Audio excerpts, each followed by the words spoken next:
By a stroke of fortune, an automatic cultivation system was bestowed upon me, allowing a mere slacker like myself to grow stronger simply by lying idle. Each time I sign in with a goddess, my cultivation speed doubles. Thus, I, Chen, embarked on an irreversible journey of signing in across the myriad realms. Chapter 1. The Automatic Cultivation System in the Douluo Continent. Within the Tiando Empire, as dawn broke over Holy Soul Village, a figure descended from the heavens, landing atop a quaint wooden cottage. The pale light of dawn spilled over him, illuminating a young boy adorned in a simple white village tunic, his short hair neatly framing a face of exquisite beauty. Ah, the air of this other world is truly refreshing, imbued with a faint scent of grass, reminiscent of my childhood. Host thoughts are accurate based on the narrative timeline. You have reverted to the form of a 6-year-old child. What? Are you telling me I am merely 6 years old now? Upon hearing the system's words, Chen was struck dumb, as if by a thunderbolt. System, how dare you? Replying to the host, the system does not possess a mother. Seriously? Are you trying to play tricks on me? I didn't come here just to admire the scenery. Do you have any idea how awkward this is for me? Chen's face darkened at the absurdity of the situation. Surely, such matters should warrant his consent.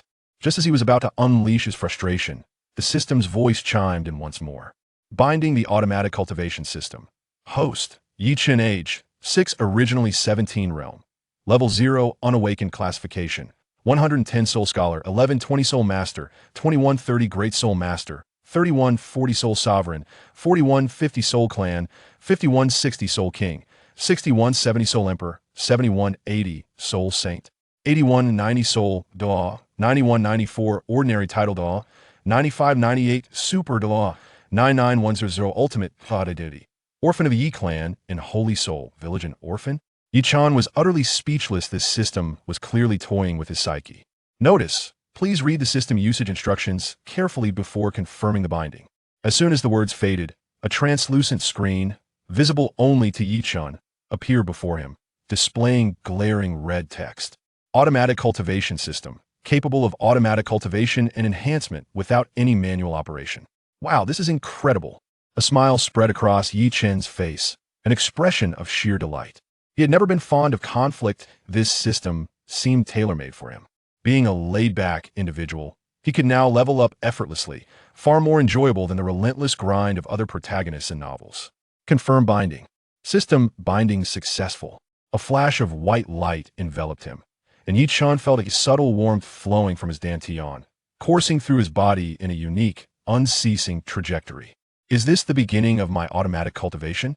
Chen smiled slightly. The sensation of cultivating without meditation was utterly delightful.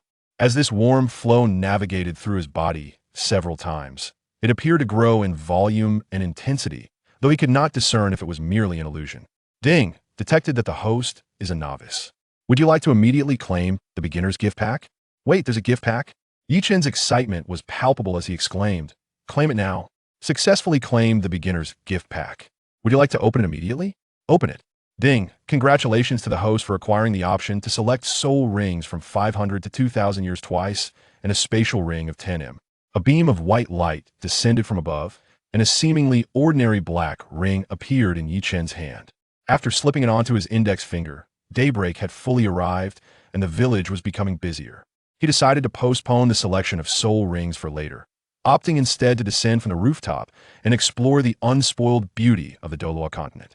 However, just as he alighted, a voice called out from behind him. Chen, come quickly. Grandpa Village Chief is taking us for our awakening. Chen turned to see the speaker and greeted him with a smile. Tang-san. In his designated identity as an orphan, Chen had grown up on the kindness of others, forming friendships with many children in Holy Soul Village. Clad in blue, Tang-san, though young, already exhibited a calm demeanor. Is it time for awakening already? Chen thought it was rather swift. He had only just arrived and wished to acclimate to the local customs. Yet the opportunity seemed fleeting. Didn't we agree on this yesterday? Little Tang-san rushed over, pulling Chen along to catch up with the village chief, Old Jack, as they headed toward the spirit hall at the village's edge. A group of 8 or 9 children, all 6 years old, followed Old Jack to a somewhat towering structure that stood out distinctly amongst the village's other buildings. Children, this is the handprint left by the soul saint of our village, a symbol of our pride. Old Jack pointed at the weathered stone platform in front of the building, his voice warm as he recounted the countless tales of the Soul Saint. Suddenly, a figure leapt from the roof of the Spirit Hall, landing with remarkable agility. As he steadied himself, a badge emblazoned with 3 long swords swayed upon his chest. The number of swords represented the 3rd rank of Soul Master, while the swords themselves indicated that this attendant from the Spirit Hall was a Battle Soul Master. "Greetings, esteemed Battle Soul Master, I apologize for troubling you this time," Old Jack said respectfully, bowing to the young man. A hint of pride flickered across the young man's features as he offered a polite nod in return. "I am pressed for time, let us commence." Following a brief introduction, the individual known as Su Yuntao, a great Soul Master, led the group of children into the Spirit Hall. He retrieved 6 black stones and arranged them in a hexagonal shape before initiating the awakening ceremony for the children of Holy Soul Village. Yi Chen and Tang San stood at the back of the crowd, easily perceiving the significance Tang San placed on this spirit awakening. The first few children's awakenings yielded nothing remarkable size and mundane manifestations, and none of them possessed soul power, rendering them incapable of cultivation. As time passed, the number of children in the Spirit Hall dwindled. Yi Chen felt a twinge of anxiety having grown up amidst the pollution of the modern world. He had no real gauge of his soul power. Only 2 left will go first. When Great Soul Master Su Yuntao called out Tang San's name, noticing Yi Chen's hesitation, Tang San stepped forward without delay. "I'll go first." With a nod to Yi Chen, Tang San entered the awakening array. A burst of golden light erupted, and Su Yuntao looked on in surprise. "Your martial spirit is blue silvergrass, and you possess innate full soul power." Tang San's awakening was as expected. Su Yuntao marveled at the rarity of innate full soul power while simultaneously expressing disdain for the blue silvergrass spirit. "What a pity had your martial spirit been anything else. It would have been infinitely better than this worthless spirit. Such a shame, truly a shame." Su Yuntao shook his head repeatedly, lamenting how the rare innate full soul power was squandered on a useless martial spirit, contemplating leaving. Seeing Su Yuntao's intent to depart, Tang San interjected, "Master Soul Master, my friend has yet to awaken his martial spirit." "Oh, I assumed he had already failed." Su Yuntao turned his gaze to Yi Chen, his expression betraying no emotion. For a small village to produce a child with soul power was already commendable. He held no expectations for Yi Chen. "What will my martial spirit be?" A glimmer of anticipation shone in Yi Chen's eyes as he stepped forward into the hexagonal awakening array. Chapter 2. The Goddess of Attendance. With a casual wave of his hand, Su Yuntao summoned a gentle surge of soul power that flowed into Yi Chen's body, drawing forth the martial soul concealed within him. Suddenly, the previously dormant martial soul erupted with ferocity, thrashing violently within him like a tempestuous sea, akin to a multitude of dragons roaring in fury. After a prolonged moment, a hazy, indistinct humanoid martial soul materialized from Yi Chen's palm. Although its form remained obscured, the dark aura emanating from it caused Su Yuntao's brows to furrow in concern. Not only him, but even Tang San displayed a look of astonishment, fixated on Yi Chen's martial soul, rendered speechless. The other children, overwhelmed by an unshakable discomfort, fled the hall as if they had encountered something truly horrific. The hexagonal awakening array continued to operate, gradually revealing the true visage of the humanoid martial soul. It was an angel, entirely cloaked in black, adorned with 6 pairs of pitch-black wings on its back, evoking a deep-seated terror with just a fleeting glance. The 12-winged, fallen angel martial soul, the most malevolent existence in the world. Recovering from his initial shock, Su Yuntao gasped, his expression turning grave. The fallen angel, a demon from the depths of hell, stood in stark opposition to the 6-winged angel of the Pope's lineage, each being the other's nemesis. Realizing the gravity of the situation, Su Yuntao felt an urgent need to report this matter to the Pope without delay. "It appears to be a remarkable martial soul. Congratulations, Yi Chen," he remarked. Tang San cast a sidelong glance at Su Yuntao, feigning a smile as he approached Yi Chen, whispering, "That grand soul master harbors hostility towards you. Exercise caution." Upon hearing this, Yi Chen retracted his 12-winged fallen angel martial soul and nodded. Indeed, in this alternate world, danger lurked at every corner. On his very first day, he had already drawn unwanted attention. Following this, the soul power awakening commenced. Chen reached out to touch the blue crystal ball designated for testing soul power. Placing his hand upon the crystal, 1 second passed, then 2, then 3.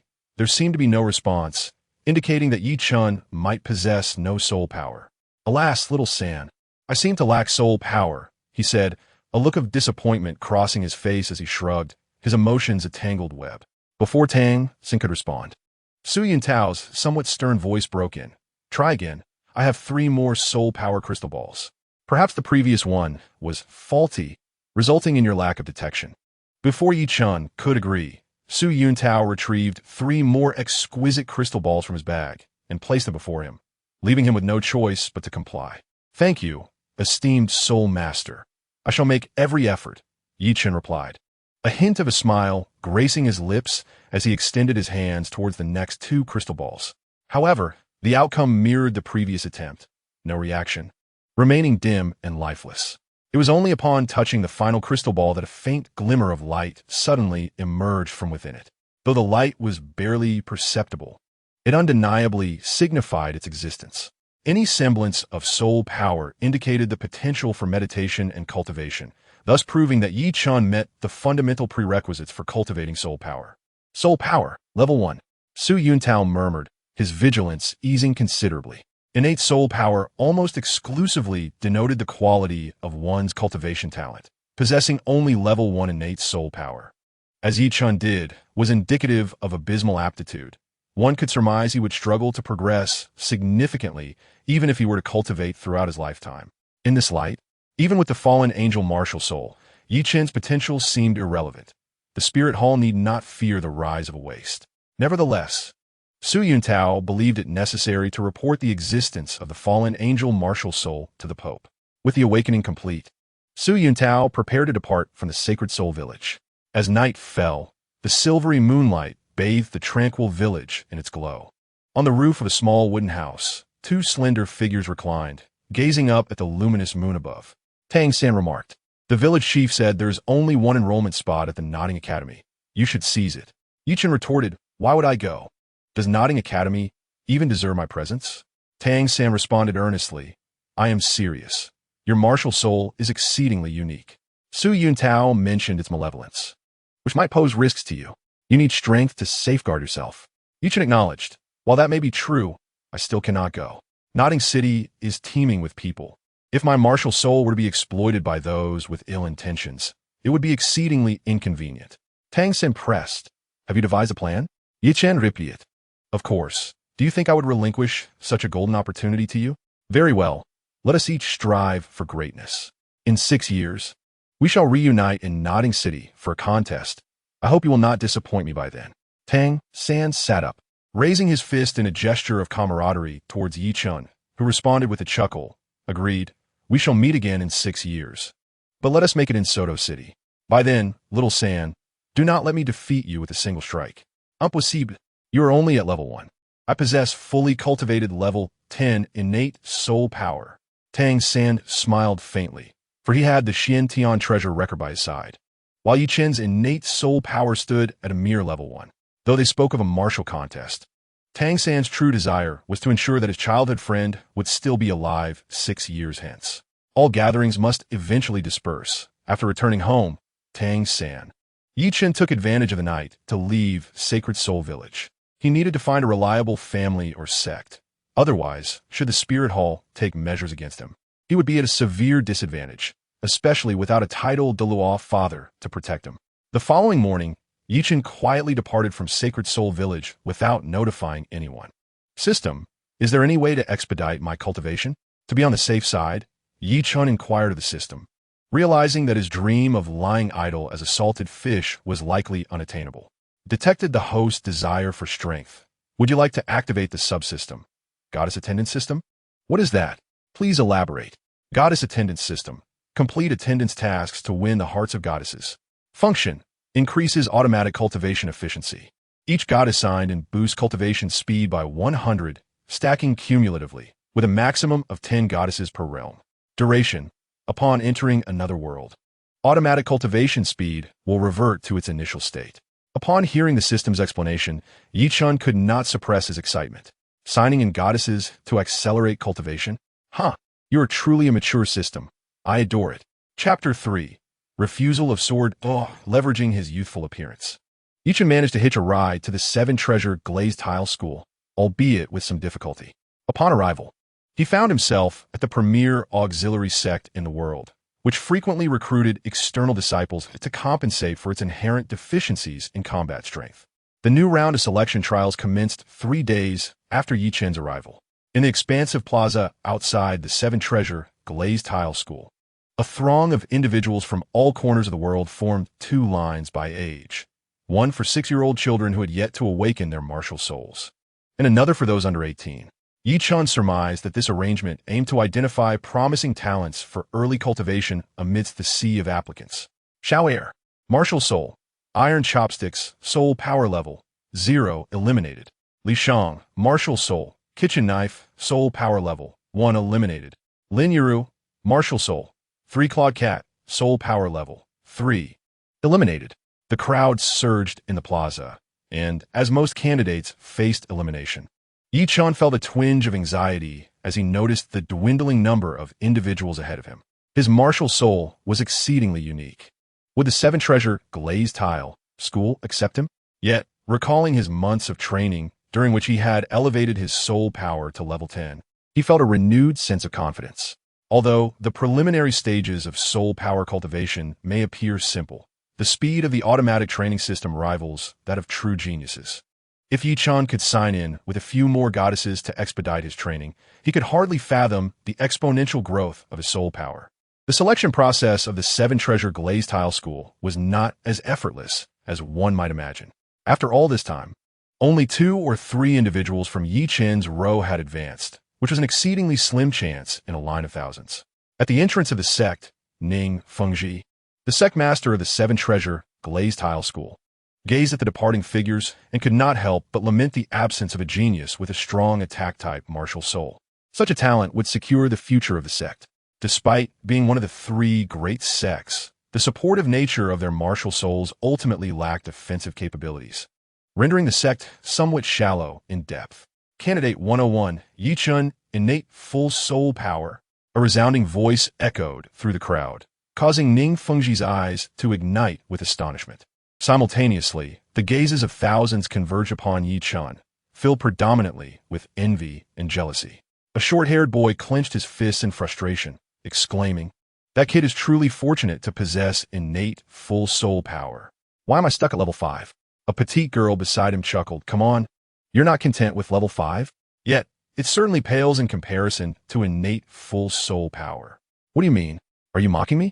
What level of soul power have you awakened to warrant such comments?" He retorted, "Well, I'm only at level 7, so I suppose I can't really say much." She replied with a bright smile that only deepened his embarrassment. "That child is rather exceptional," Ning Fengji mused, narrowing his eyes as he approached the line of 18-year-olds. Sensing the sect master's presence, the burly proctor perked up, jovially asking, "Young Yichen, what is your martial soul? Quickly, feel its presence and summon it forth into your palm." "I will bring it forth," Yichen replied, though a look of concern crossed his face. He was uncertain. After the proctor guided his soul power into his body, his fallen angel martial soul inexplicably fell silent. No matter how he channeled his soul power, he could not summon it. The atmosphere in the square grew awkward as many spectators cast puzzled glances at Yichen, wondering why the awakening of a martial soul, something everyone possessed, was proving so difficult for him. "Yichen, your martial soul is quite unique. Allow me to assist in awakening it," Ning Fengji offered, dismissing the burly proctor and extending his hand to Yichen's forehead.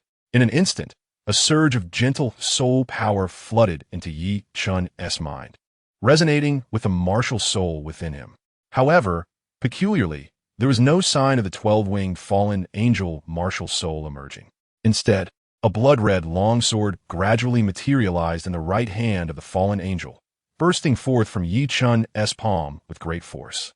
The sword measured over 3 feet in length, its entire body crimson, with a hilt shaped like a wolf's tail, wider on one side and narrower on the other. 7 black stars, arranged in the formation of the Big Dipper, adorned the blade, emanating a faint red glow.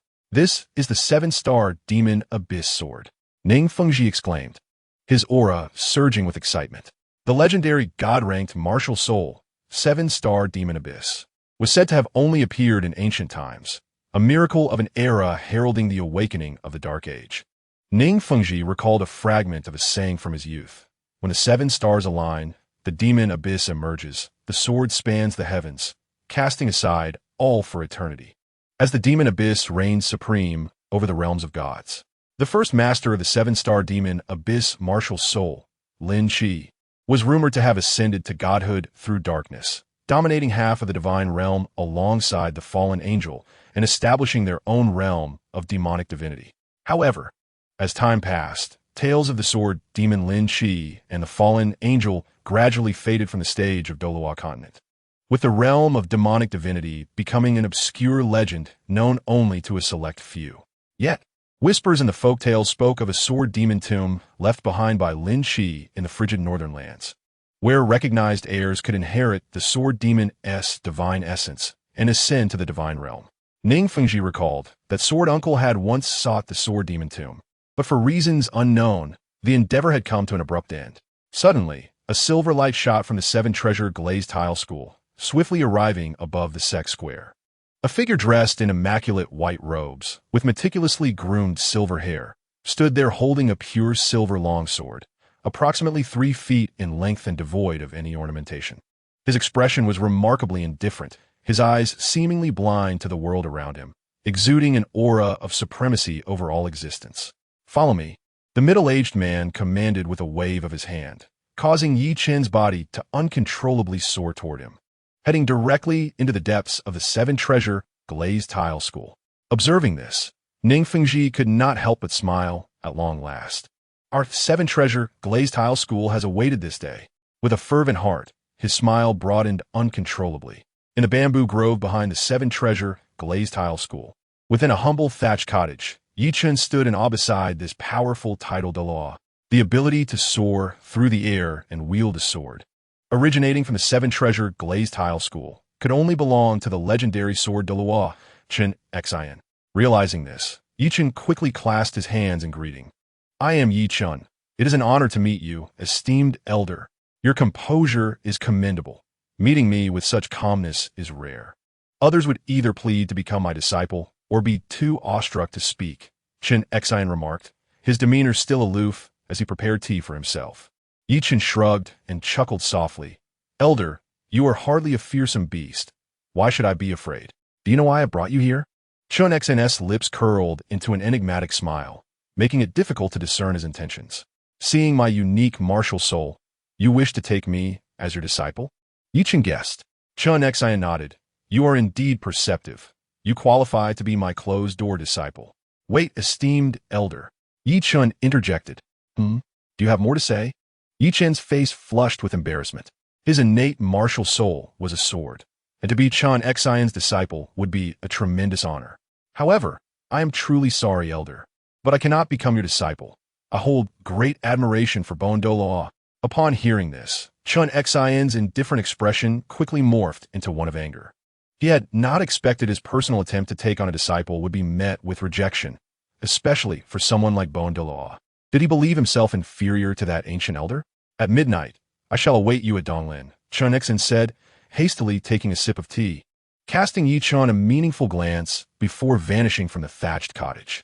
Yi Chen scratched his head in confusion, pondering, is he trying to coerce me into becoming his disciple? Yet the system had issued a task, to go to the 7-treasure glazed tile school and sign in with Bon Douluo. He did not wish to refuse Chen Xian's mentorship, but the system had set a task, and it would not be wise to have 2 masters within the same sect. Grandpa Sword, look what I've caught." Just as Yi Chen felt helpless, a bright, melodic voice rang out from the bamboo grove outside. A moment later, a 5- or 6-year-old girl burst into the cottage, clutching a butterfly in her hand, her laughter enchanting all who heard it. Dressed in a simple white gown, she exuded an aura of purity, her long, silky brown hair cascading down her back, framing a delicate face that resembled a princess from a fairy tale, noble and sacred. "Who are you? Why are you in Grandpa Sword abode?" The little girl wore a puzzled expression, her eyes filled with vigilance as she regarded Yi Chen, as if she perceived him to be a petty thief. Chapter 4. Our Yi Chen This is rather awkward. Yi Chen truly had no idea what his status was within the seven-treasure glazed tile school. He had been brought in by Chen Xin and had just declined Chen Xin's offer to accept him as a disciple. Strictly speaking, he had no connection whatsoever with the seven-treasure glazed tile school at present. You are a thief. Just as Yi Chen was contemplating his identity, the adorable little girl suddenly shouted, and in an instant, darkness enveloped him, causing him to fall to the ground. The girl, brimming with excitement, climbed onto Yi Chen's back, her small hands firmly gripping his, crossing them as if she were a police officer apprehending a criminal. Hey, I'm not a thief. Let me explain. Yi Chen thought to himself, bemused. He never expected such a wild girl. Had no one taught her that a lady should maintain composure to be liked? If you're a thief, then what are you? I've never seen you around my home before. The little girl huffed angrily. Don't try to argue. I'm not one to be easily deceived. Feeling that holding onto Yi Chen was perhaps inappropriate, she tightened her legs around him, preventing any movement. Who deceived you? I was personally brought in by your grandfather Jian. Let me go, or I will not be polite. You big liar. Grandfather Jian has always been alone. How could he possibly know you? The girl's delicate face puffed up in indignation as she exerted even more strength. Yi Chen felt somewhat frustrated. The girl's words were true, yet he had not lied either. Are you sure you won't let go? No. Very well, you leave me no choice. With no other option, Yi Chen decided to take action. Channeling his soul power, his body surged with strength, and with a slight exertion, he broke free from her grasp. He then pushed off the ground, sending the girl flying momentarily. Startled, the little girl clung awkwardly to Yi Chen's neck, her legs tightly wrapped around his waist. Despite her small stature, she had quite a weight, nearly choking him. He tried to pry her small hands from around his neck, but hesitated to use too much force for fear of hurting her. Suddenly, the girl unleashed a burst of soul power, making it impossible for Yi Chen to escape her grasp in the short term. In a moment of instability, both of them fell to the ground, entangled in a chaotic struggle. The girl, lacking any semblance of a refined demeanor, clung to Yi Chen desperately, while he struggled to avoid using all of his soul power, resulting in an inability to free himself. She was like an unshakable burden, at one moment riding on his back and at the next clinging to his leg, contorting into various odd positions, determined not to let Yi Chen leave the thatched cottage. Let go, my lady. You are nearly choking me. Not a chance. You shameless thief. Daring to fight back. Just wait until Grandfather Jian returns. He will break your legs. Yi Chen was rendered speechless by her unreasonable tirade. He had done nothing wrong and felt utterly innocent. Just as he was at a loss, a voice filled with mischief echoed from the doorway. Hey, what are you two kids doing? You must wait until you grow up to have a room together. Upon hearing this, the little girl froze in place, and then quickly released her hold on Yi Chen. Cough, cough. Thank you, senior. Otherwise, I would have met my demise today. Once he regained his breath, Yi Chen cast a wary glance at the girl, who was pouting defiantly. He thought to himself how this little girl, despite her tender age, possessed the temperament of a fierce tigress. He wondered who would be unfortunate enough to marry her in the future. No need for thanks, my dear disciple. In truth, Rong is quite a good child, just a bit hasty. The tall, lanky figure, with sunken eyes resembling a drum tower and sparse hair, was none other than the Douluo, another titled Douluo of the seven-treasure glazed tile school. Wait, Rong, dear disciple? Yi Chen's expression turned grave as he suddenly realized something. At that moment, a voice from the system echoed in his mind. Successfully apprenticed to Douluo. Congratulations, host. For completing the goddess sign-in task, automatic cultivation speed increased by 100. Wait, system, can I forfeit this sign-in task? Yi Chen shouted in his heart, anxious. If his memory served him correctly, completing the sign-in task would yield a 300-point affection rating from the goddess, akin to the fervor of a love-struck couple. The little girl he had just encountered was Ning Rong, which meant that from the moment the task was completed, she would be hopelessly enamored with him for life. An attachment he could never escape. Once a sign-in task is completed, it cannot be cancelled. With a gulp, Yi Chen nervously swallowed, turning to look at Ning Rong. As expected, the anger in her eyes had vanished, replaced by a tender and innocent admiration that made Yi Chen, who had been single for 17 years, blush deeply. He had to admit, being liked felt wonderful, even if it was from a little tigress. What are you thinking about, you brat? Grandfather Bone has taken you as a disciple. Shouldn't you hurry? Ning Rong gently nudged Yi Chen, her tone a tad impatient but with a soft touch, her voice growing quieter. What was up with this girl today? Her temper seemed to have calmed. Observing Ning Rongrong's transformation, Gu Rong felt a mixture of joy and concern. He and Chen Xian regarded her as a beloved granddaughter, yet now her gaze appeared to be solely on that boy, leaving Gu Rong inexplicably disheartened. Thank you. Yichen nodded at Ning Rongrong, then knelt on one knee. Master, please allow me to pay my respects. Haha, splendid. Gu Rong chuckled, stroking his sparse hair. Ye Chen, your ability to refuse that old relic Chen Xian shows great discernment. As your master, I shall not be stingy.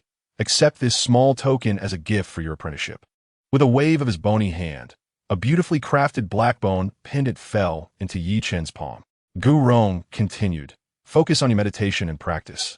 Once your foundation is solid, I will take you to hunt your first soul ring. With that, he flew off in an unknown direction. Inside the thatched cottage, the remaining two exchanged awkward glances, the atmosphere thick with tension. Due to their earlier unpleasantness, neither Yi Chen nor Ning Rongrong knew what to say until Yi Chen's stomach let out a loud growl, prompting Ning Rongrong to break the silence. It's time for a meal. Let me take you to eat. The food at the Seven Treasure Glazed Tile School is quite delicious. With that, she took Yi Chen by the hand and led him toward the dining hall. As they walked through the bamboo forest at the back mountain, they soon arrived at the martial arts plaza within the sect. At that moment, the plaza was bustling with disciples diligently practicing their skills. However, as Ning Rongrong and Yi Chen approached, he could distinctly feel countless gazes converging upon him. Suddenly, a group of boys, around 11 or 12 years old, blocked their path. One of them spoke up. Hey kid, let go of your filthy hands. The young lady is not someone you could taint. Another chimed in. Who do you think you are? Do you even know where you are? You think you can hold the young lady's hand? 7 or 8 of them spoke in unison, as if Yi Chen had committed some grave offense. Cough, cough, just so you know it's Rongrong who is holding my hand, Yi Chen declared defiantly, raising their clasped hands. He then innocently added, good dogs shouldn't block the way. We're hungry and on our way to eat. We stood our ground, come what may. You are a pack of wicked dogs. Yi Chen offered a slight smile, his words laced with sharpness. Upon hearing this, the group of boys, around 11 or 12 years old, suddenly turned crimson, realizing they were indeed akin to dogs. In their eyes, Ning Rongrong was the daughter of the sect leader, a renowned little goddess within the Seven Treasure Glazed Tile School. Just a fleeting glimpse of her filled them with hope and excitement. Yet now, their little goddess was strolling hand in hand with an unknown boy. This was intolerable to anyone. A slender youth, approximately 13 or 14, burst forth from the crowd, dressed in luxurious brocade and possessing a fair countenance, though his face bore an expression of murderous intent that rendered him somewhat effeminate. I'm Yao Hai, and I challenge you to a duel in 3 days. Upon hearing this, Ning Rongrong's expression soured. Have you no shame? You're grown, yet still seeking to challenge Yi Chen? Your spirit power is already at level 26, complete with soul rings, while our Yi Chen is merely at level 10. Yao Hai and his companions exchanged glances, each pondering the relationship between this Yi Chen and Miss Rongrong, who was being defended so fiercely. How detestable. Fine, I shall await you here in 3 days. In stark contrast to Ning Rongrong, Yi Chen readily accepted, and together they walked towards the dining hall, under the envious gazes of the onlookers. After their meal, Yi Chen returned to the bamboo grove beside the sword pavilion for a brief respite. Time slipped away swiftly, and as he dozed off, he was suddenly roused by a voice, as if someone were calling his name. Upon opening his eyes, he found the moon hanging high in the sky, stars twinkling alongside it in the clear night. Sword Douluo Continent sat quietly beside Yi Chen. Upon seeing him awake, he lazily stretched, and with a frown, remarked, You possess extraordinary talent and ought to cultivate diligently, yet here you are, languishing without even engaging in proper meditation. Noticing the growing reproach in Chen's eyes, Yi Chen felt a twinge of grievance. Senior Sword, to be honest, if I were to meditate earnestly, my spirit power might actually stagnate. Chen remained silent, yet his indifferent gaze spoke volumes. Yi Chen scratched his head, secretly thinking he was not lying. Concentrating on meditation would interfere with his automatic cultivation system, leading to a sluggish increase in spirit power. It was far more practical to let his mind wander and catch some sleep. It wasn't he that he lacked effort. Rather, he had to resign himself to being a lazy fish. Senior Sword, you believe me, don't you? I truly. Yi Chen tried to continue, but was interrupted by Chen. Your future belongs to you alone. All I can do is help you avoid some missteps. With that, Chen extended his hand, and the silver sword he had shown by day materialized before Yi Chen. Is this a gift for me? Preposterous. Yi Chen felt somewhat vexed. If he was going to give it to him, why present it? Was this not a blatant display? Just as he was lost in thought, Chen suddenly said, "Take it. Let it accompany you for 10 days. Confused, Yi Chen wondered what purpose there was in holding a sword for 10 days. Nevertheless, he accepted the sword from Chen. After that, Chen did not engage in any of the teachings Yi Chen had anticipated under the moonlight, nor did he offer any unique insights into the way of the sword.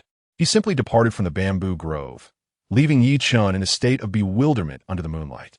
Little one, do you have many questions? He recalled a song, feeling both helpless and uncertain. His master, Bon Daw, had given him a bone pendant as a parting gift, and now Sword Daw had presented him with a sword. What on earth was happening? Yi Chen lay sprawled on the grass, gazing skyward in silence. Unbeknownst to him, the silver sword in his hand emitted a fluctuating pale white radiance, as if it were alive, breathing in and out. The midnight bamboo grove was remarkably tranquil. Yi Chen made his way to the thatched cottage of the sword pavilion, intending to get a good night's rest. Now that his spirit power had reached level 10, he would seek out his master in the morning to accompany him in hunting for a soul ring, thus allowing his spirit power to continue to grow. Suddenly, a sharp ring of a sword resounded. Before Yi Chen could react, the silver sword slipped from his grasp and hovered above his head. Immediately, the sword radiated beams of milky white light, enveloping him, resembling a flowing curtain of water, and upon closer inspection, small figures could be seen practicing sword techniques within the glow.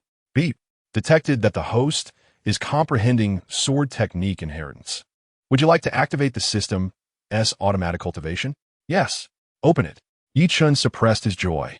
He hadn't expected Chen to be so generous as to impart his sword techniques upon their second meeting. This was an inheritance of super Douluo caliber, a treasure coveted by many. System activation successful. Commencing automatic comprehension and cultivation of sword technique inheritance. Comprehension progress 510307090. Progress 100 successful. Congratulations to the host for fully mastering the 7-kill sword technique, achieving a profound understanding. The system's voice was always melodious. Yi Chen conjured the 7-star demon abyss sword and stood still. An overwhelming sense of familiarity surged from his mind to his entire being, as if he had practiced the sword technique countless times before. The heavy sword bears no edge. Unable to contain himself, Yi Chen swung the sword outside, instantly unleashing 6 streaks of sword light. As the sword light soared through the air, it formed a character for kill, shooting straight into the depths of the bamboo grove. With a thunderous roar, the kill sword light collided with several bamboo stalks, unleashing a powerful shockwave that radiated outward, shattering the bamboo into splinters. What formidable swordsmanship! Yi Chen's eyes sparkled with excitement, but soon he slumped to the ground, utterly drained. That single strike had nearly depleted his spirit power. The consumption was immense. The 7-kill sword technique comprised 3 forms. Although Yi Chen had fully grasped them, the subsequent techniques, 7 emotions and 7 injuries, as well as the great craftsmanship, required increasingly vast amounts of spirit power. For the time being, he could not execute them, but the heavy sword bearing no edge would suffice. He then pondered the efficacy of the bone pendant gifted by Master Gu. Could it also be a form of inheritance? Taking out the bone pendant that hung around his neck, Yi Chen attempted to channel spirit power into it. Instantly, a wave of black pressure erupted from the pendant, enveloping him entirely. This is gravity. Feeling the oppressive force upon him, Yi Chen estimated that the current pressure was twice that of usual. However, the bone pendant seemed capable of regulating gravity. The surface of the pendant had 7 holes, and after Yi Chen infused spirit power, only 1 hole emitted a faint glow. If he continued to channel spirit power, perhaps he could illuminate the remaining 6 holes. Deciding to act, Yi Chen sat cross-legged to recover his spirit power before beginning to channel a significant amount into the black bone pendant. Soon, the second hole lit up, and the surrounding gravity increased to 4 times. Under this immense pressure, Yi Chen had to summon the 7-star demon abyss sword, with the manifestation of his martial spirit. The surrounding gravity was alleviated considerably. Without hesitation, he continued to channel spirit power, subsequently illuminating the third and fourth holes, raising the surrounding gravity to an astounding 8 times. The weight of gravity descended upon him like Mount Tai, overwhelming Yi Chen, rendering him unable to move even slightly.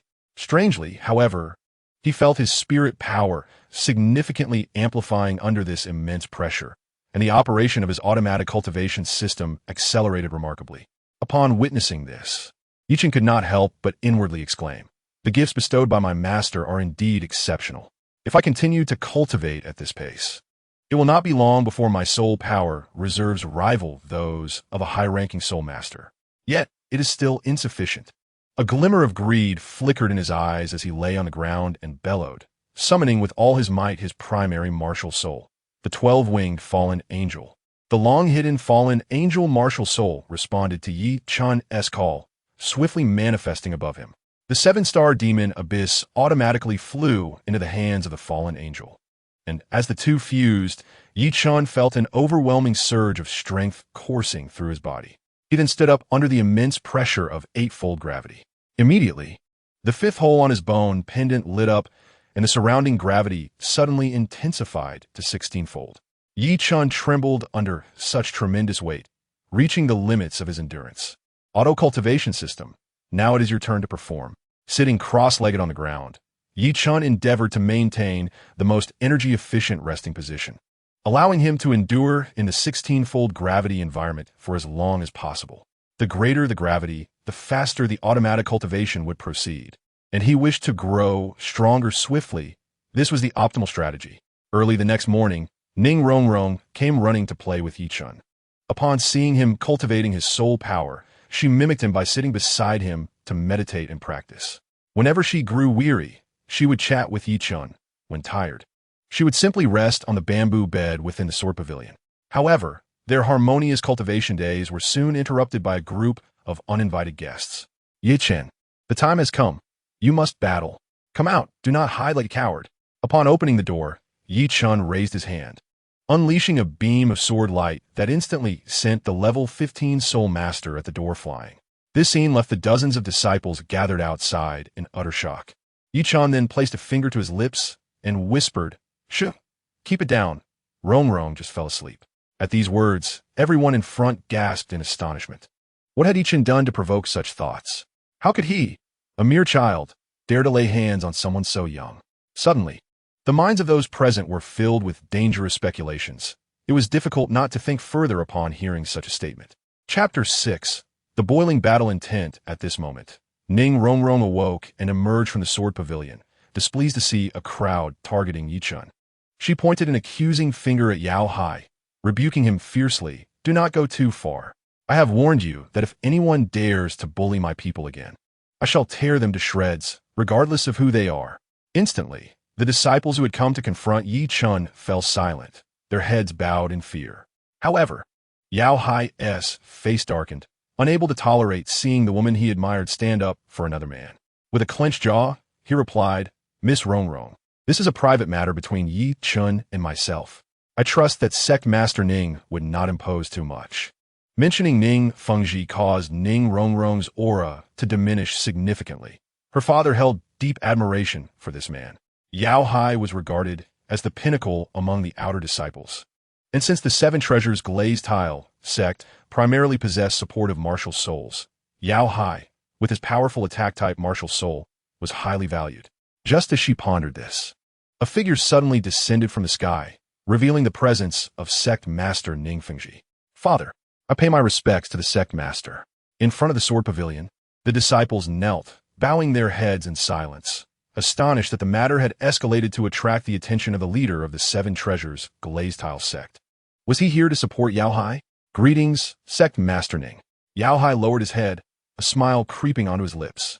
With the Sect Master present, who could possibly obstruct him from battling Yi Chen? "Everyone rise." Ning Fengji waved his hand expressionlessly and then affectionately lifted Ning Rongrong into his arms, saying, "My silly daughter, why have you not returned home for so many days? Do you not miss your father?" "Father, I am practicing with Brother Yi Chen." "You always say, I do not put in enough effort."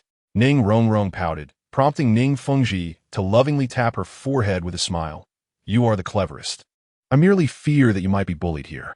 Upon hearing this, Yao Hai abruptly knelt, exclaiming, Sect Master, the young lady must have been bullied by that Yi Chen. Just moments ago, I heard him say that Rong Rong sleeps beside him. Can you imagine what has transpired these past few days? Silence. With a resounding slap, a bright red imprint appeared on Yao Hai's face as Ning Fengji glared sternly at him. How dare you speak ill of my daughter? Yes, it is all my fault for being too talkative, but that Yi Chen, before Yao Hai could finish, another 2 slaps landed, knocking him to the ground, spinning several times. Rubbing his sore hand, Ning Fengji coldly regarded Yao Hai. How dare you speak poorly of Yi Chen? Haha, well done. Ning Rongrong fiercely waved her delicate fist and then hugged Ning Fengji's neck, planting a kiss on his cheek, her little face beaming with joy. The sight left all the disciples present gasping in astonishment. They never imagined that the sect master had come not to defend Yao Hai, but to slap him in the face instead. Was it possible that Yao Hai's relationship with the sect master was not as close as rumored? And that Yi Chen was, in fact, the sect master's most favored son-in-law? Genius. Sect master. Yao Hai rose, disbelief etched on his face. He never expected the once kind sect master, with whom he had exchanged a few words, would strike him repeatedly. Suddenly turning, Yao Hai glared at Yi Chen with bloodshot eyes, blaming him for the humiliation he had suffered. It is all because of you that Rong Rong does not like me. It is all because of you that the sect master treats me this way. With this thought consuming him, Yao Hai's heart was filled with a singular intent, to kill. Yet, to kill Yi Chen within the 7 Treasures glazed tile sect was nearly an insurmountable task, as the sect master's protection made success virtually impossible. However, nothing is absolute. Yao Hai had already conceived a cunning plan for murder. I hereby challenge you, Yi Chen, to a life-and-death duel. I shall wait however long it takes. In the 7 Treasures glazed tile sect, once a life-and-death duel is initiated, it must be accepted. However, if the challenger is of a much higher realm, they must cease their cultivation until the challenger reaches the same level to continue the duel. Conversely, if the challenger is of a lower realm, there is no time limit, and they may initiate the duel at any moment. Ning Rongrong hurried to Yi Chen's side and whispered in his ear, explaining the situation. Upon concluding, Yi Chen could not help but chuckle and shake his head. How amusing. But why wait a few years? Today is the day for our duel. I shall grant you your wish. With that, Yi Chen strode toward the training grounds, the stage for their life-and-death duel. These words struck like a stone tossed into a still pond, as all present gazed at Yi Chen's departing figure in utter astonishment. They could not fathom that Yi Chen would so boldly agree to a life-and-death duel. After all, Yao Hai was a level 26 soul master, while Yi Chen was merely a level 10 soul master without even a soul ring. What suspense could there possibly be in this confrontation? In the crowd, one man shook his head in disbelief. Could Yi Chen have lost his mind, thinking that Yao Hai wouldn't dare to touch him with the sect master backing him? This is a life-and-death duel. Another, struck dumb, murmured, to challenge a soul master with only the power of a soul scholar is a duel unprecedented in history. How could Yi Chen dare to do such a thing? Alas, surrounded by the crowd, many shook their heads, convinced that Yi Chen was doomed, for the disparity in this duel was simply too great. The news of Yi Chen's duel with Yao Hai spread swiftly, and soon, a significant portion of the sect gathered at the martial arts arena, including both elders and ordinary disciples, eager to witness the spectacle. The Douluo from the Swordbone sect were no exception. They stood atop a tall building beside Ning Fengji and Rong Rong, keenly observing the battle. Ning Feng Ti inquired. Uncles, do you believe Yi Chen can prevail? After all, he is only recently awakened and lacks soul rings. The Bon Douluo shook his head. A look of concern etched on his face. In contrast, the Sword Douluo asserted, even at his age, I could never have defeated Yao Hai without the requisite soul rings, and at level 16. Yi Chen stands no chance. At this moment, Ning Rongrong suddenly exclaimed, You all underestimate him. I believe Yi Chen will win. Her blind faith elicited further headshakes from the Sword Douluo and his companions. After all, their Rongrong was merely 6 years old. On the martial arts stage, Yi Chen and Yao Hai faced each other, exchanging no words before launching their respective attacks. Yi Chen brandished the 7-star Demon Abyss sword, taking a step forward to initiate the assault. His sword danced with an impenetrable ferocity, reminiscent of a seasoned swordsman, exhibiting an impressive sharpness. This boy, how much of my swordsmanship has he comprehended to wield such power? The sword Douluo watched, his gaze sharpening in disbelief. Having trained in swordsmanship for decades, he was astounded by Yi Chen's performance, which seemed to rival his own. As Yi Chen struck first, Yao Hai was not to be outdone. A cold smile appeared on his lips as he summoned his martial spirit. Ocean Flame Spear. With a thunderous shout, azure flames erupted around Yao Hai, swirling into his palm to form a spear composed entirely of fire. Without holding back, he swung the Ocean Flame Spear with all his might, aiming it directly at Yi Chen. The pressure in the arena intensified as the spear was unleashed, creating an oppressive atmosphere that made it hard for everyone present to breathe. Outside the arena, a disciple remarked in shock, Yao Hai's soul power has reached level 28. Yi Chen is likely to be obliterated. A nearby female disciple countered, not necessarily. Yi Chen's martial spirit seems formidable as well. He should be able to withstand for at least 3 seconds. However, many shook their heads in disbelief, viewing Yi Chen's confidence as a reckless gamble. With a clang, the swords and spear clashed, resulting in a piercing sound of impact. Yi Chen was sent flying several meters, crashing to the ground and sending debris flying. So this is the power of a great soul master. Indeed formidable.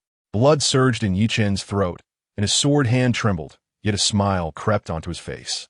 Instead of fear, he felt an exhilarating thrill, his latent desire for battle soaring with a rush of adrenaline. Once more, he laughed heartily and charged forward. The 7-star demon abyss, sword swirling like a dragon, seeking death.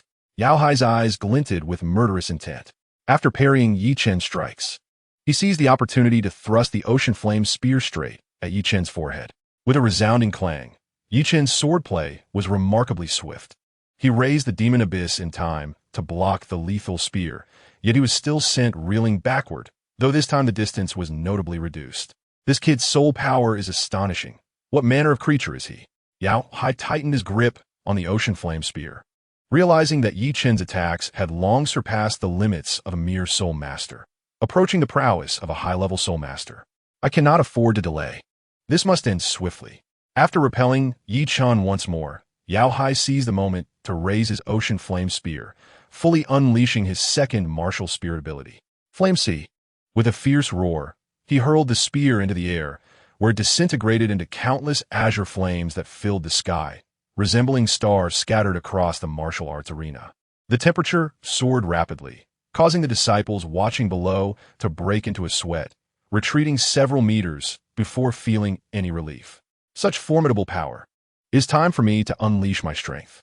Yi Chen stood with his sword, a mysterious smile gracing his lips. System, grant me a 500-year soul ring. Beep. Detecting that the host's soul power far exceeds that of a soul master, it is possible to attempt to absorb a 1,000-year soul ring. Would you like to exchange for the novice soul ring reward? A 1,000-year soul ring? Yi Chen was taken aback. If memory served correctly, the limit for an ordinary person's first soul ring was merely 423 years. Why was he so exceptional? As if responding to his thoughts, the system chimed in again. The soul power cultivated by the automatic training system is the purest energy in existence, possessing numerous characteristics such as inclusiveness and spiritual cultivation, thus facing minimal resistance when absorbing soul rings. Ah, I see. A smile spread across Yi Chen's face. Then why wait? Let's absorb it. Initially, he intended to absorb a 100-year soul ring to elevate himself to soul master status, but the prospect of absorbing a 1,000-year B-soul for his first ring thrilled him. The 1,000-year soul ring, Wind Demon Python, has been successfully acquired. Absorption process initiated progress 10. Facing imminent peril, he still managed to smile. Yao Hai, enveloped in a flame sea, looked down with narrowed eyes, his face illuminated by the blue flames, appearing almost divine. Progress 80. 90. Yi Chen slowly opened his eyes, the smile on his face becoming ever more pronounced. If I were you, I would exert all my strength, otherwise with this strike, you might truly meet your end. Gently caressing the crimson blade of the demon abyss, Yi Chen stood resolutely against the raging sea of flames, his face revealing no trace of fear, only a calm that bordered on the terrifying. This Yi Chen is either foolish or putting on a show. I can practically see the arrogance floating in the air. It's overwhelming. Brothers, Yi Chen's audacity is remarkable. Even if he were to fall, I would still deem him the strongest. The spectators outside the arena buzzed with discussion, incredulous that a level 10 soul master would dare claim he could vanquish a great soul master with a single blow. Yao Hai said little, but the murderous intent in his eyes was palpable. Prepare to die. As the flame sea coalesced to its zenith, Yao Hai swung his arm fiercely, unleashing a torrent of tiny blue flames propelled by his soul power toward Yi Chen, a formidable onslaught. One could not deny the talent that allowed Yao Hai to achieve such mastery at a young age. Calling him a genius was no exaggeration. Yet, alas, he faced Yi Chen. First soul technique, wind slash. Yi Chen silently chanted in his heart, gripping his sword. A swirling black wind rapidly enveloped the 7-star demon abyss sword, forming a wind sheath. Then, with all his might, he drew the sword. At the moment the blade was freed from its sheath, a flat black wind blade erupted from the sword, creating a semicircular horizontal slash that surged toward the flame sea. In an instant, the sound of sizzling filled the air. Every blue flame that came into contact with the wind blade extinguished immediately, rendering the vast sea of flames utterly defenseless. Yao Hai watched in horror as the colossal wind blade swept towards him, arriving with an unstoppable force and swiftly passing through his body, leaving only a fleeting shadow. How could this happen? With his last ounce of strength, Yao Hai's body was cleaved in two before the eyes of many, his crimson blood gradually staining the vast stone square. The scene unfolding in the center of the martial arts arena left thousands of disciples dumbfounded. They had expected Yi Chen to be the one swiftly defeated, but reality had dealt them a harsh blow. Once again, it was a swift elimination. What manner of creature was Yi Chen, that he could overpower a grand soul master with the strength of a soul scholar? How formidable indeed. It was no wonder the sect leader sought to protect him. This young man, so fearsome, would undoubtedly shake the very foundations of the Douluo Continent given time. After the battle, numerous elders and disciples outside the arena engaged in animated discussions, each expressing their opinions on the exceptional nature of Yi Chen's victory. However, the protagonists of this conflict had long been taken away by two formidable Douluo, returning to the bamboo grove in the back mountains. Now then, tell me what transpired just now. How did your soul power become so rich and profound? The Bone Douluo looked at Yi Chen with joy, his sunken eyes glimmering with expectation. Before Yi Chen could speak, the sword Douluo pulled Gu Rong aside and asked earnestly, "Have you comprehended the sword technique I imparted? To what extent have you penetrated its depths?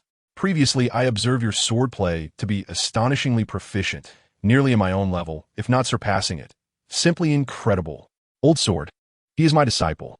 Let him respond to my question first," Gu Rong urged, seeing Chen Xin block his path. Upon hearing this, Yi Chen quickly stepped in to mediate. "Masters, please do not quarrel. I shall answer you both in turn."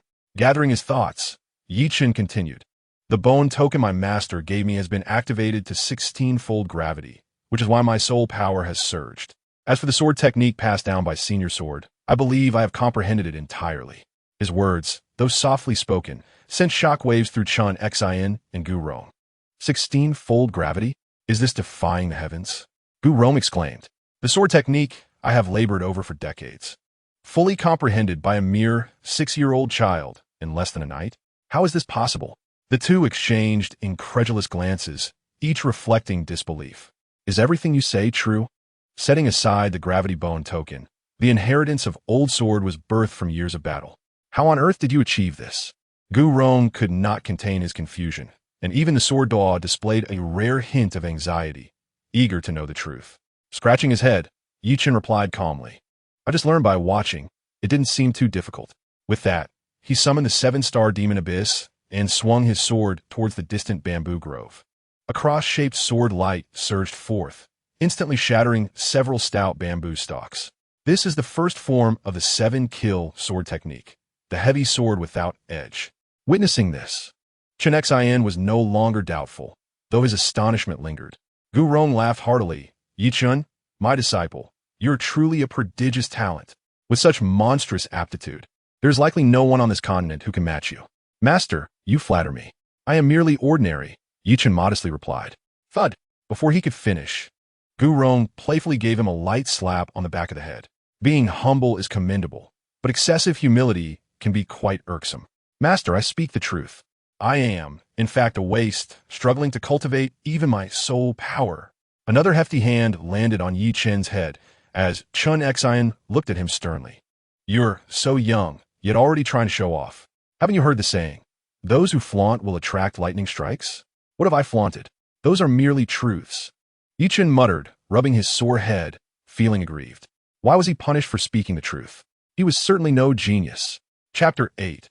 Departure and Appointment 6 years later. In the back mountains of the Seven Treasure Glazed Tile School, a resonant voice echoed throughout the valley. You lazy brat, have you learned the soul power forging technique I taught you?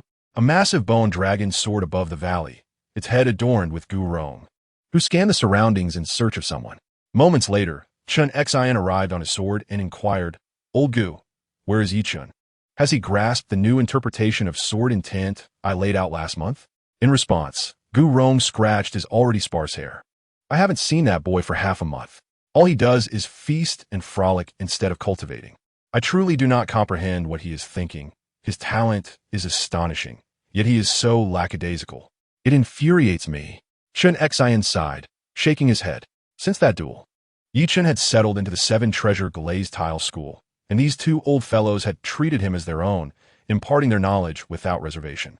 Yet, frustratingly, Yi Chen was quite the prankster, showing little interest in cultivation. Just yesterday, he had taken Rong Rong to the river to catch fish. The day before that, he was up in trees, collecting bird eggs, and for a stretch of time prior, he had whisked her away to the sea for a survival adventure on some deserted island, staying there for months on end. Over the course of 6 years, Yi Chen's ridiculous antics were countless, yet none pertained to cultivation.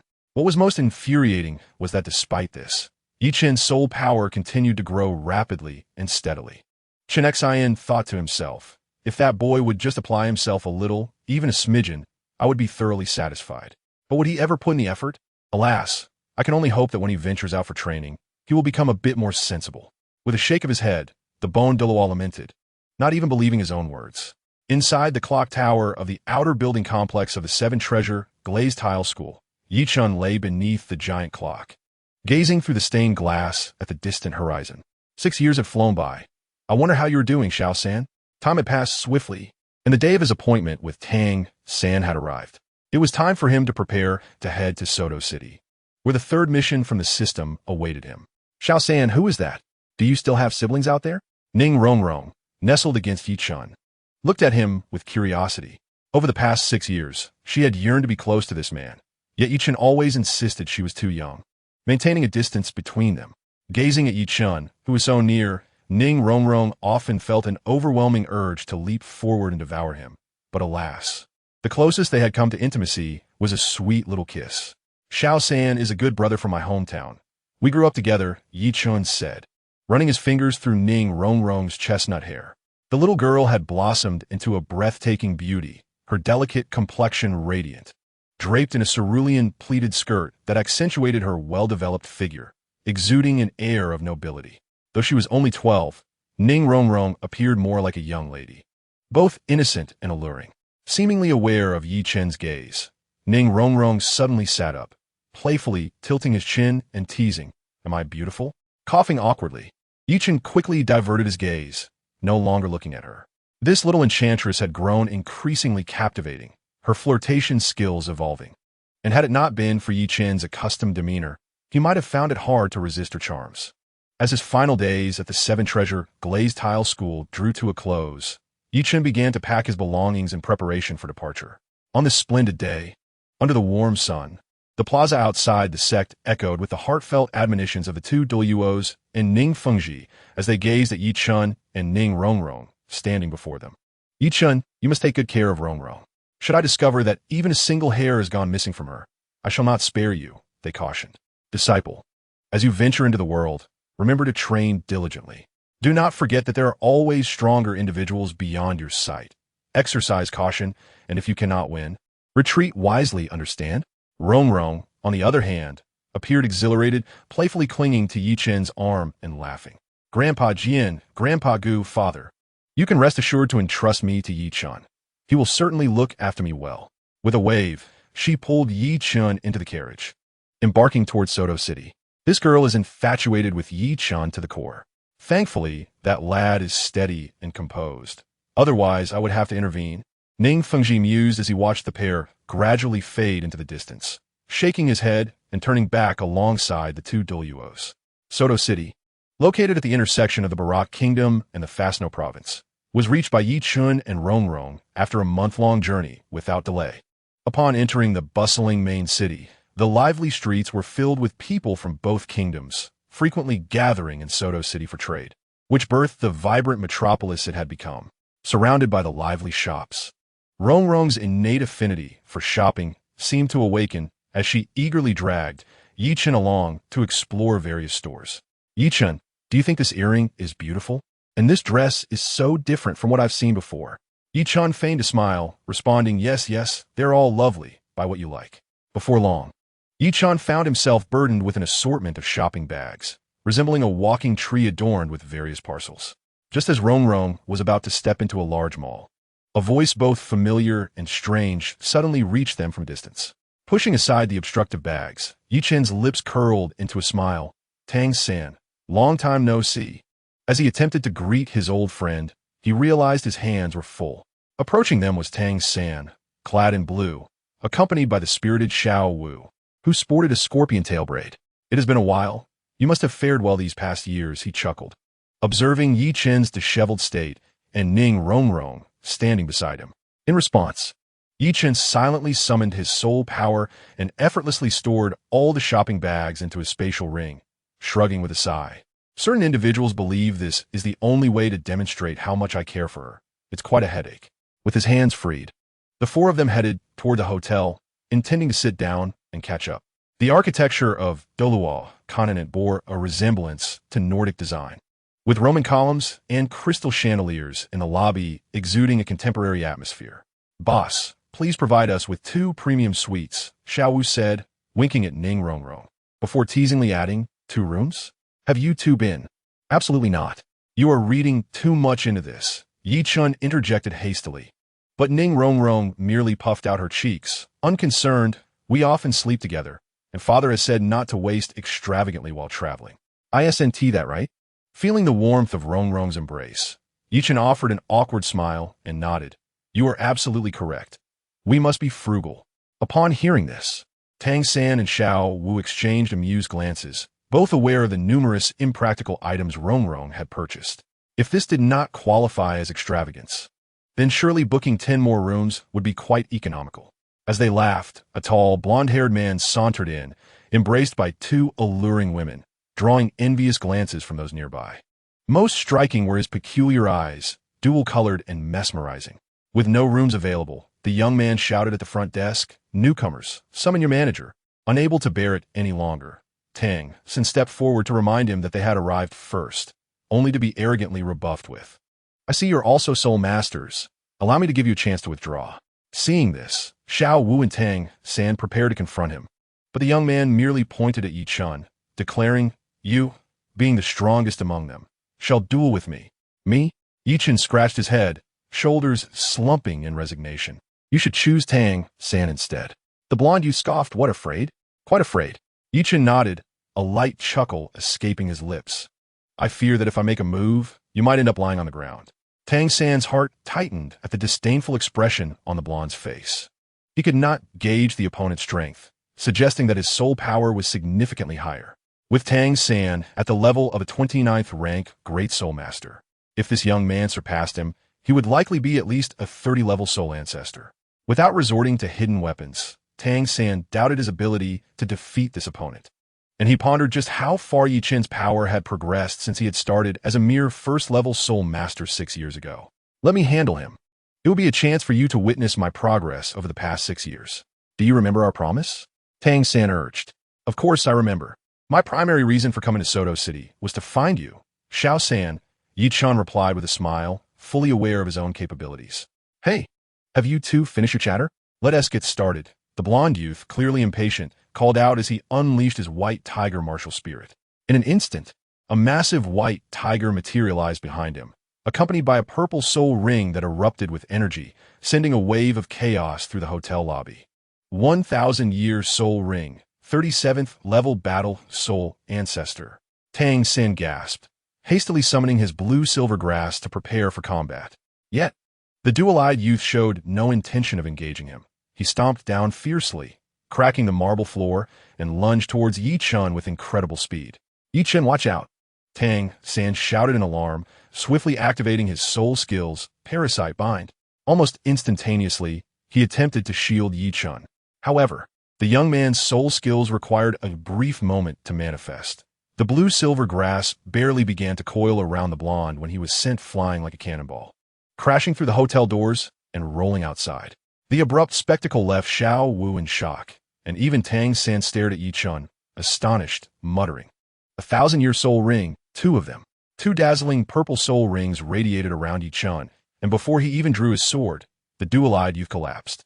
Truly weak, Yi Chen remarked as he dusted off his clothes, storing away his soul rings. He tossed a handful of gold coins towards the front desk attendant, declaring, "Please prepare a room for us." "Of course, right this way, esteemed guest," the attendant responded, promptly escorting the 4 to the most luxurious imperial suite. The spacious room resembled a palace, adorned with a long red carpet leading to the master bedroom, and the exquisite crystal chandelier in the living room emitted a dazzling white light. Once the door was closed, Tang San pulled Yi Chen down onto the couch, regarding him with utmost seriousness. "Brother Chen, what level are you at? How could you possess 2,000-year soul rings simultaneously? If I remember correctly, the minimum level required to absorb a 1,000-year soul ring is at least level 30. Could it be that Yi Chen has already reached over level 40 as a soul master? This is truly astonishing." Seeing the confusion in Tang San's eyes, Yi Chen couldn't help but wave his hand and chuckle. "Alas, my talent is rather lacking. It took me 6 years just to reach level 30. The fact that I could absorb 2,000-year soul rings is merely a stroke of luck. Little San, I still haven't obtained my 3rd soul ring. Am I not quite pathetic? To ascend from a level 1 soul master to a level 30 great soul master in 6 years is deemed lacking in talent. And having both the 1st and 2nd soul rings as 1,000-year soul rings is considered fortunate? What have I been doing these past 6 years? What do my 200-year soul rings amount to?" Frustration brewed within Tang San. He had thought that relying on the Shantian treasure record to progress from level 10 to 29 was already extraordinary, having absorbed 2 nearly maxed 100-year soul rings. However, compared to this prodigy before him, Tang San felt as if he had squandered 6 years in vain, achieving nothing. "Yi Chen, I truly admire you. I remember when we awakened together, you were at level 1 soul power. I never expected that in just a few short years, you would surpass me. You must have worked exceptionally hard in your training." Patting Yi Chen on the shoulder, Tang San's face revealed a flicker of disappointment. He regretted not dedicating all his energy to cultivation. "Ha ha ha." The sudden laughter interrupted Tang San's thoughts. Ning Rongrong, who had been chatting with Xiao Wu, suddenly doubled over in laughter, leaving both Xiao Wu and Tang San bewildered. "Did brother say something wrong, Rongrong? Why are you laughing so joyfully?" Faced with Xiao Wu's inquiry, Ning Rongrong managed to suppress her laughter and replied, No misunderstandings here. I just couldn't help but laugh when I heard Tang San claim that Yi Chen was training very hard. It's just too much. What do you mean? Is Yi Chen not putting in effort? Effort? Ning Rongrong regained her composure and waved her hand dismissively. No. I think you all have misunderstood. Yi Chen and the concept of effort are worlds apart, let alone the notion of being very diligent. Upon hearing this, Tang San and Xiao Wu exchanged puzzled glances, hoping Ning Rongrong would clarify. Ning Rongrong felt a bit embarrassed under their hopeful gazes, but struggled to find the right words to describe Yi Chen. After a long while, she finally blurted out, "Yi Chen's soul power grows as effortlessly as some people gain weight. He doesn't even need to eat. Just drinking water suffices." This statement was straightforward. If drinking water could lead to weight gain, it symbolized Yi Chen's prodigious talent and rapid soul power growth. After absorbing all this, Tang San finally understood and exclaimed, "So you are a once-in-a-lifetime genius. Little San, you think too much." Rongrong didn't mean it that way. Yi Chen shook his head, attempting to explain, but Tang San had already bade him farewell and returned to his room. Yi Chen realized that lacking innate talent could be compensated with hard work. He didn't want to lag behind his brother, especially with a duel looming between them. Tang San understood that even with hidden weapons, he faced a significant risk of defeat. To avoid losing, he needed to double his training efforts. Once Xiao Wu and the others departed, Yi Chun sat in the spacious royal suite, bemusedly observing the little demon girl beside him. Rong Rong, please refrain from speaking carelessly in the future. It leads to misunderstandings. What misunderstandings? You are indeed a cultivation prodigy. Ning Rong Rong proudly smiled, then playfully pulled Yi Chun under the blanket. Chapter 11. You and the abrupt change left Ning Rong Rong and her companions dumbfounded. By the time they realized what had happened, Yi Chun had already been tossed back by Zhao Wujie. Oh, not bad, not bad. Though you're only level 30. I can sense you are deliberately suppressing your soul power. I believe that once you break through, there will be a qualitative leap. Zhao Wujie regarded Yi Chun, his smile growing ever more pronounced, as if in his eyes, Yi Chun had already become a member of their academy. Yi Chun, forced to smile bitterly, replied, Teacher Zhao, do you really think you are qualified to instruct me? If negotiations were futile, Yi Chun had no qualms about resolving the matter more forcefully. Oh, you are quite the bold one for someone so young, Zhao Wujie observed with interest before bellowing, Immovable King, Mighty Golden Bear. With a thunderous roar, a colossal golden bear materialized behind him, radiating a faint golden light that exuded an aura of invincibility. I'm a level 76 soul sage. Don't say I am bullying you. If you manage to injure me, I shall grant you free passage through this door. Having learned from Dai Mubai that Yi Chun possessed exceptional talent, with his first and second soul rings being of the 1,000-year level, the Shrek Academy was keen on extraordinary individuals. Students with such extraordinary potential were exceedingly rare, and the Academy's instructors were determined to retain Yi Chun, unwilling to let such a promising prospect slip away right under their noses. That is what you said. Yi Chun raised an eyebrow, and with a flick of his hand, the 7 stars demon abyss appeared, after which he suddenly vanished from sight. What soul skill is this? I can't even catch a glimpse of him. Just as he wondered, Zhao Wujie felt a sudden chill run down his spine. Instinctively, he moved to the left, and a crimson sword light flashed just beneath his eyelids, effortlessly piercing through his protective golden light. Turning to face Yi Chun, who stood not far away, Zhao Wujie thought to himself that had he not sensed the danger, that sword might have inflicted injury upon him. Teacher Zhao, be careful. A cold voice echoed in his ears. When Zhao Wujie regained his senses, the blood-red longsword was almost touching his skin. Without time to ponder, Zhao Wujie swiftly raised his hands in a prayer position, firmly clamping the sword that was about to pierce him. Yet, just as he believed he was safe, the sword he had grasped vanished without a trace, as mysteriously as Yi Chun had appeared before him. Yi Chun's assault was so bizarre that Zhao Wujie found himself overwhelmed, and without a second thought, he activated his martial soul skill, Immovable King Body. Instantly, the mighty golden bear behind him swelled in size, enveloping him completely.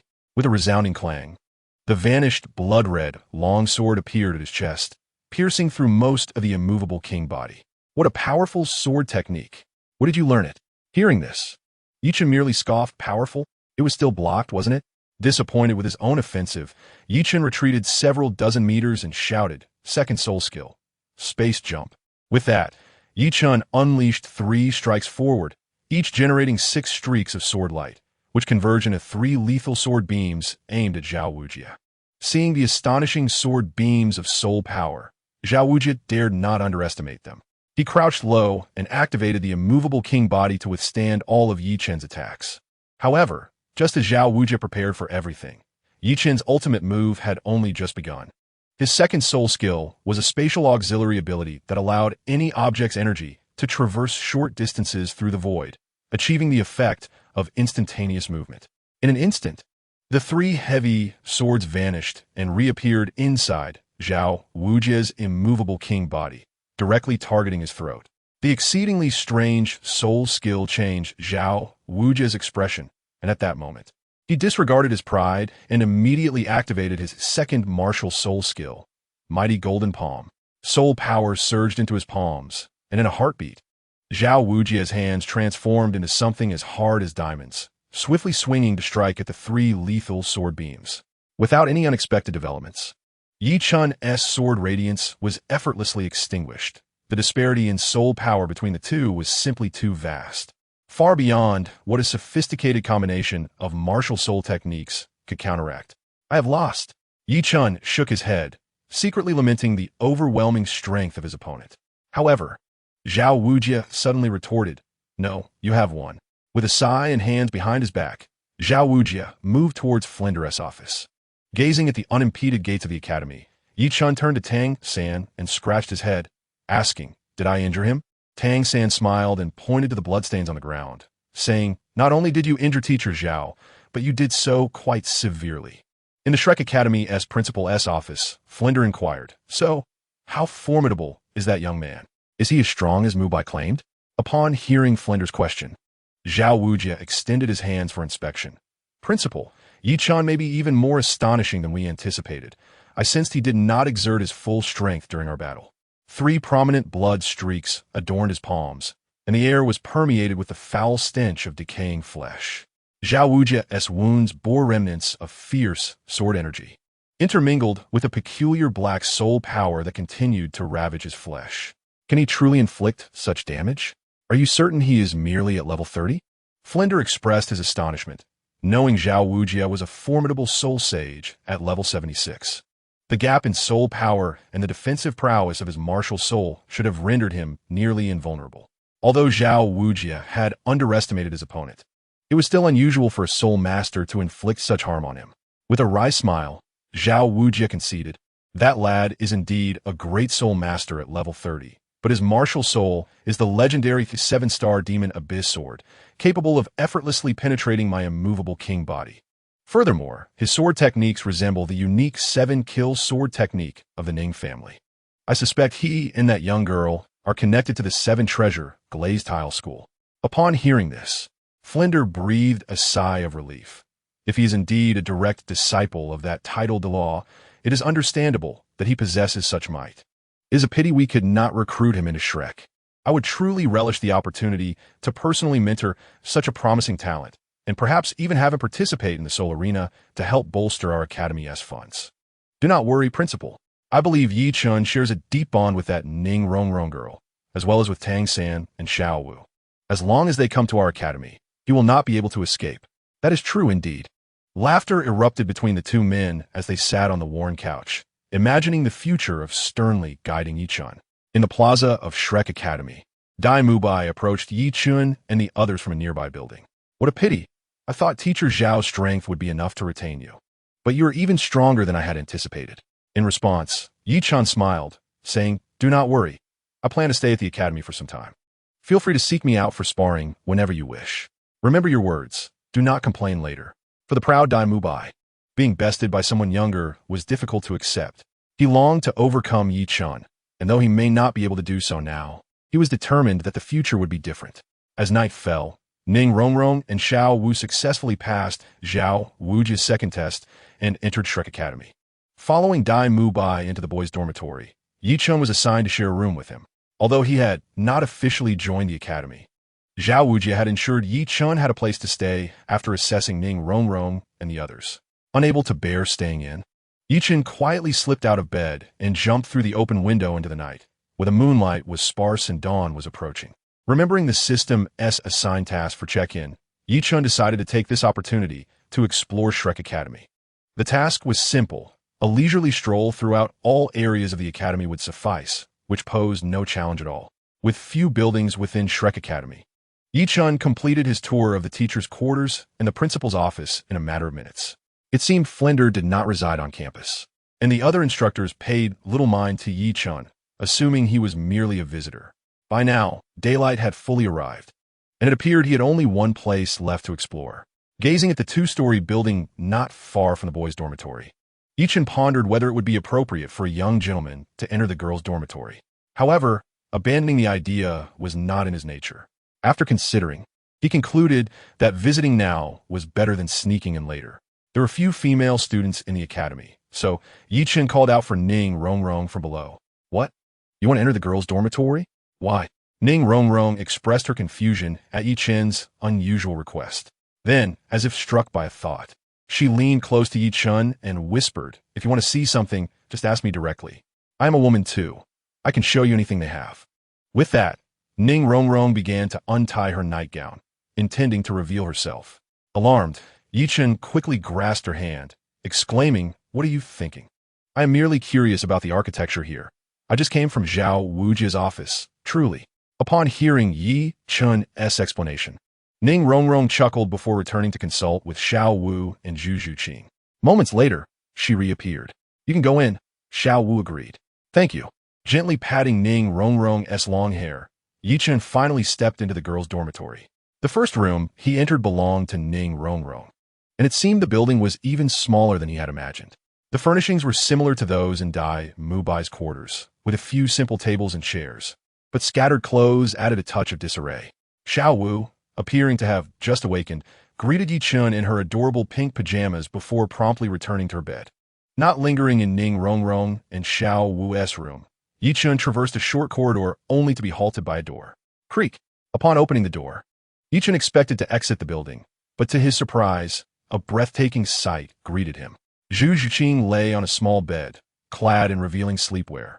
Her figure enveloped in alluring black silk, revealing patches of skin as smooth as jade, her perfectly proportioned body complemented by a stunningly beautiful face. Her physique was remarkably well-developed, as if sculpted by divine hands, making it hard to believe such a perfect figure belonged to a girl of merely a few years. Who was there? The sound of footsteps stirred Zhu Zhuqing from her slumber. Upon seeing Yi Chen in the room, the atmosphere grew tense. Yi Chen swallowed hard, forcing a smile. I assure you, I entered with permission. Do you believe me? Zhu Zhuqing said nothing, but her elongated nails and swift movements spoke volumes. Meow. A cat's cry rang out as Zhu Zhuqing summoned her martial soul, the phantom spirit cat, charging at Yi Chen. Her speed was astonishing. Despite Yi Chen's higher soul power level, he could not match her swiftness. Without a moment's hesitation, Yi Chen leaped out the window and sprinted towards the depths of the forest outside. He could not comprehend why Zhu Zhuqing was so enraged, especially since Ning Rongrong had assured him it was permissible. Moreover, merely observing would not cost her anything, and he had not meant any offense. The voice of the system echoed in Yi Chen's mind, declaring, "Congratulations, host. You have successfully completed the goddess sign-in task. Your cultivation speed has increased by 100, and Zhu Zhuqing's favorability towards you has risen by 300. Although the announcement was somewhat annoying, it seemed to signify a turning point in this misunderstanding. Recalling the shift in Ning Rongrong's attitude towards him, Yi Chen halted his escape and faced the pursuing Zhu Zhuqing. Cough. I truly did not mean to, he began. Please allow me to explain. However, before he could finish, a sharp roar interrupted him, ghostly shadow strike. Wait, are you serious? As Zhu Zhuqing unleashed her martial spirit technique, transforming into a fleeting shadow, rushing towards him, doubt crept into Yi Chen's mind. He wondered why the favorability increase was not as evident as the system suggested. While evading Zhu Zhuqing's attack, he inquired of the system, is this really true? Ding. Each goddess has her unique temperament, but it is certain that there exists a favorability of 300 between you and her. Perhaps her way of expressing it is simply different, the system replied. Are you mocking me? Those were lethal moves, he thought bitterly. Just then, a remarkably agile figure lunged at Yi Chen, knocking him down onto the grass, her claws piercing into his chest. Blood soon began to seep from the wound, staining his clothing crimson. How ruthless! With a hint of anger in her eyes, Zhu Zhuqing hesitated upon seeing Yi Chen's bloodied chest and lowered her claws. If you aren't going to kill me, could you at least let me get up? Pinned beneath her, Yi Chen felt an odd sensation. Gasping for breath, he managed to say, if you don't get off soon, something serious might happen. In the presence of such a captivating figure, he found himself at a loss for words and could only urge her to rise quickly, lest the fiery sensation within him consume him entirely. Seemingly responding to his plea, Zhu Zhuqing frowned, glanced at his chest, and upon realizing he was not gravely injured, she silently sighed in relief and climbed off him. What had begun as a hostile chase now transformed into an awkward silence between them, each unsure of what to say, exchanging glances instead. Are you all right? Zhu Zhuqing finally broke the silence. I'm fine. Thank you for your concern, Yi Chen replied. This isn't concern. I merely felt a twinge of guilt, she retorted, reflecting that perhaps it wasn't as grave as it had seemed. All right, really, I'm fine. Don't worry about it. Yi Chen smiled, tearing a strip from his clothing to bandage his wound, casting a glance at Zhu Zhuqing. Without further words, they shared a tacit understanding and began their walk back to the academy. Their prolonged chase through the forest had delayed them, and by the time they returned to Shrek Academy, it was nearing noon. Once back in the boys' dormitory, Yi Chen lay on his bed, reminiscing about the day's events. Zhu Zhiqing felt entirely different from Ning Rongrong. She was akin to a ripe apple, perpetually exuding an enticing aroma. Yi Chen, the dean wants me to summon you for training, Demingbai announced, bursting through the door, dragging the unwilling Yi Chen to the grassy square within the academy. At that moment, Tang San, Xiao Wu, and others were already waiting, and Flinder was leading the group, appearing particularly invigorated upon Yi Chen's arrival. Aside from innate talent, the cultivation of your martial soul necessitates physical training as well. A robust physique facilitates smoother meditation, so you will begin by running 20 laps around Soto City, Flinder declared, waving his hand. Deming Bai and the others obediently began to run, as this was essential training for them, especially for Rongrong, who had been pampered and doted upon by two powerful Douluos since childhood. Such rigorous exercise was even more vital. Go for it, Rongrong. I'll have some treats waiting for you at the finish line, Yi Chen cheered, glancing at Zhu Zhiqing and giving her a thumbs up to encourage her. Suddenly, Flinder approached Yi Chen, patting him on the shoulder. Hey, why not join in on the practice? You might discover unexpected gains. No thanks, too tiring. I'm better suited to lying around. Yi Chen shrugged, casually finding a patch of lush grass to recline upon, pulling out a novel to immerse himself in. Flinder's frustration was palpable. He could not fathom why this young man refused to train. Did he intend to squander his remarkable talent? I cannot allow such a promising prospect to waste away right before my eyes, Flinder thought, gathering his words before saying, no matter how great one's talent, without effort, one cannot become strong. As the saying goes, talent accounts for one part, while effort accounts for 9. If you wish to achieve perfection, diligent cultivation is paramount. Do you understand? I understand, but I no longer wish to put in the effort. Training is dull and tedious. It pales in comparison to a good novel. Yi Chen replied, having endured the torment from the two Douluos of the Swordbone. He truly had no desire to exert himself any further. So he shifted into a more relaxed position, continuing to read leisurely on the grass. Flinder was fuming internally, tempted to grab Yi Chen and force him to run. But alas, he was not a disciple of the academy, and using force would surely drive him away. Just as he was at a loss, Zhao Wujia approached from a distance. Flinder seized the opportunity to whisper to Zhao Wujia, brainstorming how to integrate Yi Chen into their training regimen. If the two Douluos of Swordbone were to witness this scene, they would likely find it uproariously amusing. For 6 years, they had employed every possible method, yet to no avail. After a considerable time, Flinder and Zhao Wujia approached Yi Chen, exuding confidence. Since you do not believe us, how about a wager? Hearing this, Yi Chen glanced at them and shook his head. Not interested. Last time, Demingbai tricked me. Do you think I would fall for the same trick again? Surely. You must be willing to offer some form of compensation. I refuse to be ensnared. Zhao Wujia was somewhat speechless. It appeared there was nothing of value within Shrek Academy to tempt him with. Yet, suddenly a thought struck him. Leaning closer to Flinder, he whispered, Dean, why not bring out your secret stash? Our plan may very well hinge on it. Absolutely not, Flinder replied resolutely. I'll wager 1,000 gold soul coins. How's that sound? Fair enough? Flinder asked, his expression one of reluctance, as though he were sacrificing flesh. Do you take me for a beggar? Yi Chen rolled his eyes, casually tossing a small pouch toward them.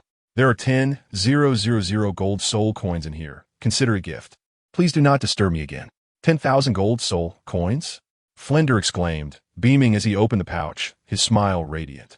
At that moment, Zhao Wujia elbowed him and whispered, Dean, remember to stay true to your intentions.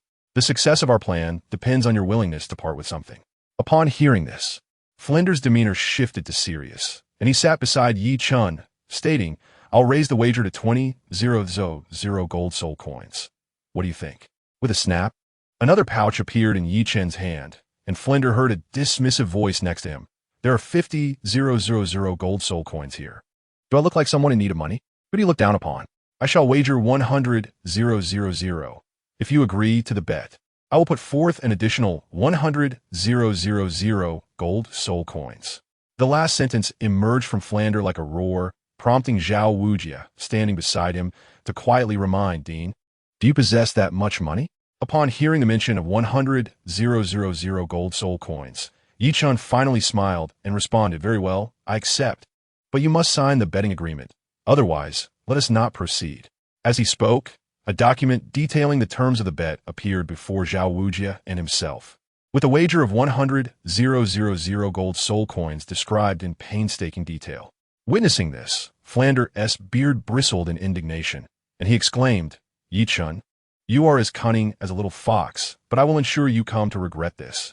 Without a moment's hesitation, perhaps fueled by impulse, Flander signed his name boldly on the agreement. Chapter 14. The Misfortunate Dai Mubai Excellent. Observing Flander's name on the agreement, Yi Chen could not suppress a smile. Initially, he had planned to ensnare him into the academy to profit from his misfortune. Now, with this agreement in hand, it remained uncertain who would benefit from whom. Now, let us discuss the conditions of the bet. If they are too harsh, this agreement shall be rendered void. Yi Chen's intentions were clear. He would accept any terms as long as they were not excessively unreasonable.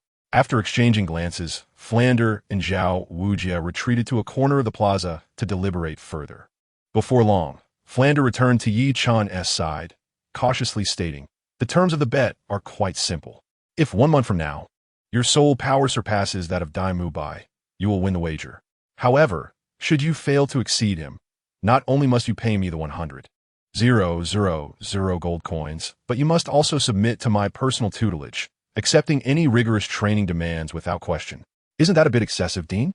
"This diverges from our previous discussions," Zhao Wujia whispered, as Flander had shortened the timeline by 2 months and imposed the additional condition of personal instruction, leading him to believe it was rather extreme. "Very well, it is settled."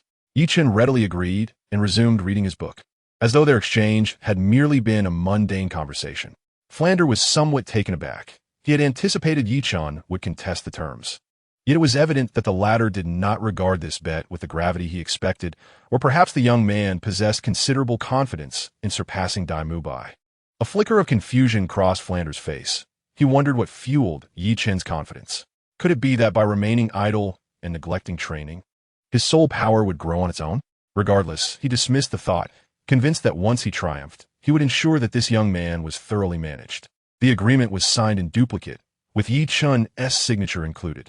As Flander secured his copy, Tang San and the others returned from their run around the city. Flander, seeing them, bellowed, "You are far too slow. Add 10 more laps. Dai Mubai, as the eldest and strongest among you, you shall complete an additional 10 laps." At these words, Dai Mubai was instantly struck with fear, nearly collapsing in dismay. "Dean, why must I run 10 more laps? Do you have any notion of the distance involved?" Before he could finish his plea, Flander's face darkened. "Make it 20 more laps. Please, Dean, I understand my mistake. Do not treat me so harshly. 50 laps, now be gone." In response to Dai Mubai's desperate entreaties, Flander roared in fury. This was no trivial matter.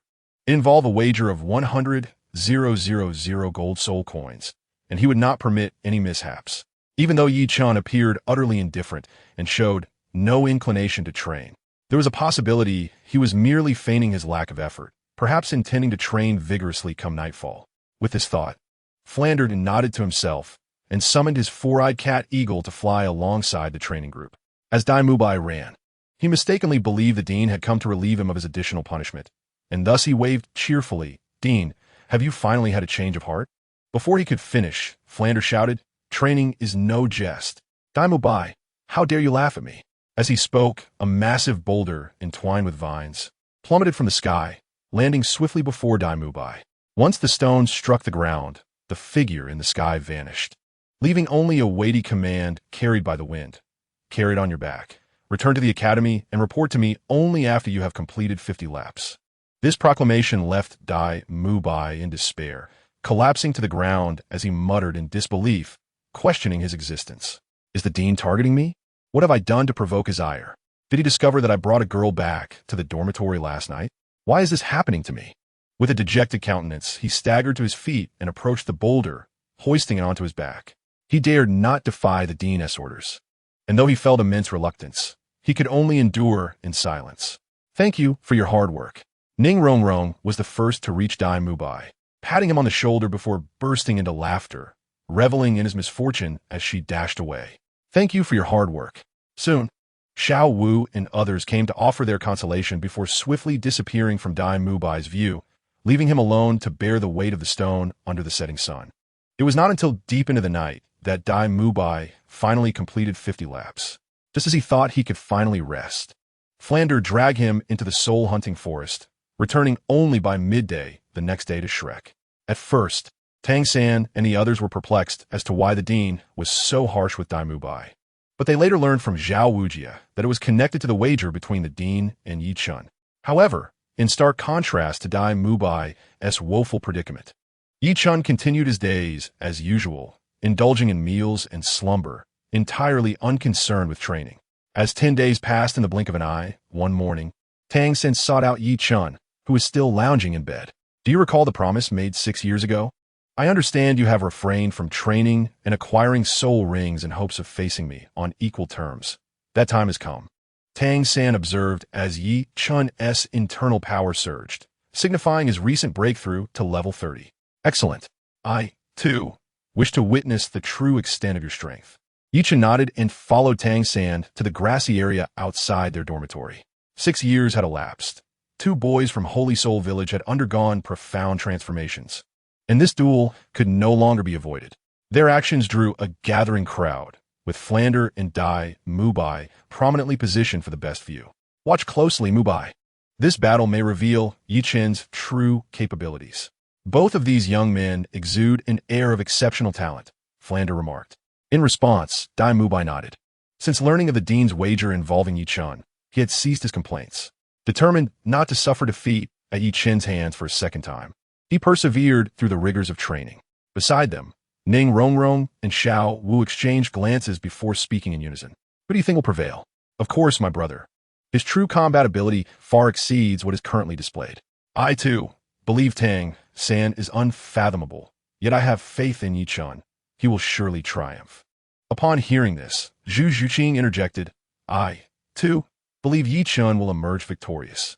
As the words fell, Ning Rongrong turned to her, promptly embracing the perfect figure that could drive any man to madness, and with a playful smile, she inquired, do you also harbor feelings for Yi Chen? Don't deny it. I've long sensed something peculiar between you two. You've been exchanging glances these past few days. Haven't you? Rongrong, please don't misunderstand. I have no intention of competing with you for Yi Chen. I simply cannot suppress my inner thoughts. Zhu Zhuqing confessed, not attempting to refute the claim, as she realized she might indeed have developed feelings for someone. Consider yourself honest, Ning Rongrong retorted with a smirk, continuing, we could both cherish our feelings for Yi Chen, but Zhuqing, you must promise me that you won't keep them all to yourself. Even if it comes to that, we should do it together. What are you saying? Zhu Zhuqing felt a flush creeping to her cheeks, clearly embarrassed by Ning Rongrong's words. In the open field, Yi Chen and Tang San stood facing each other, neither in haste to engage, seemingly observing one another. A moment later, Tang San spoke first. I've witnessed your battle with Teacher Zhao. If necessary, I can reveal some of my abilities as well. There is no need for that, Tang San. For regardless of your knowledge, you may not stand a chance against me, Yi Chen replied, causing Tang San to furrow his brow slightly. He acknowledged Yi Chen's strength, yet questioned whether he himself was truly weak. Without further ado, perhaps to prove himself, Tang San unleashed his first martial spirit, enveloping him. Poisonous blue-silver grass surged forth from behind him, intertwining to form a dense mass of vines that charged toward Yi Chen, ensnaring any stone within its grasp with formidable control. Though the blue-silver grass was swift, Yi Chen's movements were exponentially quicker, with a few light footfalls. He effortlessly evaded the onslaught. Yet, as he momentarily halted in mid-air, Tang San seized the opportunity to activate his second martial spirit ability, Parasite. With a swift motion, Tang San summoned peculiar ghostly vines from beneath Yi Chen, ensnaring him tightly, creating an impenetrable cocoon. Once ensnared by my ghostly vines, few can escape, and the venom within will incapacitate even the strongest, Tang San thought, observing the stillness of the dense vines. He mused that Yi Chen could not possibly be that weak. But remaining within the ghostly vines would surely overwhelm even Zhao Wujia's teacher with potent toxins. Why then was there such silence?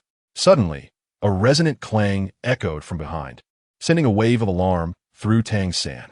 Instinctively, he activated his purple extreme magic eyes and swiftly evaded to the side.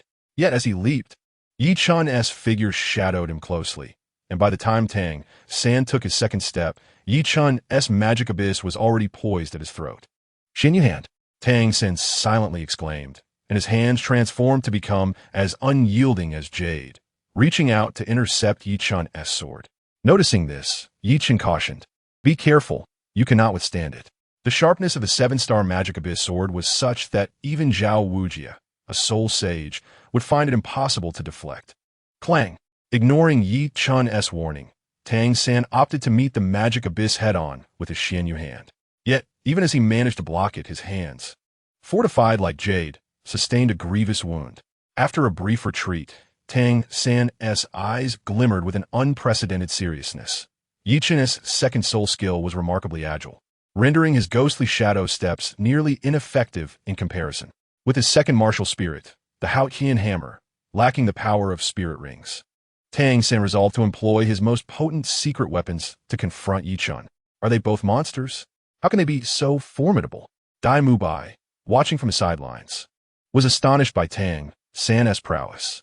He had believed his own strength could rival Yi Chun, yet now it seemed he might not even surpass Tang San. It was evident that Tang San had yet to unleash his full potential, and Dai Mubai felt himself on par with him, while Yi Chun remained inscrutable, having yet to reveal his true strength even after such an extended confrontation.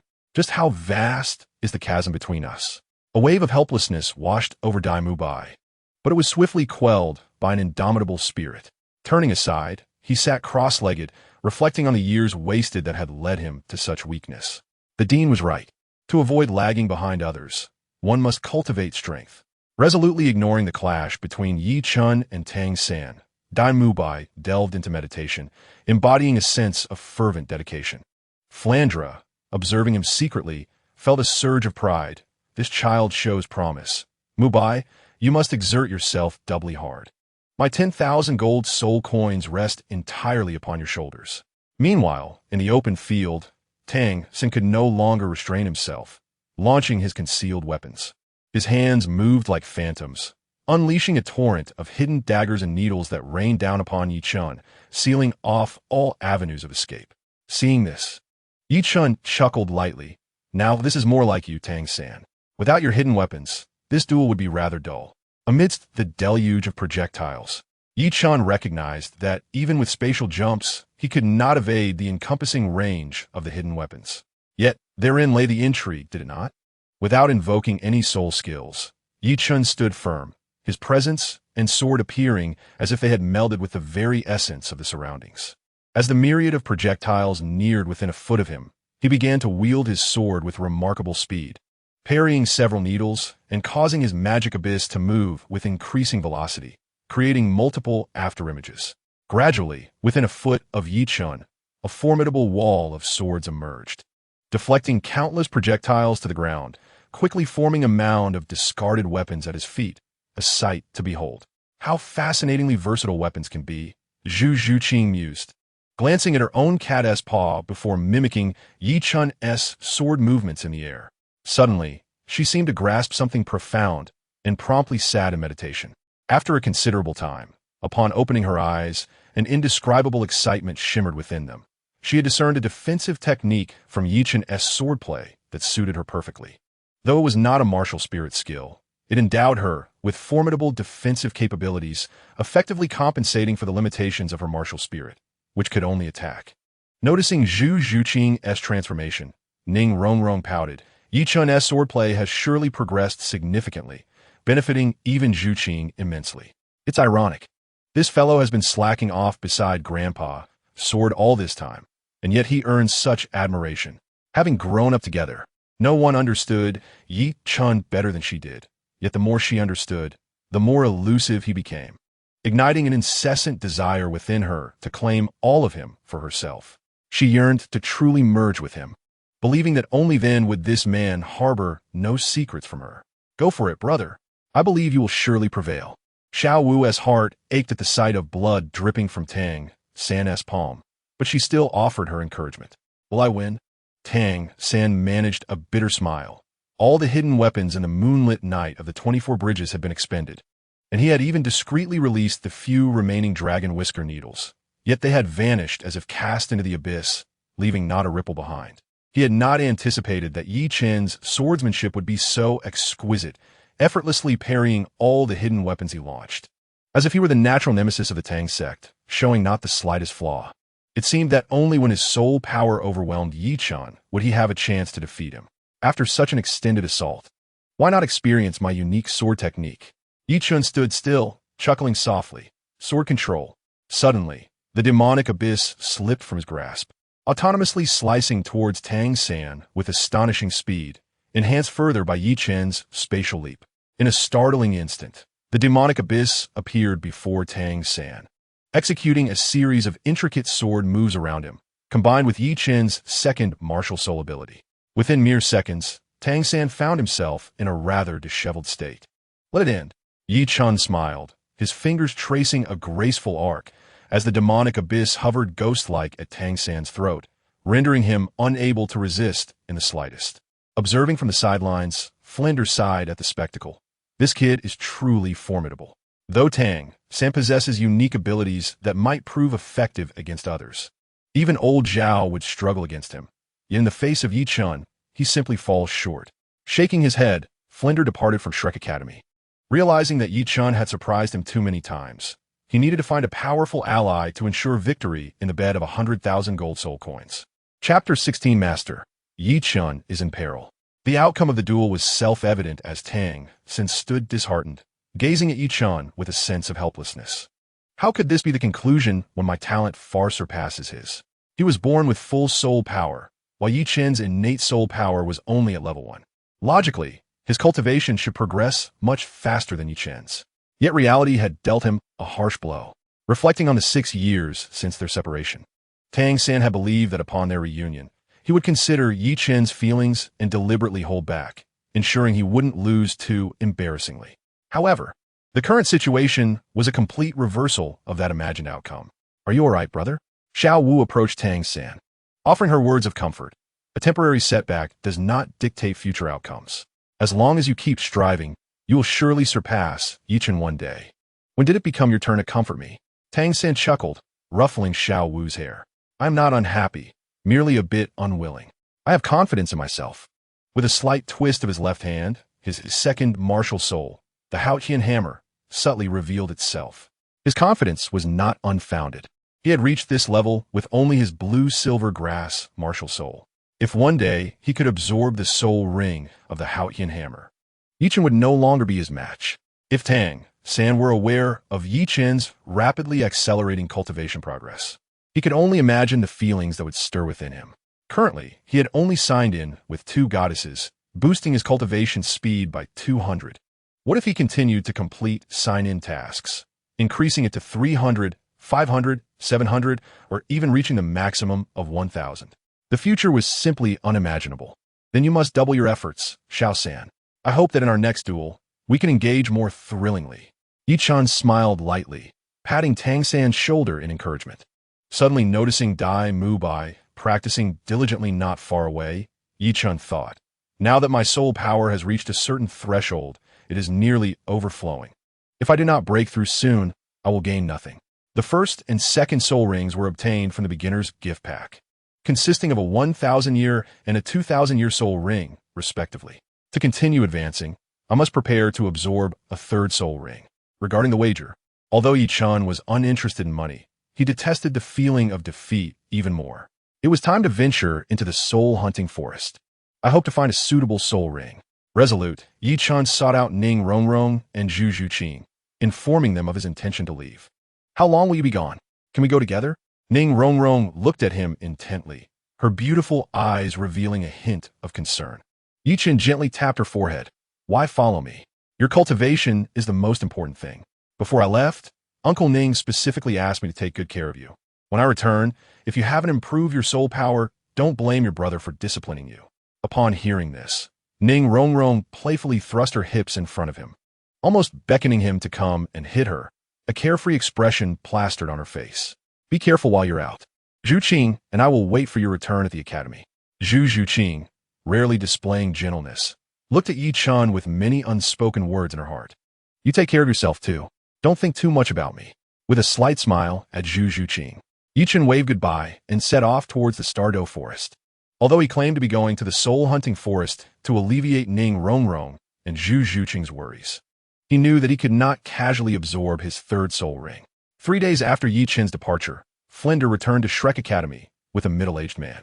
Upon recognizing the newcomer, Tang San respectfully exclaimed, "Teacher." Xiao Wu, spotting a familiar face, sweetly smiled, "Master." Xiao Jiang merely nodded, beginning to survey the surroundings as if searching for someone. At that moment, Flinder called over Zhao Wujin, inquiring, "Where is Yi Chen?" "That kid has run off to sleep again. Summon him so my old friend can have a look." "Director, he left the academy after dueling with Xiao San. It seems he went to the soul-hunting forest to acquire his third soul ring," Zhao Wujin candidly replied, subsequently offering his understanding.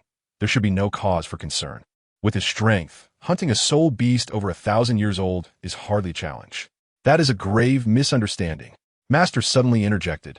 Old Flinder mentioned that Yi Chen's first and second soul rings are both of the 1,000-year variety. Do you think he desires a third martial soul that would also be within that range? While it was Yu Xiaojiang's first time hearing about Yi Chen's 1,000-year soul rings, he felt compelled to act cautiously given the life and death stakes involved. "Big brother, you must take people to the nearest Stardow Forest immediately. You must find Yi Chen quickly, or the prodigy you speak of may vanish from this world." Upon hearing this, Flinder exclaimed in alarm, then took off towards the nearest Stardow Forest with Zhao Wujing. Meanwhile, Ning Rongrong and Zhu Zhuqing, having received the news, hurried over to inquire about its reliability. Ultimately, Yu Xiaojiang decided to take Ning Rongrong, Zhu Zhuqing, Tang San, and Xiao Wu along to the Stardow Forest. The Stardow Forest is one of the 3 most famous soul beast habitats on the Douluo Continent. Sprawling across the borders of the Heaven Do Empire and the Star Luo Empire, a vast primordial forest. Unlike the soul-hunting forest, which only produces low-level soul beasts of less than 10, 100, or 1,000 years, the Stardow Forest is home to many soul beasts exceeding 10,000 years, even including those of the legendary 100,000-year caliber. At this moment, Yi Chen had effortlessly traversed the outskirts and was advancing deeper into the forest. The closer he got to the central area, the stronger the soul beast he encountered. In the outskirts, the mightiest soul beast Yi Chen had seen was only around 1,000 years old, but upon reaching the inner forest, he was confronted by a formidable 3,000-year fire-scaled winged serpent, equivalent to a soul master.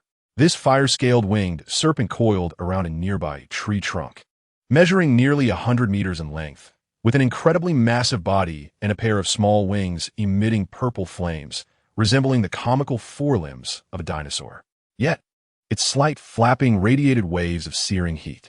The serpent's crimson tongue flicked out periodically, and its upright pupils fixed intently on Yi Chen, as if he were its lunch. At this moment, it was noon, yet the forest remained shrouded in darkness, the towering trees seemingly obscuring the sky. Only a few peculiar luminescent plants illuminated the surroundings. Yi Chen stood upon a massive tree branch, casually summoning the 7 Stars Demon Abyss Sword, feeling a twinge of hunger as the soul beast arrived just in time. Before the winged serpent could act, Yi Chen launched the first strike. With a swift step, he vanished into the void and leapt above the serpent's head, delivering a powerful slash with the sword. The blade, composed of 6 sword energies, struck the serpent's head with such speed that it elicited a pained roar from the creature. The winged serpent proved formidable. After Yi Chen's assault, it only suffered a bloodied wound on its head, not fatal. With its small purple flames flickering, the serpent's abdomen suddenly expanded, and it unleashed a torrent of purple flames from its mouth, creating an impressive display. Unfazed, Yi Chen advanced, adopting a sword-drawing stance as a whirlwind enveloped the demon abyss, and he drew his sword with all his might. The first martial soul technique, Gale Slash, was activated, slicing through the massive wave of purple flames which parted around him. The resulting semicircular black wind blades cleaved through the serpent's neck, decapitating it. As Yi Chen landed, he intended to harvest some meat for roasting, but before he could approach the serpent's corpse, an enormous claw descended from above, seizing the winged serpent. A soul beast over 10,000 years old? Yi Chen was startled and quickly retreated behind a tree to observe the colossal creature. Standing at hundreds of meters tall, it resembled a black and white thunder eagle, its body covered in dark feathers with gleaming white wings, now stained with blood, and a broken beak dripping crimson. Moments later, The ground began to tremble violently, as if something beneath was rapidly approaching, causing the earth to bulge like the movements of a burrowing creature. Soon, a 1,000-meter-long poisonous centipede emerged, entangling the injured thunder eagle and constricting its body before attempting to bite its neck. Seeing the centipede's approach, the thunder eagle let out a piercing cry, and its white wings erupted with two blinding bursts of thunder. The thunderbolts exploded outward, sending countless small lightning strikes towards the centipede, propelling it away. Seizing the opportunity, the thunder eagle attempted to soar into the sky, but as it ascended, the wounds on its wings rapidly turned purple, and black blood began to ooze forth, indicating deep poisoning. After a few desperate flaps, the thunder eagle plummeted to the ground. Trembling uncontrollably, the centipede, sensing its chance, lunged at the eagle, wrapping its elongated body around it and biting down fiercely on its neck. The thunder eagle struggled violently, its massive form rolling in the forest as it sought to break free, but the venom injected into its body was overwhelming, threatening its very life. Gradually, its struggles weakened until it lay still on the ground. The centipede, cautious even in victory, tightened its grip, and Chen, watching from distance, could hear the sound of bones cracking. After some time, the centipede slowly released the thunder eagle, preparing to feast. Yet, just as it believed its meal was secured, the seemingly lifeless thunder eagle suddenly opened its eyes and unleashed a powerful black lightning bolt, piercing the centipede's head. At last, the thunder eagle fell, incapacitated if not dead, while the centipede, despite losing its head, continued to writhe on the ground, expressing its defiance. Observing the fierce battle between the two soul beasts, Chen felt an unexpected stroke of fortune. A 1,000-year soul ring awaited him. With a smile, he leapt from the giant tree, racing toward the dying beasts. Simultaneously, from another direction, a young woman appeared beside the two soul beasts. Their eyes met, each recognizing the other's caution. This newcomer was a strikingly beautiful young woman with short golden hair and an alluring figure, rivaling the likes of Zhu Zhuqing and Ning Rongrong, yet exuding a mature charm. I have been observing these two soul beasts for half a month. You should withdraw, she commanded with an air of superiority, as if Chen were unworthy of her gaze. Chen shrugged. How about we each take one of these 1,000-year soul beasts? The woman scoffed. Ridiculous. Where did you get the idea that these are 1,000-year soul beasts? Your perspective is quite limited. Not 1,000-year soul beasts. Chen rubbed his eyes, examining the two beasts closely, and soon found himself embarrassed. Only the poisonous centipede was indeed over 10,000 years old. The thunder eagle, while formidable, had just over 9,000 years of cultivation. Clearing his throat to dispel the awkwardness, Chen said, "The 1,000-year soul beast belongs to me. That thunder eagle would suit you well." He then prepared to end the centipede's life. With your soul power at level 30, do you think you can absorb a 1,000-year soul ring without bursting? The woman stood firmly in front of him, her own soul power radiating at level 40. I told you they do not belong to you. Leave now, or I shall not hesitate to act. Come now, are you being reasonable? You can't absorb a 1,000-year soul beast either. Such waste is disgraceful. Chen felt a hint of frustration. According to logic, reaching level 40 and breaking through to the Soul Master would only permit the absorption of soul rings up to 5,000 years. He doubted anyone other than himself could achieve such a feat. Your waste is none of my concern. If you do not depart, I will kill you now. The woman was evidently impatient. The two soul beasts were weakening, and she needed to act swiftly to claim the rings. Chen understood her reluctance to engage further and smiled. Come, kill me. Once you do, those two soul rings will be gone. Sitting casually on a broken tree stump, Chen nonchalantly crossed his legs, entirely unfazed. With his strength, hunting a 1,000-year soul beast was certainly feasible, albeit requiring considerable effort. However, this young woman, lacking special means, would likely struggle to even capture a 9,000-year beast. At that moment, patience was the deciding factor. A confrontation would surely result in a prolonged struggle. Yet the two soul beasts could not afford such a delay.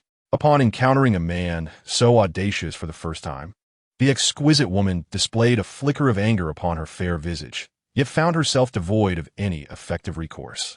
She understood the urgency of obtaining a soul ring. Otherwise, if the soul beast perished entirely, all would be lost.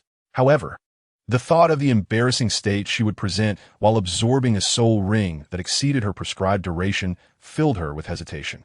Stealing a glance at Yi Chen, she noted that despite his somewhat rogue demeanor, his countenance was strikingly handsome. Perhaps, if he were to witness her, it would be tolerable, provided she could eliminate him afterward. With newfound resolve, she moved silently to the side of the black and white Thunder Eagle, drawing a finely crafted dagger to swiftly dispatch the soul beast. As a purple halo ascended, she settled down to absorb the energy. Observing her actions, Yi Chen did not hesitate. He summoned the abyss and severed the last breath of the 10,000 poison centipede, then too began to absorb the energies at hand. Although the soul power cultivated by the system was remarkably pure and accommodating, the immense energy carried by a soul ring of excessive age could overwhelm him. One of the reasons he forcibly suppressed his soul power every 10 levels was to endure higher-aged soul rings. As long as the explosion of the soul ring remained within his threshold, the process of absorption would be exceedingly effortless and rapid. Minutes later, Yi Chen slowly opened his eyes, and 3 soul rings of purple and black hues radiated outward from his being, signifying the completion of his absorption. After stretching his body, a sudden tearing sound reached his ears, prompting him to instinctively turn and observe. To his astonishment, he found the exquisite woman beside him, her garments having mysteriously disintegrated, revealing an ethereal form akin to a celestial being laid bare before his eyes. Such beauty was truly breathtaking. Blood involuntarily flowed from his nose as he beheld her. For although she lacked the provocative physique of Zhu Zixing, she inexplicably sported 2 adorable fox ears and a fluffy tail, captivating his gaze. Chapter 18. Hulaina. Seemingly enchanted, Yi Chen's eyes were fixated upon the enchanting woman. He had encountered many beauties before, yet this woman exuded a peculiar allure that ensnared him. His sinful right hand, driven by an inexplicable impulse, moved forward, but he managed to regain his composure just in time, diverting his gaze to avoid committing an unforgivable transgression. He removed his coat and draped it over her shoulders, and time seemed to stretch infinitely in that moment, each second a delightful torment, as he both yearned for it to pass and wished to prolong it. Eventually, a dark purple soul ring enveloped her, and she awakened from her trance. Her acute senses detected Yi Chen's smoldering gaze, and upon noticing the coat draped over her, a rare softness flickered in her eyes, quickly replaced by a frigid demeanor. "Thank you for your coat, but having seen my body, you must die." Before Yi Chen could utter a word, she unleashed her special soul skill, charm. Channeling her soul power, a massive golden fox materialized behind her, accentuating her fox-like ears and fluffy tail, emanating an alluring crimson light. Her eyes shimmered with a pink glow as her finger caressed her luscious lips, eliciting a mesmerizing effect, and as she gracefully arched her body, Yi Chen's coat slipped from her back, leaving her exposed once more. A surge of red, enchanting soul power erupted from her, striking Yi Chen, who was entranced by her presence, and immediately, a powerful suppression coursed through him, sealing off nearly half of his soul power. Wasn't this person only at level 30 before? How'd he leap to level 38 after absorbing a soul ring? Hulaina pondered, realizing the necessity of charming him to ensure his compliance. How uncomfortable! Yi Chen instinctively tugged at his clothing, his focus solely on the enchanting woman before him. At that moment, his vision was consumed by her, and if one were to closely observe, they would discern a pink heart at the center of his pupils, as if she were manipulating him. Staggering, Yi Chen stepped toward Hulaina, unconsciously shedding his garments one by one, his demeanor akin to that of a man in a trance. Observing this, Hulaina remained remarkably composed, knowing that once ensnared by her charm, he would fall helplessly in love with her, succumbing to impulse and losing his rationality. Raising her right hand, a swirling mass of white lightning coalesced at her fingertips, its form shifting and restless. She declared, casting a glance at the discarded coat on the ground, her eyes betraying a moment of reluctance before she unleashed the lightning toward Yi Chen, engulfing him in a tempest of energy. Turning back, she donned a set of purple armor and gauzy fabric from the necklace around her neck, muttering to herself, "Remember, the one who kills you is Hulaina, though you shall already be dead." With that, she shook her head and prepared to depart the Stardow Forest. Yet, just as she lifted her leg to leave, 2 powerful hands unexpectedly seized her from behind, forcing her down onto the grass, stirring up dust. What is happening? Hulaina struggled to break free, but the grip was unyielding. Confounded, she wondered how her potent fourth soul skill could be resisted. A level 38 soul master, even if half his soul power was suppressed, should not withstand such an assault. Her fourth soul ring was that of the black and white thunder eagle, over 9,000 years old. Before she could fathom the situation, Hulaina was flipped over, and upon seeing her assailant, she gasped in shock. It was Chen, who not only had survived, but had undergone a dramatic transformation. His once handsome features had become strikingly alluring, almost diabolical. And from his back sprouted 12 inky black angelic wings, pulsating with overwhelming dark soul power that was both awe-inspiring and terrifying.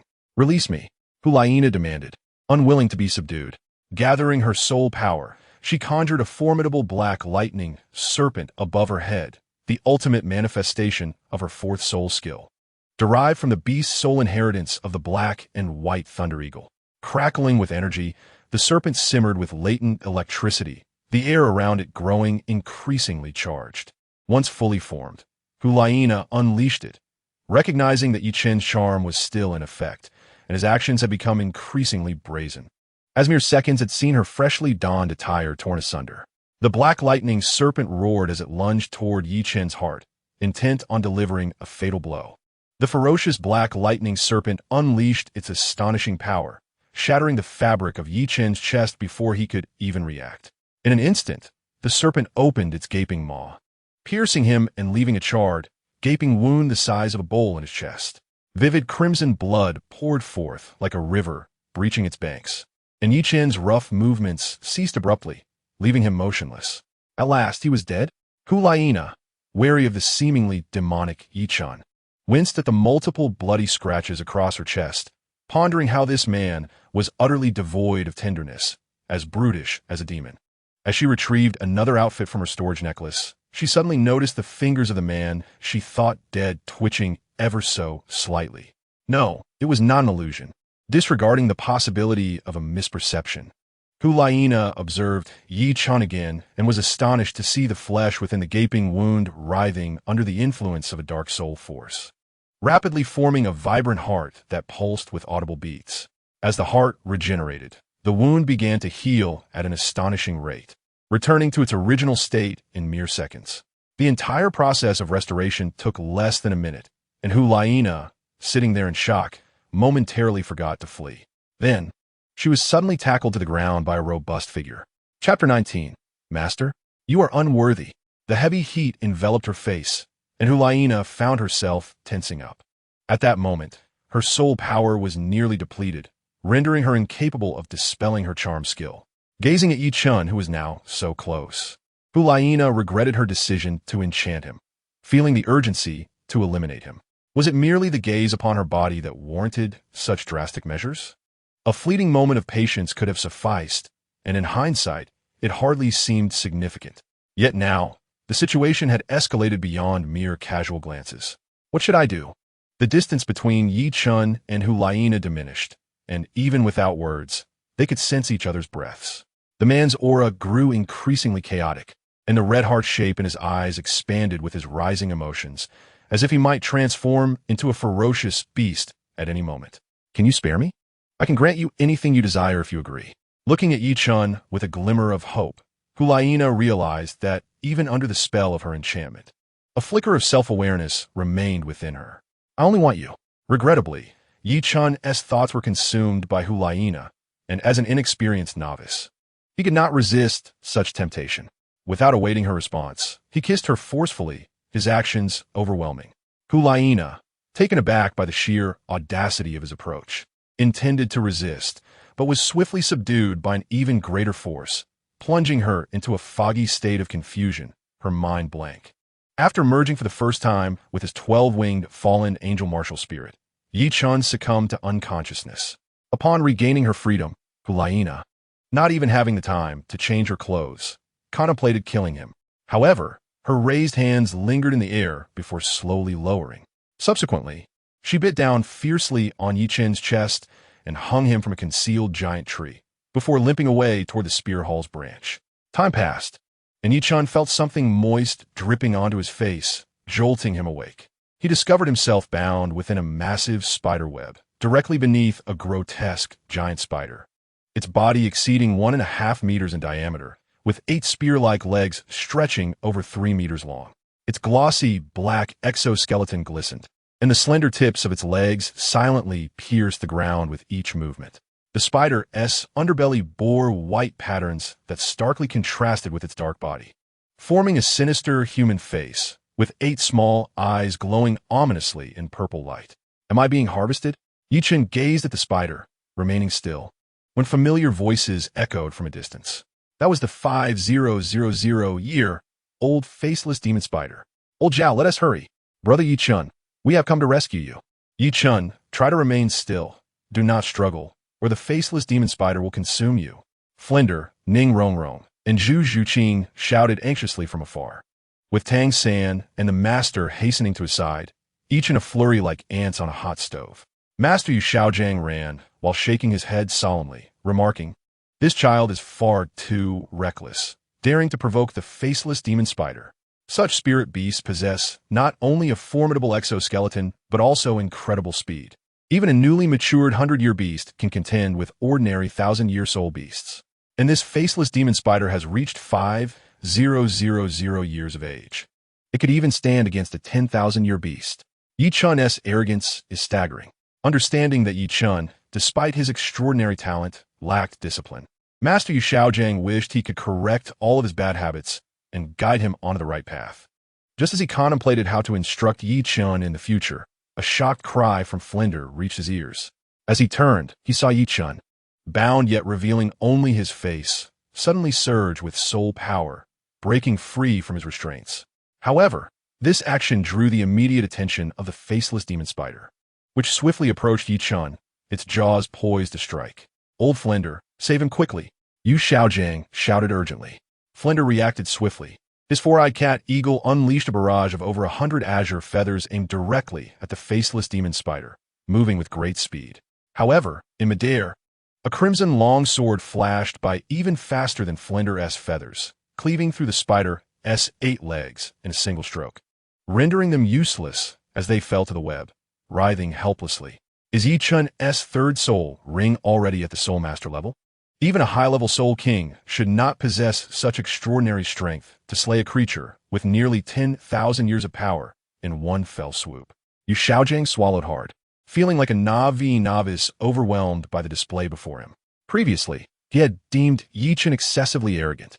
Now he realized that the young man possessed the formidable prowess to back it up, rendering him truly terrifying. Are you all right, Chen?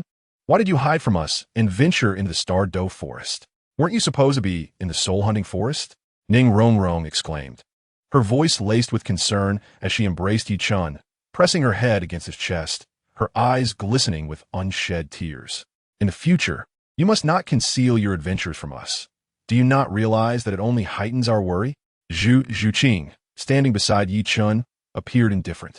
Yet her body quivered slightly as if she wished to embrace him too, but she restrained herself in front of the crowd, only revealing a hint of crimson in her beautiful eyes.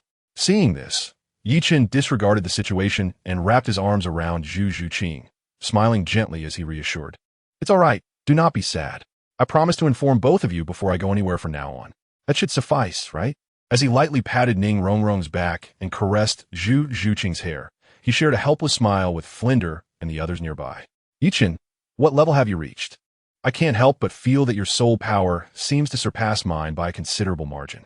Tang San looked at Chen, who was surrounded by beautiful women, a flicker of admiration igniting in his eyes.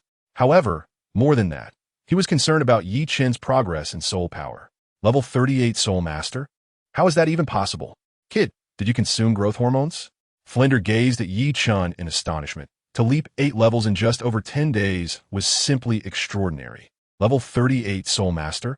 Yu Xiaojiang could hardly believe it.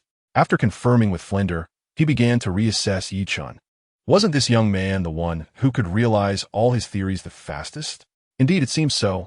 Suddenly excited, Yu Xiaojiang, who had an abundance of theoretical knowledge but lacked practical experience, thought that if an extraordinary talent could assist him in manifesting his theoretical fantasies, it would validate everything he had envisioned. With this thought, Yu Xiaojiang's gaze towards Yi Chun became fervent. Although Tang San had good aptitude and could assist him, Yi Chun was undoubtedly the most suitable candidate to be his disciple. Eagerly, he approached Yi Chun and exclaimed, "Yi Chun, would you be willing to become my disciple?" Observing this, Zhao Wujia burst into laughter, saying, "Master, don't forget what you promised the dean. Even if you take in Yi Chun, it must wait until this wager concludes. Understood?" "Of course, you need not worry," Yu Xiaojiang replied, his words eliciting nods of approval from Zhao Wujia and Flender, though they seemed to overlook the protagonist of the matter. Yi Chun, holding two beautiful women, frowned and remarked, "Why does everyone want to take me as a disciple?" "Master, to be honest, you still fall short compared to my own master." In response to Yi Chen's words, Yu Xiaojiang chose not to take offense. He had long known from Flender that this young man possessed an incredibly arrogant temperament and rarely regarded others highly. With a self-deprecating smile, Yu Xiaojiang expressed his disappointment. "I understand you think I lack the qualifications to be a proper teacher, since your soul power exceeds mine. Nevertheless, I truly admire you. If one day you encounter any issues in your cultivation, feel free to seek my assistance." Yi Chen shrugged, saying, "I appreciate your kindness, but I doubt that day will ever come. Do not take it to heart. Yi Chen is simply like that," Tang San consoled Yu Xiaojiang. Meanwhile, Flender chuckled and wrapped an arm around Yu Xiaojiang's shoulder, whispering, "This kid is indeed arrogant, but if you train Dai Mubai to be even stronger than him, perhaps the situation could change." "Perhaps," Yu Xiaojiang smiled, his gaze still fervent towards Yi Chun. He greatly admired the young man, yet it seemed there was no destined connection between them. Suddenly, Flender's attention shifted to the side, where a 5,000-year-old man-faced demon spider resided. Don't let this 5,000-year-old soul beast go to waste. Since Tang Sen has reached level 30, he could absorb this soul ring. Hearing this, Yu Xiaojiang expressed his concerns. This is a 5,000-year soul beast. Can Xiao San withstand the pressure of such a third soul ring? The risks are too great. I cannot agree. I can do it. Master, since Yi Chun can absorb a 10,000-year soul ring, I'm sure I can handle this 5,000-year soul ring, Tang San asserted, moving closer to the man-faced demon spider. Eager try. Noticing this, Yi Chun tugged at Tang San's sleeve and cautioned, "You should reconsider. The reason I can absorb a 10,000-year soul ring is due to my soul power's unique adaptability. Absorbing soul rings must be approached with caution." Yi Chun vividly recalled the struggles Tang San faced when absorbing the 2,000-year man-faced demon spider. The impact of a 5,000-year beast would undoubtedly be even more overwhelming. If not for his special soul power, Yi Chun would hesitate to attempt such a feat. "Thank you, Yi Chun, but I truly wish to give it a try." After surveying the expressions of those present, Tang Sen ultimately decided to absorb the 5,000-year man-faced demon spider. Yi Chun observed silently, recognizing Tang San's reluctance to be overshadowed by his level. Yet, it was unavoidable. After all, the more divine spirits he signed, the faster his cultivation progressed. Flender and Zhao Wujia stabilized Tang San, providing protection as he decisively ended the life of the man-faced demon spider and sat down to begin the absorption process. Initially, Tang San's progress appeared steady, but it wasn't long before his complexion darkened, beads of sweat pouring from his forehead as his body trembled, blood trickling from the corner of his mouth. Seeing this, Yi Chun quickly placed a hand on Tang San's shoulder, channeling his own soul power to alleviate the pressure. After spitting out a mouthful of black blood, Tang San awakened from his trance, his expression one of deep disappointment. Yu Xiaojiang, Flender, and the others understood the outcome without needing to voice it. After a brief interlude, Yi Chun and the others returned to Shrek Academy. When Dai Mubai learned that Yi Chun had independently acquired a 10,000-year soul ring, he became increasingly exhilarated, diving into intense training. Yu Xiaojiang and Flender dedicated themselves to teaching, continually introducing various effective training methods and meditative insights, resulting in his soul power leaping 2 levels within that time, reaching level 39 Soul Master. A month passed swiftly. Since the wager had been established, Dai Mubai had been training fervently, and tomorrow would be the day of reckoning for his ultimate results. "I wonder if that kid has been training. For some reason, I still feel a bit anxious," Flender mused in the dean's office, resting his chin on his hands. Yu Xiaojiang, sipping tea beside him, remarked, "In my view, Yi Chun does not strike me as a lazy person. He is willing to take risks for his martial soul," indicating that he values his cultivation. As for why he seems idle, It may be due to his previous master's laxity in discipline. Things will improve. I hope so. Flinder sighed, a hint of regret crossing his face. If the two Douluos from the Swordbone clan were to hear such words, they would likely scold these two for their ignorance, as they had dedicated 6 years to nurturing Chen, only to find their efforts unreciprocated. The following day, the long-awaited date of the wager arrived. In the Shrek Academy's grassy square, Flinder and Yu Xiaojiang led Dai Mubai to the center, where Chen awaited them.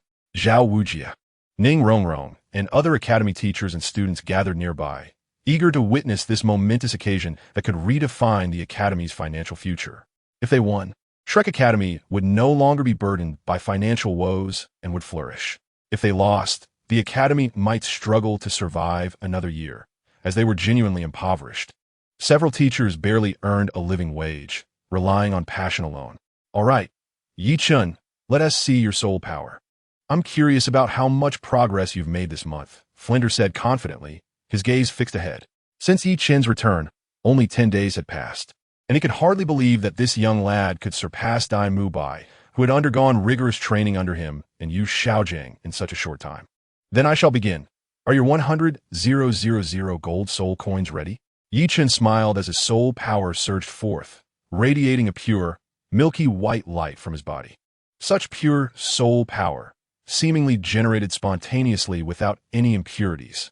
Yu Xiaojiang was taken aback by Chen's extraordinary energy, which was beyond belief. Level 39 Soul Master. Huh, you little rascal, prepare to lose. After Flinder discerned Chen's precise soul power level, he couldn't help but burst into laughter.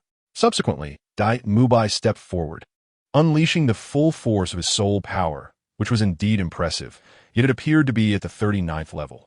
I have won, Chen. At that moment, Dai Mubai uttered a puzzling statement. Just as Chen was about to inquire, Flinder interjected, Everyone, pay close attention. Mubai's soul power is at 39.5. Far surpassing Chen's. Ha ha ha. Dean, you're being unreasonable.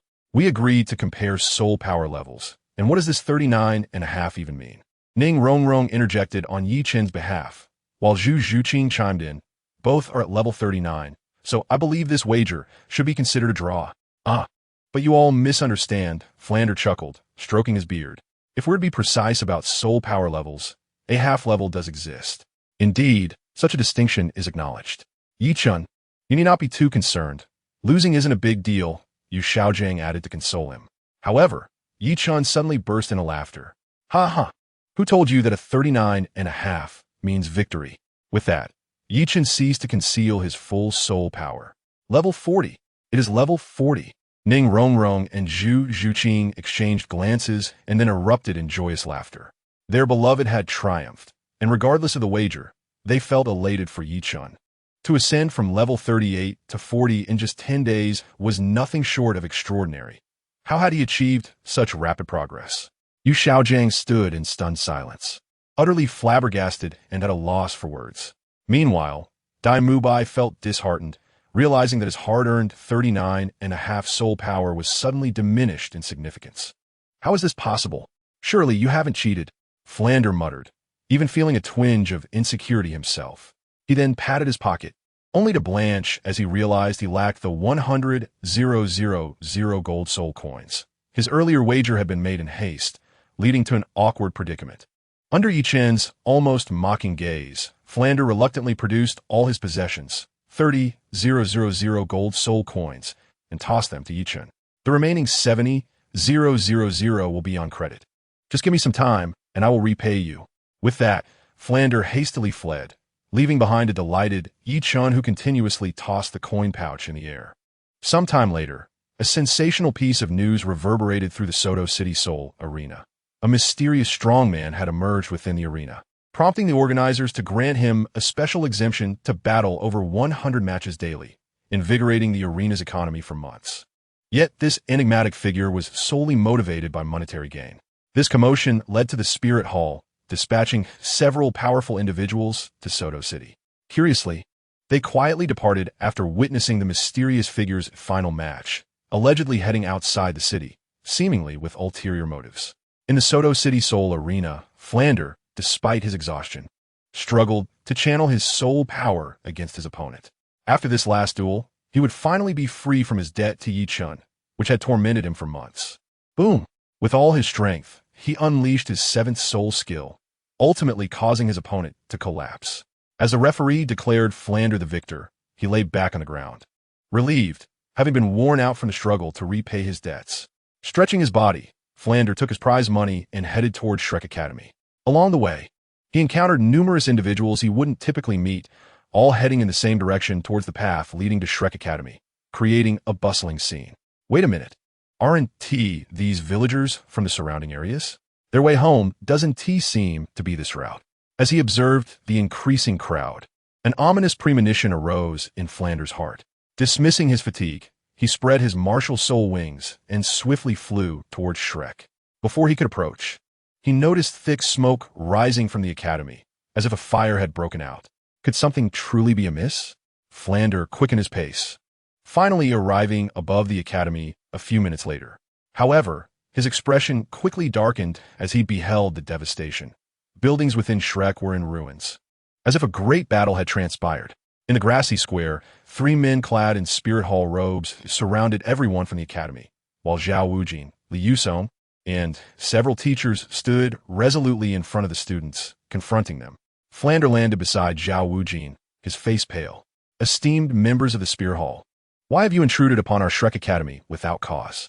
If a reasonable explanation is not provided today, I shall report this to the Star Do Empire for justice. Dean, these individuals harbor ill intentions. They attempted to abduct Chen after sneaking into the male dormitory. Had it not been for Dai Mubai's timely discovery, Chen might have already been harmed, Zhao Wujin whispered, sharing his suspicions. At that moment, the bald leader of the spirit hall removed his large hat and pointed at Chen, stating, "We only seek him. Hand over this individual, and you may avert disaster. Otherwise, Shrek Academy will cease to exist." As he spoke, the bald man's soul power surged forth, immediately revealing him as a soul Douluo of level 80 or above. The 2 others behind him emanated equally strange and formidable powers. Witnessing this scene, Flander gasped inwardly. 3 soul Doulos, why would they target this young man? He glanced back at Chen, whose expression remained tranquil, stirring several questions within him. He then cautiously replied, "Are you aware that this young man's master is the renowned swordsman from the Ning family? Even if your spirit hall intends to act recklessly, you must weigh the consequences." In response, the bald man produced an exquisite token and coldly declared, by decree of the Pope, regardless of his background, "This young man must accompany us today." Flander's expression turned serious. The Pope's direct order was not something a mere soul sage like him could withstand. In the presence of 3 soul Doulos, even if he risked his life, it would be futile. "Dean, do not trouble yourself. I will go with them," Chen declared as he freed himself from Zhao Wujin's grasp and approached the 3 members of the spirit hall. "Let us depart." The incident surrounding Su Yuntao had finally escalated. Chen understood that he could not evade this fate any longer. After years of hiding, his fallen angel martial soul could not escape the spirit hall's pursuit. Brother Chen, Ning Rongrong, and Zhu Zhuqing attempted to rush forward to protect Chen, but Flander and the others held them back, knowing that impulsiveness at this juncture would be futile. Engaging in a confrontation would lead only to demise. "Do not worry, Rongrong, Zhuqing. The Pope merely wishes to invite me for tea. We shall meet again soon."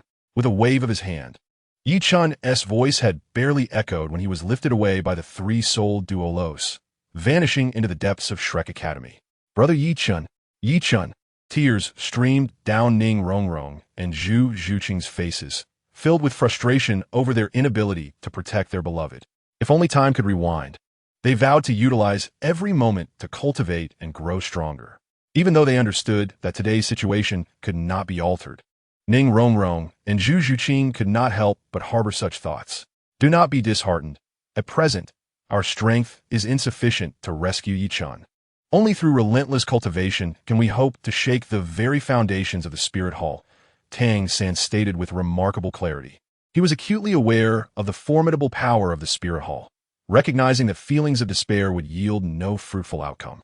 His words resonated with the members of Shrek, igniting a fervor for diligent training, all in the hope of one day rescuing Chen or avenging him.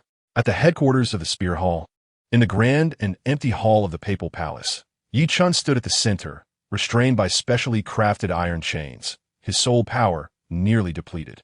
Before him loomed an imposing and ornate throne, constructed entirely of gold and a myriad of colored crystals, exuding a distinctly Western aesthetic. Seated upon it was a woman of striking beauty, clad in an exquisite black robe adorned with golden patterns, crowned with a 9-curved purple gold diadem, and wielding a 2-meter-long scepter encrusted with countless gemstones.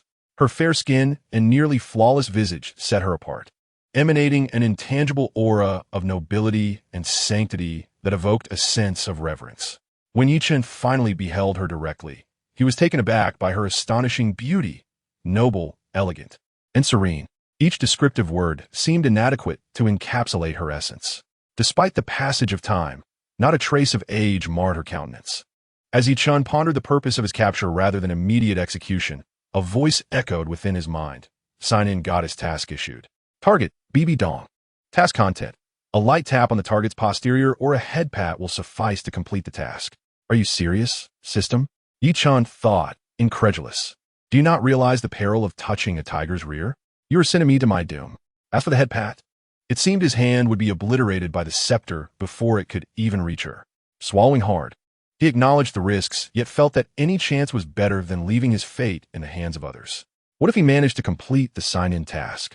Even a fierce woman like her might spare him, perhaps even become compliant. The thought of this impeccably perfect woman falling for him sent his heart racing with a mix of excitement and complexity. As BB Dong rose from her lofty throne, her expression remained inscrutable, yet an air of solemnity and sanctity emanated from her gaze, compelling Yi Chen to feel an involuntary reverence. Without uttering a word, she lifted her scepter, poised to strike. Suppressing his racing heart, Yi Chen attempted to maintain composure, asking, "Are you still intent on killing me? If possible, might I fulfill a final wish before my demise?" His voice rang out, but her face betrayed no emotion. In response, the 3-souled Douluos escorting him bowed mockingly. This child is akin to an ant. There is no need for her holiness to dirty her hands. Allow us to handle this. The leader, a bald man, grinned maliciously, recalling the many troubles Yi Chen had caused during their journey, despite his low rank. He had employed various troublesome tactics, from gravitational compression to stealthy sword strikes, even summoning a mysterious second spirit that could bind soul power. If it were not for the presence of others, the bald man mused, Yi Chen would have long since escaped, proving to be quite the nuisance. Now that the Pope sought to dispose of him, the bald man was eager to take matters into his own hands, eager for revenge for the torment endured along the way. Hold on, the Pope has yet to speak. Do not act rashly. Yi Chen's heart raced at the sight of the short sword in the bald man's hand. Yet, when he turned his gaze back to the grand throne, he found BB Dong had unleashed a wave of black light toward him. "The ain't." The bald man and his companions taunted as the dark energy surged toward Yi Chen, who could only curse in response. He braced himself for the inevitable moment of death. "Rong Rong, Zhu Qing, and Hulaina, forgive me. I may never be by your side again." If given another chance, regardless of the cost, he would return to the Spirit Hall to complete this sign-in task. As he resigned himself to death, he recalled every moment spent with Ning Rongrong, Zhu Qing, and Hulaina, regretting ever embarking on this quest. Had he known he would meet such an untimely end, he might have chosen differently, perhaps avoiding the sign-in task altogether and sparing the 3 girls from the heartache of his demise. As darkness enveloped him, Yi Chen suddenly heard a series of sounds, followed by the heavy thud of bodies falling to the ground, as if something had collapsed upon the resplendent marble floor. He too fell, but strangely, he felt no pain. Instead, there was a damp sensation on his face, as if smeared with a peculiar liquid, reeking abominably. "How delightful to die so easily," Yi Chen murmured, finding solace in the absence of suffering. "Is this how you wish to perish?" A voice, laced with laughter yet tinged with an air of exclusivity, pulled him from his thoughts. Opening his eyes, he found himself lying in a pool of blood, surrounded by the lifeless forms of the bald man and his companions, their faces frozen in confusion and regret as they succumbed to their fate. "What has transpired?" Yi Chen exclaimed, rising and breaking free from his soul power restraints. Turning to the woman on the throne, perplexed, he could not fathom why she spared him, annihilating her own subordinates instead. I know you have many questions, but for now, it is best to remain silent, Bibi Dong stated coldly as she settled back into her throne. Chen, do you wish to become my disciple? I am aware of your connection with Hu Laina. If you do not wish to betray her, then join me. In that instant, clarity dawned upon Chen. It was not merely due to Su Yuntao. Hu Laina was the true reason for his capture. Though Bibi Dong exuded an icy demeanor, her regard for Hu Laina surpassed that of a typical mentor, perhaps even exceeding that of a biological mother. But was it solely because of their ambiguous relationship that she had not executed him? Logically, if her disciple had been forcibly taken by another, one would expect her to exact vengeance upon him. Gazing upon the imperious figure of Bibi Dong, Chen found it challenging to discern the intentions swirling within her mind. Nevertheless, survival remained of utmost importance. I pay my respects to my master. It was imperative to show deference to this formidable mentor. Chen keenly sensed the authority of the scepter in Bibi Dong's grasp, brimming with soul power. A mere utterance of dissent could lead to his annihilation. Until he fulfilled his signing task, it was prudent to exhibit a semblance of obedience, for Chen was a man of adaptability and resilience. Rise, Bibi Dong commanded, her presence exuding an air of nobility and sanctity. Shortly, Hu Laina will arrive to escort you to the academy. If you diligently cultivate to meet my expectations, I shall no longer pursue matters concerning you and Laina. Otherwise, her words trailed off, yet Chen, understanding the gravity of the situation, nodded earnestly, promising, I will not disappoint your high hopes. I shall strive diligently in my training. As soon as he concluded, Bibi Dong's figure dissipated within the grand hall of the papal palace, leaving behind a lingering fragrance. Not long after her departure, Hu Laina entered through the grand entrance. Upon seeing Chen, she lowered her head in silence, standing quietly. The system's voice chimed, signing goddess task initiated, target, Hu Laina, task, become the foremost at the Spirit Hall Academy. After a brief moment, Chen disregarded the system's announcement, for the enchanting woman before him was his first true love. Even without the system's mandate, he would exert every effort to be with her. As he approached Hu Laina with the intent to embrace her in greeting, she coldly interjected, If you wish to live, it would be best to behave. My master has warned that should you act recklessly before meeting her expectations, your demise will be most tragic. With that, Hu Laina turned and strode towards the exit of the papal palace, her demeanor as frigid as ice. Yet, Chen sensed her underlying concern for him. Otherwise, she would not have offered such a warning. If Hu Laina harbored any animosity towards him, she would likely wish for his swift demise without further ado. The Spirit Hall Academy, an expansive complex situated to the east of the papal palace, was enveloped in a picturesque landscape, harmoniously blending mountains and waters. In comparison to Shrek Academy, its architectural splendor was unparalleled. Following Hu Laina, Chen arrived at the edge of a colossal city wall, where a squad of middle-aged soul masters clad in dark attire stood sentinel, all possessing formidable powers at the soul sage level, drawing Chen's admiration. Upon displaying a token, Hu Laina guided Chen through the gates. As they entered the city, Chen was immediately captivated by the bustling streets, filled with merchants fervently peddling their wares, while customers clad in identical garments thronged the storefronts. Hey, Laina, where have you been? We wanted to invite you to enjoy the flowers in the west of the city. A group of young women, dressed in white with purple collars, approached, chattering incessantly, urging her to join them for tea and meals. Despite their friendly demeanor, Chen sensed an undercurrent of something amiss. As anticipated, after only a brief exchange, Hu Laina's expression soured. Shaking her head, she firmly declined. You all go ahead. I have matters to attend to. Oh, junior sister, what could possibly be more important than reuniting with us? One of the women remarked, her voice dripping with condescension. You always bury yourself in training, neglecting to socialize with your seniors and juniors. At that moment, the group noticed Chen trailing behind Hu Laina, and a spark of interest ignited among them. Is this your little beau, junior sister? He doesn't seem too impressive. Can we have a little fun with him? Silence. Hu Laina interjected. Positionin her self-protectivel beside Chen. Her is radiating unmistakable disdain. The woman named Su Mei, tall and striking, though not as beautiful as Hu Laina, chuckled mockingly at Hu Laina's defensiveness. Is it permissible for you to bring a commoner into the academy, but we cannot jest? Remember, the Spirit Hall Academy is not your personal playground. Do not think you can act recklessly simply because you have the Pope's favor. Sumiestons escalated, reflecting the cutthroat, competitive nature within the Spirit Hall Academy, where weakness invited bullying. The fact that Hulaina's mentor was the Pope only fueled the envy and ostracism from others. Unaware of the underlying dynamics, Yi Chun felt a surge of anger. His woman was one he alone could tease. With a narrowed gaze, he raised his hand and delivered a resounding slap to Su Mei's face. The sharp crack echoed, and with all his strength, he sent Su Mei flying, who spun through the air multiple times before crashing to the ground. The other women gasped in shock, retreating in fear, their expressions filled with disbelief at Yi Chen's audacity. Unfazed, Yi Chun stepped forward, his tone icy. My senior sister is not someone you lowly wretches can defame. Should I hear another whisper of rumor, you shall cease to exist in this world.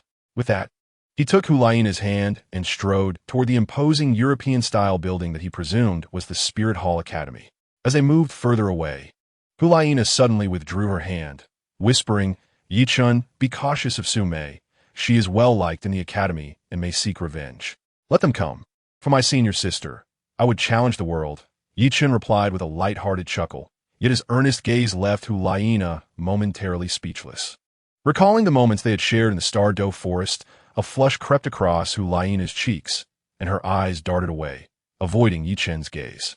Upon entering the Spirit Hall Academy, Hulaina led Yi Chun to the administrative office and simply introduced him as her junior brother before hastily departing. The head of the office, a stern-faced man with a square jaw, exuded an aura of difficulty in approach. I am Feng Zheng, your guidance director. Now, state your name, age, innate soul power level, and current rank. Yi Chun observed that Director Feng appeared to be devoid of emotion, resembling a soulless automaton. After a prolonged silence, he finally uttered a word. Greetings, Director. My name is Yi Chun. I am 12 years old, with an innate soul power level of 1, and I have recently reached level 40. Not in a hurry to advance his soul power, Yi Chun had chosen to suppress it after attaining level 40 months prior, allowing him to absorb a higher quality 4th soul ring. An innate soul power level of 1, currently at level 40? Director Feng raised an eyebrow in surprise. Glancing at Yi Chun before recalling Hulaina's previous remarks, he quickly reverted to his impassive demeanor and tossed a data card toward Yi Chun. Here, this is your class assignment. Thank you, Director. Yi Chun attempted to express gratitude with a polite gesture, only to find himself unceremoniously ushered out of the office. However, in that fleeting moment, he sensed a formidable surge of soul power emanating from within, rivaling that of a soul Douluo, perhaps even exceeding it. Shaking his head, Yi Chun mused that the Spirit Hall was indeed a den of hidden talents. No wonder its influence was becoming increasingly difficult to contain across the Douluo Continent. Class 3. Senior Year, Dormitory 103. Observing the information card in his hand, Yi Chun realized that all the students at the Spirit Hall Academy had been categorized into 3 distinct tiers: low, medium, and high. Among the upperclassmen, all students possessed a minimum cultivation level of 50. Although Yi Chun was uncertain about the implications of this classification, he was invariably drawn to unravel the mysteries that lay ahead. After inquiring about the location of the male dormitory, he made his way towards the west building. Exhausted from a long day, he yearned for rest. However, midway through his journey, he was confronted by 5 burly men blocking his path. Are you Yi Chun, the new arrival? You were the one who injured Sister Su? Sister Su? Yi Chun scratched his ear, stifling a yawn. If it's Su Mei, then yes. That was indeed me. Arrogant. Do you think you can lay a hand on Sister Su? Her exquisite beauty was nearly marred. You wretched brat. Do you have a death wish? At this remark, a cold glint flashed in Yi Chun's eyes as he smiled faintly. What I did to her is none of your concern. Does that woman have any ties to you? Shut your mouth. If you dare utter another word, I'll tear you apart. Flexing their muscular arms, the 5 hulking figures exuded an overwhelming aura of soul power, each boasting a cultivation level above 40, albeit appearing a decade older than Yi Chun. Is that how easily you lose your temper? Yi Chun remarked, raising his pinky finger and sporting a mischievous grin. The 5 men, enraged, began to pound their chests, resembling a group of overgrown gorillas. Faced with such provocation, Yi Chun was not one to remain silent. His mission was to ascend as the foremost among the Spirit Hall.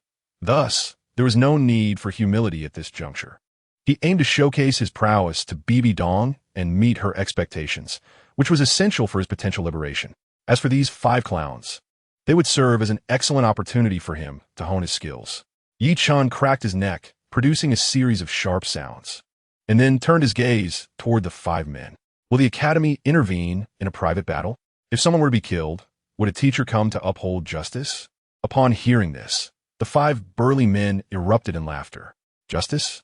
Ha ha ha. You think you can come to the Spirit Hall Academy and complain to the teachers? How absurd. Here, no matter the quarrel, as long as it doesn't escalate into chaos, no one will interfere. Even if you're a direct disciple of the Pope, if you die tomorrow, no one will come to collect your body, kid. They believed Chen was terrified, and they laughed heartily at his expense. When they heard his name from Sume, they imagined he would be formidable. Instead, he was merely a novice newly admitted to the academy. If we kill him, won't that be exhilarating? Now it made sense. No wonder senior sister, the most privileged student, was bullied in the academy. It seemed that Sume was envious and had deliberately ostracized her. Chen unsheathed the 7-star demon abyss sword, unleashing a surge of soul power that rustled the surrounding trees. The leader, a short-haired brute, felt an immense pressure from Chen's overwhelming soul energy. This person is merely a soul master of level 40.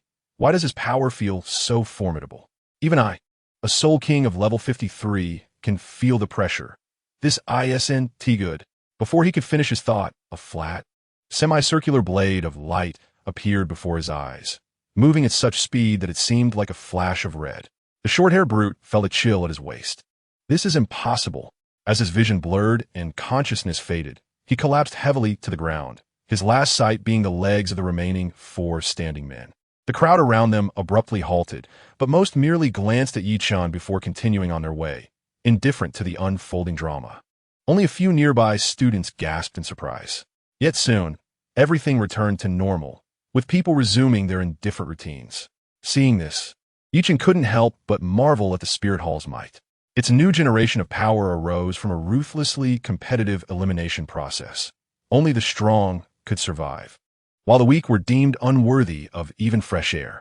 After yawning, Chen entered room 3 on the 10th floor of the West Building and promptly fell asleep. The dormitory rooms at Spirit Hall Academy were single occupancy, sparing Chen much of the hassle of negotiation. After waking and having a quick breakfast, he headed to the advanced class. This advanced class was quite special, located in a secluded courtyard on the back mountain. After various inquiries, Chen finally arrived. Upon opening the front gate of the courtyard, he immediately spotted Hulaina, along with a man who bore a resemblance to her, likely her elder brother. The courtyard was sparsely populated, with only 7 or 8 individuals present. Aside from Chen, Hulaina, and her brother, the rest were undoubtedly talented students at level 50 or higher, one even reaching level 59. Judging by their appearance, none were older than 18. Chen, come over here. The teacher will be arriving soon. Do not be tardy. Hulaina called out to him from a distance. It seemed that after he had taught Sume a lesson, her attitude towards him had significantly changed. Bibi Dong is coming? A gleam of excitement flashed in Chen's eyes. He did not wish to be confined within the Spirit Hall for too long, as it was a waste of time that disrupted his original plans. If he could seize the opportunity to sign in with Bibi Dong, all his issues would be resolved. A smile crept onto his lips. He knew that encounters with Bibi Dong were rare, and today might present a favorable opportunity. Here she comes. As he approached Hulaina, a hostile gaze suddenly shot towards him from the side. Chen looked up to find the red-haired man glaring at him with palpable anger, as if something precious had been taken from him. Who is that, senior sister? Chen inquired, pointing at the red-haired man. Hulaina frowned as she followed his gaze. Just an annoying guy. I don't like him. And who do you like then? At his question, Hulaina's beautiful face flushed a delicate shade of red. Though it quickly dissipated, Chen noticed it nonetheless. Stand still and don't speak. With a gentle glare, Hulaina shifted her attention away just as Bibi Dong descended from above, regal and imposing, wielding her staff, embodying an ethereal and noble presence. She surveyed the group below, and upon spotting Chen, beckoned him over. Me? Chen felt a twinge of confusion, but proceeded towards her. With each step closer to Bibi Dong, his heart raced faster. The proximity to her stunning figure and enchanting visage set his hands trembling with anticipation. If he merely reached out to touch her, regardless of where, he could turn the tables on this situation. What are you staring at? Her frosty voice pierced his ears. Yi Chen raised his head, grinning. Master, you look so beautiful. Am I not allowed to admire you? Unexpectedly, Bibi Dong responded with a surprising comment. Does this sovereign not look beautiful without adornment? Her voice was barely audible, as if only he could hear her. In response, Yi Chen scratched his head and replied softly, Master, even without makeup, you are the most beautiful woman in the world. Unparalleled in beauty. Bibi Dong's expression was inscrutable, yet she remained remarkably composed, her voice dripping with coldness as she uttered, Speak one more word, and I shall have your tongue severed. After delivering this ominous warning, she summoned Hulaina to stand closely beside Yi Chen, then addressed the gathered crowd with solemnity. From this moment forth, I bestow my daughter Laina in marriage to Yi Chen, and their wedding shall take place shortly. This declaration left Yi Chen and everyone present utterly astonished. They had not anticipated Bibi Dong would come to announce such a matter, which was nothing short of bewildering. Just as Yi Chen grappled with the impossibility of this situation, suspecting it to be a sinister plot, Bibi Dong revealed her next statement. However, any who are unwilling may contest for her hand in marriage. Defeat Yi Chen, and you shall become Laina's betrothed. The wedding challenge will commence in 3 days. Chapter 25. A perilous registration, 3 days. Only 3 days? Yi Chen furrowed his brow as he regarded Bibi Dong. The individuals before him were far from ordinary. Only those who met the soul power criteria and possessed top-tier martial souls could enter the advanced class. They were not to be compared with the brutish man he had previously defeated. This group, in terms of both aptitude and comprehension, ranked among the strongest in the entire Douluo Continent, even at their current level. This was to be a contest of geniuses against geniuses, yet Yi Chen, with his mere 40th level, found himself at a distinct disadvantage. As he glanced at Hulaina, who stood so close to him, a surge of anger ignited within him. She was his beloved, yet she was being treated as a pawn in Bibi Dong's scheme. I cannot afford to lose, not even for Laina. Yi Chen's heart blazed with determination as he turned to the ever-imperturbable Bibi Dong and asked, Master, may I speak with you privately? Upon hearing this, Bibi Dong waved her staff dismissively, stating, the engagement cannot be altered. If you have more to say, then follow me. With that, she turned and entered the courtyard, and Yi Chen followed closely behind without hesitation. However, after just a few steps, he heard Hulaina's quiet reminder from behind. This matter was decided the moment Master learned of our relationship. Please, do not act impulsively. Do not anger our teacher. Her voice grew softer, as if she feared she had erred. With a creak, the door closed, and those outside turned their eager gazes toward Hulaina, each one longing to marry the sacred maiden and the disciple of the Pope. Marrying Hulaina would elevate one's status and influence within the Spirit Hall tremendously. It was believed that once one surpassed level 60 and attained the rank of Soul Emperor, they would ascend to the position of Elder in the Pope's Hall. Such a position was the aspiration of countless individuals, a goal unattainable for most in their lifetimes. In the Spirit Hall, even the lowest-ranking elders possessed the strength of a soul, Douluo, and with the noble Hulaina by their side, they would gain immense prestige. Among the talented individuals of the Spirit Hall, a red-haired man stood out in his excitement, eagerly preparing for action as if he wished to seize the opportunity for marriage immediately. You must put in the effort. After pursuing my sister for so long, without success, the chance has finally arrived. If you let it slip away again, Xiaoyu, standing with his arms crossed, observed the red-haired man with keen interest. As Hulaina's brother, he naturally hoped his sister would marry a formidable individual. Now, according to the Pope, the one who would wed her would be among the strongest of their generation, which brought him satisfaction. Brother Xiaoyu, I feel somewhat lacking in confidence. Though I desire Hulaina, there are many in the advanced class who are stronger than I am. Even if Yin has affection for her, without formidable strength, it would all be in vain. Xiaoyu remained silent, for he held no admiration for the weak. Only the powerful earned his respect. Inside the courtyard, Bibi Dong stood upright in the hall, fixing her gaze upon Yi Chen as she commanded, Speak. What is it that you wish to discuss? You have 1 minute. Master, is 1 minute not too brief? I have much to convey. You have 56 seconds left. Bibi Dong regarded Yi Chen, who was approaching with measured steps. A hint of disdain curled her lips. She seemed to understand his intentions, yet the disparity in their soul power instilled in her profound confidence. Even should he strike with full force while she was unprepared, she doubted he could harm her in the slightest. He was nothing more than a foolhardy child. Were it not for the considerable utility she perceived in him, Bibi Dong would not have allowed him to linger this long. With this thought, Bibi Dong decided to lower her staff and suppress her soul power, curious to see Yi Chen's true motives. Still, 55 seconds? Then I must speak at length, master. Yi Chen stepped closer, the distance between them dwindling to less than a meter, as if he could reach out and touch her to complete his registration task. However, that was insufficient. He was acutely aware of the vast chasm between their soul powers, and he cautiously continued to advance. Step by step, he approached with vigilance. Before long, he was within 20 centimeters of Bibi Dong, and even her typically composed demeanor shifted slightly, betraying a hint of discomfort. Just as she contemplated stepping back, Yi Chen suddenly knelt, raising his voice in desperation. Master, I implore you to help me acquire a martial soul. I truly love Laina, and I cannot afford to lose in the upcoming wedding challenge. Master, this unexpected plea left Bibi Dong momentarily bewildered. After a long pause, she finally responded with a smile. Do not worry. I shall not easily part with Laina. As long as you train according to my methods, you will have a significant chance of winning this contest for her hand. Thank you, master. I will strive to succeed. Yi Chen exclaimed, tears glistening in his bright eyes. At this, Bibi Dong mused to herself. Have I misjudged him? His courage seems less formidable than I imagined. Was he not the one who previously begged for mercy, allowing himself to be brought back to the spirit hall with such ease? Master. Suddenly, Yi Chen knelt once more, spreading his arms to embrace the still contemplative Bibi Dong.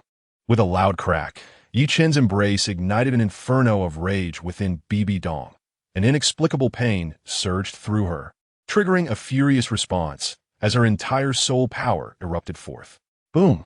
A tremendous surge of soul power cascaded from Bibi Dong, and in an instant, the courtyard was reduced to rubble as if it were mere tofu. Hu Laina and Xieyu, sensing the danger, fled in haste, but even so, they were thrown hundreds of meters away by the shockwave, falling unconscious.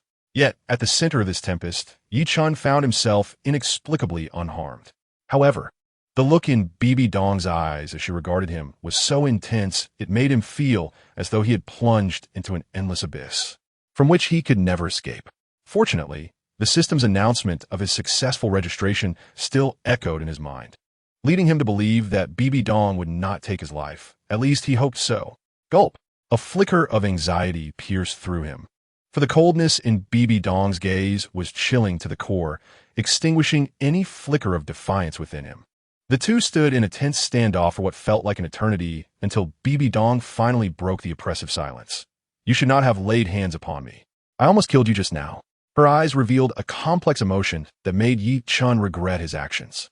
He recalled the tragic past of this seemingly strong woman, realizing that perhaps he should have approached the situation differently. Tonight at midnight, I will await you in the Pope's Hall.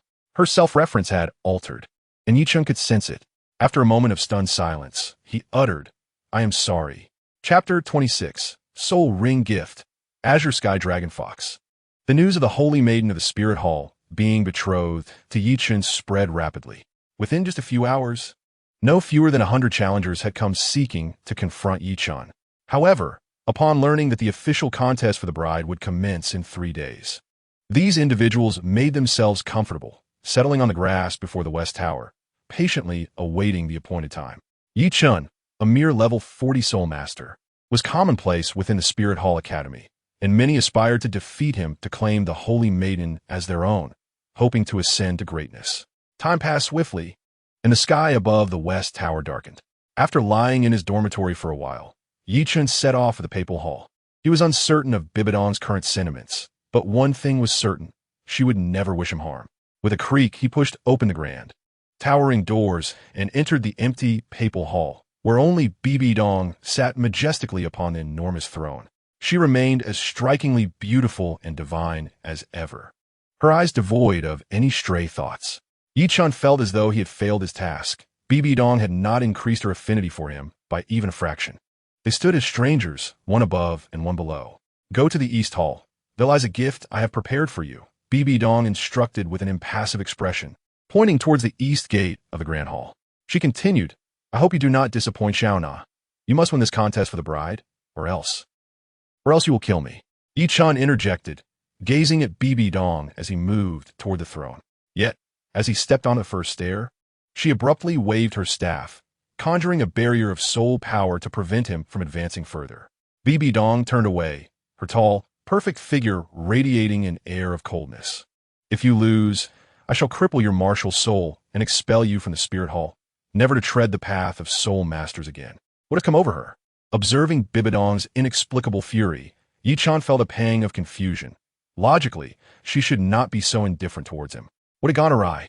After casting one last glance at her turned back, Yi Chen retreated, asserting, I will surely win. I shall not disappoint my master. The moment he uttered the word master, Bibi Dong's delicate form trembled ever so slightly, though she quickly regained her composure. Shaking his head, Yi Chen turned to the east hall, feeling an unease grow as he approached the east gate, as if something fearsome lurked within. Only after Yi Chen's figure had completely vanished through the east gate did Bibi Dong slowly turn back, staring blankly at the closed door. Why do I feel this way towards him? Why am I his master? Why have I experienced these things? As she questioned herself, Bibi Dong gazed out at the starry sky, her emotions a whirlwind, and a single tear trickled down her porcelain-like cheek. In love, yet afraid to draw near. She suspected she had fallen ill or contracted a virus called love, which filled her with yearning, yet left her terrified of its release. Everything from the past felt like an invisible door, separating her from Yi Chen, one outside and the other within, as if this door would never open. Suddenly, the sound of a door creaking disturbed Bibi Dong's contemplation. Upon lifting her gaze towards the source, she found Yi Chen had inexplicably returned to the hall, silently observing her. You truly harbor worries. You did not even notice my return, he remarked. In reality, Yi Chen had merely circled at the east gate, more concerned about her well-being than the unknown gift awaiting him. Noting her sorrowful expression, Bibi Dong was a pitiful woman, forced to remain in the spirit hall against her while due to her extraordinary talent, leading to her separation from her boyfriend, Yu Xiaojiang. What was even more infuriating was that after all these years, Yu Xiaojiang had indeed moved on, seeking solace elsewhere without even understanding the situation. Yi Chen felt a deep empathy for the woman before him. He yearned to protect Bibi Dong from any further harm. Leave now. My matters are of no concern to you. Bibi Dong replied, remaining still, her expression impassive. Her excessive strength only deepened Yi Chen's compassion. She was, after all, a woman in need of protection. Yet she forced herself to appear inaccessible to others. Once again, a barrier of soul power emerged to obstruct Yi Chen's advance. Even with all his might, he could not breach it. With determination gleaming in his eyes, he gazed earnestly at Bibi Dong, stating, though I may be weak now, one day I shall surpass everyone. And at that time, I will stand by your side forever. Go to the East Hall. A flicker of emotion crossed Bibi Dong's eyes, her turbulent feelings beginning to settle as she silently regarded the impetuous youth before her, finding an unexpected sense of reassurance. Yielding, Yi Chen lamented his own frailty, feeling he was still unprepared to bear the weight of Bibi Dong's aspirations. Yet he vowed that one day he would be able to do so. Stepping through the East Hall's entrance, he was greeted by the sight of a colossal soul beast lying on the ground, its body marred with injuries, blood staining the floor in large patches. Is this the azure sky dragon fox, a soul beast of 50,000 years? An exceedingly rare breed, capable of battling even ordinary 10,000-year soul beasts with its mere millennium of cultivation. Is this truly the gift you have bestowed upon me? Yi Chen's heart raced with excitement. A 50,000-year soul beast as a fourth soul ring was nothing short of perfection, and the azure sky dragon fox's rarity promised unique soul skills upon absorption. However, he had not adequately prepared for this moment. According to the usual absorption method, Yi Chen needed to accumulate sufficient soul power at level 40 to suppress the adverse effects of crossing the threshold for soul ring absorption. But with the contest for the bride just 3 days away, he could no longer afford to ponder these considerations. Let's commence the absorption. Summoning the 7-star demon abyss, Yi Chen plunged a sword into the dragon fox's skull, ending its lengthy existence. A colossal spirit of the dragon fox soared from the carcass. While its exterior resembled that of an ordinary fox, its belly bore dragon scales, and elongated tendrils hung from its jaw. At that moment, the spirit of the dragon fox was exceedingly agitated, howling and causing Yi Chen to feel dizzy from the shockwave. What formidable mental assault! It appeared that absorbing this azure sky dragon fox would require considerable effort. Furrowing his brow, Yi-Chun extended his hand towards the dragon fox's spirit, channeling his soul power in an attempt to fuse with it. The dragon fox's spirit was instantly drawn into Yi-Chun's body, but soon, its violent mental attacks erupted within his mind. In mere moments, Yi-Chun could no longer contain himself, spitting a mouthful of blood onto the ground, his spirit waning. Fortunately, his soul had been nurtured by the system's soul power for several years, rendering it robust. Otherwise, he might have perished on the spot, as others would surely have done. Chapter 27, Illusion Ambush. In the main hall of the Papal Hall, Bibi Dong reclined on her throne, her mind replaying Yi-Chun's words. For a fleeting moment, a soft smile, reminiscent of a delicate woman, graced her flawless visage, only to fade away swiftly as an uncontrollable desire left her in turmoil. Your Holiness, a disciple from the Spirit Hall Academy, Yin, requests an audience. The announcement from outside the hall restored Bibidong's former demeanor of authority, and with a solemn expression, she commanded, "Let him enter." Soon, Yin followed an elder from the Soul Law clan into the chamber, kneeling on the ground and respectfully addressing, "Your Excellency, the Pope. The elder has sent me to request your presence, as the grand offering has urgent matters to discuss with you. Why can't this wait until tomorrow?" "Withdraw." Bibi Dong waved her hand dismissively, her mind too preoccupied to ponder even the words of Yi-Chun. "Your Excellency, the grand offering wishes to inquire about Yi-Chun and the mysterious disappearance of the two elders who brought him back. I humbly request that you move." Upon hearing Yi-Chun's name, a flicker of wariness flashed in Bibi Dong's eyes. She rose and vanished within the Pope's palace. "Your Excellency? Your Excellency?" As Bibi Dong departed, Yin rose from the ground but did not hastily leave. Instead, he scanned his surroundings. Soon, he realized he was alone in the Pope's chamber and pondered, where could that fellow have gone? I clearly saw him enter. How could he not be here? Suddenly, Yan's gaze fell upon the door to the Eastern Hall, and he mused, he couldn't possibly be inside, could he? This is the Pope's private domain, where she rests when weary, and no one is permitted entry, especially not a male. He cautiously opened a crack in the door, and upon witnessing the scene within, a smile crept upon his lips. So he is hiding here, absorbing soul rings. Huh, truly, fate is on my side. A glimmer of murderous intent ignited in his eyes as excitement coursed through him. He had taken on the Elder Hall's task to track down Yi-Chun's whereabouts, awaiting the perfect moment to eliminate him. News of the marriage competition had spread throughout the academy, even drawing back many seniors who were out for training, all eager for this contest. The competition was becoming increasingly fierce, and Yan's own power seemed insignificant amidst the talented seniors. At a mere level 42, how could he possibly gain an advantage? To prevent the girl he cherished from falling into another's hands, Yan devised a singular solution: to eliminate Yi-Chun. Once the instigator was removed, the engagement with Hulaina would naturally dissolve, and the notion of marriage competition would cease to exist. With this thought, a fervor ignited in Yan's heart. His affection for Hulaina was profound, even if she completely disregarded him. He believed in the old adage, with enough effort, even an iron pestle can be ground into a needle. As long as Hulaina remained unattached, he would still have a chance. If only he knew that Hulaina's heart and soul already belonged to Yi-Chun. Who could say what madness would ensue? Stealthily entering the Eastern Hall, Yin tiptoed behind a stone pillar, keenly observing the scene ahead. Suddenly, Yi-Chun let out a frantic scream, veins bulging on his forehead, as blood trickled from his tightly shut eyes. The Qingkong dragon fox, a spirit beast of the mental type, possessed an astute intellect and, despite Yi-Chun's immense soul power, sensed the imminent threat. The spirit of the dragon fox resisted fiercely, unleashing waves of potent mental energy that wreaked havoc within Yi-Chun's mind, simultaneously casting an illusion that drew him into its mental realm. Initially, the surroundings were shrouded in a gray haze, but soon the scenery began to transform, morphing into a vivid representation of the real world. Where's this? Clutching his throbbing head, Yi-Chun groggily reached for the alarm clock on his bedside. Suddenly, an incredibly familiar figure entered through the modest door, placing a cup of milk down and gently saying, "Chun, wake up. It's time for school. You're in your final year and still so lazy. No university will want you at this rate. Not a chance. I'm atop of my class." Yi-Chun quickly dismissed his headache and sprang from bed, smiling at the gentle woman before him. "Don't worry, Mom. I will work hard to get into university and support you. Just wait for a life of ease. What ease? I only hope for your safety. That is enough for me, she chuckled, shaking her head as she stepped out, the sound of a knife chopping vegetables echoing from outside. After washing up and sipping the milk, the scene around Yi-chun shifted once more.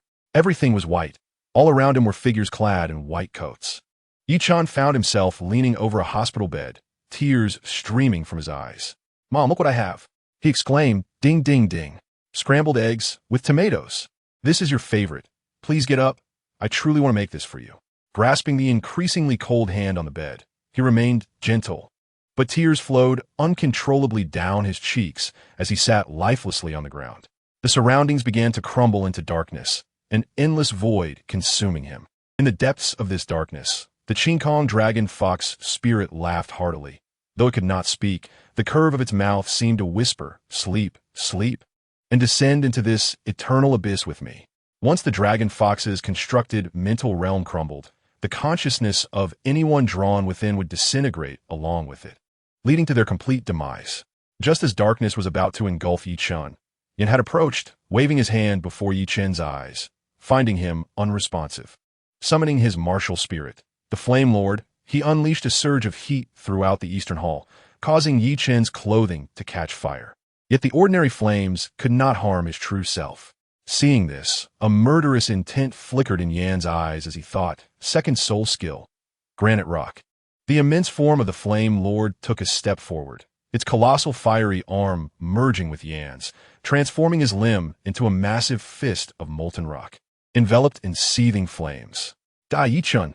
Without hesitation, Yin recognized the peril of his actions in the Pope's palace and refrained from using any area effect soul skills, determined to end this swiftly. With a rush, Yan's fiery fist whipped up a whirlwind of flames, striking Yi-chun without fail, engulfing him entirely in a torrent of fire. Just then, an urgent shout echoed from outside the hall. "Vile creature, how dare you?" As the voice resonated, Bibi Dong appeared in a flash. Her eyes filled with a tumult of fury and anguish upon witnessing Yi-chun consumed by flames. "Your Excellency!" Yin, startled by Bibi Dong's sudden arrival, hurriedly retracted the Flame Lord and knelt down, prostrating himself. "I beseech your Excellency to punish me.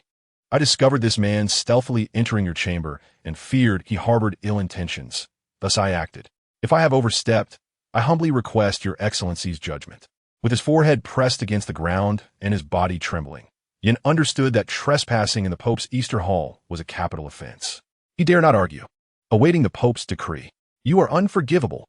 Bibi Dong's staff erupted with dark energy, her icy gaze practically materializing into tangible light. "Yin's humble uncontrollably ahir mea glens." "Your Holiness, I beg for mercy. It was not my intention. My only concern was for your safety, which compelled my actions." Yin, overwhelmed by panic, repeatedly bowed his head in contrition. Regret washed over him as he pondered why he had chosen the Eastern Palace to act. Perhaps a different location would have altered the outcome of his confrontation with Yi-chun. But now was it too late? An immense surge of soul power surged nearby, a mere hint of its presence sending shivers through Yan's entire being, as the ominous foreboding of death enveloped his thoughts. He felt as though he would perish in the next moment, collapsing to the ground, paralyzed by fear. At that very instant, Bibi Dong had summoned her martial soul, the Death Spider Queen, her skin adorned with a layer of dark purple armor, a shell obscuring her face, and 4 smaller eyes emerging beneath her own, resembling a grand, poisonous spider, lithe and elegant. She intended to expend her full strength to eliminate the one who had harmed her beloved. Slowly raising her hands, an overwhelming force coalesced within her palms, forming a vast orb of soul power that dominated a significant portion of the Eastern Palace's space. "D," she coldly commanded, preparing to unleash the orb with all her might. However, just then, a thunderous sound, akin to a resounding bell, erupted from nearby. From the flames, a lithe figure emerged, standing resolutely at the center of the Grand Hall. Upon seeing him, the orb in Bibidong's hands deflated like a punctured balloon, and her martial soul manifestation dissipated. Tears welled in her eyes as she murmured, "You are alive." In that moment, she staggered forward and embraced Yi-chun, burying his head in her bosom, abandoning all distractions, solely wishing to protect the man she held dear. The profound feeling of regained connection overwhelmed her senses, presenting a stark contrast to her previous anxiety. Yet, in contrast to her, Chen struggled in her embrace, gasping, "Master, if you don't release me, I might truly perish." Deprived of air, he found himself in a state of extreme hypoxia. Although he relished Bibidong's embrace, prolonged exposure could be fatal. Embarrassed, Bibidong gradually loosened her hold, suppressing the blush that had crept onto her cheeks. "Master, you are blushing." The ethereal beauty of her flushed complexion, akin to a celestial being gracing the earth, left Chen momentarily entranced, emboldening him. He subtly wrapped his arms around her slender waist, applying gentle pressure, causing her to lean instinctively into him. And he captured her enticing lips in a kiss. Bibidong, slightly resistant at first, soon succumbed to Chen's clumsy kiss, her form yielding and tender, radiating countless shades of affection. "Your Holiness, what are you?" A voice, ill-timed and intrusive, broke their intimacy. Chen turned to see Yen, his expression a mix of shock and disbelief, mouth agape, as if he could swallow an elephant. "How could I forget you?" Chen chuckled lightly, his pupils suddenly glinting gold. Fourth soul skill, illusory fox eyes. His golden gaze transformed, shifting from round to vertical oval. And a beam of golden light shot forth from his eyes, penetrating Yan's mind. Instantly, Yan's pupils glazed over with golden light, and he knelt silently, entrapped in the illusion Chen had woven for him. "Let us continue, Master." Licking his lips, Chen raised his gaze, eager to savor the sweetness of the peach once more. But Bibidong forcefully pushed him away, her voice icy. "How dare you? This is the Martial Soul Hall. I am the Pope. You must remember your place. Now take that boy and leave." At her command, Chen opened his mouth to protest, but Bibidong waved her hand, sending him straight out of the Pope's chamber. With a thunderous crash, the grand doors slammed shut, mirroring Bibidong's self-imposed isolation, barring anyone from entering. Martial Soul Hall, the Pope. Chen inhaled deeply, determination gleaming in his eyes. "One day, I will ensure these constraints no longer obstruct our path. No matter the challenges we face, I shall remain by your side." He sensed Bibidong's feelings for him. Despite her attempts to suppress them, he would not relent. He was resolute in his commitment to this pitiable woman. "Master, are you my master?" A voice called from beside him. Turning, Chen saw Yin kneeling obediently, addressing him as master. A smile graced his lips as he gestured, "Return to your dormitory and continue your training. Live your life as usual until you receive further orders." "As you command, Master," Yin replied with a bow, rising and heading toward the Martial Soul Hall Academy. The fourth soul skill, illusory fox eyes, not only created illusions to bewilder opponents, but also planted a seed of illusion in the minds of those affected. Whenever Chen desired, his image could manifest in Yan's memory under any guise. To completely erase this imprint would require a mental strength vastly superior to his own. Having absorbed the soul ring of the Azure Sky Dragon Fox, Chen's mental prowess far surpassed that of ordinary individuals, and with the continuous nurturing of his soul power, his mental capacity would only grow stronger. His decision not to eliminate Yin stemmed from the belief that he might prove useful in the future, compounded by the fact that Yin's previous attack had inadvertently aided him. Recalling the moment of absorbing the dragon fox's soul ring, a sense of trepidation stirred within Chen. Without a solid foundation of soul power, his attempt to absorb the soul ring could have ended in failure. Once immersed in the illusion, the scene of his mother's death replayed endlessly before his eyes, amplifying his torment. The relentless agony threatened to plunge him into despair, and even a fleeting thought of nihilism could have cast him into eternal darkness. Yet it was the last words of his mother before her passing that empowered him to break free from the cycle of torment. Life is a journey laden with burdens. As long as you do not look back, no hardship can conquer you. Recalling her words transformed his mindset, rendering the cyclical illusion impotent against his unwavering resolve. It was then that Yan's attack struck, hastening Chen's escape from the illusion, allowing him to fully absorb the Azure Sky Dragon Fox's soul ring. Gazing at the sky, the moon and stars remained tranquil, and Chen observed the solitary figure illuminated by the light within the Pope's chamber, murmuring, "Wait for me." Time slipped by swiftly, and the 3 days Bibidong had set had arrived. Before dawn, the grass in front of the West Building was already teeming with hundreds, if not thousands. eager challengers hoping to confront Yi Chen.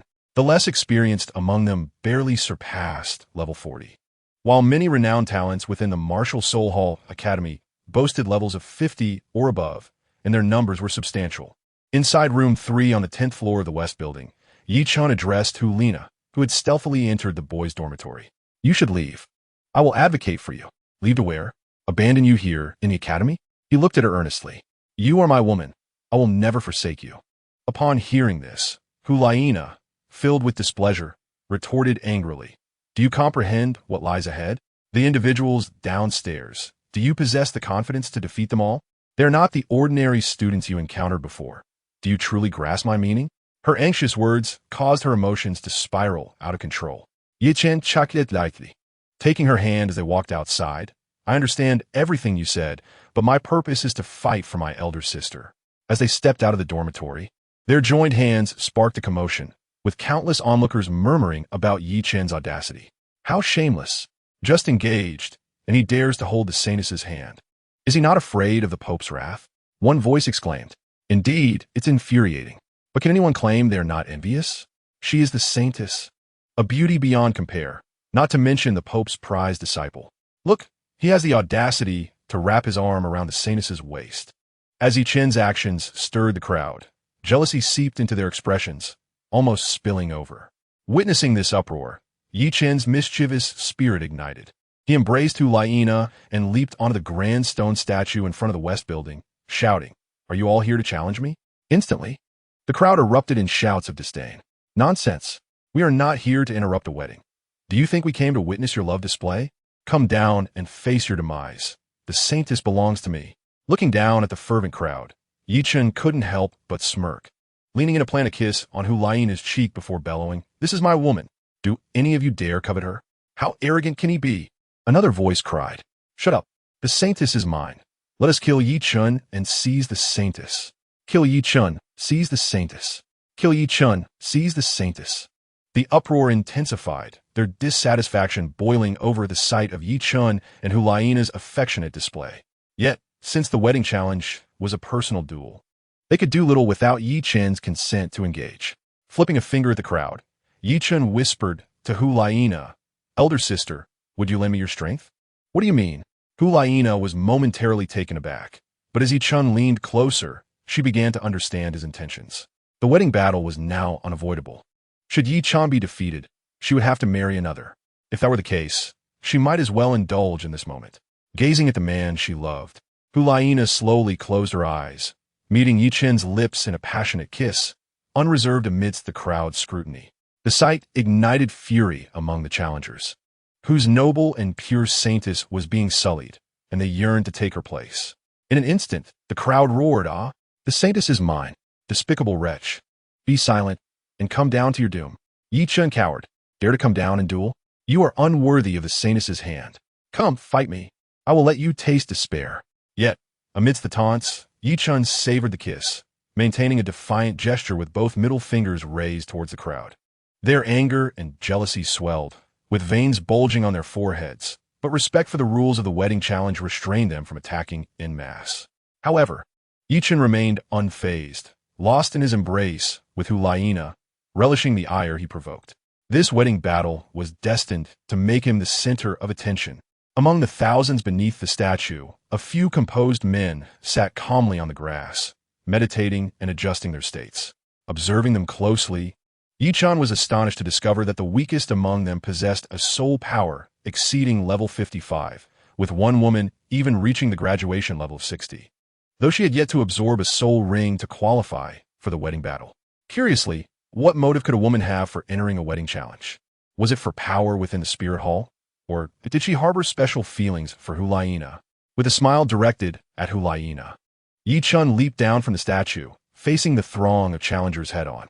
Since this conflict is inevitable, let's engage in a thrilling battle. Addressing the raucous crowd, Yi Chen declared, I dislike wasting time. Those below level 50 stepped forward. As his words echoed, the 7-star demon abyss sword manifested in his palm, swirling around him with a grace that seemed almost alive. The crowd stirred restlessly, and soon several self-important challengers stepped forward. Finally willing to fight? Let me be your first opponent. One boasted, "Get lost. The Saintus is mine. Let me have him." A few men, all around level 45, clamored to be the first to challenge Chen. However, amidst their bickering, a crimson sword flashed like a phantom, interrupting their debate. In a swift series of piercing sounds, those still arguing suddenly fell silent, clutching their bleeding necks in shock before collapsing to the ground, never to rise again.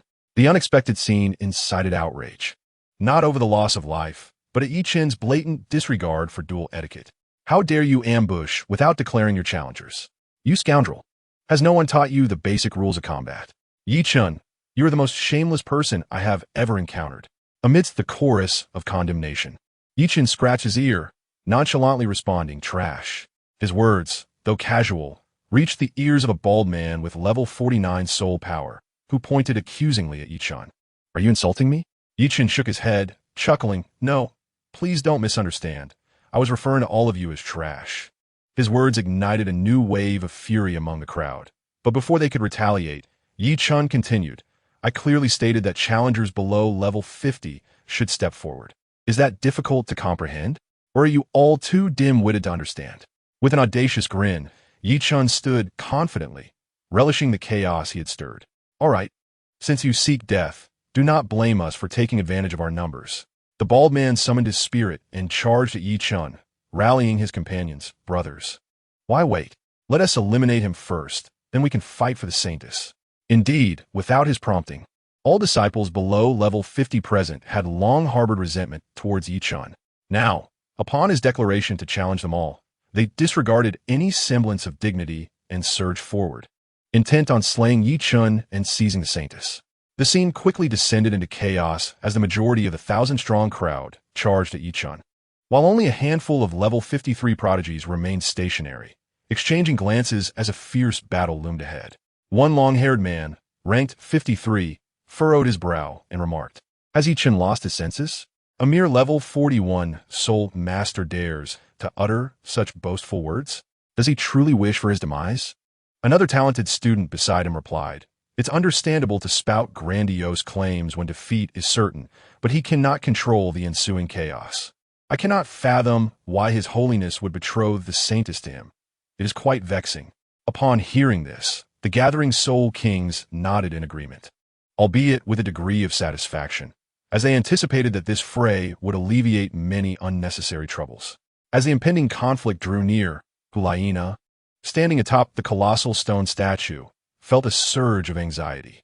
Her exquisite face revealed a complex array of emotions. After a brief internal struggle, she could no longer restrain herself and poised to leap down to assist Chen. Yet, just as she moved, a graceful figure appeared beside her, grasping her delicate shoulder, preventing her from acting recklessly. "Kill! Kill!" Before the West Tower, thousands of individuals surged like a tidal wave towards Chen, their various martial spirits blooming like a vibrant garden. In mere seconds, the air before the West Tower was entirely occupied, with soul power swirling in a kaleidoscope of colors, rushing towards him like an unstoppable force. Faced with such an overwhelming display, an ordinary person would have fled in terror. Yet Chen stood resolute, unmoved, as the abyss of magic around him surged ever faster. "Since everyone is gathered, let's commence." With a calm smile gracing his lips, Chen slowly proclaimed, "Fourth soul skill, illusory fox eyes." With a powerful shout, a golden light flashed in his eyes, and dazzling beams of gold erupted from his golden pupils, enveloping all who charged toward him. The fox eyes reveal, the illusion emerges. Chen poured forth his soul power, weaving an immense dreamlike realm within the radiant golden glow. In an instant, those eager for battle halted in their tracks, their eyes glazed as they succumbed to the illusion. A formidable mental force swept across the battlefield as Chen diligently crafted a seductive mirage, causing each person to be surrounded by captivating figures of varying beauty, gentle, playful, aloof, and enchanting, each enticing them with alluring poses. The array of postures was boundless, embodying every conceivable fantasy. Before long, laughter filled the air as everyone became entranced, embracing the void or those beside them in a peculiar display of affection. Although he had ensnared the entire crowd, Chen himself felt the strain. Cold sweat beaded on his forehead, and his body trembled. The creation of such a vast shared illusion demanded not only immense mental strength, but also substantial soul power, with each passing second depleting his energy significantly. Within less than a minute, he sensed approximately 1/3 of his soul power had dissipated. Realizing that the illusion would soon collapse if he did not act swiftly. Time was of the essence. He needed to conclude this swiftly. Observing the throng lost in the illusion, Chen whistled. Suddenly, the abyssal magic surged forth, transforming into a streak of crimson light darting through the crowd. Akin to a meteor that weaved effortlessly through the air, leaving behind a long, twisting tail of red light, a symphony of slaughter. Each individual grazed by the 7-star abyssal sword bore a gaping wound the size of a fist in their chest, as it pierced through the entranced masses with ruthless efficiency.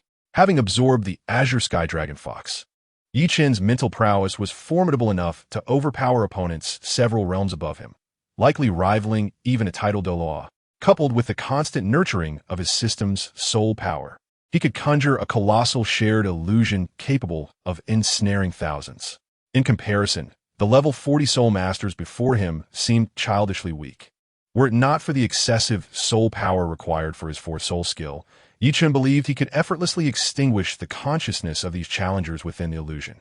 As he witnessed individuals collapsing into pools of blood, Chen showed no mercy. Had he been comparatively weaker, these individuals would have dispatched him without hesitation. Those daring enough to engage in a matrimonial contest must possess a resolve to face death. While no one is inherently bloodthirsty, this does not imply that Chen would exhibit compassion. Within the airspace before the West Tower, the elongated crimson tail of light grew ever longer, its curves twisting and swirling in a haunting dance. The thickening scent of blood filled the atmosphere, the tangible red light resembling a bloodline, instilling a sense of dread. Chen's prowess was astonishing. It was hard to believe that within a mere few months he had ascended to such heights. Hulaina, perched upon the statue, gasped in astonishment, her eyes filled with pride, wishing only for Chen's safety to be content. Beside her, Bibi Dong smiled with satisfaction, secretly affirming that her future plans would ultimately come to fruition. The observing prodigies gasped in shock at the gruesome spectacle before them, their astonishment evident. How could Chen, at merely level 41, possess such formidable strength and extraordinary abilities? It was inconceivable. He effortlessly subdued 1,000 peers single-handedly. If faced with 1,000 attackers, they would likely falter within a minute, managing to kill only a few in self-defense. This young man's true combat power far exceeded expectations. His ability to cast an illusion affecting thousands was unparalleled. Who could rival such mental fortitude? It was unimaginable to consider battling him alone. Would one be swiftly defeated in a single blow or unable to withstand even a glance? Moreover, this boy had already taken so many lives. Why had His Holiness not intervened? Was there a necessity to approach the Elder Hall? The majority of prodigies present continued to calculate their chances against Chen. But the more they pondered, the more uncertain they became. From the fierce mental force emanating from the battlefield, they discerned their inability to escape Chen's illusion. Once entrapped, even as soul kings, they would find themselves no better off than the others, mere lambs to the slaughter. Even if they were fortunate enough to break free from the illusion, who could assert that it represented the entirety of Chen's capabilities? This seemingly tranquil young man, who appeared amiable and benevolent, revealed a ruthlessly cruel nature when engaged in combat. It had not been long since the battle commenced, yet few remained standing. Bodies littered the ground, staining the earth crimson. Such a brutal scene relentlessly struck at the hearts of the talented students. No one wished to perish easily. Each of them possessed exceptional gifts. And even if they could not marry the saintess, they still had bright futures ahead. Realizing this, the remaining group of prodigies exchanged glances, most displaying signs of retreat. At that moment, on the blood-soaked battlefield, the 7 Stars Demon Abyssor had just slain its final opponent and automatically flew to Chen's side, gracefully hovering around him. After taking a deep breath and slightly recovering his soul power, Chen felt he could still engage in a few more battles. He turned his gaze towards the remaining Soul King students and spoke. Who else remains? Before he could finish a sentence, a robust man suddenly shouted, "Oh no, I just washed my clothes and haven't hung them out yet. Brothers, I must take my leave." Before he could complete his words, he dashed away, disappearing in the blink of an eye. Immediately after, another person pounded his chest in distress. This is bad. I left a pot of old hen simmering at home. If I don't return soon, I'll be starving by noon. Following this, yet another individual laughed and said, now that you mention it, I just remembered I have a 6-year-old sister at home who hasn't been fed. She must be crying from hunger. Brothers, I must go. Seriously, what kind of family has a 6-year-old still breastfeeding? Can you come up with a more plausible excuse? A man beside him frowned and then spoke solemnly. Gentlemen, I have a newborn puppy that requires my care, so I cannot linger. Upon hearing this, all the remaining talented students erupted in laughter. Li Young, don't you only have a male dog? Yesterday, your big yellow dog sneakily mated with my Tsuewa. How did it turn into a newborn puppy now? Exactly. That big yellow is not only a lecherous dog, but also quite cunning. The day before yesterday, after it stole the sausage, I hung at my door. It was so afraid of being caught that it replaced the evidence with its own feces. I tasted it, and let me tell you, the flavor was utterly horrendous. Not to mention, that big yellow dog is a beast. It completely ravaged my alpacas. It comes to my place 3 times a day, and now, whenever my alpacas hear the word dog, they go berserk and start biting people. And mine too. The crowd turned their ire towards the bewildered Liang. Faced with their furious gazes, he felt aggrieved and exclaimed, you dogs, are you even human? My little yellow is only a month old. How can you slander him like this? I shall fight you all. As he spoke, a heated brawl ensued, with martial souls summoned and various soul techniques unleashed. Yi Chen, bemused by the absurdity of their exchanges, watched as they chased each other away, quickly disappearing from sight. Now, in front of the Western Tower, amidst a sea of corpses and bloodstains, only 2 individuals remained standing stoically. One was a woman with a soul power of level 60, strikingly beautiful and tall, appearing to be around 25 years old. She wore a stylish black leather outfit, and on her wrist was a small round, crimson red, reminiscent of the legendary Guardian mark. The other was an unfamiliar man, dressed in a suit, yet sporting an incongruous hairstyle, his feet shod in flip-flops. He looked clean, but exuded an air of disarray, a peculiar contradiction. Before Yi Chen could initiate a challenge, the elegant woman spoke first. My name is Qiu Xiao Xiao. You may call me Xiao Xiao. You can call me Qiu Bin. The other man chimed in, then sighed, please forgive my silly sister for talking nonsense again. As her brother, I truly hope she can marry a man like you, strong and handsome, more than enough for her. Brother, stop causing trouble. Alas, to prevent you from going astray, I must painfully win this marriage duel. You are the one who is foolish, brother. Watching the siblings bicker, Yi Chen couldn't help but reveal a hint of exasperation as he felt overlooked. Chapter 32. The protective BB Dong, as the Chiu siblings vied to be the first to challenge Yi Chen before they could reach a consensus. An overwhelming aura descended from above the Wuhuan Temple Academy. In an instant, the expressions on Qiu Xiao Xiao and Qiu Bin's faces turned serious, and they knelt on one knee, proclaiming, we humbly welcome the elder's presence. As soon as the words left their lips, 2 figures materialized before the Qiu siblings, exuding an indescribable aura of power. Yi Chen sensed their presence and thought, title Douluo. One of the newcomers was a tall, slender man with handsome features, clad in a flowing black robe, marked distinctly by a snake tattoo on his forehead. The other was extraordinarily robust, sporting a beard and a rugged black armor covered in spikes, resembling thorns. Disciples pay their respects to Elder Shi and Elder Ci. The Qiu siblings became submissive and respectful upon seeing the newcomers, as if there existed a special bond among the 4. Rise, the man referred to as Elder Shi raised his hand. Upon observing the bloodied corpses surrounding them, his brow furrowed slightly. You are Yi Chen? Turning to Yi Chen, Elder Shi's gaze hardened, and a flicker of murderous intent flashed in his eyes. Do you know that these individuals were the elite of the academy, the future backbone of the Wuhuan Temple? As a disciple of the academy, how dare you commit such heinous acts? As he uttered the last word, Elder Shi's previously handsome visage contorted into an expression of deep displeasure, his aura darkening ominously as though he were ready to unleash carnage at any moment. However, he refrained, shifting his gaze to the colossal stone statue and declaring, I request the decree of His Holiness the Pope to allow me to handle this vile miscreant. Vile miscreant? BB Dong, accompanied by Hulaina, descended gracefully from the statue and gazed coldly at elders Shi and Ci. The marriage duel was decreed by me. All challengers here acted of their own volition, and whether they live or die is their own choice. If you say that the deaths of these disciples are to be blamed on Yi Chen, then what if he had perished instead? Are the lives of these disciples more valuable than that of my own disciple? Bibi Dong's words were frigid, radiating an unparalleled pressure that rendered elders Shi and Ci pale, leaving them speechless for a prolonged moment. Yet, rather than being swayed by Bibi Dong's words, the two stood resolutely, clearly unwilling to yield. Observing this, Yi Chen discreetly tugged at Huaina's sleeve and whispered, "Sister, it seems these two elders are quite defiant towards Master." In response, Huaina explained, "Indeed, they are quite defiant.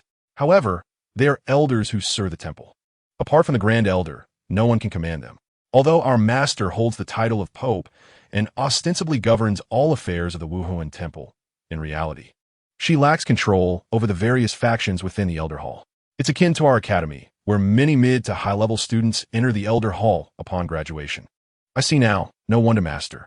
Yi Chen thought to himself, recognizing the strategic brilliance of Bibi Dong. The challengers above level 40 were predominantly from the mid to high-year classes of the academy, and Bibi Dong, through this marriage duel, had cleverly eliminated potential future threats using his hands. In the world of Douluo, life is fleeting, and even titled Douluos cannot escape mortality. Bibi Dong, still youthful, would undoubtedly seize control of the entire Wuhuan Temple once the Grand Elder and others passed away. No wonder she bestowed upon me such exquisite soul rings for absorption. It seems everything was meticulously orchestrated by her from the beginning. Such cunning, truly befitting of the woman I admire. As he watched Bibi Dong confront the two formidable elders, Yi Chen felt an increasing admiration for her. "Please, Your Holiness, do not be overly protective. We must take this child back to the Elder Hall." The elder Ci inclined his body as he spoke, placing considerable weight on the words Elder Hall, his tone imbued with an unmistakable resolve, suggesting an unyielding stance. Elder Shi, standing nearby, interjected, "Your Holiness, this is the directive from the Elder Hall. If we fail to return with Yi Chen today, we shall surely face the torment of the pyre." The intention of these two elders was unequivocal. Yi Chen must be escorted back to the Elder Hall. However, Bibi Dong, upon hearing this, suddenly let out a cold laugh. "Elder Hall? And what of it? Today, I shall protect him. What can you do about it? Hurry back and accept your punishment, and say it is a decree from me." With a wave of her staff, Bibi Dong took Yi Chen and Huaina and soared towards the papal palace, showing no regard for the two elders. Watching the trio vanish from sight, Shilong and Ci Shui exchanged glances, their expressions darkening. Yet, despite their discomfort, they were left with no recourse. After all, Bibi Dong was the Pope of the Spirit Hall, and they could only begrudgingly escort the Chiu siblings towards the Elder Hall. Within the grand structure located to the south of the papal palace, Shilong and Ci Shui knelt before a white-haired elder, cautiously clasping their hands in respect. "We implore the great elder for forgiveness. We lack the capability to bring back Yi Chen, and His Holiness has personally decreed our punishment." Upon hearing this, the elder, seated high upon his throne, slowly opened his murky eyes and replied indifferently, "That girl has become increasingly protective. How many lives were lost at the academy? What is the casualty count among the advanced class? After your report, proceed to accept your punishment, for she is indeed the Pope of the Spirit Hall."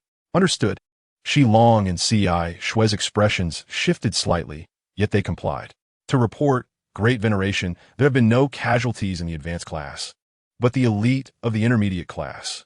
Shilong's words were abruptly cut off by the elder's dismissive wave. "As long as the advanced class is unharmed, that is sufficient.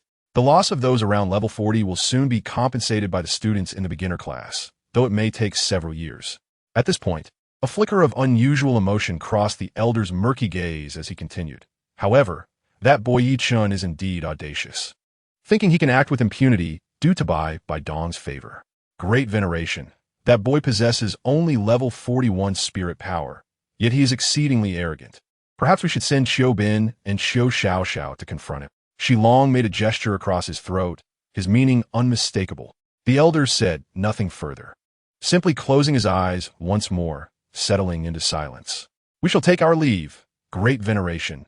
they said, bowing before exiting the elder hall. Summoning the Qiu siblings. They smiled as they spoke. Qiu Bin, Qiu Xiao, heed our command. The life of Yi Chun is wanted by the Great Veneration. This is a splendid opportunity to gain favor before the Great Elder. As long as you act discreetly and avoid detection, there will be substantial rewards in store. Rest assured, we siblings have long wished to engage Yi Chun in battle, and we shall not disappoint the expectations of the Great Veneration. Exchanging glances, the Qiu siblings departed the Elder Hall and swiftly made their way towards the Spirit Hall Academy. In the resplendent papal palace, Yi Chun and Hulaina stood side by side before the magnificent throne, where Bai Dong scrutinized them. After a prolonged silence, she finally spoke. From this day forward, Hulaina shall be your betrothed. Do not neglect her, lest you incur my wrath. With that, Bai Dong's lips moved slightly, as if she wished to say more. But upon glancing at Hulaina, she remained silent, a thought rising in her mind. Such a well-matched pair. Perhaps I should not entertain such notions. Suppressing her emotions, Bai Dong adjusted her posture on the throne and commanded, "You may leave now." Hulaina obediently nodded, intending to take Yi Chun with her as they exited the papal palace. However, Yi Chun gestured for her to go ahead, choosing to remain behind. Once Hulaina had departed, Yi Chun finally spoke. "I have long harbored a curiosity as to why my master brought me to the Spirit Hall without taking my life. I believe I have come to understand." "Oh, please elaborate," Bai Dong replied, appearing either fatigued or perhaps less constrained in his presence. She removed her crown and reclined on the expansive throne, her gown cascading gracefully to the floor, revealing long, porcelain legs reminiscent of snowy lotus roots. Her figure was perfectly proportioned, and her legs, excessively long under the enveloping purple dress, accentuated her stunning silhouette. Without her crown, Bai Dong exuded a different kind of beauty, far removed from her usual air of sanctity. Now, with her purple hair cascading over her shoulders and her enchanting eyes appearing languid and relaxed, she resembled an ordinary woman, though her breathtaking visage radiated an alluring charm that was utterly captivating. Lost in a trance, Yi Chun regained his composure just as Bai Dong briefly gazed at him with a sultry expression, but that allure vanished as quickly as it appeared, as if it had never existed. Clearing his throat, feeling the awkwardness, Yi Chun turned his gaze elsewhere, yet within his heart. He vowed that one day he would become powerful enough to completely captivate this woman and revel in her tenderness. Gathering his thoughts, Yi Chun spoke slowly. "My master spares my life so that I might confront the Elder Hall, or more precisely, the Great Veneration. Just based on you? Bibi Gok Chikun softly." Her demeanor playful. "Indeed, based on me, or more accurately, my martial soul." Yi Chun did not hide his intentions, summoning his 12-winged, fallen angel martial soul. In an instant, 6 pairs of black wings sprouted from his back, and his handsome features transformed into an enchanting visage, strikingly beautiful beyond compare. "Very clever, but do you believe I would stake everything on you based solely on this?" Bai Dong smiled mysteriously, retrieving a black cloth map adorned with golden threads. Laying it open before him, emerging from the papal palace, Yi Chun lay on his bed, continuously recalling the peculiar events and locations depicted on the map he had just seen, which kept him awake throughout the night. If those details were indeed true, they could fundamentally alter his future plans. Suddenly, a faint sound reached his ears, and upon turning to look, he discovered 2 figures had appeared in his room unbeknownst to him. Recognizing their faces, Yi Chun couldn't help but chuckle. "Let us change locations. I believe that would suit you both. I must say, despite your arrogance, you are quite perceptive." With a smile towards Yi Chun, the 2 figures exited the room and swiftly headed towards the unexplored eastern mountain range of the academy, with Yi Chun closely following. Soon, the 3 figures arrived in a bamboo grove amidst the eastern mountains, surrounded by a thick carpet of fallen leaves, the darkness of the surroundings creating a sense of oppression. In this desolate place, the 2 figures revealed their true identities as the siblings Qiu Xiao and Qiu Bin, participants in the marriage contest. Looking at Yi Chun, Qiu Xiao exclaimed in astonishment, "You really aren't afraid of death?" In response, Yi Chun shrugged nonchalantly. "What is meant to happen will happen. If I don't come along tonight, do you think you will let me off the hook? Clearly not. So why not engage in a decisive battle?" "Ha, just based on you?" Qiu Xiao covered her mouth, laughing heartily. "A mere level 41 soul master dares to challenge me. With that, she raised her right hand and boldly proclaimed, "Martial soul, soul-cleaving wheel." As the words fell, 5 layers of soul rings, composed of yellow, purple, and black, rose from Xiao's feet. A gigantic hollow circular wheel appeared above her head, radiating a silvery hue, with the surface adorned with layers resembling ethereal smoke, both real and illusory.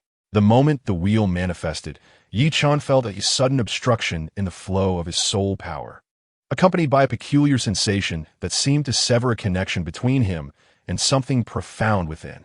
Noticing the change in Chen's expression, Xiao laughed and remarked, "This is the breaking soul wheel, designed specifically to counter spatial and mental soul techniques. And you, my dear, are quite proficient in both." Sticking her tongue out, her smile became exaggerated, while Xiao Bin, standing beside her, playfully tapped her on the head, saying, "Is it customary to introduce your martial spirit during battle? Are you daft, sister?"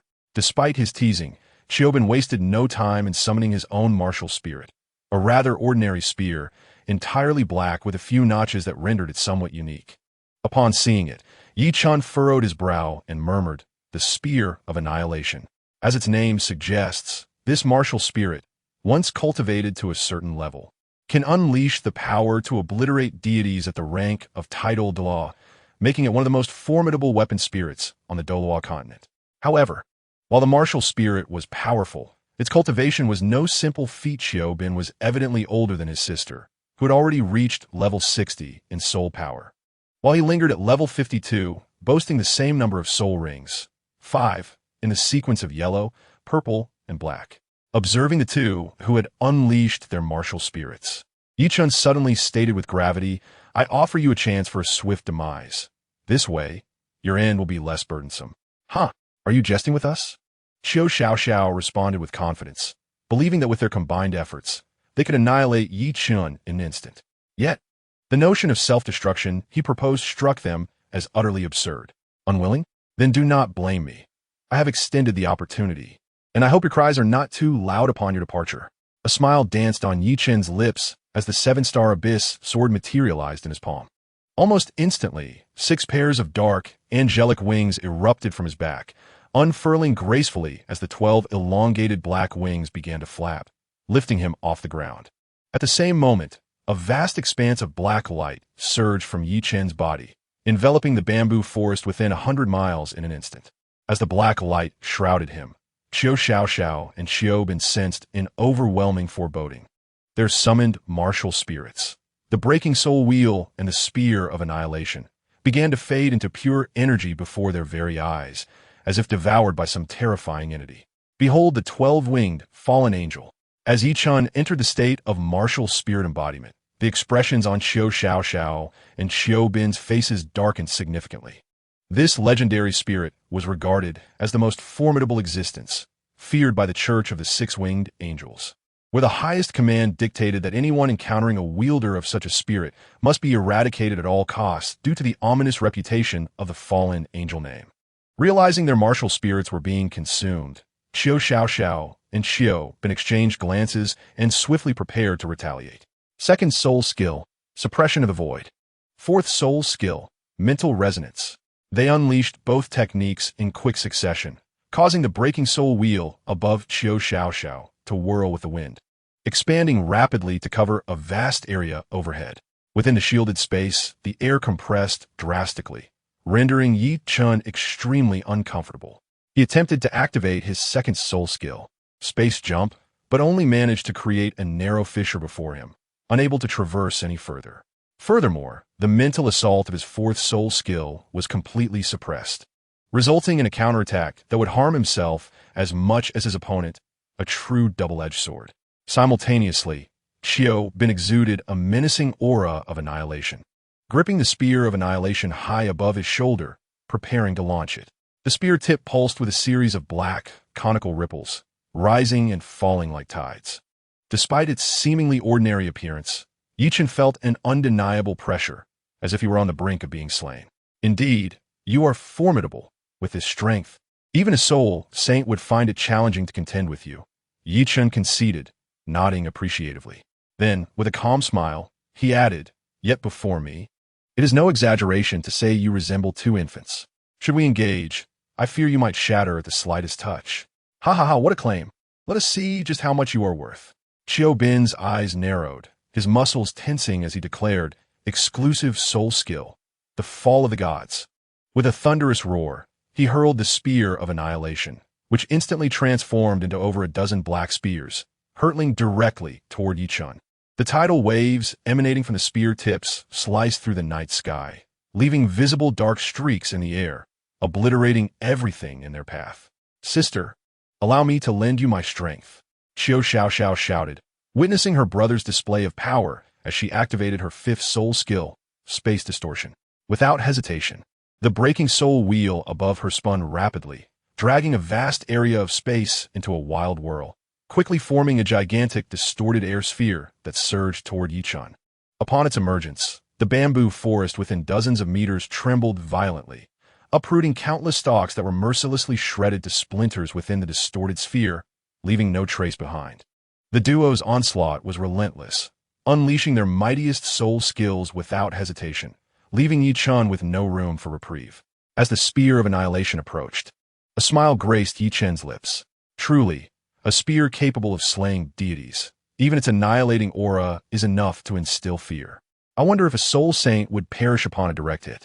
With that, he gracefully ascended into the air on the wings of the fallen angel, merely standing there, without any sign of activating a soul skill. Seeing this, Xiao Bin furrowed his brow in confusion, questioning internally.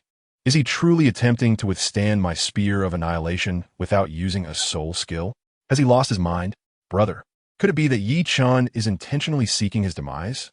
He shows no resistance at all. Has he been rendered senseless by our soul skills? Xiao Xiao pondered aloud. Sensing Yi, chance unusual demianov.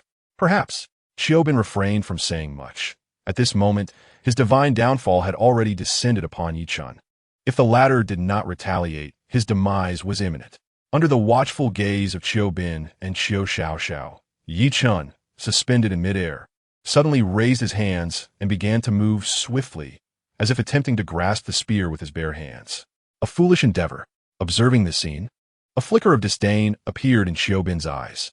He had expected Yi Chen to perform some astonishing feat, but regrettably, the boy was foolish enough to confront a spear with his hands.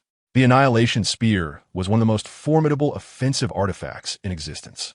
Not only could a mere mortal's flesh and blood not withstand it, even a meticulously crafted divine weapon would be obliterated by the annihilation energy it carried. His martial soul was capable of vanquishing gods. With confidence brimming in his gaze, Xiao Bin believed that there was no need for his sister's martial soul technique. Yi Chen would be annihilated by his divine downfall in an instant. It was a pity, though, Yi Chen was originally a prodigious talent. Had he been more reserved, things might have turned out differently, but his arrogance had offended the Elder Hall, leading him to seek his own demise. Rest in peace. I shall collect your remains. As several annihilation spears hurtled toward Yi Chen's palms, Xiao Bin could not help but sigh inwardly. Boom! Upon contact, a tremendous storm of soul power erupted, wild and chaotic remnants of soul energy rampaging through the surrounding bamboo forest. In mere seconds, a circular clearing, nearly 100 meters in diameter, appeared centered around Yi Chen's position. Was it over? Had I known, I would not have taken such unnecessary action. Before Xiao Xiao could finish her thought, Xiao Bin suddenly shouted, No, this is impossible. Following his gaze, Xiao Xiao looked on in shock, her mouth agape in horror. At the eye of the soul power storm, a figure was suspended in midair, its 12 black wings flapping leisurely, a faint smile playing at its lips, as if completely unfazed. As the storm subsided, Xiao Xiao saw that Yi Chen held a staggering 18 black spears, the annihilation spears appearing like mere toys in his hands. Then, Yi Chen opened his mouth and began to bite down on the soul-powered annihilation spears, producing crunching sounds as he devoured them, resembling a monster. Quite crunchy, but the flavor is rather ordinary. Wiping his mouth, Yi Chen gazed at the slowly descending distorted sphere, abruptly unfurling his black wings and declaring, Fallen Angel Divine Technique. Devour. With that, he opened his mouth wide, waiting silently for the distorted sphere to strike.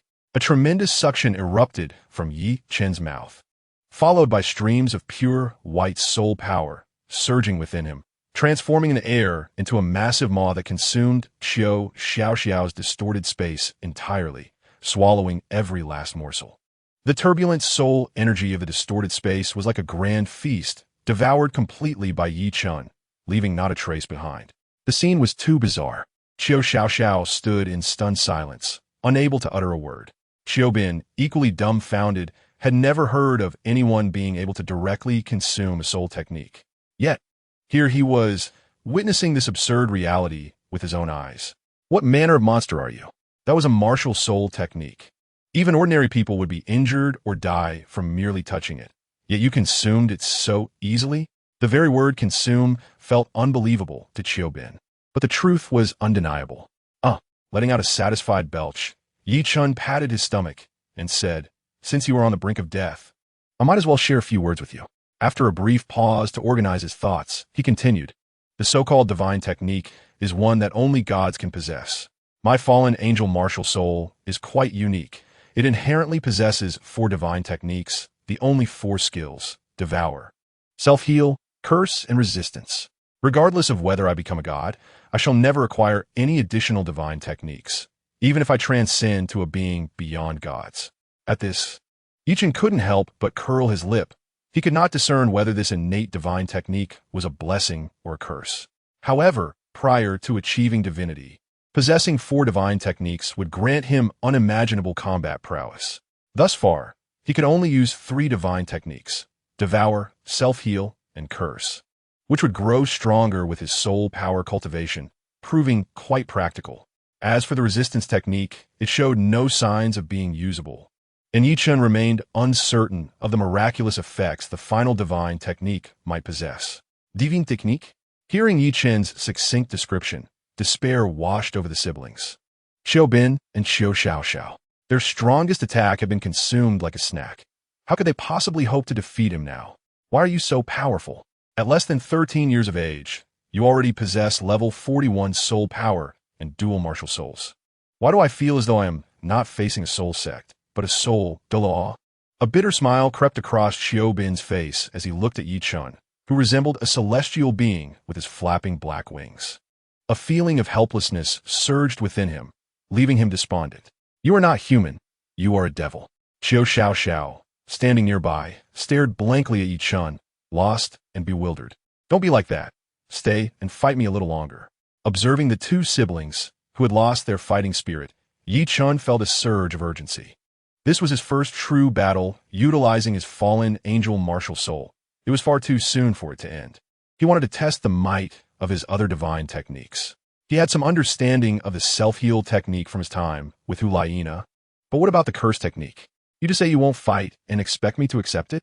What do you take me for? The 7-star demon abyss sword appeared in Chen's palm, his gaze growing progressively icy, filled with murderous intent. Realizing that refusing to fight could only lead to a dead end, the siblings understood that if they were to die, they might as well fight for their survival. Xiao exchanged glances with Xiaobin, then deftly summoned her broken soul will back from the sky. Xiaobin said nothing, gradually condensing the annihilation spear in his hands. Gripping it firmly, Soul technique, spiral slash. Soul technique, sky-piercing spear. Xiao initiated the attack. Her broken soul will hurled forth with great force, spinning wildly in the air and forming a massive wind wheel around it, growing larger as it caught the wind. The spiral slash approached Chen at blinding speed, swiftly cleaving through him without hindrance, and under Xiao's control, it continued to cut back and forth across Chen. The scene turned gruesome. But it was not over yet. Xiaobin unleashed his martial soul technique, causing the annihilation spear in his hand to swell rapidly before he threw it with all his might, aiming it directly at Chen. As expected, Chen was pierced through the chest by the massive sky-piercing spear, the flesh and blood of his torso obliterated in an instant, blood splattering everywhere. Yet strangely, moments later, the scattered remnants of his body seemed to gather with a will of their own, and soon, a complete Chen reappeared before the siblings. Chen did not actively defend, as he wanted to test the limits of his self-heal technique. The power of the divine technique exceeded expectations, but alongside its formidable healing abilities came significant drawbacks. Perhaps due to the near-death experience, In this instance of recovery, Chen permanently depleted half of his mental energy, and his soul power dropped a level, nearly plunging below level 40. Though this experiment came with losses, it provided him insight into the price of recovering from fatal injuries. Regardless of the outcome, this endeavor was not in vain. After stretching his body, Chen glanced at Xiao Bin and Xiao Xiao, a smile gradually spreading across his lips. Divine technique. Curse weakness. Curse aging. Curse extreme negativity. 3 incantations were uttered in succession, causing Xiao Bin and Xiao Xiao to immediately change their expressions. Soon, they felt their soul power draining away like a river bursting its banks, losing 50% in the blink of an eye, while their appearances visibly deteriorated, as if they had aged decades in an instant, transitioning from youth to old age. Their bodies hunched, hair turned gray, and they exuded a sense of exhaustion, akin to a dying flame. But that was not the end. When a third incantation took effect, Xiao Bin and Xiao Xiao abruptly ceased their soul skill activation, sitting dejectedly on the ground, their faces marked by despair, mumbling incoherently. Having lived for 20 years, I am no better than a stray dog. Death would be better. Indeed, brother, I have become so ugly. Why don't the soul beasts in the bamboo forest come to devour me? We are unworthy of living. Even our breaths waste the world's resources. I apologize, world. Brother, let's end our lives. With that, Xiao Xiao and Xiao Bin summoned their respective martial spirits, thrusting them forcefully into their chests without a moment's hesitation. Observing the 2 elderly figures attempting to take their own lives, Chen swiftly blocked their martial spirits with his sword and subsequently lifted the curse, allowing them to return to normal. As soon as they regained their senses, Xiao Xiao and Xiao Bin leaped several meters away, their faces filled with terror as they gazed at Chen. You are a devil from hell. No, you're even more terrifying than a devil. They vividly recalled the unbearable sensation of feeling utterly superfluous and powerless in this world, a torment more dreadful than the depths of hell, where death seemed the only escape. The profound negativity from their souls was an experience they never wished to endure again. Is it truly that exaggerated? Chen scratched his head. This was his first time unleashing a curse technique, and he was unsure of its precise effects. Noticing Chen's curiosity, Xiao Xiao and Xiao Bin exchanged grim looks, raising their heads to shout, "If you wish to continue this game, why not just kill us?" Their resolute demeanor left Chen bewildered. Were they truly so overwhelmed by just 3 curses? As far as he knew, the variety of curse techniques would only increase with his cultivation, potentially exceeding 300 after attaining divinity. Contemplating the duo's eagerness for death, Chen pondered how they would react if they knew he possessed such a multitude of curses. Shaking his head, he waved his hand and declared, "I now present you with 2 choices. 1, death. 2, submit to me." The abrupt shift took the siblings by surprise. "Why do you not kill us? We came here to slay you." With disbelief etched on their faces, they exchanged glances, finding uncertainty reflected in each other's eyes. Chen chuckled at their words. "No particular reason. I simply think it a ways for you 2 to perish. You still hold some value in living. Life or death." Every individual would choose life, and without hesitation, Xiao Xiao and Xiao Bin knelt before Chen, bowing their heads in submission. Seeing this, Chen said no more. Instead, a golden light erupted from his eyes, penetrating their minds, and then he allowed them to depart freely. In the desolate ruins of the bamboo forest, Chen stood alone, his gaze penetrating the miles to the elder hall, coldly smirking. "Since you wish for my demise, brother, I shall indulge you in this game." Ding! Congratulations, host, for completing the sign-in task. Reward: increased cultivation speed by 100 and gained 300 favorability points with the target, Hulaina. The system's voice echoed in his mind. Chen had grown accustomed to such sudden announcements and paid little attention. However, the subsequent statement caused his expression to shift. Ding! Congratulations, host, for completing 4 sign-in goddess tasks, receiving a one-time system prize, exercise voucher. Upon hearing this, Chen froze. The system does not comprehend its meaning. If the host wishes to understand the prize, the exercise voucher, inquiries may be made at any time. The system's cold voice remained unyielding, and Chen reluctantly said, "Then please explain the purpose of this prize." As soon as he finished speaking, the system's voice resonated in his mind. The exercise voucher is a one-time system prize that can be used with multiple individuals. Once used, it will vanish completely. Effect: increases the host's spiritual power by up to 1,000 and enhances soul strength by 500. System reminder: the actual effect triggered by the exercise voucher will vary based on the number of participants chosen by the host, with a minimum limit of one person and no upper limit. Listening intently, Chen felt increasingly uneasy about the exercise voucher, as the system had failed to clarify what would occur upon its use. With the system providing no clear explanation, he dared not overthink it. A shiver ran through him as dawn gradually broke. Chen decided not to linger in the bamboo forest any longer and made his way back to the Martial Soul Hall Academy. Now, as the strongest in the academy, he had not only completed his sign-in tasks, but perhaps could also meet Bibi Dong's expectations. In doing so, Chen might finally leave the Martial Soul Hall to seek out Rong Rong and Zhu Qing, whom he had not seen in quite some time, and he wondered how they had fared. Before long, Chen returned to the Martial Soul Hall Academy, only to find Hu Laina waiting for him in front of the West Tower. She promptly led him to the Papal Hall. High above, Bibi Dong sat upon her grand throne. Upon seeing Chen, she stated directly, "In 3 months, the exchange conference among the various academies will commence. This year, you shall lead the team." After outlining the details of the exchange conference, Bibi Dong descended from her high seat and approached Chen. "I will assist you in navigating the affairs of the Elder Hall.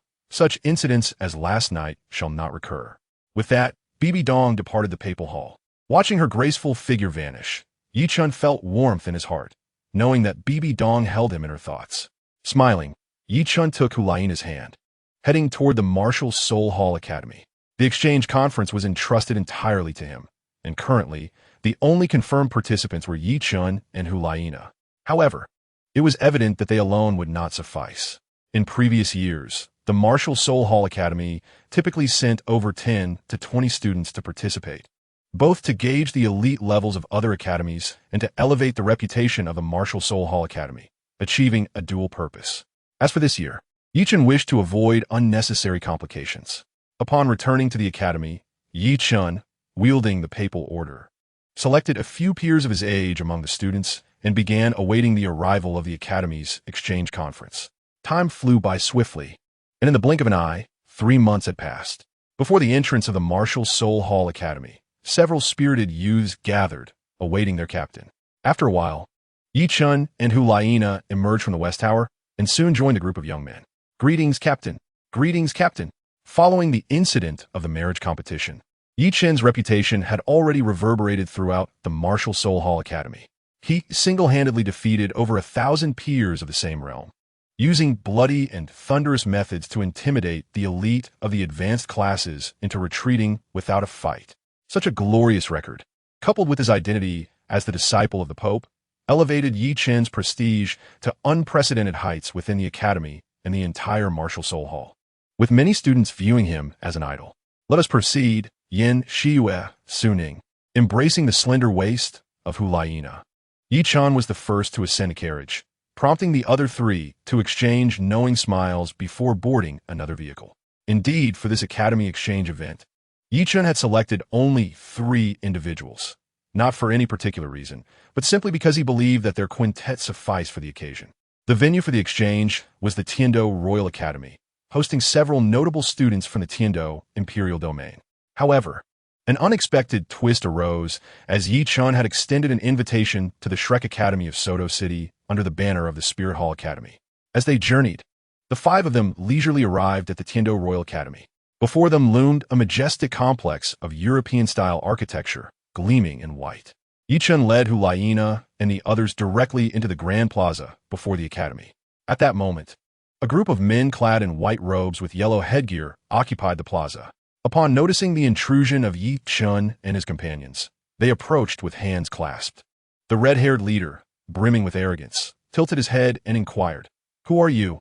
Chen remained silent, but Yin stepped forward, calmly stating, "We are here for the academy exchange." Before he could finish, the red-haired individual glanced at Chen and his companions, and with an impatient wave of his hand, declared, "Regardless of who you are, I demand you leave immediately. This is the Tiando Royal Academy, not a place for impoverished rascals like you." As he spoke, several sneering youths emerged behind him, all donned in the Academy's white and yellow attire, presumably disciples of the Royal Academy. Leave. Shiyue, standing beside Yen, felt a shift in her demeanor, for they were all prodigies of the Spirit Hall Academy. They had never encountered such rudeness. Say that again, she challenged, her voice icy. The red-haired youth's brow furrowed in response, and he snapped in anger. What are you waiting for? Throw this bunch of country bumpkins out. In response to his command, over a dozen Royal Academy disciples encircled Yi Chun and his companions. You truly lack awareness, offending the fourth prince. You still have time to leave the academy. The leading disciple, tall and menacing, sneered, his fists rolling ominously, producing crackling sounds. Despite the dozen or so opponents surrounding them, Yin and Xia exchanged glances and spoke in unison. I shall handle this. Without even releasing their martial spirits, the duo dashed in opposite directions. Within moments, the ground was strewn with groaning henchmen. Approaching the stunned, red-haired youth, Xu seized him by the throat, lifting him off the ground. Fourth prince, now who is leaving? She queried coldly. I will leave. My apologies. I failed to recognize greatness, he stammered, and the arrogance he had previously displayed evaporated instantly. With a disdainful glare, Xiyue tossed him to the ground. Get up and leave. If you struggle, I shall be more than willing to assist, she remarked, flexing her well-formed, booted foot with an expression that was both mocking and menacing. I will leave at once, the red-haired youth muttered, lowering his head as a flicker of malice crossed his eyes, before he indeed rolled on the ground like a dog. The scene was undeniably comical, and as the downed royal disciples regained their composure, they could not suppress their laughter. They had never anticipated that the once proud fourth prince, known for bullying the weak and harassing women, would find himself in such a humiliating predicament. Amused yet apprehensive of potential repercussions, they lay on the ground feigning injury, howling in mock agony. What are you all doing? A sharp female voice suddenly rang out from the academy's entrance. Yi Chun turned to see a striking figure approaching swiftly, a woman with a short, sleek purple hairstyle, her delicate features accentuated by a sleeveless, off-shoulder dress that showcased her long, fair legs, adorned with playful short boots. Upon seeing her, the red-haired youth cried out, Dugian, save me. Who told you to stop? A resounding thud echoed as a foot suddenly kicked out from somewhere, sending the red-haired youth curling up on the ground, clutching his stomach and howling in pain. Noticing the audacity of the man before her, Dugian's eyes narrowed with a hint of indignation. Do you know who he is? The fourth prince? Perhaps. Yi Chun replied with a slight smile, before delivering another kick that sent the red-haired youth flying 10 meters away. Duguyan gazed at Yi Chun in disbelief, unable to fathom why he dared to kick someone of the fourth prince's stature, seemingly unafraid of imperial retribution. Curiosity piqued, she scrutinized Yi Chun. But before she could discern his intentions, another group approached from the plaza's periphery. This new group consisted of women clad in matching blue dresses, their hair similarly hued, and each possessed striking beauty, the likes of which were rarely encountered. The fourth prince, previously arrogant, now found himself in a precarious position, as he rolled about under the icy gazes of Yin and Xiyue, fearing another kick. Though he had acknowledged his defeat, he inwardly vowed that once he escaped this situation, he would seek vengeance upon these wretched individuals, ensuring they crawled beneath his feet. Observing the fourth prince's humiliating behavior, Dugian's expression grew increasingly displeased. As a fellow disciple of the Tiando Royal Academy, she felt a profound sense of disgrace. Greetings, I am Shui Binger from the Water Academy, representing us at this academy exchange. May I inquire what transpired here? A bevy of beautiful women approached, each exuding an exceptional charm, causing the Royal Academy disciples feigning injury to drool in awe. The speaker, with a lovely visage and gentle demeanor, radiated warmth and comfort. Dressed in a blue-purple outfit with a short, fluffy skirt and white stockings adorning her long legs, she stood out strikingly, her unique attire elevating her allure significantly. With someone breaking the tension, Duguyan seized the opportunity to redirect the conversation, introducing herself. I am Duguyan, and I welcome you all to the Tiando Royal Academy. Not daring to gaze too long at Yi Chun, she felt overwhelmed by the intensity of his presence, realizing she was at a distinct disadvantage. Hello. Nodding at Dugian, Shui Binger shifted her attention toward Yi Chun and the others, inquiring, Are you also here to participate in the exchange? Which academy do you represent? Before Yi Chun could respond, a yellow figure darted into the center of the plaza, standing before the gathered crowd. This creature resembled an ordinary large yellow dog. Yet its speed had astonished everyone present, including Yi Chen, who had merely caught a glimpse of its movement. After sniffing around, the large yellow dog bounded to Yi Chen's side, circling his feet and sniffing curiously. "Captain, is this your dog?" As the enigmatic figure of Xiaoyu approached, he regarded the large yellow dog with a curious gaze, unable to recall bringing such a creature from the academy. Although Yi Chen was betrothed to Hulaina, there lingered a certain awkwardness between him and Xiaoyu, perhaps due to their limited interactions or Yi Chen's formidable display of strength, which left Xiaoyu feeling somewhat diminished.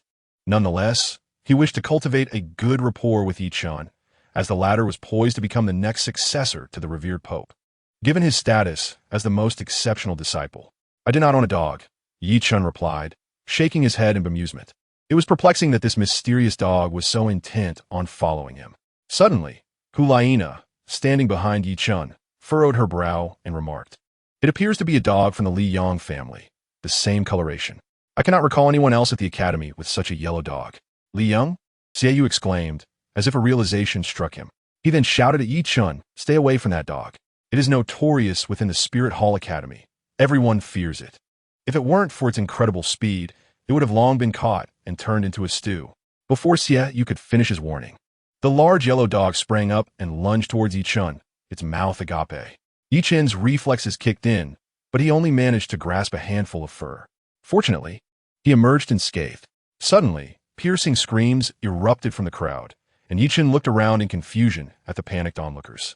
All the girls were staring at him, covering their mouths and blushing fiercely, their eyes wide with astonishment, as if they had witnessed something extraordinary. The boys, initially composed, soon bowed their heads, instinctively shielding their lower bodies, their expressions somber, as if they had suffered a blow. "Do not look. Close your eyes."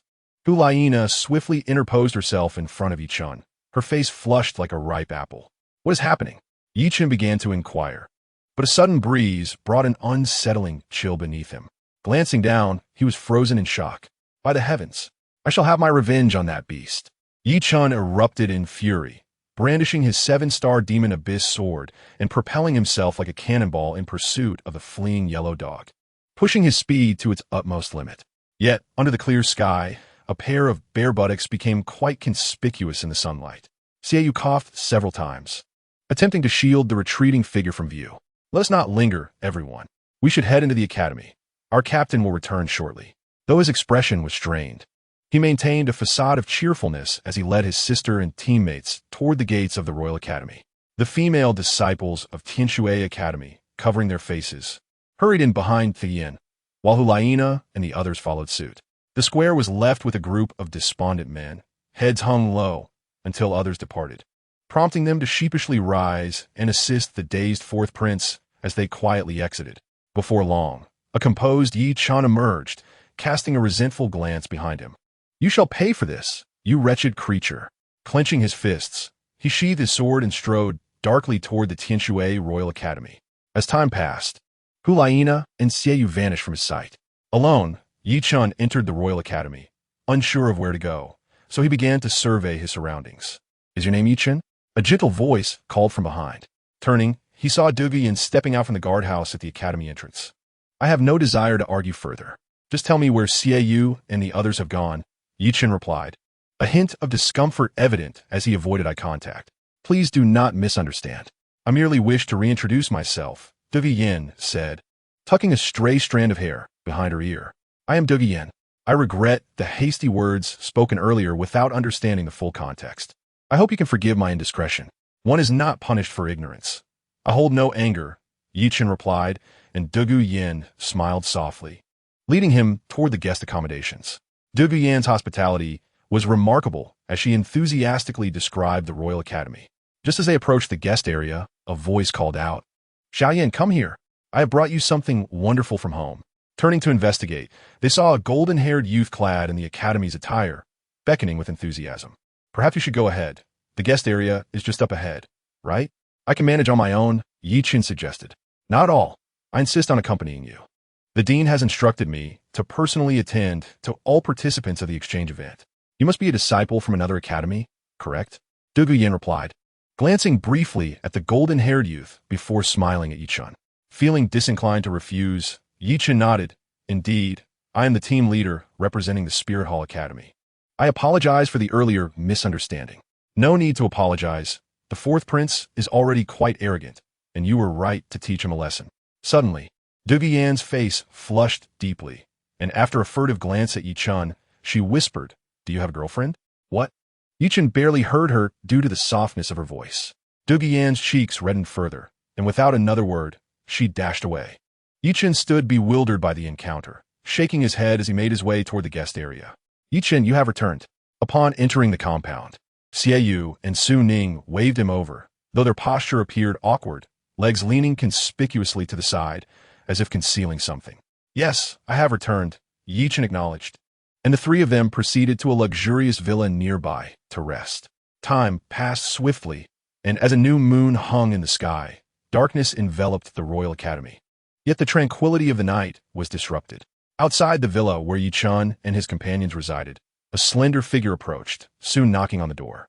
"Knock, knock, knock." At that moment, as Chen and the others remained awake, Su Ning stepped outside to inquire, "Who is it?" "Tianxue Academy." The visitor did not provide a name, but upon hearing that title, Su Ning's excitement surged. Imagining a delightful encounter, Su Ning hurriedly opened the door, beaming, "Welcome. Who are you looking for?" As he spoke, Su Ning raised an eyebrow, incessantly brushing his bangs aside, striking a pose he deemed charming while gazing at the other person. Observing this, the woman in the blue attire with a fringe stepped back a few paces, her gaze occasionally drifting towards the villa. "Excuse me, is Chen home? I need to speak with him. Are you looking for the captain?" Su Ning's initial excitement evaporated upon hearing the question. "The captain is in the west room on the first floor. Please go ahead." "Thank you. I appreciate your help." The beauty with the fringe slightly bowed in gratitude, revealing a hint of her delicate skin, which caused Su Ning's eyes to widen in astonishment. Yet, before he could fully admire her, she entered the villa, striding towards the west room on the first floor, her tall figure exuding an alluring grace. Wiping away the drool that had escaped his lips, Su Ning stood there, enviously muttering, "The captain is truly fortunate. Not only does he have saintess, but he also attracts such beautiful women." Upon further reflection, he realized that the captain's appearance alone was enough to draw admirers.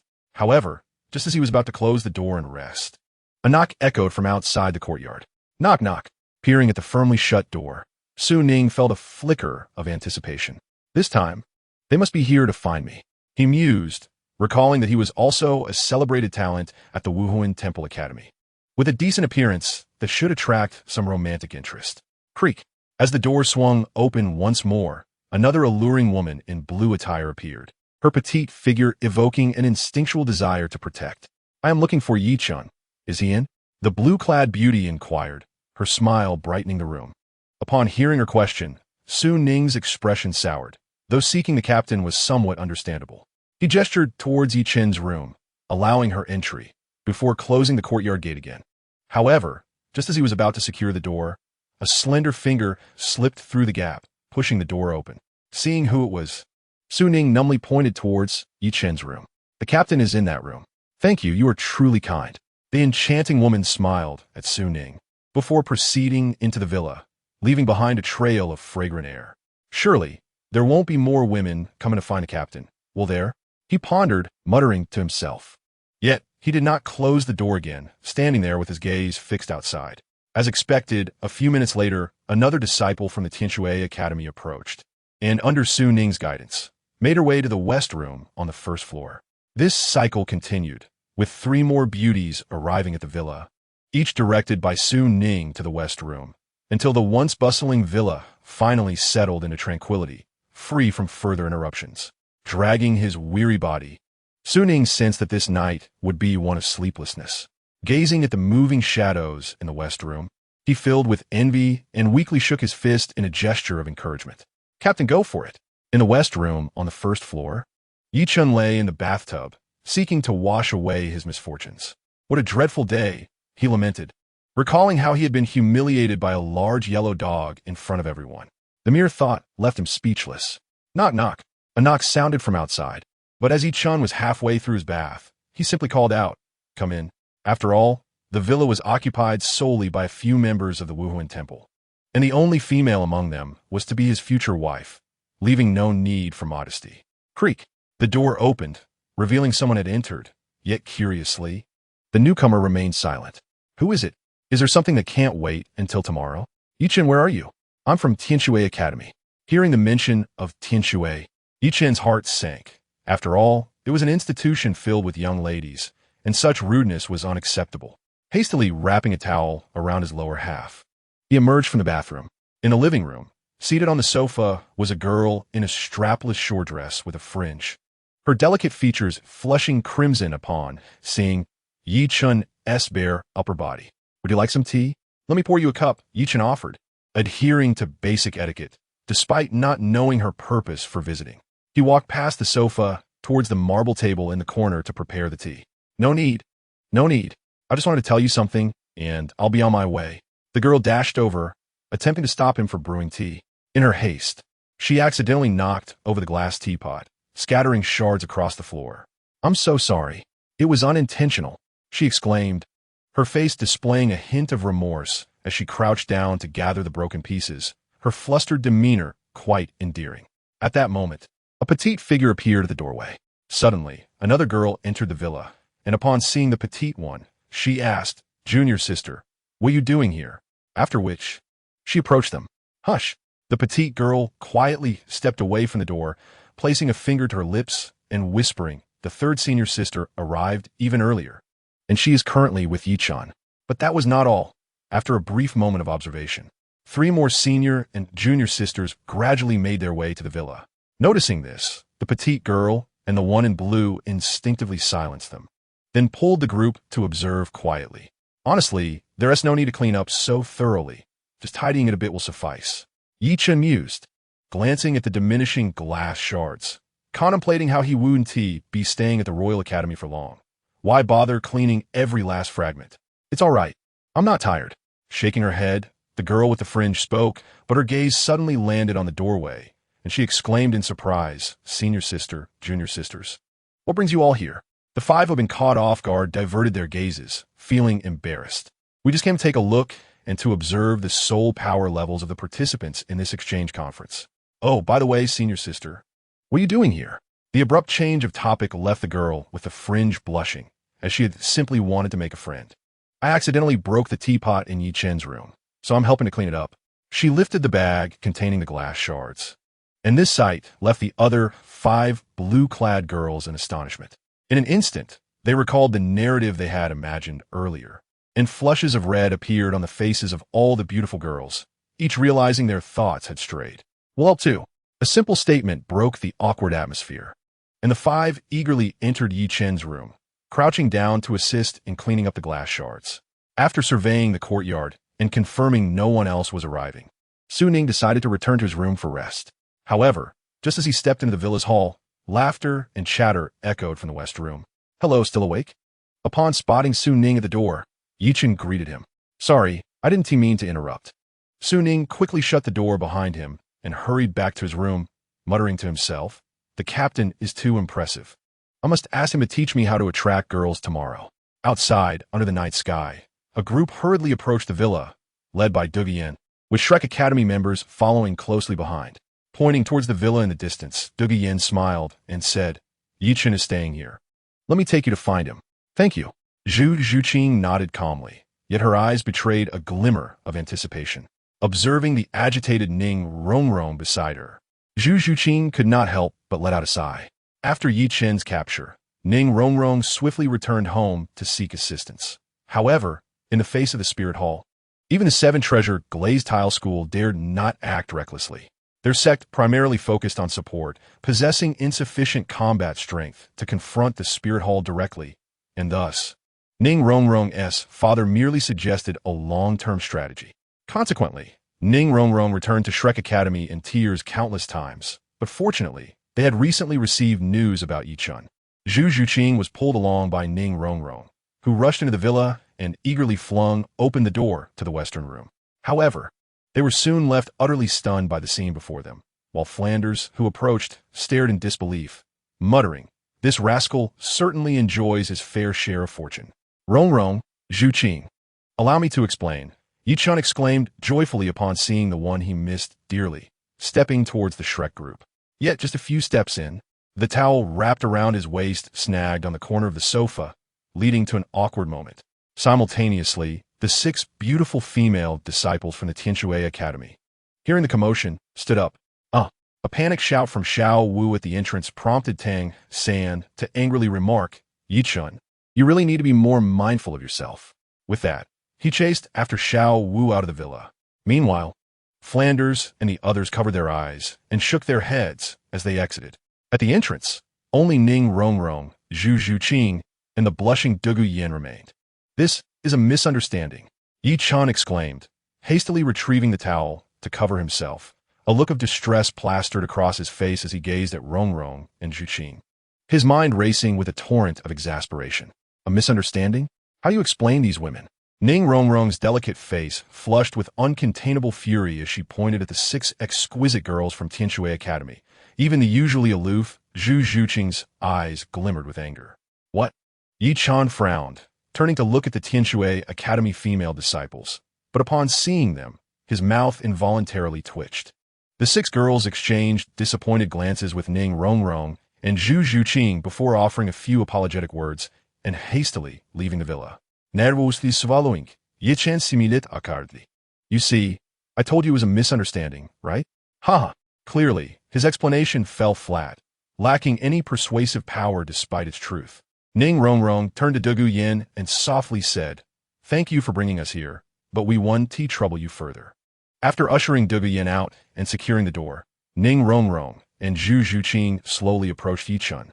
Whether it is true or false, we shall discern the truth ourselves. You cannot escape today. Their imposing aura intensified, causing Yi Chen to swallow hard and retreat step by step. Please hear me out. It was truly just a misunderstanding. Without a hint of suspense, Yi Chen was suddenly tackled by Ning Rongrong and Zhu Qing, swiftly dragged into the bedroom, leaving only 2 scratch marks on the smooth floor behind them. Damn it! Clenching his fists, Yi Chen's eyes burned with vengeful flames, vowing that when Rongrong and Zhu Qing matured further, he would ensure these mischievous girls knelt before him and sang his praises. Lost in thought, Yi Chen turned and fell asleep, utterly exhausted both mentally and physically. Captain, it's bad. There are many people outside. You should come and take a look. The urgent shouts from outside jolted Yi Chen awake. Rubbing his tired eyes, he opened the door to find Su Ning practically bursting with excitement. Captain, you must come out. Our courtyard is surrounded. This is dire news. What happened? Is it that 4th prince from yesterday, seeking revenge? Yi Chen yawned, waving dismissively. If it's him, just handle it as you see fit. Don't hold back. I'll take the blame if anything goes wrong. Su Ning shook her head. It's not the 4th prince. This matter directly concerns you. It concerns me? Yi Chen furrowed his brow and stepped into the villa courtyard, continuing, Please elaborate. Captain, prepare yourself psychologically. Don't get too upset. Su Ning hesitated. Saint-Sink Yi Chen say resink invitation. Not wanting to delay further, Su Ning divulged everything that had transpired. Upon hearing the details, Yi Chen's expression shifted dramatically, followed by an explosive roar. This is outrageous. Yi Chen, have lived this long without being falsely accused like this. Damn it. His rage was palpable, almost bursting forth from his eyes, causing Su Ning to instinctively take several steps back, afraid to breathe heavily. Their captain was a formidable figure who had carved a path through the Spirit Hall Academy, and in a moment of fury had decimated thousands of elite academies. Who would dare defy him? Before long, Yi Chen and his companions arrived at the front courtyard of the villa, only to find the entrance completely blocked. With over 100 people gathered outside, the numbers continuing to swell, Yu and Yin stood guard at the entrance, refusing to let anyone into the courtyard. Have you rested well? Hulaina stepped forward, gazing at Yi Chen with a hint of melancholy. You must be exhausted from last night. In response, Yi Chen coughed lightly and playfully patted her backside. Let us deal with the trouble first. I'll explain everything to you later tonight. With that, Yi Chen approached the gate, casting a cold gaze upon the raucous crowd. You're all being unreasonable. If there is a matter at hand, it's best to clarify before causing a scene. Do you truly believe me to be so easily bullied? His voice was not loud, yet it resonated clearly among all present.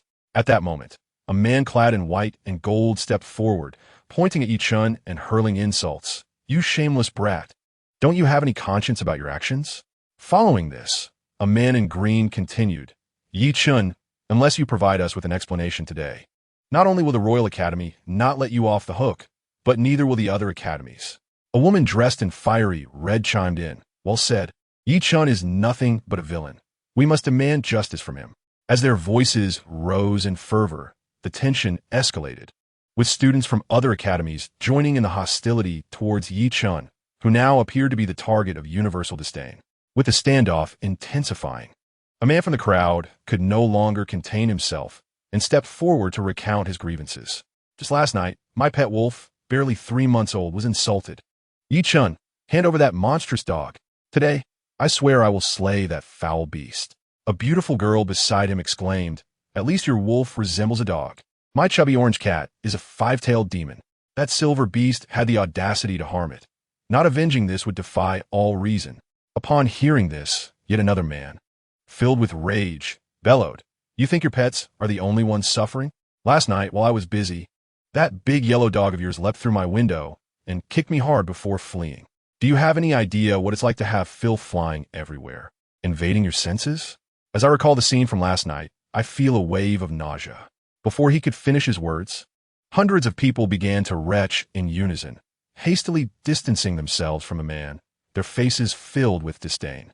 Yet, amidst the chaos, a few individuals appeared to survey the surroundings, subtly gravitating towards the larger crowds, seemingly fearing that others would learn of their peculiar misfortune and shun them. The spectacle was somewhat comical. How tragic!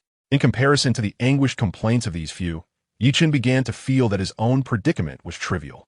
Faced with so many accusations, compounded by the bizarre rumors from the previous night, Yi Chen found himself at a loss for words. It seemed that no matter what he said, no one would believe him.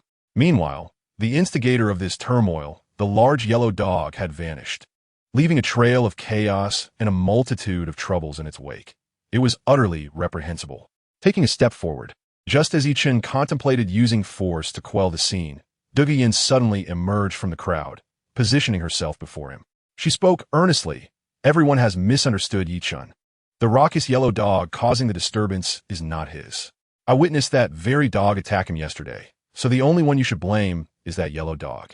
Little Yin, come down, don't draw trouble to yourself." A blond man emerged from the crowd, extending his hand towards Douluo in an attempt to lead her away from this contentious place. However, Douluo shook her head resolutely, saying, "I cannot stand by and watch him be wronged, Yu Qianheng. I hope you can understand my position." Upon hearing this, the blond man's expression darkened significantly. He had not anticipated that the goddess he had pursued for years, without even holding her hand, would be so concerned for an outsider. "Are you truly willing to confront everyone for a mere silver thief?" Yu Qianheng's face was clouded with anger. His words served as a final opportunity for her to reconsider. Yet, Douluo's next declaration left him questioning his very existence. "I am willing, and he is not a silver thief," Douluo affirmed with unwavering conviction, continuing, "Until yesterday. I did not understand what it meant to feel my heart race, but yesterday it beat with great intensity for the first time."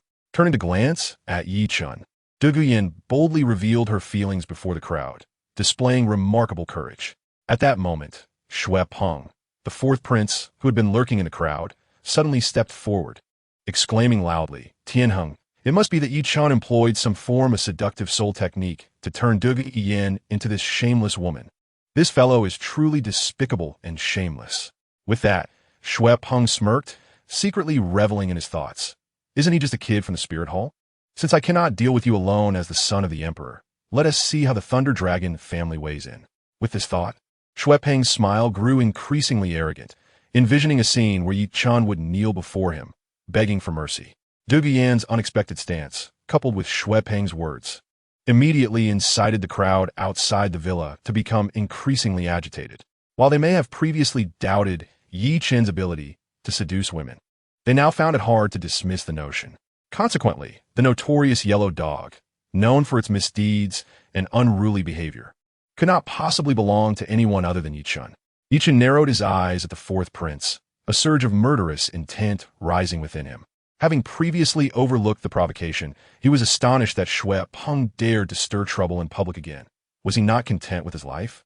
As his soul power swirled within him, the 7 stars demon Abyss sword began to materialize in his palm. Just as Yi Chen was about to take action, 7 blue figures swiftly approached the villa entrance, placing themselves in front of him, confronting the throng of onlookers. Among them was the gentle and enchanting Shui Binger, who leaned towards Yi Chen and whispered, "Endure this moment of tranquility. You wouldn't want to instigate a war between the Spirit Hall and the Heavendo Empire, would you?" After speaking, Shui Binger stepped forward and addressed the crowd with a commanding voice, who claimed that our academy's female disciples were drugged and seduced by Yi Chen.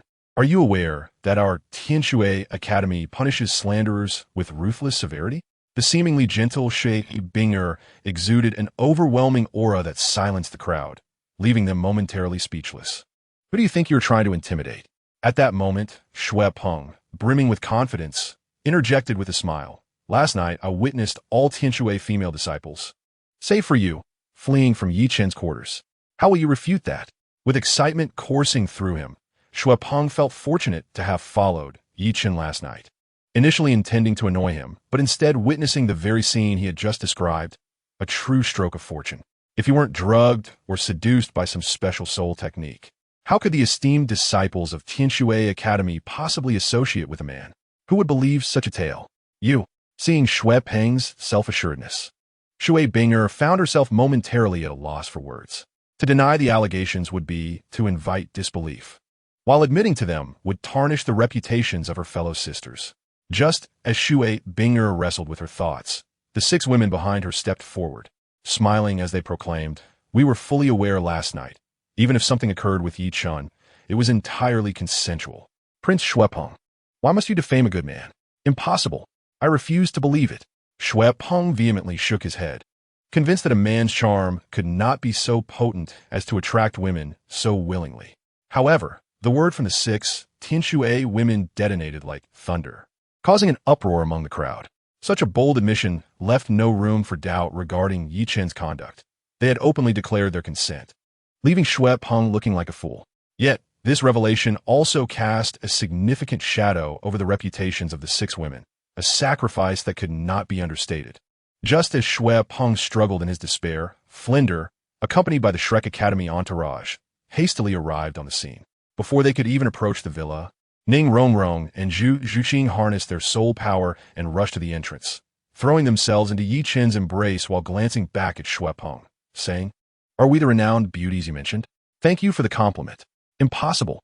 I absolutely refuse to believe it." Shui Peng's fury surged as he witnessed the scene before him, resulting in an uncontrollable spurt of blood from his mouth. Dizziness overwhelmed him, causing him to collapse to the ground, yet he continued to mutter, "I don't believe it, I don't believe it." Inside the villa, Yi Chen held Rongrong and Zhuqing close, gazing at the numerous beautiful women who stood before him, offering their unwavering support. He silently pondered, what do I do with all this attention? Chapter 43. The aroma outside the villa. Many in the crowd seemed to sense Yi Chen's thoughts, their eyes turning toward him with intense envy and jealousy, as palpable as beams of light. One individual in the throng lamented, "That despicable man. Wasn't he the silver demon who deceives women? How could so many beautiful women be enamored with him? Each one more stunning than the last, and they all seemed to throw themselves at him." Another person chimed in, "Isn't that the truth? Upon closer inspection, there's even another stunning beauty among them. Together, they make a total of 11 breathtaking women. Why does a man like Yi Chen even exist in this world? It's simply incomprehensible." Hearing this, another onlooker sighed, "Honestly, I envy him. With so many beautiful women, how wonderful it would be if just one could take an interest in me. Dream on, you fool, with your appearance. It is hard to believe that such exquisite beauties would be enamored with you. Even the modest Xiao Fong from the end of our village wouldn't glance your way. So it is evident that you shall remain without a girlfriend." Nearby, a man raised his middle finger and swiftly disappeared into the crowd, leaving behind an air of indignation. As the crowd outside the villa buzzed with speculation, within the courtyard, Ning Rongrong leaned against Yi Chen's chest, pointing at the enchanting Duge Yin and Shui Binger, as she remarked, "With so many admirers, you must be considering taking them all in, right? As long as you desire it. Neither Zhu Qing nor I would mind.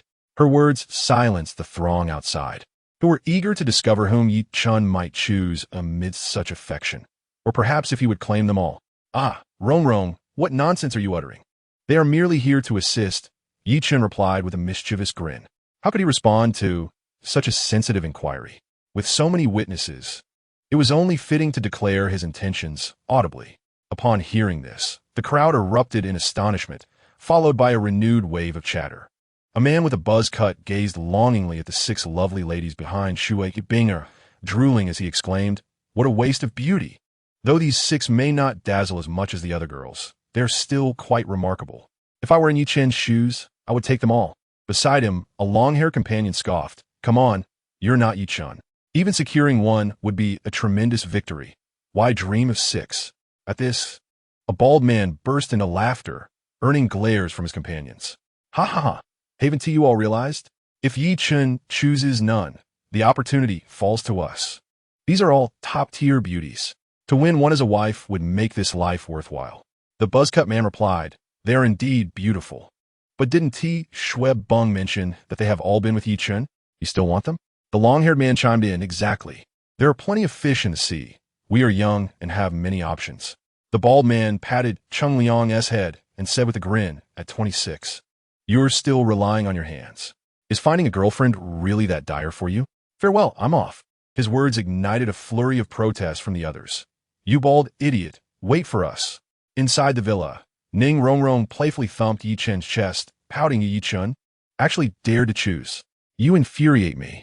After shooing him away, she turned her gaze to the flushed Dugu Yin and Shui Ibinga, sensing the strong affections they held for Yi Chen.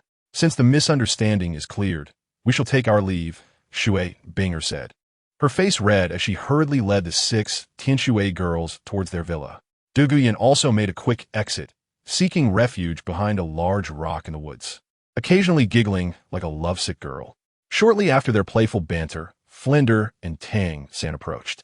Upon seeing Hulaina, Xiua, Yin, and Su Ning standing behind Yi Chen, they immediately grew cautious. "Who are they? Your companions?" Flinder whispered, but Yi Chen waved his hand dismissively. "We shall discuss this later. I have personal matters to attend to." Turning his attention to the crowd, Yi Chen strolled over to Shui Bung, a smile gracing his lips, his eyes gleaming with intent. The chilling gaze made Shui Bung shiver. He struggled to rise, kneeling before Yi Chen in desperation, pleading, "I'm sorry, I was blind to wrongfully accuse you. Please show mercy. I can offer you untold riches. Power, women. Anything as long as you spare my life." In his frantic state, tears streamed down Shui Bung's face, prompting Yi Chen to disdainfully kick him to the ground. "I have already given you a chance, yet you squandered it." At his words, Shui Bung suddenly shifted tactics, bursting into laughter. "Ha ha ha! You won't kill me. You dare not. I am the 4th prince of the Snow Knight Empire. Do you think a mere captain from a spirit hall can take my life? Even if the elders from your spirit hall came, they would have to bow and address me as 4th prince." With a dismissive gesture, he wiped his tears and raised his middle finger at Yi Chen. "Are you frightened now? Is my royal status intimidating you? Ha ha ha! If you dare to kill me, my father will dispatch troops to raise the spirit hall. You would suffer a terrible fate, and even the Pope would follow me to hell." Finished? Yi Chen cracked his neck, and upon Shui Bung's silence, he grinned, "Then you shall meet your demise." With a swift motion, he conjured a slender beam of sword light and prepared to launch it at Shui Bung. At that moment, a powerful hand seized Yi Chen's wrist, and a voice echoed in his ear, "You cannot kill him. Regardless of the 4th prince's faults, it is the Empire's duty to address them, not yours. Furthermore, his crimes do not warrant death." With a swift motion, Yin appeared at Yi Chen's side, her gaze icy as she stared down the man grasping Yi Chen's wrist. Tang San also positioned himself protectively in front of Yi Chen. Yi Chen chuckled, addressing his master, "Master, let me ask you, if I were the weaker party today, at the mercy of the 4th prince, would I have any chance of survival? The odds are slim, but there is always a glimmer of hope. I would not allow the 4th prince to indiscriminately slay the innocent. I would fight for your chance to live," the master stated resolutely, as if he held all the answers. Yi Chen tilted his head back and burst into laughter. "Ha ha ha! A soul master at level 29. Who do you believe you could defend?" A glint of coldness flickered in Yi Chen's eyes as he exerted force from his fingers, launching the pre-formed swordlight. The master and Tang San were too slow to intervene, helplessly watching as the slender beam pierced Shui Beng's skull, a spray of brain matter splattering to the ground. You've caused a grave misstep, do you realize? Master Yu Xiaojiang exclaimed in a panic as Shui Beng's life force rapidly dwindled. Yi Chen merely chuckled disdainfully, ignoring his master's outburst, and turned to Tang San, patting his shoulder. My master once said that each person has their own unique path. If you wish to catch up to me, you must not confine yourself to others' thoughts. Strive to carve out your own path. With that, Yi Chen addressed the crowd, still stunned from the fourth prince's death. I understand you have suffered under the tyranny of the great yellow dog. I, too, am a victim. To eradicate this menace once and for all, let us unite in this endeavor. As the crowd slowly emerged from their shock, they recalled the looming threat of the great yellow dog. Shui Beng's death was solely connected to Yi Chen, and if he was unafraid, they, backed by the academy and uninvolved in this affair, would certainly not cower. They rallied, shouting in agreement, "Yes, yes. Let us find the beast, the great yellow dog, and slay it with our swords as an offering to the heavens." After agreeing on a plan to hunt the dog starting tomorrow, Yi Chen finally found a moment to rest. Returning to the villa courtyard, he discovered Flinder and Zhao Wujia had seemingly been waiting for him. Upon his entrance, Dai Mubai stepped forward, his expression grave. "Yi Chen, perhaps you should return to the Star Luo Empire with me. At least that would ensure your safety." "Am I truly in such peril?" Yi Chen questioned.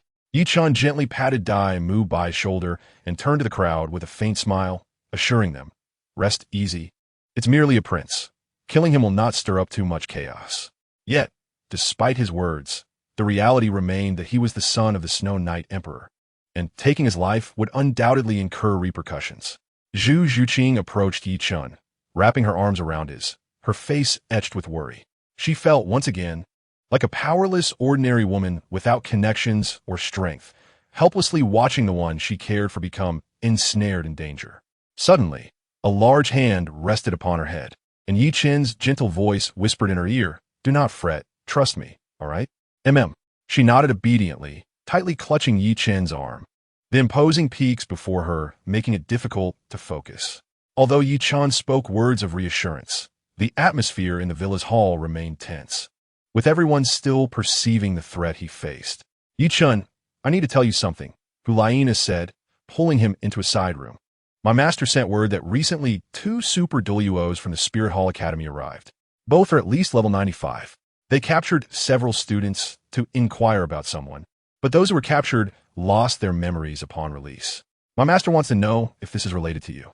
If not, he will dispatch Super Douluos to investigate further to protect the Spirit Hall secrets. If it is connected to you, he will cease his inquiries." Yi Chen stroked his chin thoughtfully, nodding, "It likely pertains to my master and the others. There is no need for concern. They must be worried about my safety, which is why they reached out to the Spirit Hall." "Very well, I will respond as per your wishes." Hulaina retrieved a letter and began to write. "Are those 2 Super Douluos safe? Yi Chen intergested. Our Spirit Hall has many skilled masters. Nothing untoward has occurred, has it? There should be no significant issues. The Elder Hall sent 4 Super Douluos to engage them briefly." Hiss. Yi Chen inhaled sharply at Hulaina's response. "For Super Douluos engaging simultaneously? How could that be considered minor?" His gaze drifted outside, pondering the well-being of Master Gu and Senior Jian, hoping they were unscathed. The following morning, the Hound Dog operation officially commenced. Based on Yi Chen's understanding of the Great Yellow Dog, he knew it was no ordinary foe. Since its initial target was him, and now it was wreaking havoc at the Royal Academy, it seemed to be entirely aimed at him. One could not help but marvel at the Great Yellow Dog's intelligence. It even employed cunning tactics. Early that morning, all those who had been victimized by the Great Yellow Dog gathered in front of the villa square where Yi Chen resided. As he surveyed the crowd, he mused, "Good heavens, the number of attendees today has more than doubled since yesterday, nearly reaching 300. What is our slogan?" Yi Chen raised his arm, igniting fervor among the throng. "Our slogan is Brutal Great Yellow Dog, better to err in killing than to hesitate. Spot the yellow fur. Sound the iron whistle loud." As he gazed at the enthusiasm of the crowd, Yi Chen felt a surge of excitement himself. He was surprised by his own fascination with the dog. "Let us depart for the southern mountain forest." Yi Chen brandished the banner of the dog hunt and led the charge towards the south mountain. the nearest forest to the Tiendo Royal Academy and the Great Yellow Dog's preferred hiding spot. The South Mountain was lush and close to the academy, providing an ideal environment for the cunning Great Yellow Dog to engage in guerrilla tactics, darting in and out like a dog would. The nearly 300-member team, all Soul Masters, marched swiftly, soon reaching the forest's periphery. Observing the dense underbrush, Chen gestured, "Let us proceed as planned. 10 individuals per group, conducting a thorough search.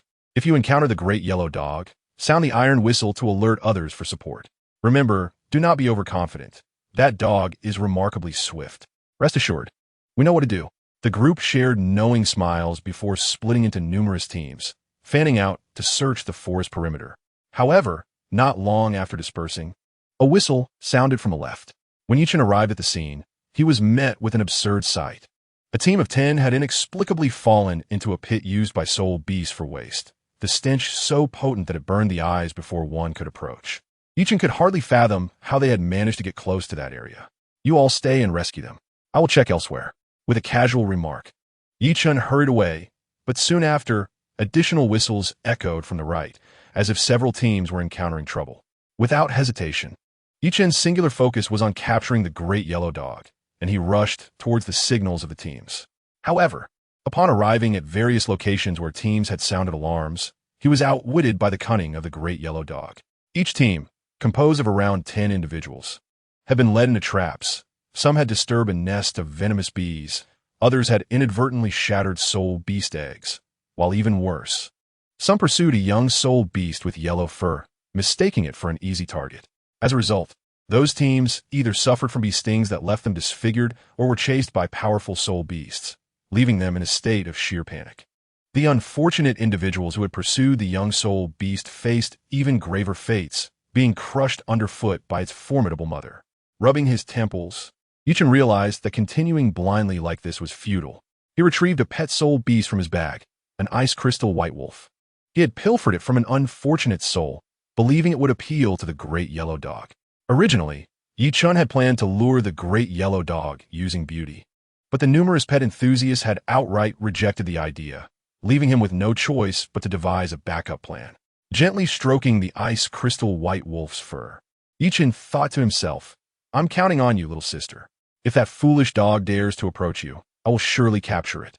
With a smile, he placed the white wolf inside a tree hollow and sprinkled around it the female hormone essence he had gathered. Having completed his preparations, Chen climbed onto a sturdy branch of a tree and patiently awaited the outcome. The distant sounds of whistles and anguished cries reached his ears, but he paid them no mind. The nearly 300 souls were merely a smokescreen he had created. Soon, he heard faint rustlings nearby and focused intently, spotting a yellow figure peeking through the grass, displaying great caution. The white wolf's den emitted a powerful scent of female hormones, drawing the creature's attention. At that moment, 2 tall forest wolves emerged, captivated by the pheromones wafting through the air, gradually making their way toward the white wolf's hollow. Sensing competition, a large yellow dog, about a meter tall, suddenly sprang from the grass, charging toward the towering forest wolves. The size disparity did not hinder the Great Yellow Dog's actions. It transformed into a streak of yellow lightning, leaping forth and effortlessly dispatching the 2 level 30 forest wolves with a single swift motion. "Wow, what a fierce dog!" Chen exclaimed, astonished. Although he had already suspected the creature was no ordinary dog, its prowess was astonishing. "Oh, woo!" Upon witnessing this, Chen's lips gradually curled into a smile. He was aware that the thorny prohibition he had set within the body of the ice crystal white wolf had taken effect. Swiftly, he approached and, with a single stroke of his sword, cleaved the gravely injured large yellow dog in two. Watching the malevolent creature lie in a pool of its own blood, Chen erupted into a hearty laugh, the frustration from being outsmarted twice dissipating into thin air. Just as he reveled in his victory, 3 formidable auras suddenly descended from the sky, brimming with hostility. Before Chen could comprehend the situation, 3 elderly figures radiating immense soul power materialized before him. One of them grasped his shoulder firmly and whisked him into the sky, vanishing in the blink of an eye above the South Mountain Forest. Chapter 45. To kill me? Have you considered the consequences? In a dimly lit dungeon, the walls formed a smooth, circular dome, with only a modest opening providing a glimpse of the outside world. The vast interior space was eerily silent. 3 figures appeared above the dungeon, tossing Yi Chun inside before following suit and leaping into the deep well. The leader, an elderly man with long white hair slicked back, stepped forward. His leather attire clung tightly to his robust frame, despite his advanced age. Observing Yi Chun, the white-haired elder spoke calmly, "I am Dream Machine, the chief member of the teaching committee at the Tiando Royal Academy. Yi Chun of the Spirit Hall, due to your indiscriminate slaughter of our academy's disciples, you're to be executed in 3 days, as per the law. You may present a defense, but I reserve the right to refuse it." "Old man, are you not merely stating the obvious? I have killed the 4th prince. You have no intention of allowing me to leave alive, do you? A defense? How utterly repulsive." Yi Chen retorted. "You are astute, yet still youthful. The truth that those who are too rigid easily break is perhaps one you will never grasp in this lifetime." "Ha ha! Do you truly believe you can kill me? Do you dare to capture Yi Chun without contemplating the repercussions?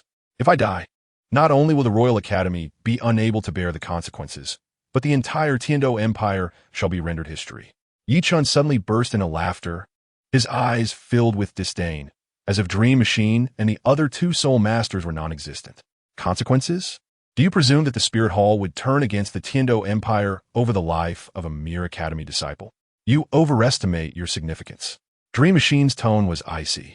Yet Yi Chen responded with a sardonic grin.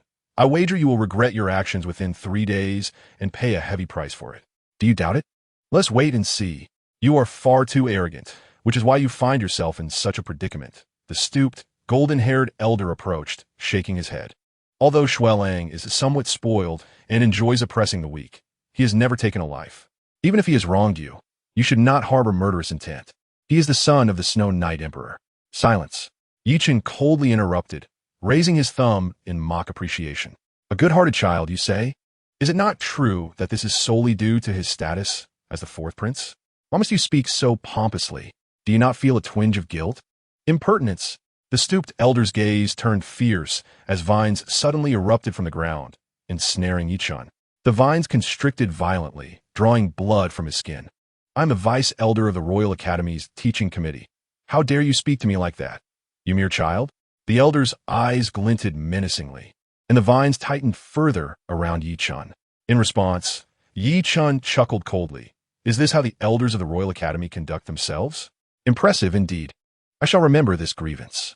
Remembering will change nothing. How long do you think you can survive?" "Enough, Jilin. Why argue with a mere child? Let him speak. After all, he will be publicly executed in 3 days. Allowing him to voice his thoughts is of no consequence." Dream Machine waved his hand dismissively and turned to soar towards the well's opening. Though merely a soul Douluo, he could still manage brief flights. With that, the stooped elder gestured at Yi Chun. "Cherish your remaining days." Following this, he flew out of the well after Dream Machine, sealing the dungeon with a shimmering iron grate that completely isolated it from the outside world. At the Tiando Royal Academy, in a small villa courtyard, Ning Rongrong and Hulaina gathered in the hall, their eyes scanning the surroundings, though most were fixed on the outside. They paced anxiously, their faces etched with worry. "This has been 2 days already. I must go find Yi Chun," Ning Rongrong exclaimed, her impatience mounting as she peered outside for any sign of him, while Zhu Zhuqing trailed closely behind her. At that moment, Hulaina blocked their path, her voice sharp. "Though the soul beasts within the South Mountain may not rival those of the Stardew Forest, with our current soul power, we would be slaughtered before even entering the inner circle. Do you wish for Yi Chun to return and find nothing but corpses? But my brother Yi Chun has been missing for 2 whole days. Dean Flander and the others have searched tirelessly. Yet where is he? Why hasn't he returned?" Upon hearing Ning Rongrong's words, Hulaina's expression shifted slightly. She understood that Yi Chun might have encountered misfortune. However, despite her worries, she could not allow Yi Chen's companions to rush to their doom. Just as the 3 women grew increasingly anxious, Shui Binger arrived hurriedly with the 6 girls from Tianshui, eager to inquire about the situation. At that moment, Dugan entered, accompanied by an elderly man clad in green armor. Though tall and slender, he resembled a spear, with hair and beard of deep green and eyes that sparkled like emeralds. Seemingly in a hurry, Duguyin pulled the elder along, gasping, "This is my grandfather. Has Yi Chun truly been missing for 2 days? If possible, I would like my grandfather's assistance in the search. You foolish girl, I thought something serious had happened. But it turns out to be about a mere boy. The elder coldly shook his head, pondering what manner of person Yi Chen was to cause such distress to his precious granddaughter, even bringing him, a title Douluo, into the matter. We're back. A voice from outside announced, and shortly after, Flander and Zhao Wujin entered the villa, dragging along a man whose face was swollen and covered in bee stings. Is there news of Yi Chen? Let him speak. This man went out with Yi Chen to catch a dog. He claims to have seen him. Upon hearing Ning Rongrong and Hu Laina's urgent inquiries, Flander pushed the swollen man forward, having exhausted himself over the past few days in search of information. Yi Chen was taken away by the third member of the teaching committee, the dean. That's all I know. Please let me go. The man pleaded, and was promptly tossed out of the villa by Flander. How could this happen? Ning Rongrong felt her heart shatter, tears welling in her eyes. She had just reunited with Yi Chen, only for him to be taken away again. Zhu Zhuqing also wore a worried expression. She was aware that Yi Chen had killed the fourth prince, but had not anticipated such swift retaliation. How audacious of the Royal Academy's dean to dare capture a member of the Spirit Hall. It seems I must inform my master, Hu Laina seethed, retrieving a delicate jade orb from her possession and crushing it in her hand. Simultaneously, far away in the Pope's palace, Bibi Dong, who had been resting, suddenly opened her exquisite eyes and gazed into the distance. Chapter 46. Duge Yan's arranged circumstances. Noticing Hu Laina's action, Ning Rongrong wiped her tears and clenched her fists. Grandfather Jian, Grandfather Gu, you must come quickly. Brother Yi Chen has been captured again. As she spoke, she tore her protective talisman in half, which hung around her neck. Observing from the sidelines, Dugu Bo raised an eyebrow, his curiosity piqued. Is that boy truly so significant to the Spirit Hall? The Dean of the Royal Academy is indeed a formidable soul master. Merely notifying him would summon powerful soul masters to the rescue. The name Sword and Bone sound remarkably familiar. In the villa's living room, everyone was fervently discussing how to rescue Yi Chen, strategizing and calling upon others with great enthusiasm. Suddenly, Su Ning rushed in from outside, smiling at Hu Laina. Senior sister, the individuals sent by His Holiness the Pope have arrived. Should we proceed to rescue him now? So soon? Dugu Bo glanced outside the villa, where several figures were indeed visible in the square, though their capabilities remained unknown. Let us go. The longer we delay, the more disadvantageous it becomes for Yi Chen. Hu Laina was the first to exit the villa, followed closely by Xieyu, Flinder, and Shu Binger from Tianshui Academy, all of whom were deeply concerned for Yi Chen. Even if her efforts might not yield significant results, she was determined to try her utmost. Inside the villa hall, only two remained. Duge Yan was tugging at Dugu Bo, eager to join the mission. However, it was clear that Dugu Bo had no intention of moving. Yenner, you know my status. Yi Chen has killed the fourth prince of the empire. Do you truly believe he is worth my risking everything to intervene? His reluctance stemmed from a simple truth. As a royal guest, he was bound by the realities of the imperial family, and Yi Chen's actions had placed him in opposition to the royal interests. Grandfather, do you also think Yi Chen was in the wrong? It was that avalanche who was overly aggressive. Yi Chen had already given him a chance to back down, yet he escalated the situation, leading 100 men to attack Yi Chen, constantly sowing discord. Yi Chen may have a strong character, but even I could not tolerate such provocation. Duge Yan tugged at Dugu Bo's sleeve, and seeing him still lost in thought, she huffed in frustration and ran off to join Hu Laina and the others. Such impatience. Dugu Bo sighed as he watched Duge Yan leave.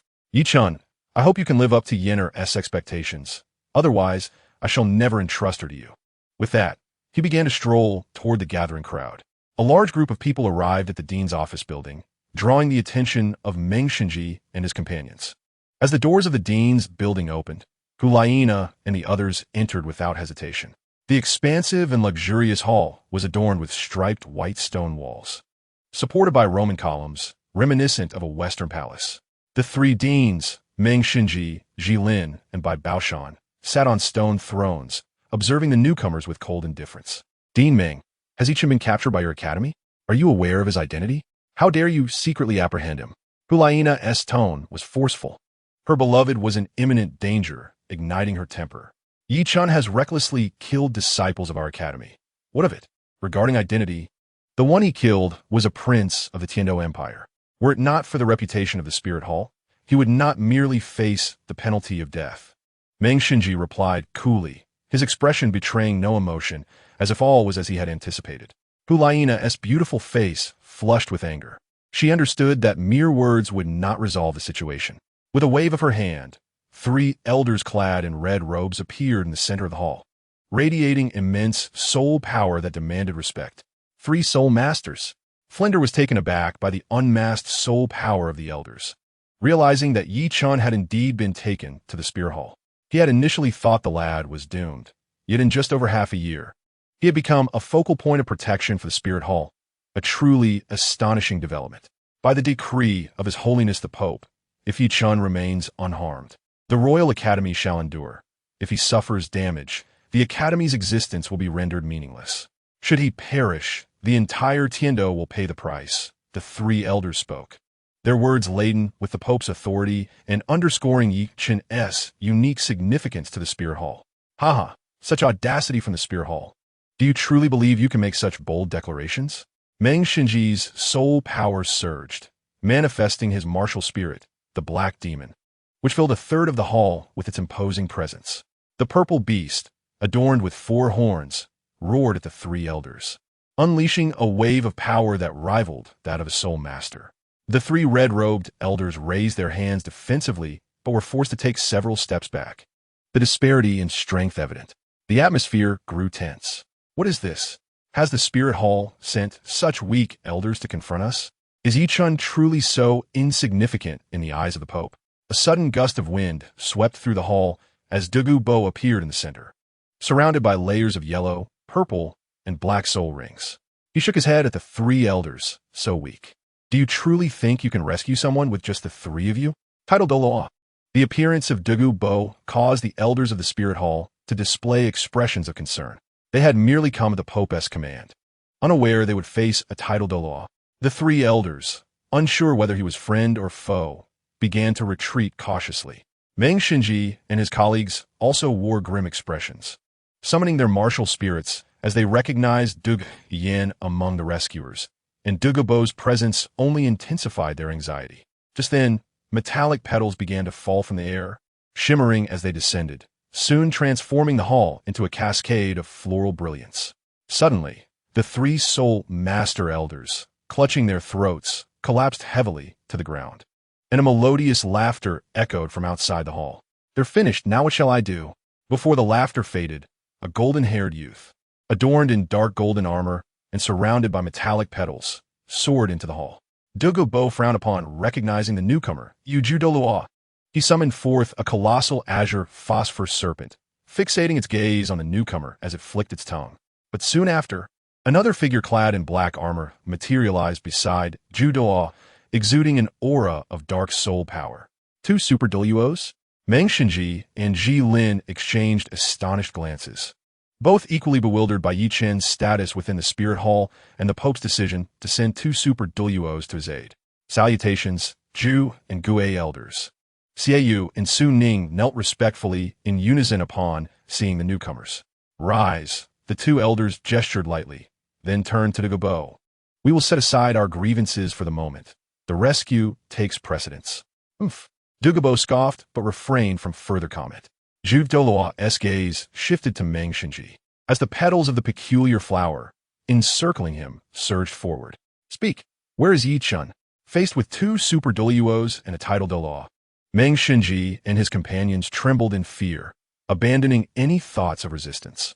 If they could start anew, they would never dare to lay a finger on Yi Chun again. Yet they found themselves trapped in a precarious situation. Before Meng Xinji could respond, Gue furrowed his brow, shifting his gaze toward 2 rapidly approaching figures outside the dean's building, eyes brimming with vigilance. Grandfather Sword, Grandfather Bone, you have finally arrived. As the 2 figures entered the hall, Ning Rongrong could not help but smile as she rushed forward, soon dissolving into quiet sobs in Chen embrace. All right, Rongrong, do not weep. We shall rescue that lad at once. After soothing Ning Rongrong, Chen and Gu Rong strode towards Meng Xinji and his companions, coldly inquiring, where is Yi Chun? The brief inquiry sent shivers down the spines of Meng Xinji, by Bao Shan and Jeline, nearly causing them to lose control. Their lips trembled as they struggled to articulate their thoughts, but the words came out jumbled and incomprehensible. It was only at this moment that they grasped the gravity of Yi Chen's earlier warnings. Yes, they felt regret. But gazing upon the icy countenances of the four formidable super Douluos, it seemed too late for remorse. These were two super Douluos from the Ning family. Witnessing Chen and Gu Rong, Douluo was struck with unparalleled astonishment, while the arrival of the Jigu was somewhat understandable. The presence of these two from the Ning family exceeded his wildest expectations. His gaze suddenly shifted to the side, where Douluo stood, and he mused inwardly, "My dear granddaughter, who is this young man you have chosen? To have attracted four peerless powerhouses to his aid is truly remarkable. Once we rescue Yi Chen, I shall certainly arrange for your hand in marriage to him." A flicker of excitement danced in his eyes, although Douluo felt somewhat superfluous in this matter. His gaze towards Chen and Gu Rong grew increasingly amicable, as if they were about to become in-laws. Even the two Douluos, who had a grudge against him, appeared more agreeable in this moment. With a thud, Meng Xinji and his companions fell to their knees under the overwhelming pressure exerted by the four super Douluos. Their summoned martial spirits recoiled like turtles into their bodies, and a sense of dread enveloped them, leaving no room for resistance. After finally managing to articulate his words, Meng Xinji stammered, "Yi Chen is in the dungeon beneath the courtyard." Upon hearing this, the three royal academicians, accompanied by a throng of followers, proceeded to the western courtyard dungeon. Meng Xinji opened a specially designed iron gate and, trembling, addressed the four super Douluos. "He is inside." Without a moment's hesitation, Gu Rong and Chen leapt into the courtyard, while the others watched with bated breath at the well's edge. In mere moments, Chen and Gu Rong emerged, but they were alone. "Grandfather, where is Yi Chen? Where has he gone?" A sense of foreboding gripped Ning Rongrong, nearly causing her to faint. After steadying her, Chen shook his head. "Inside, there is merely a passage of unknown destination, with a labyrinthine layout. Old Gu and I attempted to navigate it several times, but nearly lost our way. Yi Chen's whereabouts remain a mystery." At these words, all eyes turned accusingly towards Meng Xinji and his companions, particularly the Jigu, Douluo, who summoned their martial spirits without hesitation. The oppressive atmosphere bore down upon Meng Xinji and his companions, who trembled and exclaimed, "He must have escaped." We had no knowledge of the hidden tunnels within the courtyard. As they faced the increasingly frigid gazes of Yuan, Guimei, and the others, a palpable chill of murderous intent permeated the air, as if they were being skinned alive. Suddenly, a thick, pungent odor wafted through the space as yellow liquid flowed incessantly from beneath Meng Xinji and his companions. Just as everyone was speculating Yi Chen's fate, a troop of soldiers rushed into the Royal Academy, soon arriving at the administrative building. Upon seeing Meng Xinji and the others, they called out 3 directors. "The imperial capital is in peril. We beseech you to lend your aid." "Support? Are you blind? We are the ones in dire need of assistance." Meng Xinji lamented, kneeling on the ground, tears nearly spilling as he dared not breathe too heavily, fearful of provoking the 4 super Douluos into violence. Suddenly, several soul seals bound half of Meng Xinji's and his companion's spirit power, followed by the sultry laughter of the Jigu, "Daw nearby. Cooperate, or even the gods cannot save you." In response, Meng Xinji forced a smile towards the soldiers. "We shall be there shortly. You may return now." After dismissing the soldiers, the Jigu Douluo and Guimei seized Meng Xinji and his companions and took flight towards the heavenly Do imperial city, their eyes glinting with murderous intent. Noticing their swift departure, Gu Rong furrowed his brow. Something is amiss. They do not seem to be merely seeking excitement. Did you sense it too? Chen gaze sharpened, a sense of foreboding swelling within him. He could not articulate it, but he felt that something significant was about to unfold. "Rong, you must return to the villa. Regardless of whether Yi Chen is alive or not, I shall bring him back." Patting Ning Rongrong's shoulder reassuringly, Chen launched himself into the air, sword in hand, heading towards the heavenly Do city, with Gu Rong following closely behind. "Please, make sure to bring him back." Ning Rongrong could only place her hopes in them as she watched Chen and Gu Rong vanish swiftly from sight. "We should return as well. Perhaps Yi Chen will return soon." Hulaina comforted Ning Rongrong, though her eyes were filled with worry. At that moment, Douluo, feeling uneasy under Douluo's scrutinizing gaze, scratched his head and took flight towards the imperial capital. "Do not worry, Yenner. Yichun will surely be safe. In the vast expanse of the heavenly Douluo imperial capital, the once magnificent royal city now lay shrouded in swirling black smoke, thick toxic mists enveloping the area and blotting out the sun. Faced with such chaos, the soldiers were at a loss, while the noble families had long fled the royal city, seeking refuge in the civilian-populated heavenly Douluo city to avoid contamination. They could do nothing but summon the three directors to take charge. When the Jigu Douluo and Guame Douluo arrived, they paid no heed to the toxic mists, carelessly casting Meng Xinji and his companions to the ground before soaring towards the area of heavenly Douluo city where the soldiers congregated most. However, they barely took flight before Chenxin and Gu Rong stood in their path. "Where are you two headed?" Chenxin inquired. Hearing his question, the Jigu Douluo smiled alluringly. "That is of no concern to you. However, I advise you both to refrain from meddling. Otherwise, you will bear the consequences." At this, Gu Rong burst into laughter. "Just you two? No, you misunderstand." The Jigu Douluo raised an eyebrow, then continued with a smile. "His Holiness, the Pope, has decreed that should we fail to present a living Yichun, there shall be no justification for the existence of the Royal Academy and the heavenly Douluo imperial lineage." His words, though spoken lightly, sent a chill down their spines. What does it mean to have no justification for existence? Are they truly prepared to annihilate the Academy and wipe out the bloodline of the heavenly Douluo royal family? For Yichun, has the Spirit Hall descended into such madness? Is that truly the case? Chenxin furrowed his brow. For while the heavenly Douluo imperial family was not particularly strong, it had the backing of 7 major sections, setting aside the fluctuating loyalties of the lower 4 sects. The upper 3 sects, particularly the 7-treasure glazed tile sect and the tyrant dragon family, staunchly supported the royal lineage. If the Pope were to slaughter the royal family, it would be tantamount to declaring war on the heavenly Douluo Empire. You heard correctly. That is the decree. The Jigu Douluo chuckled as he caressed the metallic petals floating beside him, then glanced at Chenxin and Gu Rong. "If Guime and I cannot manage the situation, His Holiness the Pope will personally intervene." "Madman!"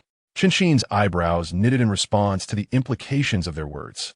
If it were to come to that, then the so-called Pope would undoubtedly resort to any means necessary to obliterate the heavenly Douluo royal family, regardless of the upper 3 sects' objections. You cannot proceed for the time being. Yichun's fate remains uncertain. Even if revenge is sought, it must wait until clarity is achieved. Haha, I fear His Holiness the Pope may not have the luxury of waiting that long. Try me. Chenxin's expression turned icy as the 7-killing sword materialized in his palm, emanating an inexorable aura of murder that demanded attention. Amidst the tense standoff, the dream god machine and his companions, having just returned to the ground, found themselves intercepted by Prince Xuexing of the Tiando Empire, who promptly escorted them to a certain passage. The toxic smoke in the area had noticeably diminished, as if someone had already taken measures to clear it, yet ordinary soul masters still could not approach. At the end of the passage, a massive stone door loomed, and after scrutinizing it carefully, Dream God Machine exclaimed, "This is the Royal Treasure Pavilion." Indeed, Prince Xuexing affirmed with a nod. "This is the Treasure Pavilion. Your presence here is by the command of Xuya. The Emperor requires your inspection to ensure no thieves have infiltrated. For this place is the foundation of our empire and must not be compromised." The 3 of them exchanged glances, reluctant to proceed. Their powers had been halved, and re-entering the toxic mist posed significant dangers. However, the Emperor's direct order left them no choice. Without further ado, they summoned their respective martial souls, retreating into the protective embrace of the heavenly star furnace, and cautiously ventured into the mist-laden passage. Upon reaching the end, they pushed open the colossal stone door and stepped inside. To their astonishment, the once opulent treasure pavilion, filled with a dazzling array of rare treasures, now lay barren. The ground was strewn with shattered bottles and countless disordered empty crates, devoid of anything of value. Had the immense wealth accumulated by the Empire over the years truly been wiped away? The plethora of divine herbs and soul bones had vanished without a trace? As these thoughts swirled in his mind, Dream God Machine suddenly noticed a large hole in the corner of the western wall, where a cloaked figure was laboring to move an enormous package, far larger than himself. It was evident to anyone that this sneaky individual was responsible for the looting of the treasure pavilion. Without hesitation, Dream God Machine shouted, "Seize him!" With that, the trio immediately activated their soul skills and charged at the masked figure. Sensing the impending danger, the figure deftly evaded their attacks. But the cloth covering his face was blown away by the residual force of their soul power. Chen, Dream God Machine gasped in disbelief. "What are you doing here? Did you create the toxic mist in the Imperial City? Old fellow, did you think I wouldn't escape?" Chen laughed heartily, gesturing toward the massive hole. "I not only possess great fortune, but also stumbled upon this treasure-filled haven through the underground cave I discovered in that abyssal dungeon." With that, Chen subtly opened his right hand, unleashing his third soul skill, Heavenly Mist of 10,000 Poisons. Instantly, waves of black, toxic mist erupted from his palm, rapidly filling every corner of the treasure pavilion. As the toxic atmosphere thickened, Dream God Machine and his companions felt their faces darken. Though they sought refuge within the protective star furnace, the miasma still affected them, leaving their expressions grim. Seeing this, Chen mused, "How have these three old geezers become so feeble? Can they barely withstand my heavenly mist of 10,000 poisons? Have they sustained injuries?" A glint of cunning danced in his eyes as a smile crept across his face, dispelling his earlier intention to escape. With newfound determination, Chen's eyes gleamed with golden light as he quietly activated his fourth soul skill, Phantom Fox Eyes. In an instant, Dream God Machine and his companions were ensnared in the illusion he crafted, still within the Tiando Empire. Yet now they occupied the exalted position of the Emperor himself. Upon the lofty throne, a bevy of enchanting beauties surrounded the trio, feeding them with sweet words and pressing their voluptuous forms against them. Below the throne, Ning Fengxi, Tang Xiao, and Yu Yuanjin, the leaders of the seven great sects, knelt, exclaiming, "Emperor Shunji, Emperor Jilin, Emperor Baoshan." The seven sects have breached the Star Luo Empire. An internal strife is brewing within the Spirit Hall. In half a year, the Tiando Empire shall unify the continent. Long live the emperors! Ha ha, rise, my lords! The three, clad in imperial robes, laughed heartily, their exuberance echoing through the hall. However, before long, Dream God Machine abruptly ceased his laughter, staring blankly at the scene before him, his eyes gradually regaining a glimmer of life. Observing this, Chen thought, as expected of the wielder of the black demon martial soul, their sensitivity to illusions remains quite strong. With that, he summoned his fallen angel martial soul and bellowed at the three, "Curse, wither! Curse, age! Curse, utter despair!" Unleashing a series of powerful curses. Chen exerted all his strength to amplify their potency to its utmost limit. Simultaneously, the illusion transformed instantaneously, shifting from the majestic presence of emperors to their darkest inner thoughts.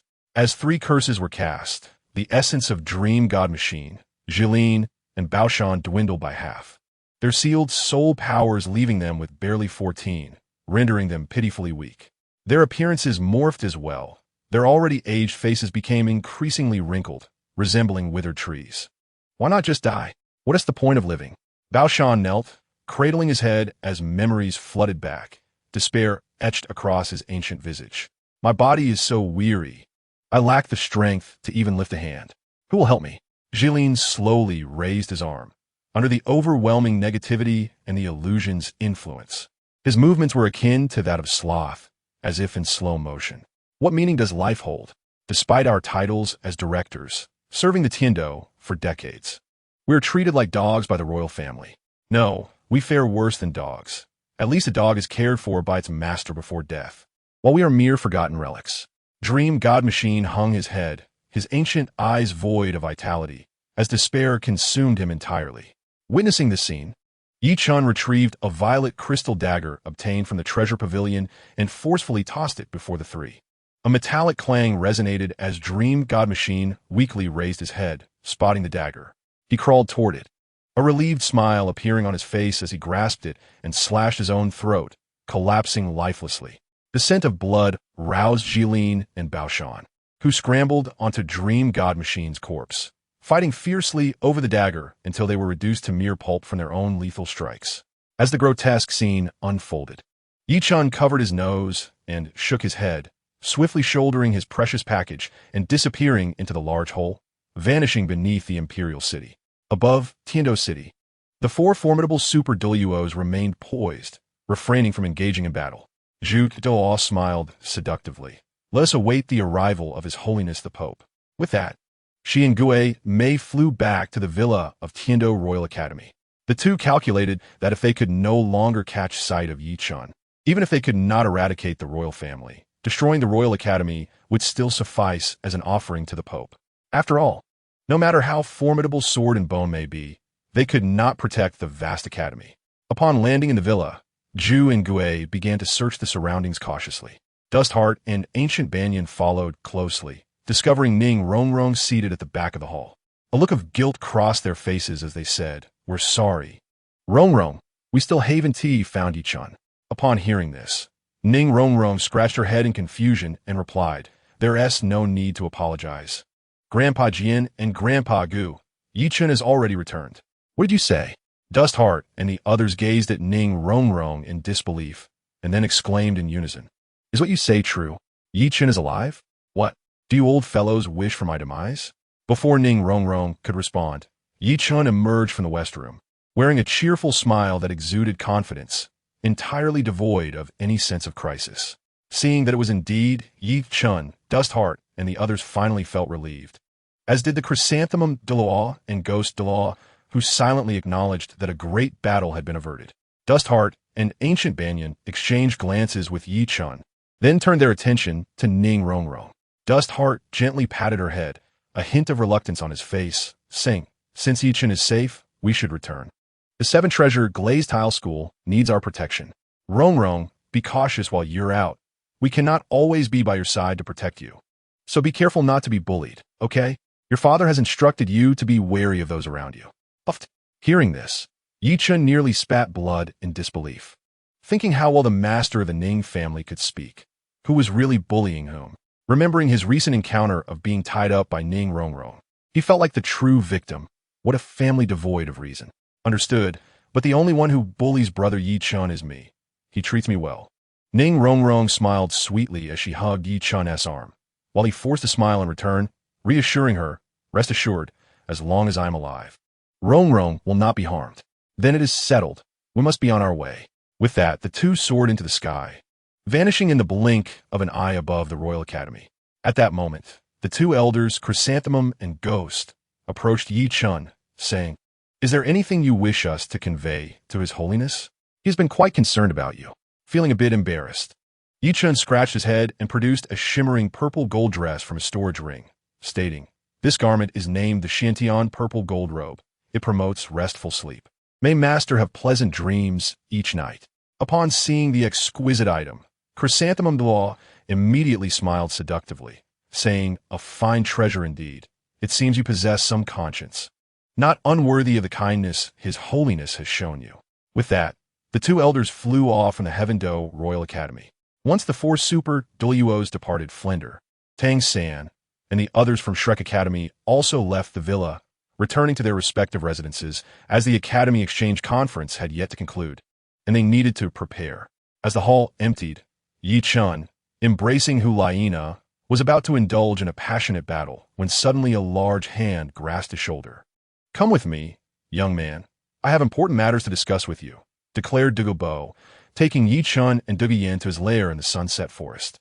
His speed was remarkable, and soon he brought Yi Chen to a vast valley. As he surveyed the area, apart from some ordinary protruding stones, the valley was adorned with sharp blue-red crystals, imparting an extraordinary ambience. Upon fully entering the valley and observing its entirety, Yi Chen was taken aback by a spring and the sight of blooming flowers, exclaiming, "I senti this the ice and fire in yang eye, and exquisite celestial herbs. Ha ha, you have some discernment. Do you know why I brought you here?" Douluo appeared beside Yi Chen, with Yin following closely behind, her cheeks flushed for reasons unknown. "But that is irrelevant. I too am curious." Seeing Yi Chen remain composed, Douluo's admiration for him deepened, as he stroked his white beard and chuckled. "You are quite impressive. I have a remarkably talented granddaughter. I believe you two would make a fine pair." As he spoke, he clasped Yin's wrist and forcefully placed it in Yi Chen's hand, stating, "There's no time like the present. Today, I shall take the liberty of arranging for my granddaughter to marry you." Ah, Yi Chen was left dumbfounded, thinking that Douluo Bo must be joking. Was this an attempt at forced marriage? Just as he was about to express the need to respect Douluo and S feelings, Douluo Bo seemed to sense Yi Chen's discomfort and turned to Douluo Yin, asking, "And you like Yi Chen, don't you? Will you marry him today?" Douluo Yin remained silent, but nodded quietly, her cheeks still flushed, betraying no sense of surprise. Seeing this, Yi Chen felt a pang of anxiety, suspecting that this grandfather-granddaughter duo had conspired to pressure him. With the four super Douluos having just departed, it seemed too coincidental for this to be a spontaneous decision. It felt rather premeditated. Noticing Yi Chen's stillness, Douluo Bo boomed, "If you marry Yin, all of this will be your dowry, and I shall always be your steadfast support. What say you? A beautiful bride, along with such a generous dowry?" Gazing at the charming Douluo Yin and the pulsating ice and fire yin-yang eye, Yi Chen stroked his chin, contemplating seriously. After much deliberation, he finally raised his head and looked earnestly at Douluo Bo, declaring, "I refuse." At this, Douluo Bo's eyes widened in disbelief. His long hair standing on end as his powerful soul energy surged uncontrollably. A noxious green mist emanated from him, and in an instant, the surrounding flowers were reduced to dust. Struggling to suppress his fury, Douluo Bo shouted at Yi Chen, "What are you thinking? My granddaughter is beautiful and kind-hearted, and the dowry I prepared is so substantial. Anyone would agree to it immediately. Yet you, as he spoke, a surge of immense soul power erupted uncontrollably, sending Yi Chen flying several meters away. Meanwhile, Douluo Yin turned pale, staring blankly into the distance, as if her soul had been lost. "Senior, you've misunderstood." Yi Chen picked himself up from the ground, brushing off the dust and chuckling softly. "My refusal has reasons. Allow me to explain." "Explain? What need is there for explanations?" "A refusal is a refusal," Douluo Bo roared in fury, his martial spirit manifesting, the massive biphosphor serpent king glaring coldly at Yi Chen, emitting a fearsome green gas that seemed lethal upon release. "It truly is a misunderstanding." Yi Chen shrugged helplessly, then produced a translucent, twisted serpent-shaped soul bone from his storage ring, stating earnestly, "I refuse because my family has customs. All marriages require the groom to prepare the bride price. Naturally, the Douluo family wouldn't settle for ordinary wealth, so I wish to offer this soul bone right arm as the bride price for Yin. Upon hearing this, Douluo Bo's anger swiftly dissipated, and Douluo Yin regained her spirit, her face lighting up with joy. "Why didn't you clarify sooner? If you had spoken earlier, it would have been a joyous occasion for all." Douluo Bo laughed heartily, repeatedly patting Yi Chen's shoulder with such force that it nearly dislocated it. "Grandfather," Douluo Yin chided playfully from the side, prompting Douluo Bo to realize he had gotten a bit too carried away. He then straightened Yi Chen's collar and accepted the soul bone right arm. "Well, the bride price has been accepted, but from this moment on, the Sunset Canyon shall belong to you." Douluo Bo smiled with great delight. His original intention of matchmaking had not been in vain, for his granddaughter deserved a talent like Yi Chen. Suddenly, the smile on Douluo Bo's face vanished, and he stared at the serpent-shaped bone arm in his hand, exclaiming, "Is this the right arm soul bone derived from the 30,000-year-old Black Despair serpent? This is incredibly precious." Upon recognizing the rarity of the item in his grasp, Douluo Bo felt it was almost scalding. This was an exceedingly rare soul bone, one that was 10,000 years old, a weighty token that underscored Yi Chen's regard for Xiao Yin'er. Gazing at Yi Chen in astonishment, Douluo Bo had initially assumed this serpent-shaped ring was merely a 2,000 or 3,000-year-old soul bone, never fathoming it was of such ancient origin. As long as the poisoned Douluo was pleased, this was indeed a bride price for Yin'er, and he could not afford to be negligent. Upon hearing Yi Chen's words, Douluo Bo felt the weight of negligence profoundly, and he comprehended the other's intentions entirely. Turning to look at Douluo Yin, he affectionately patted her head, saying, "Little Yin'er, your grandfather can entrust you to Yi Chen without worry. This boy is truly rare, and you must cherish him well." With that, he nudged Douluo Yin towards Yi Chen. "I disagree." Suddenly, a booming voice echoed from afar, followed by two figures swiftly approaching from outside the sunset forest, reaching the heart of the valley in no time. "Yu Tianheng, on what grounds do you disagree? This matter is between Yi Chen and me. It has nothing to do with you." Upon seeing the newcomer, Douluo Yin retorted, declaring her affection for Yi Chun and her desire to marry him, asserting that no one could stop her. Sister Yin, have you forgotten my kindness towards you? Before Yi Chun arrived at the academy, everyone said we were a perfect match. Have you forgotten all that? Yu Qianheng shouted, clearly unable to accept the current outcome. Upon learning that Douluo Bo had taken the two to the Sunset Forest alone, he sensed that matters were not as simple as they seemed. Now that he had arrived, he confirmed that Douluo Yin and Yi Chun were to unite here, despite the fact that he had known Douluo Yin first. This was simply unfair. That was merely your presumption. I never agreed to be with you, did I?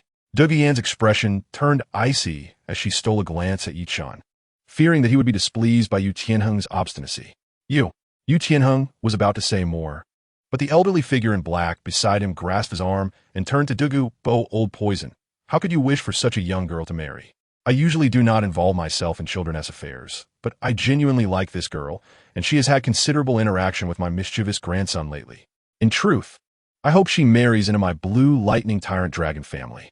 Upon hearing this, Douluo Yin's face flushed with anger, but all she could manage was a simple impossible, as she held back her fury due to the other's status. At this moment, Yi Chun stepped forward, placing himself protectively in front of Douluo Yin and said, "You know, the hardest part of man is his beard. No matter how thick-skinned one may be, it can be pierced. But why do you lack a beard, sir?" With a smirk and raised brow, Yi Chun faced the elderly figure in black, standing firm in his resolve without yielding an inch. "You are Yi Chun." The black-clad elder furrowed his brow slightly, being aware of the major events in Tiando Imperial City. He had heard of the four great super Douluos battling a mysterious powerhouse, seemingly linked to a youth named Yi Chun, which warranted his attention. "You are the head of the blue lightning tyrant dragon family, Yu Yuanjin?" Seeing Yi Chun confront him without a hint of deference, Yu Yuanjin erupted into laughter. "A hero emerges from youth. How daring of you to speak so boldly to an old man like me. Are you not afraid I might kill you?" In response, Yi Chun flashed a grin. "Kill me? If you're not afraid of the blue lightning tyrant dragon family facing annihilation, then by all means, go ahead. You insolent brat, how dare you threaten me?" Yu Yuanjin's eyes flared as he emitted waves of thick lightning, his immense soul power causing the surrounding crimson crystals to explode, scattering debris everywhere. "What will you do? You dare?" Yi Chun gazed calmly at him, a smile playing at his lips, unperturbed by the display of power. Seeing this, Yu Yuanjin's eyes were filled with fury, yet a hint of trepidation leaked through. Everyone knew the Martial Soul Hall and the Seven Treasure Glazed Tile Schools, four great super Douluos, had deep ties with Yi Chun. He was not foolish enough to offend two major powers over a mere granddaughter, as it would yield no profit. Moreover, he was aware that this young man was a direct disciple of the Pope, and Bibi Dong had even clashed with the Elder Hall over him. "If I kill his grandfather, Yinner will only belong to me." Yu Qianheng growled from the side, his eyes gleaming with malice, his sarcasm barely concealed. "Yi Chun, look at you now. Are you still arrogant? Once you're gone, I will take good care of Yinner." At this, Yi Chun swung his arm, delivering a fierce slap to Yu Tianheng's face, leaving an instant bloody handprint that swelled his cheek to the size of a pig's head. "Kill me? You think you are worthy?" With a glint of ferocity in his eyes, Yi Chun glared at the trembling Yu Yuanjin. Chest out, he declared, "I am right here. If you have the guts, then do it."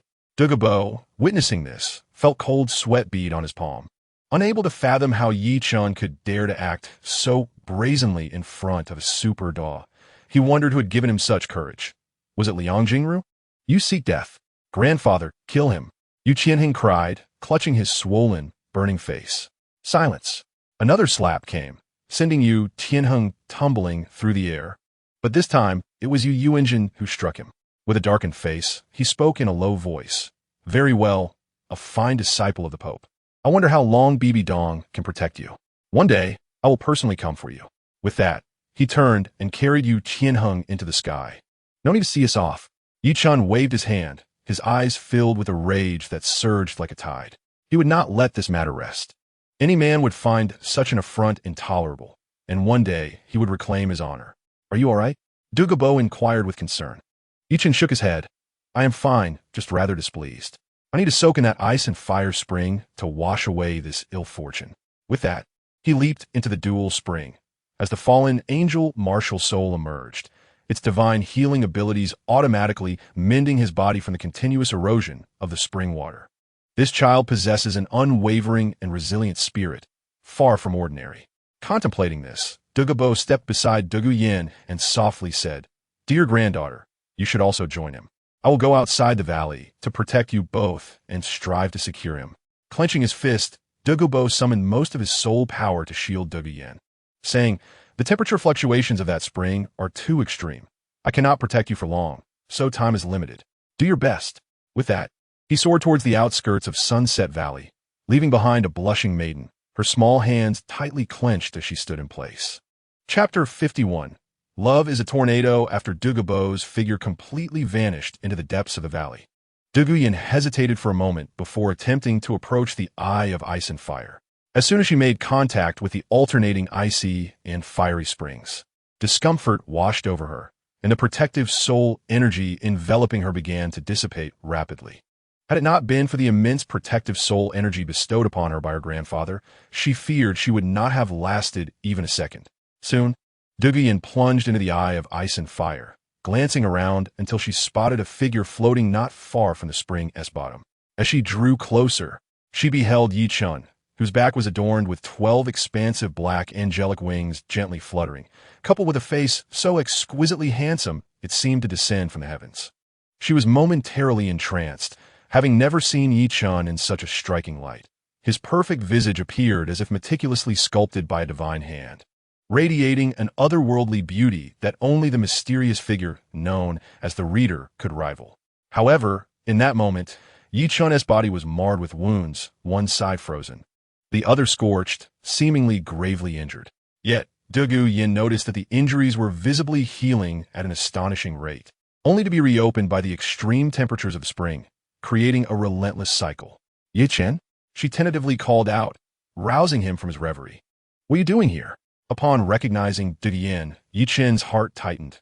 The power of the Eye of Ice and Fire was overwhelmingly potent, and even with his divine ability to heal, he knew he could not endure much longer. Without hesitation, Chen swiftly exited the Eye of Ice and Fire, darting around the spring to gather the octagonal black ice grass and the fiery apricot blossom, the two celestial herbs that served as the optimal remedy against the I's formidable powers. After consuming half of each herb, he carefully infused the remaining halves with his soul energy and delivered them to the spring's bottom, feeding them to her. In just a few minutes, Douluo Yin's green soul energy was entirely consumed, leaving her reliant solely on the medicinal properties of the two celestial herbs to combat the Eye's might. "Chen, I feel so hot," Douluo Yin murmured, her beautiful eyes tightly shut as she tugged at her strapless dress. Yet, as soon as she removed it, she cried out in cold, instinctively snuggling against Chen. Seeing her predicament, Chen shook his head, realizing that relying on only half of the herbs was somewhat reckless. While he could withstand the extreme temperature fluctuations, Douluo Yin could not. With no other option, Chen embraced Douluo Yin and positioned her at the icy side of the spring, while he continuously absorbed the fiery energy from outside, merging it with her. "It's so cold, I'm freezing." Douluo Yin clung tightly to Chen, her body as frigid as ancient ice. Despite Chen's efforts to channel warmth into her, the pace of absorption was insufficient to counteract the biting cold. "Should I send her out?" A question flickered in his mind when suddenly, the system's voice resonated within his consciousness, detecting dual energies of ice and fire. The host can attempt the method of yin-yang transformation to directly absorb the energies from the spring. "Do you wish to initiate this method? Seriously? You want me to take advantage of this situation?" Chen scoffed at the suggestion, as he was inherently upright and would never act without consent. Just as he contemplated this, a pair of small hands caressed his chest, beginning a familiar examination. The stimulating experience prompted Chen to exclaim, "I'm sorry. I'm a beast." Then came a decisive voice, initiate, echoing within the Eye of Ice and Fire. As Chen's actions grew bolder, torrents of fiery energy surged into him, while the icy force poured into Douluo Yin. Before long, as their yin-yang transformation intensified, the spring water began to swirl around them, rapidly forming a colossal ice-fire vortex. Gradually, as Douluo Yin absorbed the immense icy power, she awakened. Realizing they were jointly drawing energy from the tempest, she became increasingly proactive. Humans are indeed peculiar beings. Even without formal knowledge, Douluo Yin instinctively adapted, her actions driven by the coldness of the icy power, becoming more vigorous and powerful. Much to Yi Chen's astonishment, the massive ice-fire vortex surged skyward for thousands of meters, but as time passed, its volume began to shrink rapidly. Hours later, the transformation ceased. The expansive spring reduced to a mere puddle, nearly devoid of its ice-fire energy. Exhausted from the energy absorption, the two within the storm fell silent for a while. On the outskirts of the sunset forest, Douluo gazed at the brightening sky, furrowing his brow. How long has it been? What on earth are they doing? That boy shows no regard for my little Yen. It's infuriating. Or perhaps they never truly connected and are merely healing. Lost in thought, a soft voice suddenly drifted from nearby. Grandpa. At the sound, Douluo looked up to see Yi Chen swiftly leading Douluo Yen by the hand. However, the energy emanating from them felt markedly different, a curious blend of warmth and chill. Have you two absorbed the ice-fire energy from the spring? Having guarded the Sunset Valley for countless years, Douluo was intimately familiar with the energies emanating from Yi Chen and his granddaughter. Yes, Grandpa. It seems I've grown significantly stronger, Douluo Yen proclaimed as she summoned her soul energy, unleashing a power not weaker than level 40. Causing the surrounding temperature to plummet by several degrees, an extraordinary phenomenon. Extreme ice body, Douluo exclaimed with delight, never anticipating that the legendary divine physique would manifest in his granddaughter. What is the extreme ice body? Yi Chen inquired, prompting Douluo to explain. You can think of it as a divine cultivation physique. Once one possesses this extreme ice or extreme fire body, one's cultivation will surpass that of ordinary individuals by unfathomable multiples. Thus, it has been playfully referred to as the direct path to divinity. It's truly remarkable. Oh, Yi Chen nodded, then followed Douluo Yen as they trailed Douluo toward the Royal Academy of Tiandu. Upon returning to the villa and opening his room, Yi Chen was startled by the sight before him. Ning Rongrong sat at the edge of his bed, pouting and gazing at him intently, as if she were already aware of his recent escapades, leaving him feeling quite sheepish. Chapter 52. Bibi Dong's overbearing love amidst a whirlwind of thoughts. Yi Chen decided it was best to tell Ning Rongrong the truth, as she was indeed his woman, and Douluo Yen would eventually learn about their connection. It was better to disclose it sooner rather than later. With this in mind, he gathered his thoughts and spoke. Douluo Yen is now my woman, Poison Master. Before he could continue, Ning Rongrong unexpectedly interrupted. Aren't you can tell me what you were up to during those days you were missing? What took you so long to return? She pulled him to sit beside her on the bed, watching him quietly with an unusually obedient demeanor. Her bright, expressive eyes seemed to convey understanding, as if she wished to share whispered secrets that belonged solely to them. With a gentle smile, Yi Chen caressed Ning Rongrong's silky hair and began recounting the tale of how he was captured by the three deans, later escaping and inadvertently stealing from the Royal Treasure Pavilion, ultimately turning the tables on the three deans. Upon hearing the name Royal Treasure Pavilion, a spark of interest flickered in Ning Rongrong's eyes. Observing her reaction, Yi Chen produced a crown-shaped soul bone made of crystal and presented it to her. This is the wisdom skull of a 50,000-year-old sea phoenix demon fox, specifically chosen for you. Please try it on.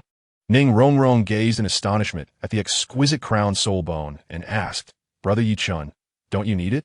I recall that your fourth soul skill is a mental attack. Absorbing it would undoubtedly enhance your strength. Strength is of little consequence compared to my dear Rongrong, he replied. Your 7-treasure glaze tile is highly depleting of mental energy, making this sea phoenix demon fox wisdom skull the most suitable for you. As he spoke, an idea struck Yi Chen, and he retrieved several newly acquired celestial herb from his storage ring. The enchanted tulip, rooster crown phoenix sunflower, 8-petal celestial orchid, marvelous sky-reaching chrysanthemum, and heart-wrenching red. Choose any that you fancy, but you must accept this heart-wrenching red and enchanted tulip. Both will greatly benefit you, enhancing the quality of your martial soul and offering protection. You treat me so well, Brother Yi Chen. Before he could finish speaking, Ning Rongrong suddenly embraced him, her petite frame trembling as she quietly wept in his arms. All right, don't cry. If I did not treat you well, who will? After all, you are my esteemed Lady Rongrong. Yi Chen comforted her gently, patting her delicate back. Who is the esteemed lady? You still tease me about my childhood, she replied, wiping her tears and transforming her sadness into a smile. Seizing the enchanted tulip and heart-wrenching red, she declared, "I shall only take these two. The rest you may give to other women. Oh, and don't forget to include Zhu Qing." Ning Rongrong pouted adorably, revealing a playful side that only surfaced in front of Yichun. I understand. My Rongrong is the most considerate," he said, holding her close as they sat at the bedside for quite some time. Eventually, as noon approached, Yichun reluctantly released her and added, "We need to find a way to inform sect leader Ning. I will retrieve half of the treasures from the royal treasury. Please ask the sect leader or my master to come collect them." "Got it." Ning Rongrong waved her hand at Yichun with a sweet smile before joyfully running out of the villa. Having monopolized her beloved for so long, she felt thoroughly satisfied. Stretching and yawning, Yichun leaned against the headboard, fatigue washing over him after a sleepless night, causing him to feel drowsy. As he drifted towards slumber, a fragrant breeze enveloped him, and a perfectly graceful figure appeared at his side. "Who is it?" Sensing a surge of powerful soul energy, Yichun jolted awake, gripping his weapon in vigilance. However, upon recognizing the visitor, he relaxed and smiled. "Master, what brings you here? Am I interrupting your time with that little girl?" "I can leave at once if you wish," Bibi Dong replied, her expression calm, though her body remained unmoved. Yichun scratched his head, pulling up a soft long chair. "Master, please have a seat. Is there something you need to discuss?" Casting a disdainful glance at the chair, Bibi Dong hesitated before sitting down. "The last time you were kidnapped, I only sent Gu and Gue to assist you, thinking it would deter certain individuals. Yet, less than a day later, you were bullied again. As your master, how could I not be concerned?" Her eyes glazed with rare anger, her tone chilling enough to lower the temperature in the room. "It's nothing to worry about, just a group of bullies. Once I grow stronger, I will ensure they pay for their misdeeds," Yichun asserted with determination, clenching his fist. "It may take years for you to grow strong enough. I cannot endure this indignity," Bibi Dong stated, rising slowly and gazing into the distance. "As a member of the Spirit Hall, no one should be bullied. Hence, I will personally rectify this for you." With that declaration, the solemn aura of authority returned to Bibi Dong, as if her true self re-emerged in Yi Chen's presence. "Let us go. Some accounts are better settled sooner rather than later." With a cold command, she waved her hand, leading Yi Chen out of the villa. In an instant, the elders Gu and Gue appeared by her side, and the four of them soared toward the Blue Lightning Tyrant Dragon Clan. Yi Chen was left speechless by the turn of events, though he longed to take matters into his own hands and reclaim his dignity. He knew that with Bibi Dong's nature, no one would dare refuse her wishes. Such overwhelming affection was irresistible. As Yi Chen flew, cradled in Bibi Dong's embrace, a grin spread across his face, and he silently declared, "Blue Lightning Tyrant Dragon, your reckoning has arrived." Chapter 53, Bibi Dong. I am the rule. Bibi Dong flew with remarkable speed, and even while carrying Yi Chen, they arrived at the entrance of the Blue Lightning Tyrant Dragon Clan in no time. Despite being the weakest among the top 3 sects, the grandeur of the city and its towering structures were deserving of their prestigious title. A variety of European-style buildings spanned a vast area, far exceeding that of an ordinary city. As Gu and Gue flew in, the tallest structure resembling a clock tower saw Yu Yuanjin swiftly emerge. "It's you, brat?" Upon seeing Yi Chen, Yu Yuanjin furrowed his brow, assessing Bibi Dong and the elders beside him. In an instant, the expression on his once handsome face soured, turning quite unpleasant. With a courteous nod, Yu Yuanjin greeted, "Greetings, your holiness. May I inquire about your visit to the Blue Lightning Tyrant Dragon Clan?" As one of the top 3 sects, Yu Yuanjin spoke with a measure of authority, but the commanding presence of Bibi Dong made him feel inferior. "What do you mean by that, sect leader Yu?" Bibi Dong replied, her tone detached, yet Yu Yuanjin felt an unexplainable chill. "Have you forgotten so soon? This brat has been quite taken with the sect leader." Yi Chen interjected, stepping forward and recalling the unpleasant incident from the previous night when he was openly humiliated. "What do you intend to do?" Yu Yuanjin inquired, fully aware of Yi Chen's motives for bringing Bibi Dong along. Yi Chen, however, had no intention of prolonging the conversation. "Today, my master insisted on bringing me here. Since we have arrived, we cannot leave empty-handed. I clearly remember how you treated my little one last night. Therefore, I wish to discuss a matter with the sect leader, and I hope you will not refuse." After speaking, Yi Chen approached Gue and whispered a few words into her ear. He then departed with the elder Gu, heading back to the Royal Academy. "This brat has something up his sleeve," Yu Yuanjin thought, narrowing his eyes in suspicion. Yet, regardless of his misgivings, the Blue Lightning Tyrant Dragon clan would not be a target for bullying. Upon reflection, Yu Yuanjin could not help but clasp his hands toward Bibi Dong, solemnly stating, "This youth exhibits a blatant disregard for authority. Does His Holiness the Pope, as his mentor, not impose any discipline upon him? He is no longer a child, and yet shows no understanding of decorum." In response, Bibi Dong slightly tilted her head, offering a faint smile at Yi Chun before casting a cold gaze back at Yu Yuanjin. "I am the very embodiment of decorum. Today he may do as he pleases." Her words were succinct and clear, instantly darkening Yu Yuanjin's expression as he inwardly lamented the audacity of the spirit hall within the Heaven Do Empire. Was the Blue Lightning Tyrant Dragon sect, as one of the top 3 sects, to receive no respect whatsoever? Bibi Dong, I implore you to mind your words. This is the territory of the Blue Lightning Tyrant Dragon sect. Even if you disregard the monk, at least consider the Buddha. As his words fell, figures leaped out from behind Yu Yuanjin, swiftly arranging themselves in formation, filling the towering protective walls of the sect. Soon, surging bolts of lightning flickered among the crowd, and behind the 1,000-strong formation, massive blue electric dragons manifested, their roars reverberating through the air. The sky was filled with crackling thunder, creating a grand and imposing spectacle. Witnessing this provocation, Bibi Dong remained unfazed, her voice icy. "Is this all you have?" With that, she forcefully struck the ground with her staff, unleashing a tidal wave of soul power that surged skyward, obscuring the sunlight itself. The towering wave of soul energy surged towards the sect's protective walls, instilling fear in the hearts of the Yu family disciples stationed atop. Their legs trembled uncontrollably, rendering them unable to flee. Cursed fate! Seeing this, Yu Yuanjin disregarded all caution, preparing to leap to the defense of his kin. However, as he ascended a mere few meters, a crushing wave of soul energy, as heavy as Mount Tai, enveloped him, forcing him back to the ground, leaving deep impressions in the earth beneath his feet. Simultaneously, the overwhelming soul wave swept through the protective walls, leaving the Blue Lightning Tyrant Dragons utterly vanquished, causing significant portions of the walls to collapse, with debris strewn about in disarray. Yu Yuanjin's face flushed with anger, his soul power erupting in thick, crackling arcs of lightning. After this display, Bibi Dong's voice resonated coldly. "I have stated before, I am the rule. The rules of this game belong to Yi Chen today." The weight of absolute power brooked no dissent. Yu Yuanjin glared at Bibi Dong, his chest heaving with indignation. He seemed to forget how he had tormented Yi Chen the previous night, and now, feeling wronged, he was incensed by Bibi Dong's apparent bullying. At that moment, Ghost and Zhu Douluo flew in from the distance, accompanied by a group of exuberant youths, their faces alight with excitement. Among them were Xieyu, Yan, Suning, Dai Mubai, Oscar, and Ma Hongjun, along with the middle-aged figure of Yu Xiaojing.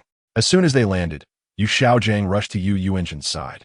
Upon seeing the collapsed walls and the injured disciples, he turned to the haughty Bibi Dong and inquired, "What are you doing? Do not let our past grievances affect others.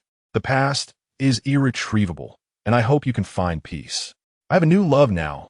Please do not dwell on what has gone by." As he spoke, Yu Xiaojing stepped toward Bibi Dong, opening his arms and adding, "If you harbor resentment against me, then feel free to act." Just as his words fell, a small fist appeared before him, striking him and sending him flying over 100 meters, flipping several times before landing in a heap. "Who do you think you are to shout at my master? At your age, you should know some decorum." Yi Chen stood protectively in front of Bibi Dong, his gaze icy as he regarded the master, harboring no compassion for the scoundrel. At that moment, Bibi Dong spoke softly. "I have long since forgotten the past. I am here solely for Yi Chen today." The implication was unmistakable. It was not Bibi Dong who was overly sentimental, but rather Yu Xiaojing himself. The notion of lingering affection was irrelevant. Her thoughts were consumed solely by Yi Chen. Hearing this, Yu Xiaojing struggled to rise from the ground, but the force of Yi Chen's blow had left him incapacitated.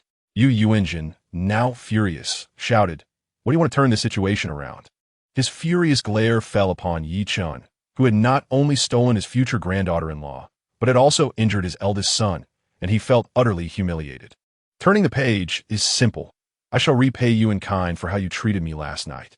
Upon hearing this, Xieyu, Su Ning, Oscar, and Dai Mubai rushed to Yi Chen's side, excitement lighting their faces. Yi Chen, is it true what Ghost Douluo told us? Can we choose freely among the girls of the Blue Lightning Tyrant Dragon sect? Of course, why not? Yi Chen grinned, throwing an arm around Xiaoyu and Dai Mubai's shoulders as they strode confidently toward the Blue Lightning Tyrant Dragon sect. After escorting them inside, Yi Chen's voice rang out. You often call those single ones useless. Today, I present you with an opportunity. With that, he approached Yu Engine, smiling. The rules of today's game are that my brothers shall find wives within your sect. Is that too much to ask? Yesterday, you sought to claim my beloved. Today, I bring my friends to choose their spouses. It is only fair. As they entered the sect, a mischievous grin played on Yi Chen's lips. While Dai Mubai and Xiaoyu erupted in laughter, their exuberant voices drowning out Yi Chen's own mirth.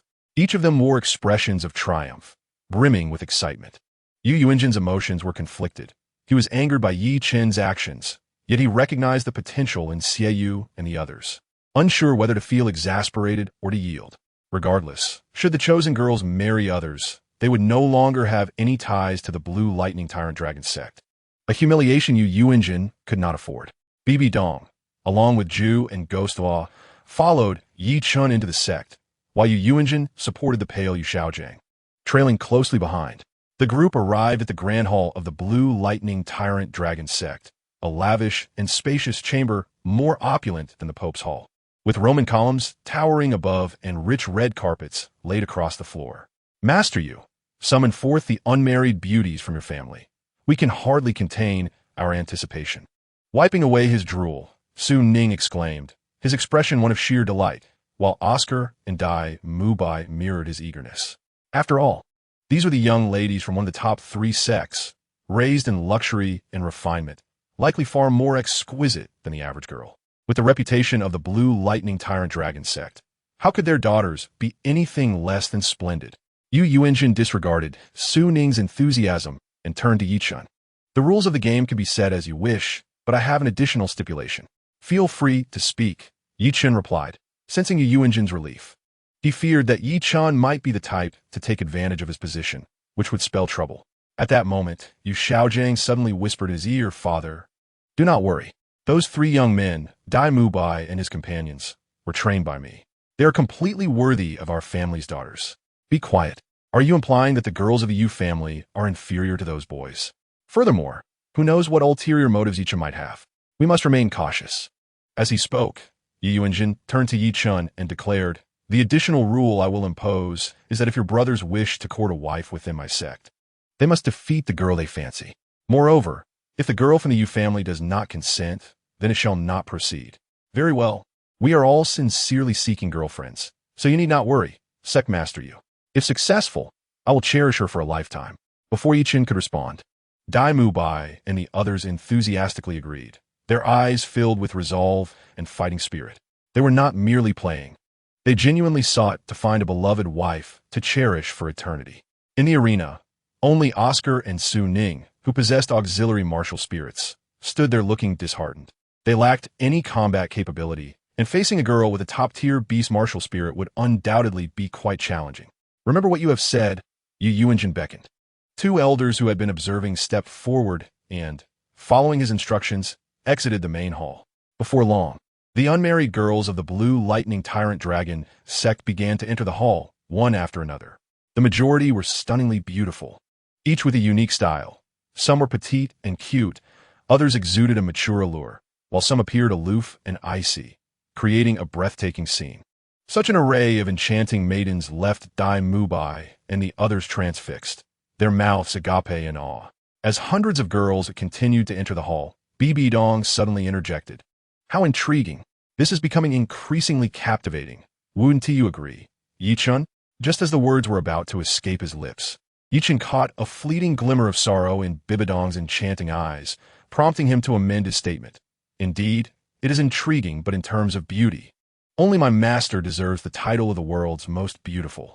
Silver-tongued, Bibi Dong replied, a barely perceptible, exquisite smile gracing her lips before she resumed her authoritative demeanor, exuding a sacred and proud air. Let's begin. After explaining the process of the martial arts competition for courting, Yu Engine clapped his hands. causing two arcs of electricity to collide from his palms with a resounding crack. The selection event for brides officially commenced, and Dai Mubai eagerly stepped forward, pointing at a tall and voluptuous girl, smiling, "You shall be the one." Seeing this, Yichen couldn't help but commend Dai Mubai, recognizing his keen eye for beauty, a testament to his seasoned experience. "My name is Yumeir. Please guide me." The alluring girl, approximately 15 or 16 years old, dressed in fiery red leather that accentuated her curves, expressed her interest in Dai Mubai without hesitation. "Remember your husband's name? I am Dai Mubai."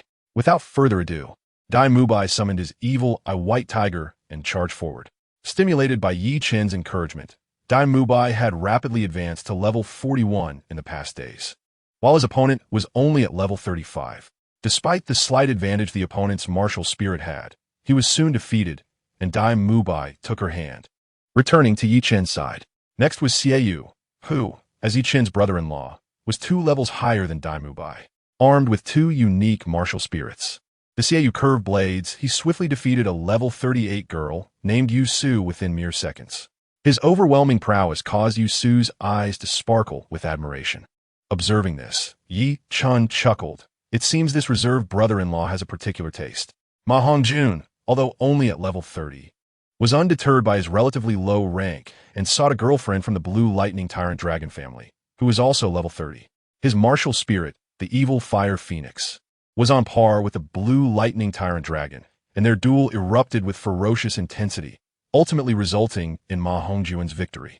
As he took the hand of a girl named Yu Xiang, his broad smile radiated happiness, utterly uncontainable. Watching the girls from his family being led away, Yu Yuanjin was oblivious to how many times he had nervously rubbed his teacup, his emotions a tangled web of complexity. The chosen ones were all outstanding young women from the Yu family, stirring a deep sense of melancholy within him. Now, only Oscar and Su Ning remained, hesitating to step forward to challenge the girls. The disadvantage of their auxiliary martial spirits left them somewhat hesitant. "Let's give it a try. What if we succeed?" Encouraged by Yi Chen, Oscar and Su Ning exchanged determined glances and bravely took a step toward the girls they had their eyes on.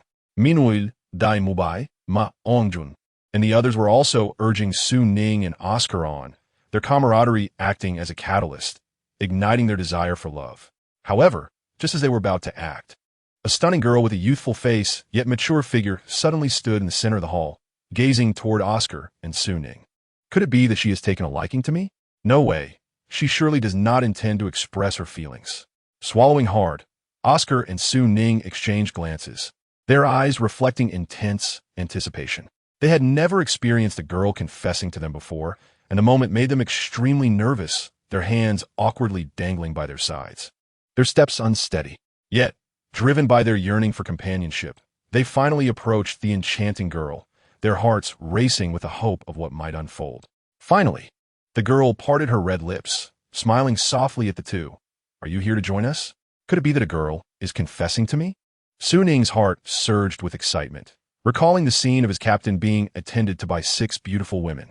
Now it was his turn, but he knew he owed this fortune to his captain. "Could you make way, please?" Su Ning pleaded. His anticipation peaked as he stood there, a smile frozen on his face, his lips twitching uncontrollably. Meanwhile, Oscar's heart raced, feeling as if a bucket of ice water had been poured over him, leaving him utterly chilled. The atmosphere grew awkward as the enchanting girl swiftly bypassed them, approaching Yi Chen instead. Extending her small hand and blushing slightly, she said, "Hello, my name is Yu Linger. Compared to them, I'm more interested in getting to know you. What is your name?" "Me?" Yi Chen scratched his head, awkwardly smiling. Reality struck hard against Oscar and Su Ning. They had thought the girl was about to confess to them, only to discover that the object of her affection was the very person who had been encouraging them. At that moment, several more exceptionally beautiful girls from the Yu family approached Oscar and Su Ning. This time, they wisely stepped aside, allowing the girls to pass. However, the girls halted right in front of them. No way, could this truly be happening? A surge of confidence returned to Su Ning as he gazed at the stunning girls lingering before him, his throat dry. Oscar exchanged a knowing glance with Su Ning, and smiles returned to their faces. The beauty of a smile is truly captivating. It was a young girl who complimented, and upon hearing this, Oscar and Su Ning couldn't help but laugh even more joyfully. "Hello, may I pose a question to both of you?" Ask away. We shall answer without reservation. Oscar and Su Ning replied earnestly to the lovely girl, eager to seize such a rare opportunity, for they knew that missing this chance would be regrettable. Upon hearing their invitation, the girl smiled sweetly and said, "Though I feel a bit shy, I must ask, what color does that handsome boy who smiles so charmingly prefer? What does he like to eat? With such good looks, he must have a girlfriend, right? Would he mind dating an older sister a few years a senior?" Once one girl spoke up, the others chimed in, bombarding Oscar and Su Ning with questions about the handsome youth, leaving them utterly bewildered by the barrage of inquiries that seemed unrelated to them. When they heard the words "so handsome," however, both Oscar and Su Ning's expression soured, and they turned to glance at Yi Chun, who was entangled with a sultry girl possessing a lowly face and mature figure, their frustration evident. The girls, undeterred by the boy's refusal to answer, flocked towards Yi Chun, leaving Oscar and Su Ning swaying in the breeze. Su Ning, witnessing Yi Chun surrounded by the girls, felt an overwhelming desire to weep, internally screaming, "Captain, please do not exude so much charm. Grant me one opportunity, even if just once. What are you waiting for? Come save me." Yi Chun lamented softly, as the primary purpose of organizing this event was to help his friends out of their single status. Yet these girls seemed intent on something else entirely. However, not only were Dai Mubai and others watching him with mischievous grins and no intention of helping, but even Oscar and Su Ning reacted to his plea with silence, their faces puffed up in anger. Yi Chun was baffled as to what he had done to offend them, feeling surrounded by ungrateful individuals. Meanwhile, Yi Yuanjin suddenly crushed his teacup in disbelief, never expecting his girls would be so forward in flirting with Yi Chun. Could it be that this young man really possessed such charm? Yet, upon hearing Yi Chen's tone, he felt somewhat relieved, grateful that the lad had not acted recklessly. If he had truly engaged with those girls, the outcome would have been unbearable. At that moment, Su Ning looked at the dejected Oscar and, seeking to uplift him, patted his shoulder and said, "Brother, do not lose heart. You will get used to it. My captain is simply that likable. As long as we put in the effort, we are bound to find girlfriends." By the end of his encouragement, he found himself at a loss for words. "Hello, can we be friends?" Suddenly, a melodious voice reached their ears. Oscar slowly lifted his head, feebly responding, "Yi Chun is over there. Go ahead." He stepped aside, standing dejectedly. However, upon lowering his gaze, he noticed that the pair of sky-blue shoes had not moved, still standing in front of him. Could it be? When he abruptly raised his head, Oscar was met with a radiant smile from the graceful girl, and in that moment, he felt a sweet sensation wash over him. Hey, are we not good brothers anymore? Don't leave me behind." Su Ning seethed with frustration as he watched Oscar and the girl, hand in hand, sharing smiles without a single argument. His face flushed red with anger, cursing Oscar for being so ungrateful, especially after he had worried about comforting him for so long. How could he be so easily swayed by a girl? It was utterly enviable. When Su Ning turned to look at the remaining girls from the Yu family, he found them all leaving the grand hall without acknowledging him, deepening his sense of dejection. Meanwhile, Yi Chun, surrounded by numerous lovely ladies, found no pleasure in their beauty. His eyes were drawn to Bibi Dong, who regarded him with a cold gaze, as if warning him, "If you dare to act recklessly, you shall face dire consequences." Under the watchful eye of the Empress, Yi Chun shook his head innocently, repeatedly rejecting the girl's fervent advances before reluctantly taking a seat beside Bibi Dong. With the Pope's presence, the girls from the Thunderclap Tyrannosaurus sect dared not pursue Yi Chun any further, though they occasionally cast him heated glances. "Let's depart, master. It is too uncomfortable to linger here." "Is that so? You seem to enjoy yourself just now," Bibi Dong replied coldly, casting a fleeting glance at Yi Chun, her beautiful eyes momentarily flickering with a hint of sadness before she stood up and headed outside the hall. Yi Chun chuckled, scratching his head, and turned to Yu Yuanjin, saying, "Let us conclude for today. I hope we can coexist peacefully in the future." With that, he followed Bibi Dong out of the grand hall. Dai Mubai and the others waved cheerfully at Yu Yuanjin before leaving with their respective companions, while Su Ning lingered behind, glancing back regretfully, feeling as if he had missed the best opportunity to escape his single status. "You all head back first. I need to speak with my father," Yu Xiaojiang said, waving at Dai Mubai, then following closely behind Yu Yuanjin towards the inner sanctum of the grand hall. After escorting Yi Chun and the others back to the Tiando Royal Academy, the two Dao, Ju Ghost, and Bibi Dong prepared to depart, leaving only Yi Chen and Bibi Dong in front of the academy's gates. Gazing at the dignified and noble Bibi Dong, Yi Chen felt a surge of reluctance. "You all go ahead. I will speak with Yi Chen for a moment." After waving Ju Ghost and the other Douluo away, once they disappeared into the horizon, Bibi Dong's imposing aura seemed to soften. Suddenly, Bibi Dong embraced Yi Chen and whispered in his ear, "If you find yourself in danger, break the Pope's order I gave you. Do not make me experience such worry again, understood?" "I understand," Yi Chen attempted to reply, but the embrace faded, leaving only the lingering warmth to assure him that it had not been a mere illusion. "I finally found you, Yi Chen. The exchange conference is about to start. Come back with me." A voice called from behind, and, turning to look, Yi Chen saw the anxious face of Duga Yin, as if she had been searching for him for quite some time. "The Academy's exchange conference?" Yi Chen chuckled, scratching his head, nearly forgetting about it. Following Duga Yin, Yi Chen arrived at the Royal Academy's council hall, a grand structure adorned with ornate European architecture, supported by numerous Roman columns beneath an imposing stone ceiling, featuring a long, narrow stone table that was simple yet elegant. At this moment, the most renowned students from the Tiando Empire had gathered within, including the 4 elemental academies, Fiery Blaze, Heavenly Water, and Divine Wind, alongside the host, the Royal Academy, while others were absent for various reasons, possibly to conceal their abilities in anticipation of the upcoming Continental Advanced Soul Master Tournament. After all, the Exchange Conference was primarily an opportunity to share insights and experiences rather than mere sparring. The Royal Academy was still led by Yu Tianheng, but the prestige of the word royal had diminished among the various academies.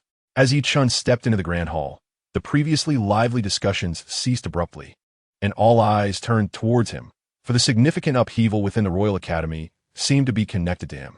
Not only had the 4th prince fallen at his hand while he remained unscathed, but the 3 academy heads had also met with mysterious ends. And even the Tiando Imperial City had been visited by 4 powerful Douluo. Upon seeing Yi Chen, Yu Tianheng further retreated to a corner, hiding among the crowd of royal disciples, unwilling to show his face. If even his grandfather could not contend with Yi Chen, he had no choice but to avoid his brilliance. "Why are you looking at me? What are we discussing?" Sitting beside Hu Laina, Yi Chen gazed at the crowd with a sense of amusement. Engaging in a few skirmishes at this exchange meeting was entirely trivial for him. But when it came to the theoretical segment, he was lost in thought. Just then, Shui Binger chimed in with a smile. "Yi Chen, we were just discussing Tang San's soul power cultivation. Everyone is quite astonished by his remarkable speed, managing to reach level 34 in just over 6 years with blue silvergrass. It may be due to my innate full soul power giving me an edge in cultivation. And, of course, I have the best teacher in the world," Tang San replied with a faint smile. This was his first participation in such an exchange meeting, and naturally, he spoke candidly. At this moment, Feng Xiaotian from Shun Feng Academy asked, "Aside from your innate full soul power, could you share your regular training methods? I believe everyone is quite curious." In response, Tang San calmly stated, "Actually, there's nothing particularly special about our training. Our academy is located in Soto City. So our teacher makes us run 50 laps around the city with weights every day." "What? Running 50 laps around the city? With weights?" Feng Xiaotian, dressed in a blue uniform and black mask, exclaimed in astonishment. "That training regimen seems excessively demanding. No wonder your soul power increases so rapidly. In addition to weight-bearing long-distance runs, we Shrek students have another rigorous training method," Dai Mubai remarked, playfully pinching Ymaire's curvaceous form. "We are regulars of the Soto Great Soul Arena, where we must fight once a day, and our sweat can be found in all the nearby 6 city soul arenas." At this declaration, Feng Xiaotian and the other disciples were left speechless, utterly shocked. While they too engaged in battles at the soul arena, their frequency paled in comparison to the staggering 7 fights a day that Shrek Academy endured. As most were marveling at Dai Mubai's words, Tang San cast a helpless glance at one individual, chuckling bitterly. "The reason for our frenzied training is all because of one person." Saying this, Dai Mubai and all the Shrek Academy disciples turned their gaze toward Yi Chen, their eyes brimming with resentment. Even Ning Rongrong and Zhu Zhuqing wore expressions of grievance. Their intense training signified their immense suffering, whether it was the weight-bearing long-distance runs or the 7 daily battles, both far exceeding Master Yu Xiaojiang's original training plan. Before Yi Chun and Flinder's wager, Yu Xiaojing's training load was merely 1/7 of what it had become, but the pressure from that bet, coupled with the sudden assault from the Spirit Hall, had drastically altered everything. Noticing the collective gaze of the Shrek disciples, Feng Xiaotian couldn't help but ask Yi Chun, "Is it because of you? Then your soul power must be even more astonishing. Could you share?" To this, Yi Chun hurriedly waved his hands. No, not at all. I only have level 42 soul power, which is still far behind my seniors. ISNT that, right? Shifting his gaze towards Su Ning and the others, Yin immediately shook his head. I'm at level 42, but I can't compare to the Captain S level 42. Xie chuckled. Though I too am at level 42, I am no match for Yi Chun's prowess. It's quite embarrassing.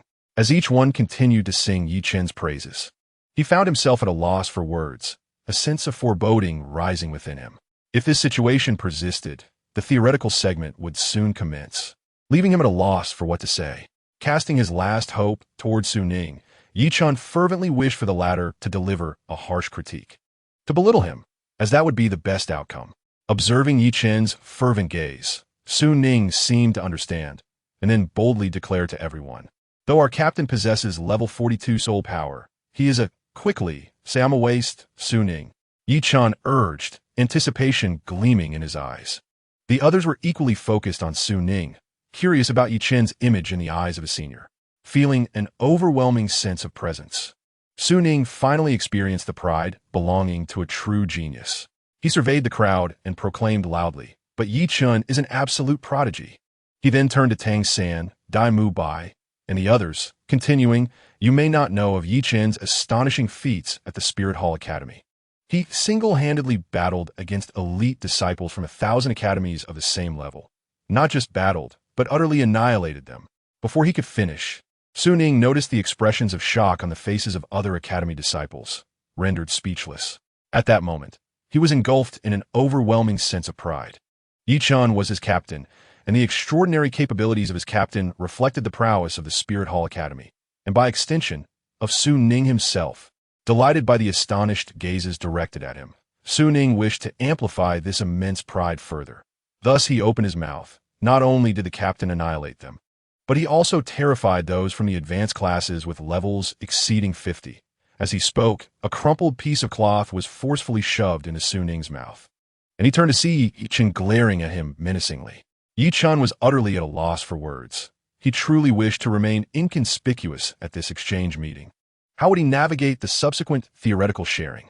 He was merely a waste who could not even cultivate his soul power. Just as Yi Chun felt insecure, Tang San suddenly interjected, "Yi Chun, how are you so strong? To be honest, I now suspect I misremembered. Your innate soul power cannot merely be level 1. What? An innate soul power of only level 1? Logically, one with an innate level 1 soul power would experience an agonizingly slow cultivation speed." Yet Yi Chun shattered their preconceived notions. Shui Binger, Feng Xiaotian, and Huo Wu from the Fire Dance Academy stood up abruptly, their expressions transcending mere shock, now embodying terror. They regarded Yi Chun as if he were a monster, an absolute prodigy. "Yi Chun, what is your training method? Could you share the details with us?"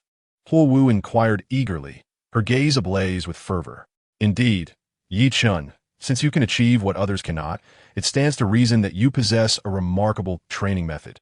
We shall also disclose our academy's training methods without a hint of concealment," Feng Xiaotian exclaimed, his excitement palpable as he envisioned the might of that extraordinary training method. If Yi Chun, with his innate level 1, could advance so swiftly, what kind of astonishing prowess would he, a genius with innate level 10 full soul power, achieve through such methods? Hidden in the corner, Yu Qianheng's gaze burned with intensity as he focused on Yi Chun, mentally exclaiming, "So this is how you have become so powerful, relying on that extraordinary training method. How could a mere innate level 1 compare to my innate level 7? If I could acquire that training method, how long would it take for me to surpass you, Yi Chun? 2 years, 1 year, or perhaps merely half a year?" With this thought, Yu Qianheng revealed an infatuated fantasy, envisioning a day when he could stand triumphantly over Yi Chun. Do not speak of them. Even Tang, San, and Dai Mu Bai gazed at Yi Chun with eager anticipation, hoping he might divulge his extraordinary cultivation methods. In the Royal Academy's council chamber, Seated at the elongated stone table, Yichun felt the weight of countless eyes upon him, leaving him parched and dazed. Wen Xiaoyan's words had left him bewildered. He had never heard of such an extraordinary cultivation technique, and if such a thing existed, he would indeed be keen to try it.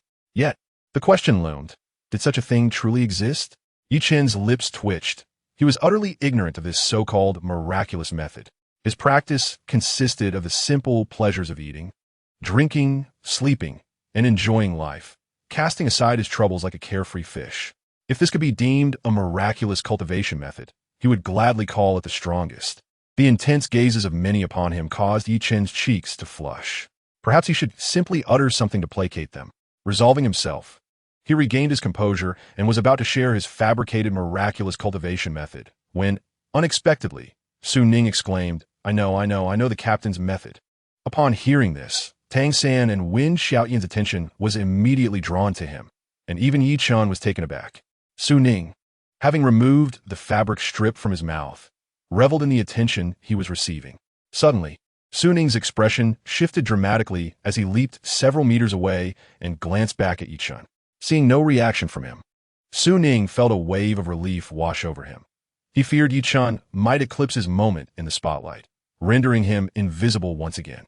Recalling the awkward scenario at the Thunder Tyrannosaurus sect, where he had proven no match for anyone and had yet to receive any affection from the girls, he lamented that despite being a talent at the Martial Soul Hall Academy, his rapid ascension in soul power was overshadowed by Yi Chen's brilliance, which drew everyone's gaze and left him feeling dull in comparison.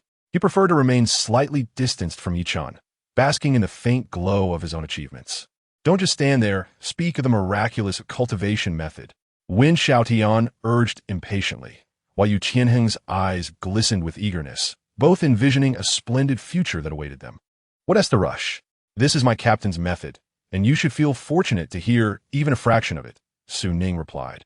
Sensing his previous words might have been too boastful, he then looked toward Yi Chen, seemingly seeking his approval.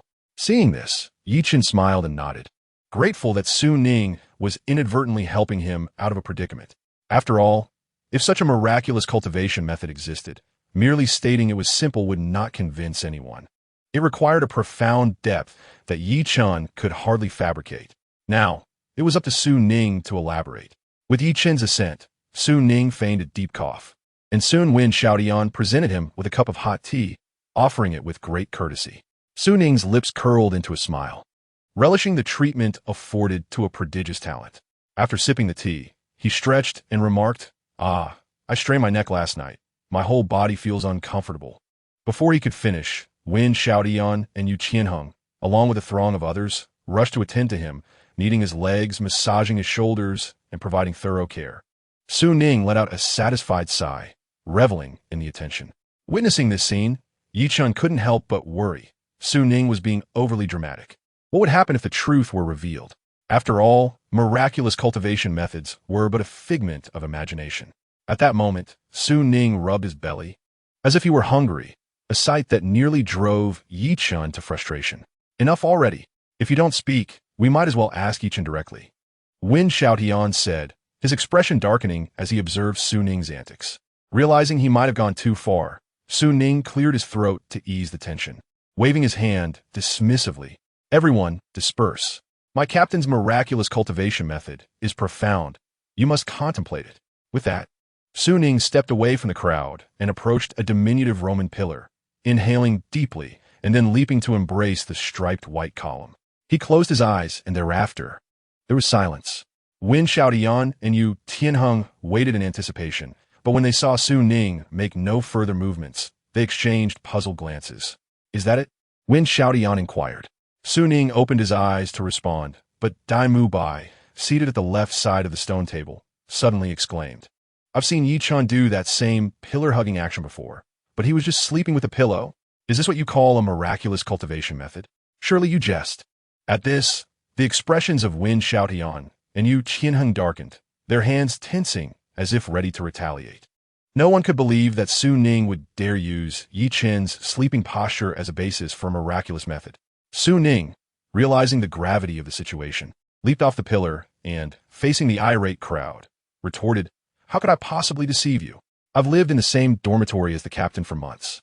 Beyond eating and occasionally wandering outside, he spends over 15 hours a day doing this. Do you truly believe he was merely sleeping? How naive. No wonder only my captain could grasp such an extraordinary technique. If you doubt me, feel free to return to your homes. His unwavering conviction left no hint of deception. Upon hearing this, Chen's face flushed with deep embarrassment, and he lamented inwardly, Su Ning, you have truly misunderstood. I'm not nearly as diligent as you think. I was genuinely just sleeping. Covering his face, Chen could hardly bear to listen. Su Ning was an inveterate exaggerator, and if he were to embark on a career in sales, he could easily ascend to the position of a district manager, believing his own fabrications.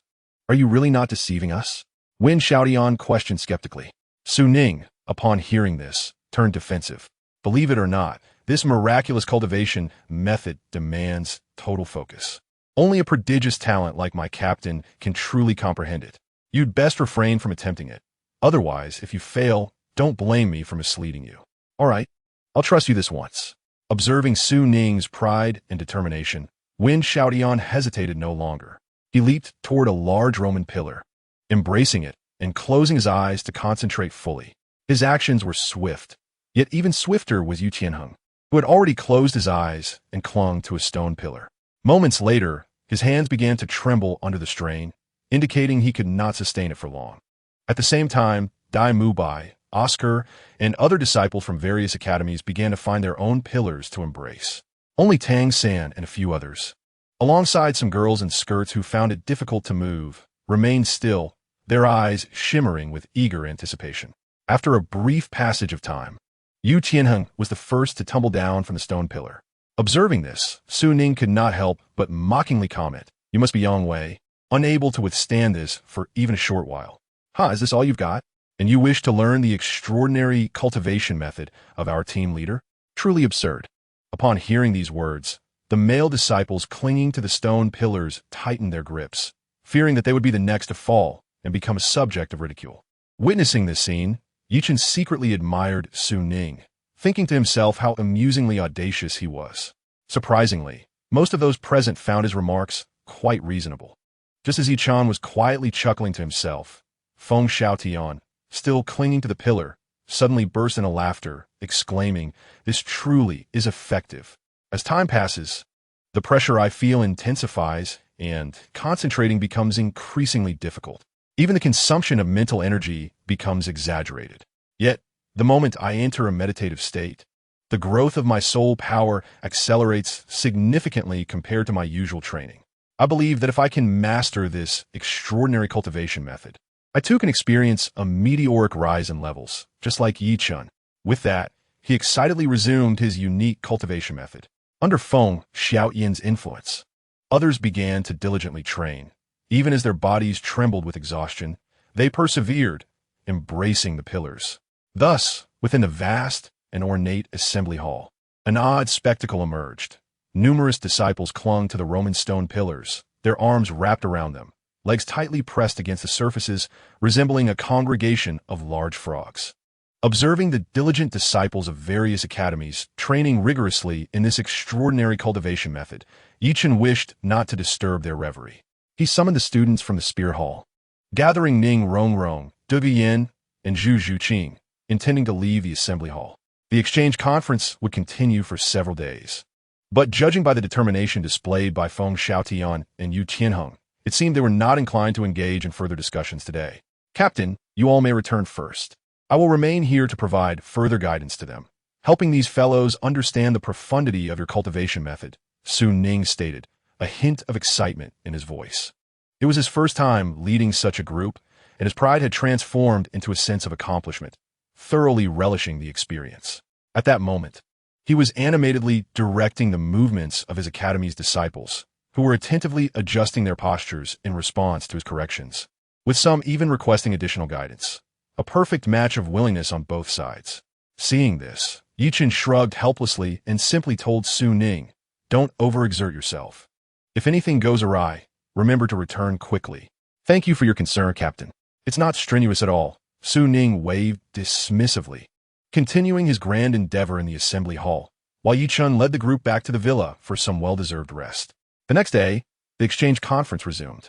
Upon arriving at the assembly hall, Yi Chun and his companions found Feng Xiaotian, Dai Mubai, and other disciples already waiting with cheerful expressions.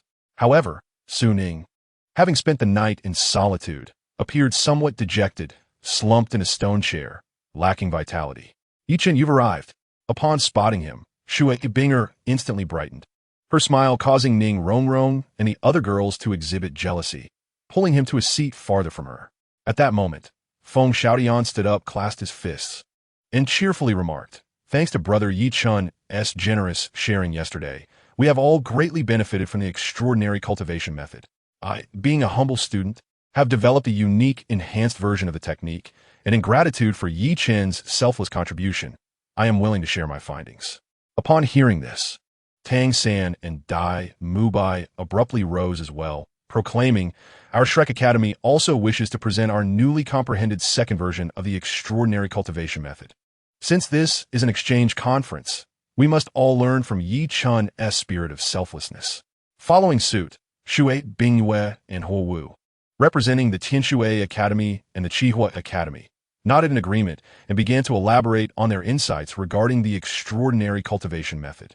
Yi Chun sat in his seat, bewildered, as he had anticipated that the matter of the cultivation method would soon pass. But he was astonished to find that they were genuinely delving into it and elevating their understanding. It was undeniable that each person at this table was remarkably talented. Before long, various enhanced versions of the extraordinary cultivation method were articulated by Feng Xiaotian and Tang San, including techniques such as the gale sweeping method, the reverse burn method, and the flame incineration body refinement method.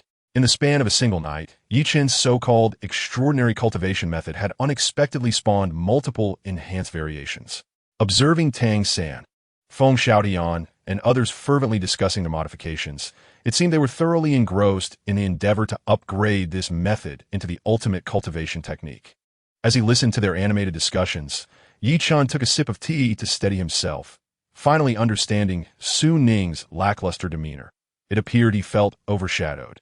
Just as tea touched his throat, Su Ning approached, looking hopeful and inquiring, "Captain, as the original creator of the extraordinary cultivation method, you must be able to devise the most powerful version, right?" Yi Chun paused, stroking his chin while not exactly. Upon hearing this, Su Ning's spirits plummeted. Having only recently experienced a surge of pride, he now felt diminished and found it difficult to accept. "Yi Chun." Suddenly, a light call rang out.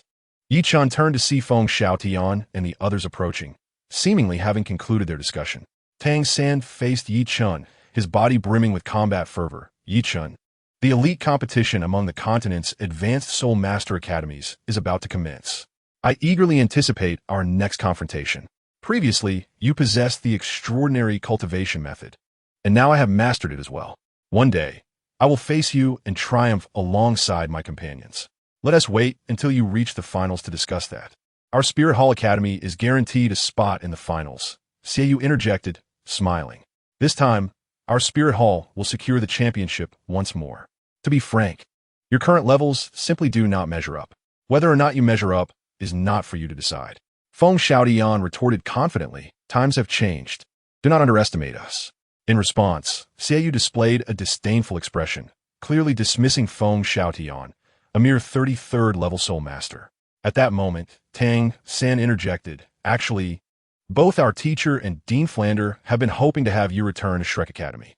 Yi Chun, would you consider coming back? We had such a great time together." Gazing intently at Yi Chun, Tang San's eyes held a glimmer of hope, and upon hearing his words, Dai Mubai, Oscar, and others regarded Yi Chun with serious expressions. They would never forget their time spent together at Shrek Academy. Though brief, it left a lasting impression. "I can't go back," Yi Chun replied with a bitter smile. Glancing at Tang San, he understood that from the moment he joined the Spirit Hall Academy, severing ties with Shrek was inevitable. Tang San had people he wished to protect, just as Yi Chun had those he wanted to safeguard within the Spirit Hall. "We'll meet in the finals, Tang San. Although I cannot be with all of you, you will always be my dear brothers," he declared, his words crystal clear. Tang San and the others did not linger on sentimentality, simply responding with smiles. "See you in the finals."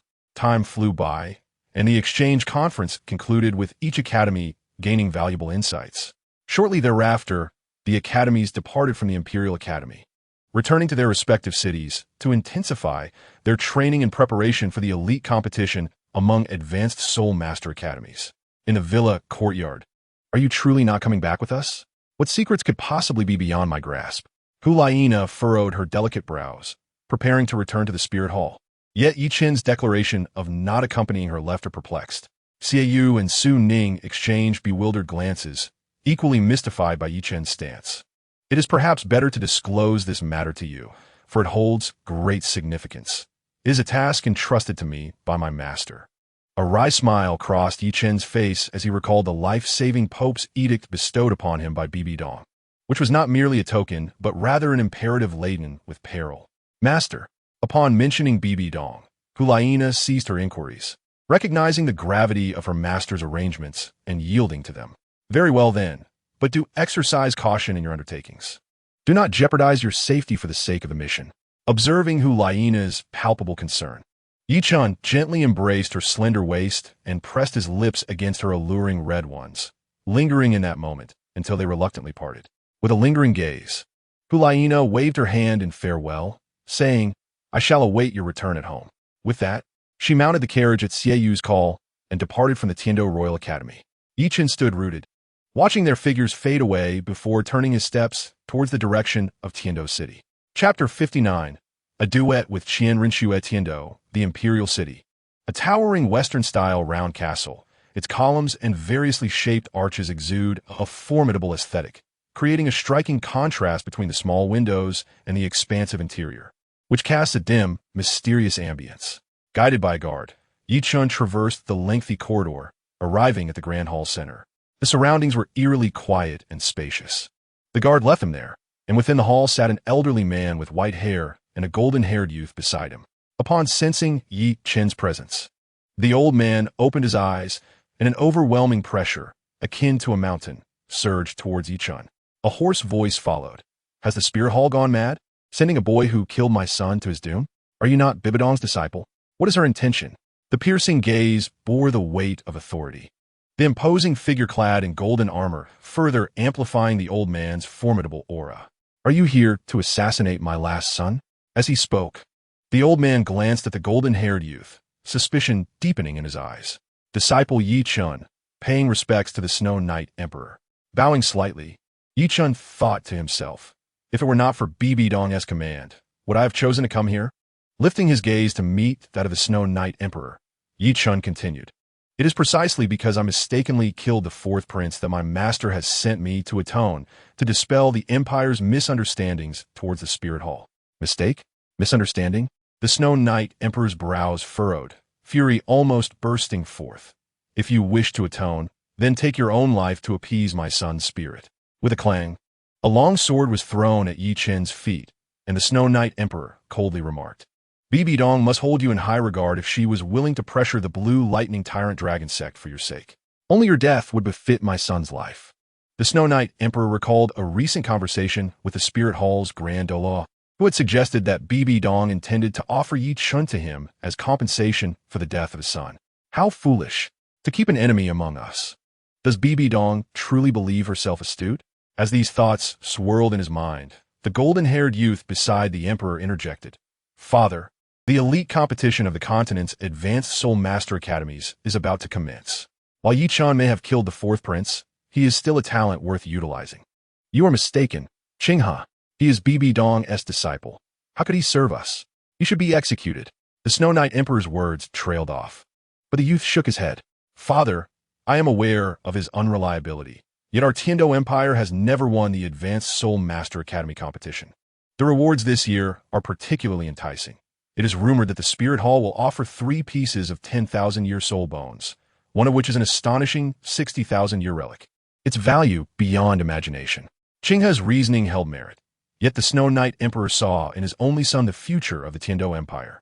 Before he departed this world, he felt it necessary to hone his son's capabilities to ensure he could one day govern the empire independently.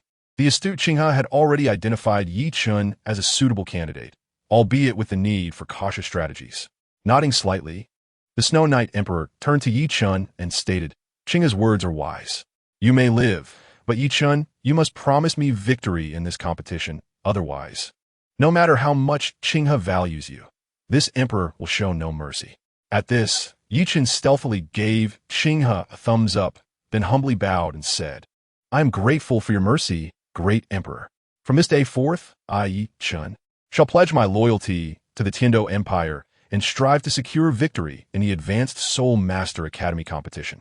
Bibi Dong had sent him on this perilous mission to assist Qinghe in his ascension to the throne, a plan intricately woven by Qian Renxue. After Yi Chun inadvertently killed the Snow Prince, the royal lineage had been reduced to Qinghe alone, seemingly negating the need for assistance. Qian Renxue could ascend without his aid. However, the Spirit Hall's ambitions could not await the natural succession of the throne, thus the appearance of Yi Chun at the Tiando Imperial City. The Elder Hall had previously spared his life, but with Bibidong's intervention, they seized upon the opportunity presented by Yi Chen's actions against the fourth prince to enlist him in aiding Qian Renxue. Should Yi Chen's infiltration fail, the Elder Hall could conveniently eliminate him through the Tiando Empire, while a successful mission would expedite their plans. Truly a dual advantage. With such talent as you, how could our Tiando Empire not claim victory in the competition? Qinghe's eyes gleamed with barely restrained joy. After years of solitary subterfuge, he finally found a companion, alleviating some of his profound loneliness. Qinghe, as the heir to the throne and the future leader of the Tiando Empire, you must exercise caution and steadiness in all matters. Your current restlessness is unwise. Forgive me, Father. I was merely elated by the prospect of our empire's potential triumph in the upcoming Advanced Soul Master Academy competition. Be more mindful next time, understand? The Snow Knight Emperor sighed and withdrew a small glass vial from beneath the cushion of his seat, tossing it towards Yi Chun. Consume this 9-corpse transformation pill. You are now a part of the Tiando Empire. From this day forth, you shall assist Qinghe wholeheartedly. Should you dare to act recklessly, I could extinguish your life with but a thought. As Yi Chun caught the vial, an overwhelming stench emanated from within, nearly causing him to retch. Gazing into the unyielding eyes of the Snow Knight Emperor and the resigned expression of Qinghe, Yi Chun felt a sinking sensation in his heart, realizing that there would be no evading the 9-corpse transformation pill. If he did not swallow the poison pill, Shui Yi would undoubtedly refuse to believe him. Even if Qian Renxue tried to argue on his behalf, it would be futile. However, swallowing the pill posed a threat to his own life. Yet he found himself with no other choice. With a hard swallow, Yi Chun steeled himself and opened the glass porcelain vial, tilting his head back to ingest the foul-smelling poison pill. Upon witnessing Yi Chun consume the poison, Shui Ye's wariness and skepticism dissipated, replaced by a long-awaited smile. Once the poison entered his body, he had countless methods to swiftly eliminate this young man beneath him, leaving him utterly defenseless. With this thought, the Emperor Shui Yi patted Qinghe's shoulder and whispered a few words in his ear, then remarked with a smile, "I leave him in your hands, Qinghe. How to utilize him depends on my son's capabilities." With that, Shui Yi turned and exited the Grand Hall without a backward glance. After ingesting the poison pill, Yi Chun immediately felt a powerful medicinal force enveloping his cerebral cortex, gradually permeating deeper within. Yet, just as the medicinal power was about to fully infiltrate his brain, an incredibly intense flow of energy surged from within him, fiercely resisting the overwhelming medicinal force and subtly exhibiting a suppressive power.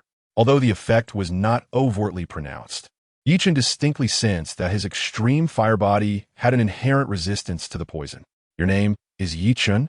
Shui Qinghe stepped down from the throne and regarded Yi Chun with quiet scrutiny. "Sign in, Qian Renxue." Just as Yi Chun was about to respond, a familiar voice echoed in his mind. "Sign in, goddess task issued. Objective, Qian Renxue, sign in task. Aid Qian Renxue in ascending to the throne of the Tiando Empire. Task reward, immediate acquisition of 300 favorability points with Qian Renxue upon completion. Additional reward, gain a soul bone gifted by the system, a 10,000-year external soul bone of the Cracking Sky Sword Dragon, capable of infinite evolution with soul power level increase. Effect, enhances all states by 100, boosts sword type attack power by 80, and grants the soul bone skill, Cracking Sky Dragon's Descent. Requirement, achieve unity of man and sword to transform the sword into a dragon. The system's voice reverberated in his mind, igniting a surge of excitement in Yi Chun. He had not anticipated that this sign-in goddess task would come with a soul bone reward, especially a rare external soul bone with a 10,000-year limit, an absolute treasure coveted by all on the Douluo Continent. Did you not hear what I said? A sudden call snapped Chen back to reality. He found Shrek, his face mere inches from his own, her clear eyes scrutinizing him. Startled, Chen instinctively jumped back several meters. Though he recognized her as Chen Rinxue in disguise, the proximity of a face that appeared masculine was still quite disconcerting. Am I very ugly? Chen Rinxue frowned slightly. Chen waved his hand, forcing a smile. Not at all. I simply have no interest in men. Are you truly a member of the Spear Hall? Chen Rinxue probed cautiously. Of course, I am, and the Pope is my master. Chen looked earnestly at her and continued. Let's change locations, Prince Qinghe. At his words, Chen Rinxue nodded and led Chen to her private chamber, or rather, to Shrek bedroom. After closing the door, Chen Rinxue assured him, this place is quite safe. You need not worry. Before she could finish her sentence, Chen had already sprawled on a plush bed, inhaling the refreshing fragrance that enveloped him. Overcome by drowsiness, he stretched lazily.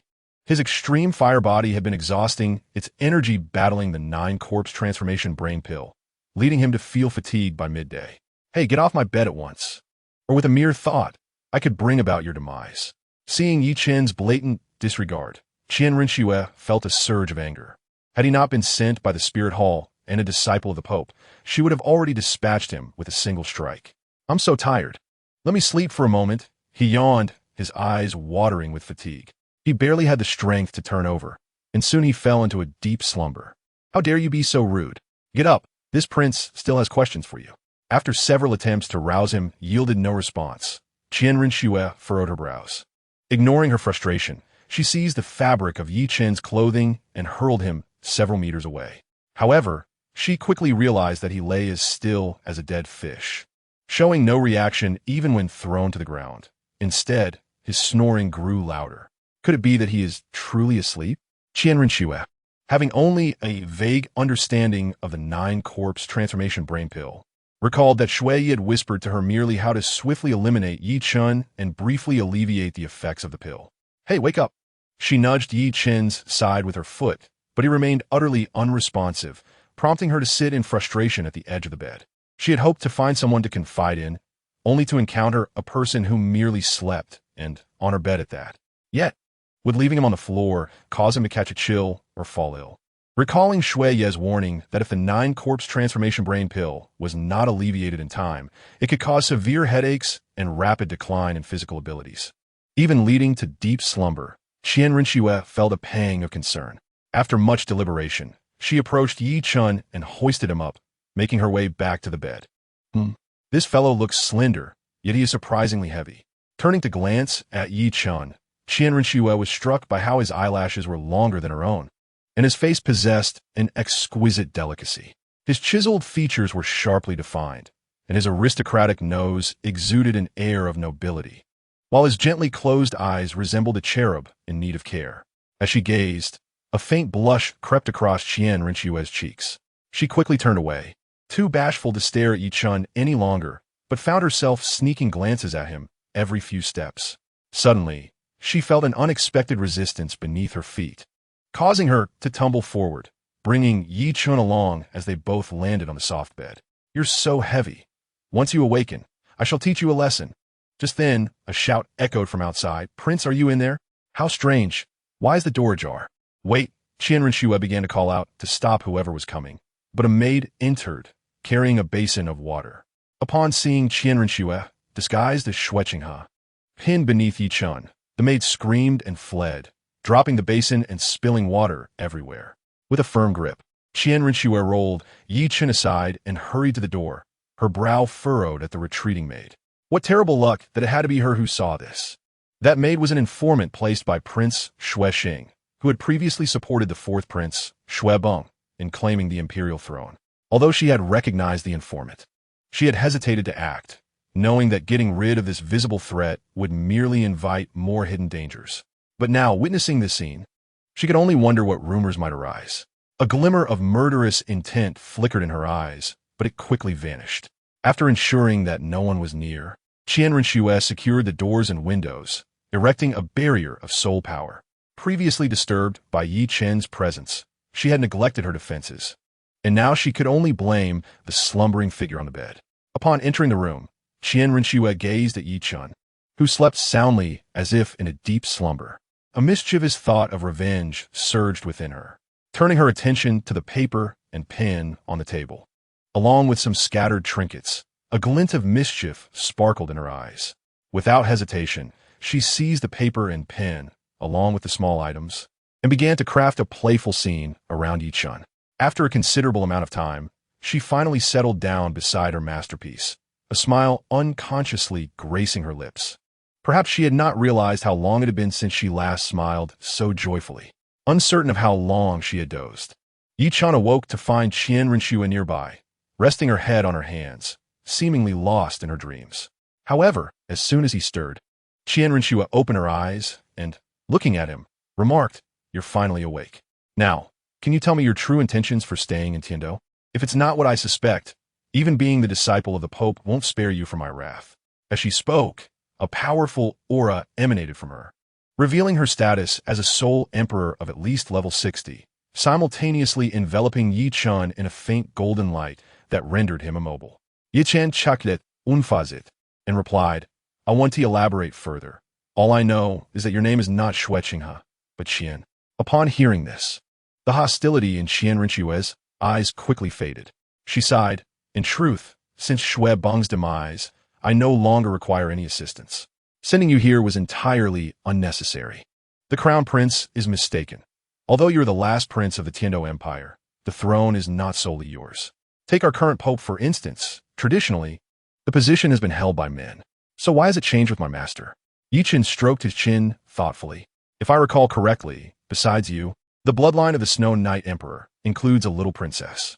If I'm not mistaken, after Xue Beng's death, she could become an obstacle for you. Those ministers who do not support you may shift their allegiance to Princess Xue Ku." "Impossible. Xue Ku is a female and has no precedent for inheriting the throne." Before she could finish, Qian Renxue paused, realizing, "Indeed, my mother succeeded the Pope after my father's death. If she could, then Xue Ku might also pose a threat." The moment this thought crossed her mind, Yi Chen's voice echoed in her ears. "Do not even consider eliminating Xue Ku. Others are not fools. With Xue Beng's death coupled with Xue Ku's presence, you would become the target of scrutiny. Even if you reveal no weaknesses, you will arouse suspicion among many, especially after your actions against the second and third princes." "Yes," Qian Renxue nodded. "You mean Prince Xue Xing, but I can sense his hostility towards me. No matter how well I perform, his supporters remain loyal to Xue Beng.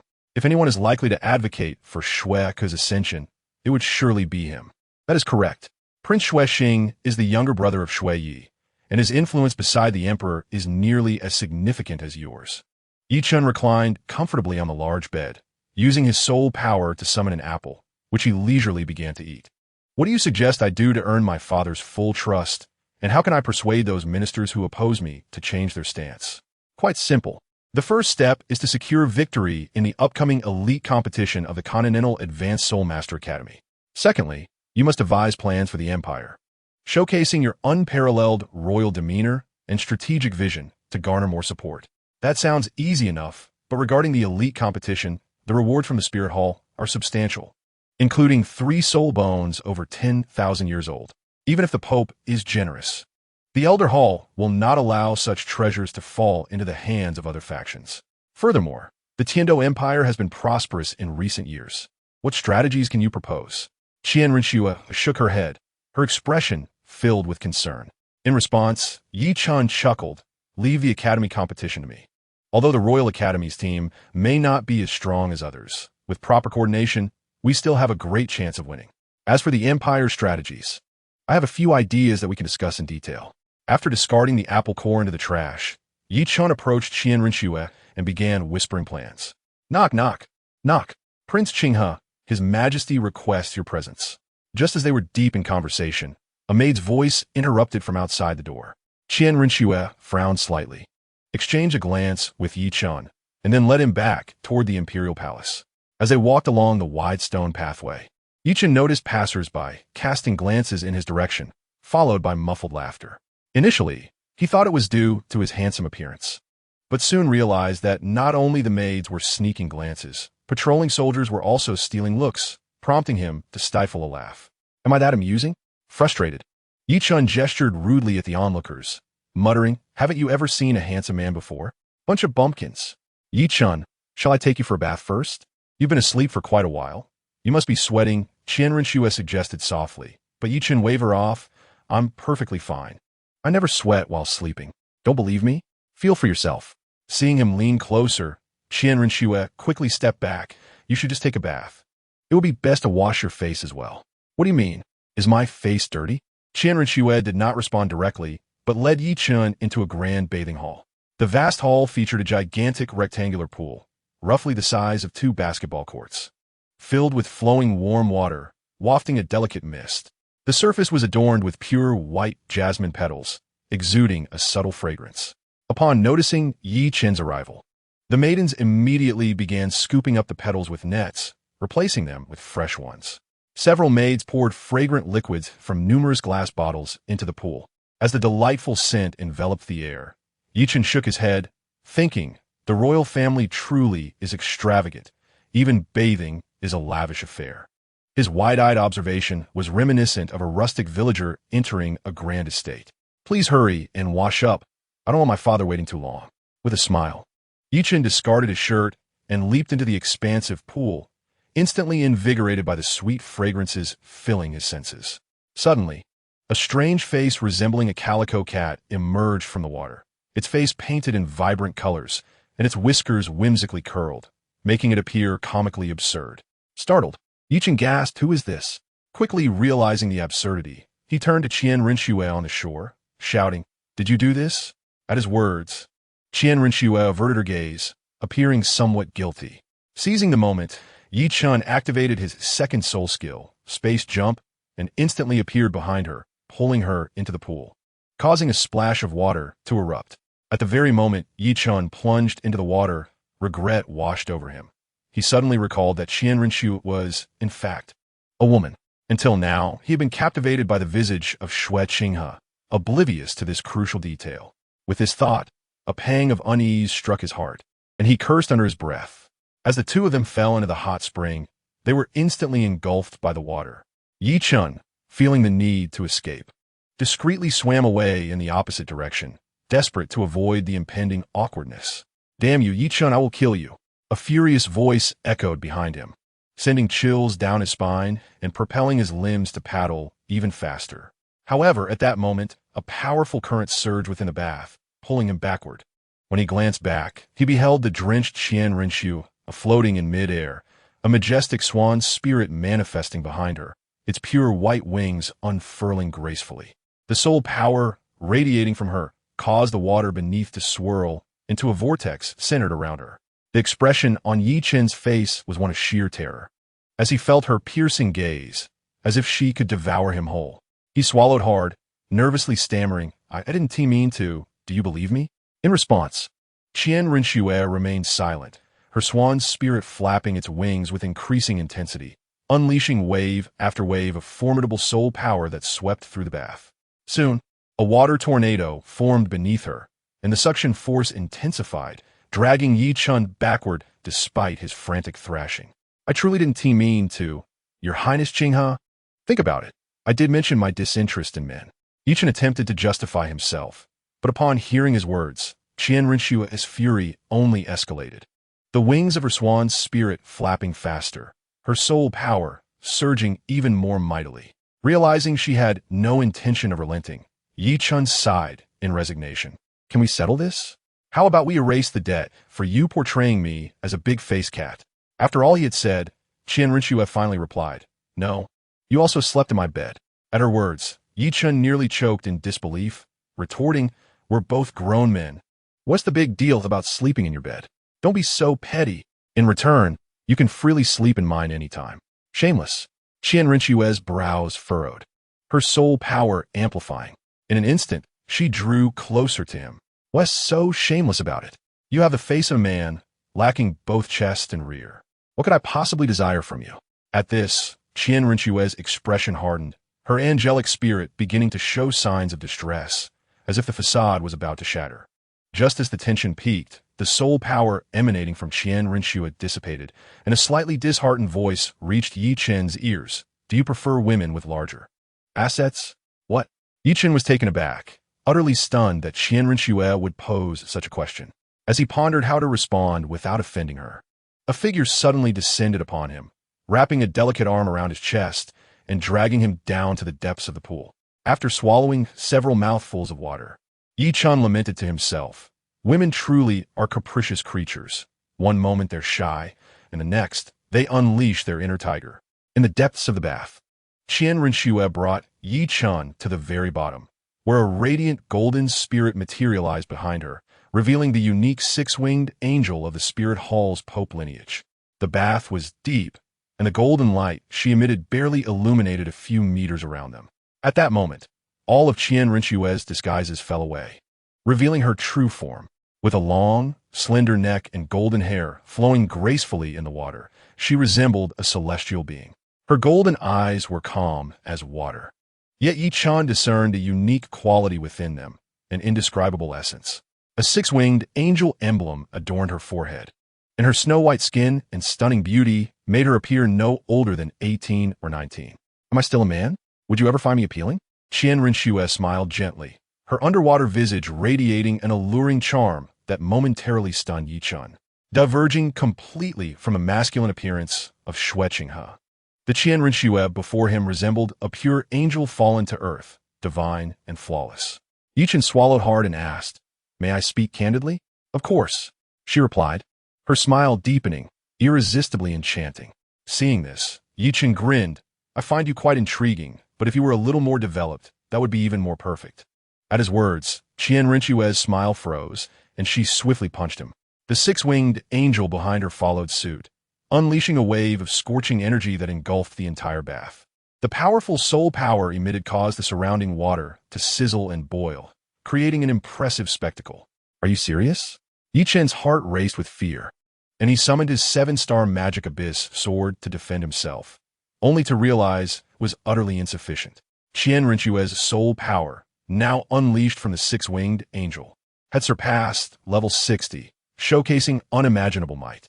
As Yi Chen trembled, he witnessed the impending punch from the six-winged angel. He had no choice but to summon forth his 12-winged fallen angel spirit. In an instant, 12 black wings unfurled behind him, and a wave of dark energy surged forth, creating a striking contrast against the golden light of Qian Rinxue's six-winged angel, illuminating the pool with an ethereal beauty, a dance of light and darkness. With both the fallen angel spirit and the magic abyss manifest, Yi Chen crossed his sword before him, successfully blocking Qian Rinxue's punch, and the oppressive force dissipated. However, Qian Rinxue gazed at him, astonished by the sight of him infused with the fallen angel spirit, captivated by the wickedly handsome smile gracing his face. After a moment, Qian Rinxue retracted her six-winged angel and spoke slowly. "How do you possess a fallen angel spirit? Does the Mother Pope know?" "Of course, she is my mentor," Yi Chen replied with a smile, also retracting his spirit.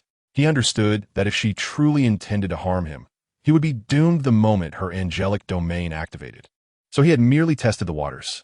He pondered how long it would take to unlock his own fallen angel domain, as mastering it would elevate his combat prowess significantly. Unfortunately, he had yet to achieve that. "That is for the best. I hope you're not deceiving me, or I might be compelled to take drastic measures. Let us hurry, my father awaits us." Relieved, Qian Rinxue transformed back into Shui and gracefully swam toward the surface. Observing her, Yi Chen couldn't help but smirk. Girls shouldn't be so quick to resort to violence. A little gentleness makes one far more endearing. Upon hearing this, Qian Rinxue turned to scrutinize him seriously. "Is that true?" Yi Chen nodded slightly, intending to affirm, but he was interrupted by Qian Rinxue's gentle smile and teasing words. "You're deceiving yourself. It's clear that you prefer the grander things." As they exited the bathing hall, Qian Rinxue swiftly led Yi Chen to the Tiando Emperor's palace. Within the expansive hall, the Snow Knight Emperor sat upon his throne, and upon their arrival, his brow furrowed in concern. "Qinghe, come here. I have matters to discuss with you."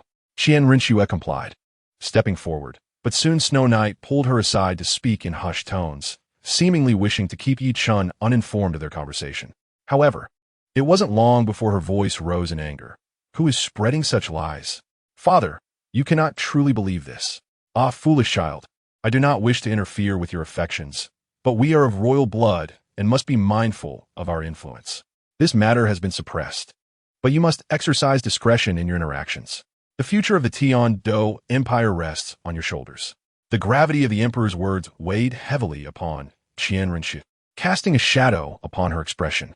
Nevertheless, Snow Knight continued, I have decided to select a royal consort for you in due time, to solidify our lineage. Father, you need not say more.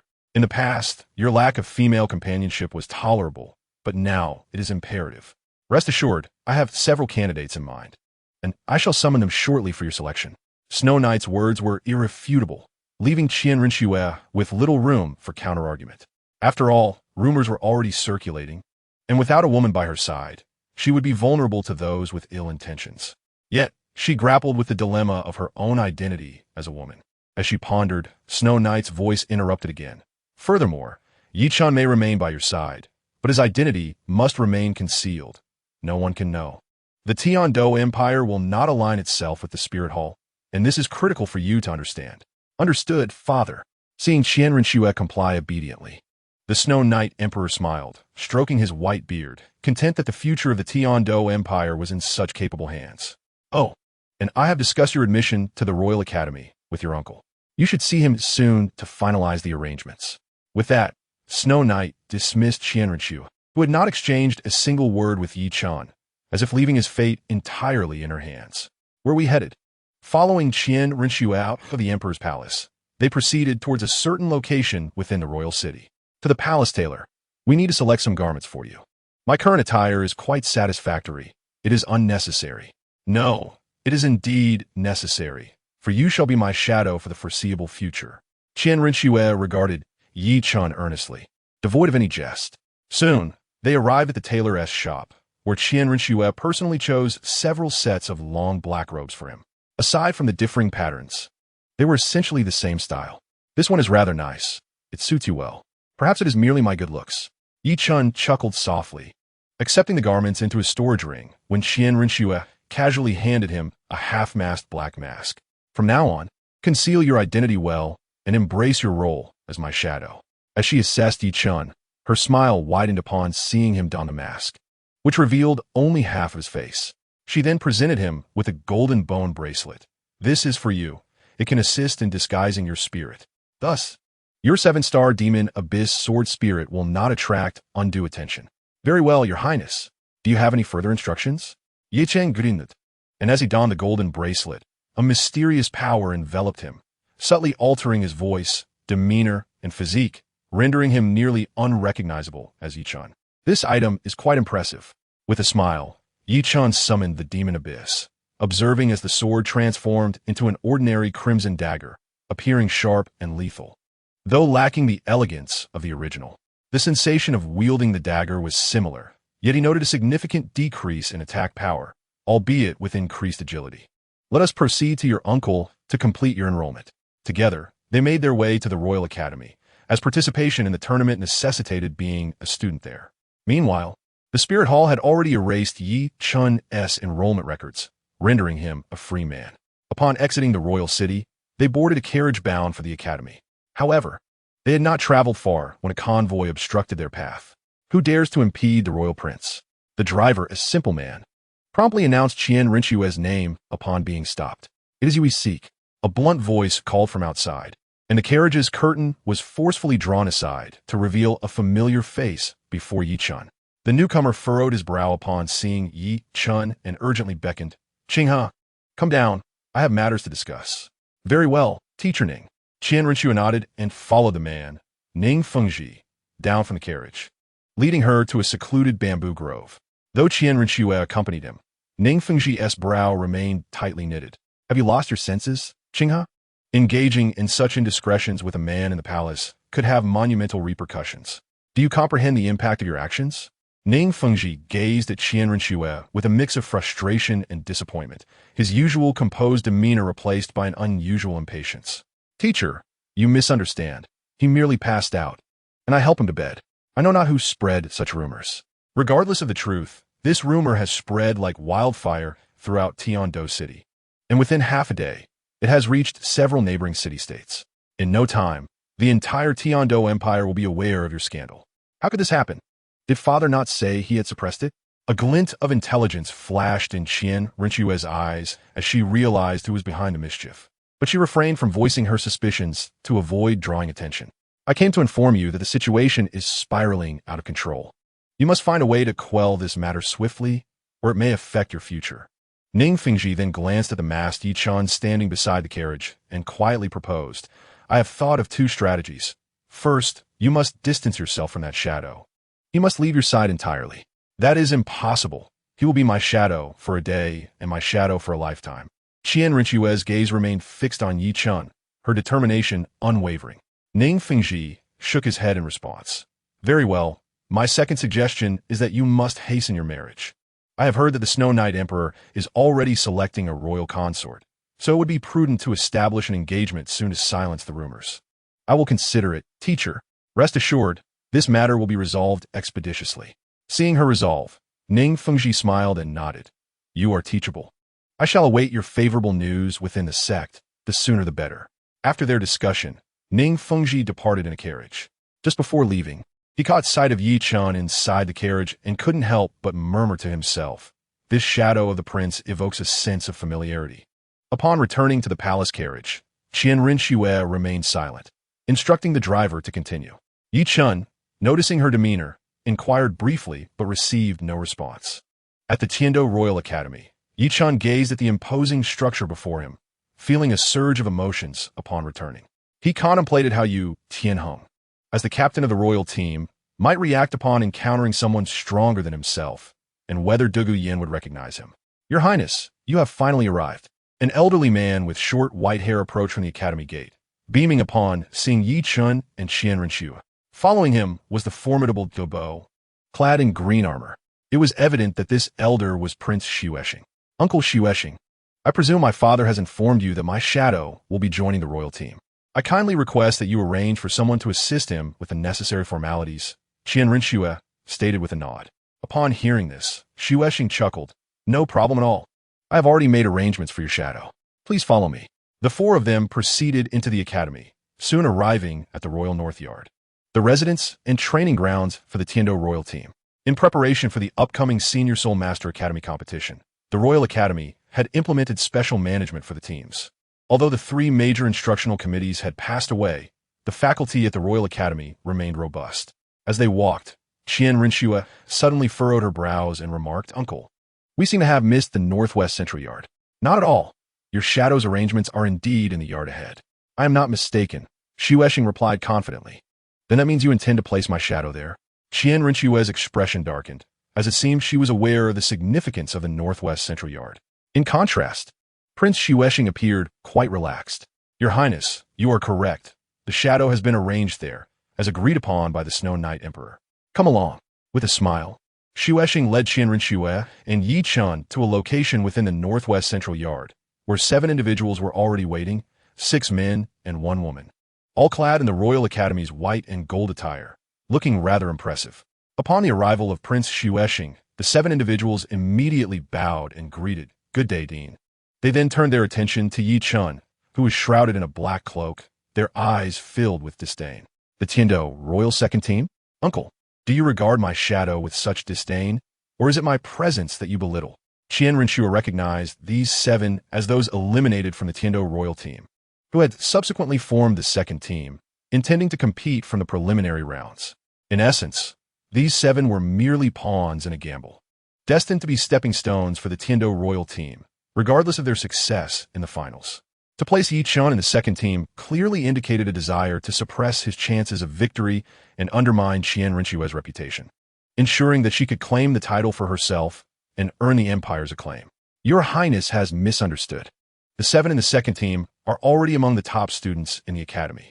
Moreover, they have trained together for several years, developing a profound understanding in both offense and defense, which is why the Snow Knight Emperor arranged for your shadow to be placed in the second team, Xuexing explained, stroking his white beard with a faint smile, emphasizing the words Snow Knight Emperor.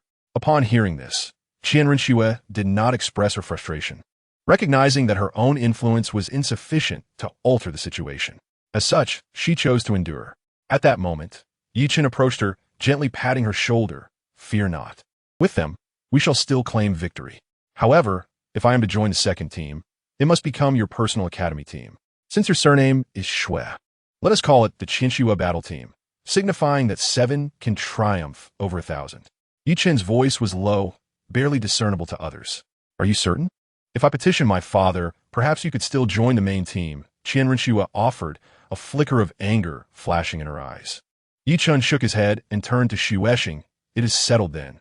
This Chinchua Battle Team shall solely belong to His Highness Shueshing. Shueshing laughed heartily. Excellent. As long as you are willing to join, the second team shall indeed be given to His Highness Qinghe. The Chinchua Battle Team is quite intriguing. He then leaned closer to Chen Rinshua and whispered, It appears that your bond with this shadow is rather close. Ordinary individuals would not go to such lengths for you. Chen Rinshua suppressed her fury, watching as Shueshing and Dugu Bo exited the central yard, silently vowing, When I ascend to the throne, it shall be your day of reckoning. Do not worry, I will manage. You should return to the imperial city for now and visit me when you have the opportunity. Aware of the pressing state affairs burdening Chen Rinshua, Chen refrained from prolonging her stay. As the Snow Knight Emperor's health declined, the weight of the Tindo Empire's affairs rested heavily upon her shoulders. Despite being an undercover agent, she had managed to govern the empire with remarkable efficiency, embodying the essence of a contemporary empress. Take care of yourself. Even if you do not secure the championship, I will ensure your safety. Chen Rinshua waved her hand in farewell, leaving the academy filled with indignation. However, no sooner had she departed than the 7 individuals from the northwest central yard surrounded Chen. The leader chuckled. So you're the shadow, huh? I am Zhang Ming. Apologies. The dean instructed us to entertain you. If you wish to complain to the prince later, do not mistake the wrong person. With that, the 7 burst into laughter, completely disregarding Chen. Unperturbed, he simply beckoned. Shall I face you all one-on-one, or will you 7 gang up on me? Only a fool would challenge you alone. Of course, we will team up against you, Zhang Ming declared arrogantly, clenching his fist. At this moment, the only short-haired woman in the group interjected, Captain. Both of his statements convey the same meaning. Zhang Ming's anger flared. Do you dare mock us? With that, he and his companions summoned their martial spirits and charged at Chen. However, as they moved, a crimson flash erupted from Chen's palm, and a dagger streaked forth with blinding speed, swiftly severing the tendons of those who charged at him. In an instant, the northwest central yard echoed with cries of despair, chilling the hearts of all who heard. Observing the fallen and wailing 7, Chen stifled a yawn. You are truly pathetic. If it weren't for the rapidly approaching competition and my aversion to unnecessary trouble, I would genuinely consider replacing all of you. The words replace all of you sent chills down the spines of the 7, their bodies drenched in cold sweat. The dagger had the potential to eliminate them all in an instant, yet he had chosen restraint, perhaps out of mere reluctance to deal with them. Finding an empty room to settle into, Chen gazed out at the darkening sky, feeling a sense of frustration. Though I have taken on these 7 useless individuals, it seems I lack the means to instruct them in their training. To elevate their soul power within just over a year, I must seek a competent mentor. But where can I find one, given that I have eliminated all the old deans of the Royal Academy? As he pondered, a mechanical voice resonated in his mind. The announcement of a sign-in task echoed in Chen's mind. Target: Lu Erlong. Task: defeat all opponents at Lamba Academy. Reward: increase in favorability by 300. And choose one soul ring of 100,000 years. Chen clapped his hands in realization. Lu Erlong was indeed a formidable soul sage at level 75, who had established Lamba Academy not far from Tiando City. Inviting her, the headmistress, to teach the 7 of them seemed somewhat excessive. That night, Chen slept fairly well until a knock at the door abruptly roused him. Donning his mask and robe, he opened the door to find the 7 members of Team 2 standing timidly before him. State your reason for waking me, or you may want to take care of that other leg of yours, he said, a flicker of annoyance in his eyes. He despised being disturbed during his slumber. We didn't mean to disturb you, Captain, Zhang Ming said, limping forward with an injured leg. It seems we can't stay in the academy any longer. Why? Chen began to inquire, but was interrupted by a raucous shout from outside the courtyard. Have you finished packing? Hurry up. Can you move any faster? Zhang Ming's expression darkened as he turned back. Just a moment, we're ready. Our captain has awakened. What nonsense, Captain? How dare you waste our time? You've all been expelled. Get lost. With that, a group of men in white robes adorned with gold entered, led by the prodigy of Tiando Royal Academy, Yu Tianheng. Seeing them storm into the courtyard, Zhang Ming couldn't help but smile bitterly. Just the day before, they had banded together to confront Yi Chun, and now they were being thrown out. It was indeed ironic. Expelled? Yi Chun frowned, quickly realizing that the 8 of them were no longer part of the royal team, but belonged solely to the private Qian Rinshue's Qinshua battle team, completely detached from the Royal Academy. He hadn't anticipated that Prince Xuexing would act so swiftly, arriving to expel them before dawn. Yi Chen had insisted that the team belonged to Qian Rinshue for her benefit, should they secure victory or even rank higher than the Tiando main team. It would enhance her prestige and earn the respect of the Empire's populace, thus winning their hearts. Move it, move it. Those who betray the Royal Academy will regret it when you find yourselves in the finals. You lot are so pathetic you probably don't even know what the finals are about. A frail man stepped out from behind Yi Tianheng, urging Zhang Ming and the others to leave. His words ignited a fury within the 7. Had they not been injured, they would have retaliated. Just then, a flash of red light appeared as a blood-red dagger soared through the air toward the man. Captain, save me. The frail man, realizing he could not defend himself, collapsed in terror, calling for his captain as he soiled himself in fear. At that moment, Yu Tianheng's expression hardened, and he shouted, "Dragon transformation! Quick!" His left hand morphed into a robust dragon claw, blocking the dagger. Blood splattered as the weapon finally halted, vanishing into the air. Witnessing this, Zhang Ming and his companions exchanged glances, inwardly ecstatic. Their captain was incredibly powerful. His prowess was among the finest across the continent's academies. With him leading, they might actually triumph over the royal team in the upcoming competition and avenge today's humiliation. Let's go. They don't want us here. It's pointless to stay, Yi Chun said, leading the way out of the courtyard. Zhang Ming and the others followed, their heads held high, the fear they had felt earlier now replaced by newfound pride. Captain, is that it? The frail man asked, angered as he got back on his feet, but Yu Tianheng ignored him, merely glancing at the blood seeping from his palm and muttering, "The new captain of the Qinshua battle team is no ordinary opponent." As they exited the Royal Academy, dawn was breaking. Zhang Ming and the others, burdened with their belongings, trailed behind Yi Chun, faces alight with excitement.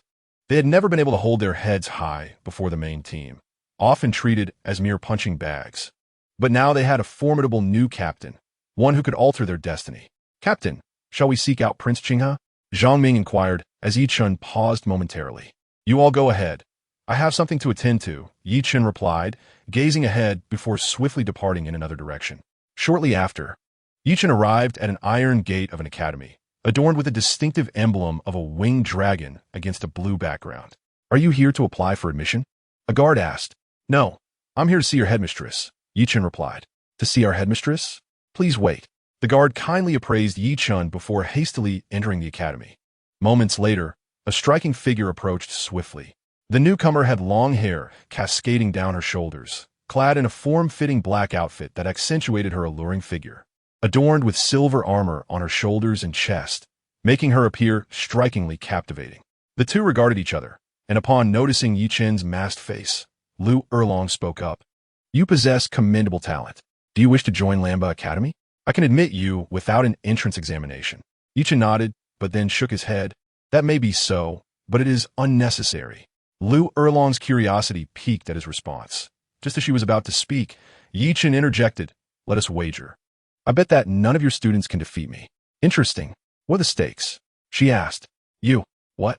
Lu Erlong was taken aback, and Yi Chen elaborated. "If you win, everything in this spatial ring belongs to you. If I win, you must fulfill one request of mine." Accepting the spatial ring, Yi Chen tossed her. Lu Erlong examined its contents, her eyes widening in astonishment. The treasures within were numerous, overshadowing even the entire wealth of the Blue Lightning Tyrant Dragon clan. Should she gain control over such vast riches, Lamba Academy's standing in the Tiando Empire would surpass that of Tiando Royal Academy, becoming the paramount institution of the empire. The temptation was overwhelming, leaving Lu Erlong parched.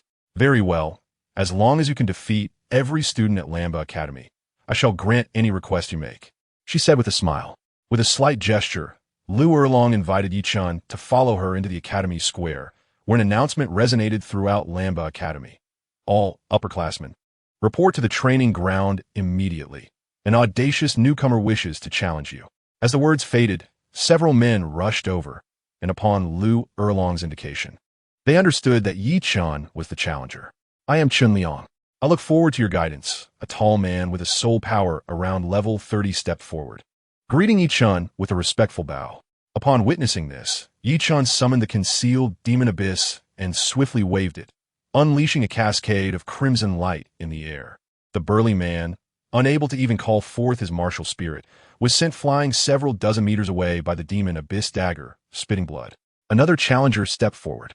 As Yi Chen stood in the center of the plaza, calm and composed, the blood-red daggers circled gracefully around him. This spectacle elicited a soft chuckle from Lu Erlong, who remarked, "What a remarkable display. Truly impressive." However, she could not help but laugh inwardly, the towering peaks around them swaying with her amusement. "Young Chu, have come to challenge you," proclaimed another challenger, brandishing a silver spear. He charged towards Yi Chen with remarkable speed, yet Yi Chen was swifter still. With a subtle sound akin to a sword's whisper, the blood-red dagger swiftly pierced the challenger's shoulder, staining the massive stone plaza with crimson. Next, Yi Chen's voice, though not loud, carried an immense weight of authority. As yet another challenger fell, dozens of upperclassmen gathered around, and one more stepped forward. "Aim Li Bi, issuing my challenge." Before he could finish, Yi Chen interjected, "Next." In that instant, a flash of bloodlight appeared, and Li Bai found the demon abyss dagger poised at his throat, paralyzed with fear. "I, Chen Miak, challenge you." Next, "I, Hu Shan, challenge you." Next, "I, Tai Long, challenge you." Next, "Me." Next, a continuous stream of challengers, numbering in the dozens, had scarcely announced their names before they were vanquished by Yi Chen. The onlookers, astonished, could hardly believe their eyes. "Chen Mia, Tai Long, they are all prodigies of our Blue Tyrant Academy. How can this be? Is he even human? Perhaps he is a demon." This individual, so formidable, was terrifying indeed. Within mere minutes, the expansive academy plaza was strewn with moaning students. And only when the last upperclassman fell did the demon abyss dagger return to Yi Chen's side. "You have lost." He turned to Lu Erlong, who had been watching from the sidelines, and smiled slightly. "The level of the Blue Tyrant Academy's disciples is rather mediocre. I was merely warming up before this ended." Truly unsatisfying. Just then a system voice echoed in his mind. "Ding. Congratulations, host, for completing the goddess sign-in task. Reward. Lu Erlong's favorability increased by 300. And you may select one 10,000-year soul ring." Amidst this, Lu Erlong's voice rang out from nearby. "No, you haven't won yet, for you have yet to defeat me." With that, she summoned a massive, mutated martial spirit, a fire dragon, fixing her gaze intently upon Yi Chen. "Are you cheating?" Yi Chen thought, slightly exasperated. However, Lu Erlong flashed him a charming smile. "As the head of the academy, how could I cheat? Think carefully. Did I not say that if you could defeat everyone from the Blue Tyrant Academy, I would do anything for you?" Realizing he had been ensnared in a play on words, Yi Chen felt a rush of indignation, but quickly transformed it into a grin. "Very well. If it is merely another match, then should I win again, I expect you to fully experience my firepower output. After all, you must comply with my request." "You little rascal, what nonsense are you spouting?" Lu Erlong blushed deeply at his aggressive gaze and playful demeanor, momentarily flustered, having never encountered such situations in her life. Chapter 65. Lu Erlong's unmatched enthusiasm with a hint of shyness. A faint blush spread across Lu Erlong's cheeks, enhancing her already alluring presence, making her appear less like a mature woman and more like a pure maiden, leaving Yi Chen momentarily stunned. However, Lu Erlong quickly regained her composure, fixing a cool stare upon Yi Chen. "How dare you tease me? I shall teach you a lesson."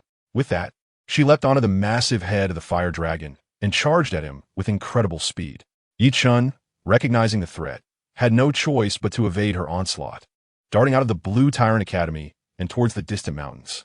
The gigantic fire dragon was formidable. He needed to lure her into a confined area where she could not unleash her full power to have any chance of victory. As he thought this, the surrounding demon abyss daggers grew larger and floated beneath his feet, lifting him into the air. Yi Chen's speed increased, and as he flew low while controlling the sword, it appeared as though he was truly soaring. Lu Erlong, following closely behind, was taken aback, pondering, this kid is only in his 40s. How can he outrun me? Lu Erlong, mounted on her fire dragon, was already at her maximum speed, yet she could only pursue Yi Chen whenever she seemed poised to overtake him. The surrounding trees and foliage hindered her progress. Before long, they traversed through the mountainous forest and emerged into a vast expanse filled with towering stone pillars, surrounded by stark cliffs. I cannot continue like this. I will be left behind. With a flicker of frustration in her eyes, Lu Erlong observed Yi Chen's elusive figure, feeling the urgency rise within her. In this area of stone pillars, her options were severely limited. Not only was defeating Yi Chen challenge, but simply catching up was proving difficult. Suddenly, Yi Chen came to a halt, prompting Lu Erlong to rush towards him. Why have you stopped fleeing? Seeing the smirk on Yi Chen's lips, Lu Erlong felt a flicker of unease. Yet her own strength, at level 75 as a soul sage, instilled confidence in her. Flee? Not a chance. I intend to conquer you, my dear. Do not forget what you admitted. Yi Chen's grin widened, causing Lu Erlong's cheeks to flush, though she quickly suppressed it, adopting a cold demeanor. With your strength, you will never defeat me. Surrender. Is that so? Observing Lu Erlong's confident expression, Yi Chen removed his golden wristband with a smirk. Come forth, my fallen angel. With that, 12 wings unfurled from his back, lifting him into the air, and he gripped a blood-red longsword tightly in his hand. Lu Erlong gasped in astonishment. A dual martial spirit? No, even dual martial spirits cannot operate simultaneously in battle. Could this be the legendary companion spirit? But why do both spirits emanate power that does not surpass my fire dragon? Amazed by the might of Yi Chen's companion spirit, Lu Erlong clung to her last bastion of confidence, her soul power. Yet, her certainty was short-lived as a peculiar force enveloped her being.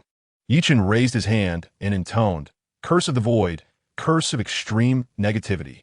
Two cursed techniques were unleashed simultaneously, affecting even the dream machine, a soul, Daw, let alone Lu Erlong at level 75. Soon, her overall condition began to deteriorate rapidly, and a look of despair crept onto her face as she murmured, Am I going to lose? If I lose, will I truly have to honor our bet? What strange demands will you make of me if you win? Do you wish to possess me? No, I cannot lose. I must not lose, yet I have never engaged in such things. It would be mortifying to admit, but why? Even knowing I will lose, do I still harbor a flicker of hope? What is happening to me? Lu Erlong lamented, her thoughts spiraling. Yet she activated her 7th soul skill, Fire Dragon Transformation. Instantly, she transformed into a massive fire dragon, charging toward Yi Chen, though her momentum was lacking. Upon witnessing the scene, Yi Chen unfurled his fallen angel wings and brandished his long sword to engage in combat. The clash of dragon claws and the abyss of magic instantly stirred ripples of soul power, shattering nearby boulders into fragments scattered across the ground.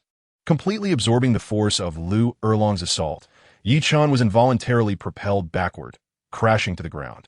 Though he felt a brief constriction in his chest, he only sustained minor injuries. Sensing his capacity to fight, Yi Chen, filled with confidence, took the initiative to strike, but was soon sent flying back by Lu Erlong's powerful kick, landing heavily on the ground, spitting out dust. Yi Chen gazed at the massive fire dragon and charged forward once more, his eyes shimmering with golden light as he unleashed his 4th soul skill, the illusory fox eye. A beam of golden light surged into the dragon's body, causing Lu Erlong's colossal fire dragon form to become exceedingly unstable, wobbling as it flew before ultimately crashing into a towering pillar, collapsing to the ground. The combination of the extremely negative curse and the immense effect of the illusory fox eye, coupled with Lu Erlong's prior 300 affinity towards Yi Chen, led to her loss of fighting spirit. The entire fire dragon form began to slowly disintegrate until her original appearance was revealed. Soaring to Lu Erlong's side, Yi Chen smiled with a hint of mischief and said once again, You have lost. Indeed, I have lost. What do you wish to do? Lu Erlong's eyes glimmered with a subtle softness as she fixed her gaze on Yi Chen. Before he could respond, she continued, Come on, isn't this what you desire?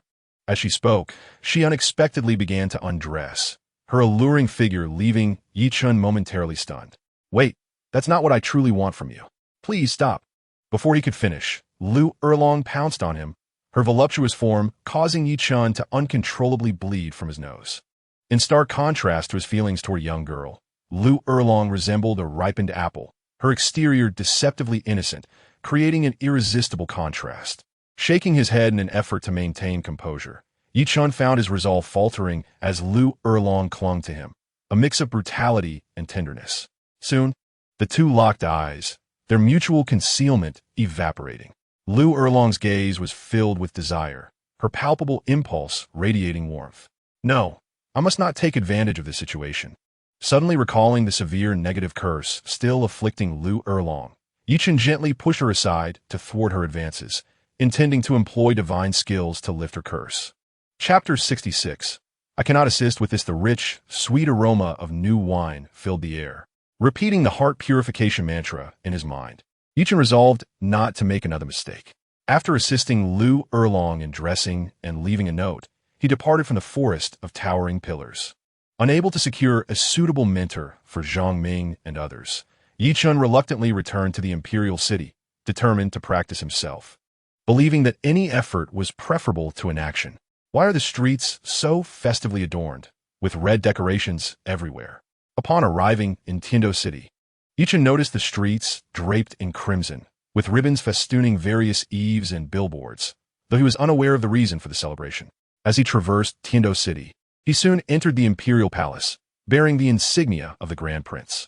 The celebratory atmosphere within the palace was even more pronounced. Captain, you have finally returned. Come with me. Zhang Ming waved frantically at Yi Chen, limping toward him.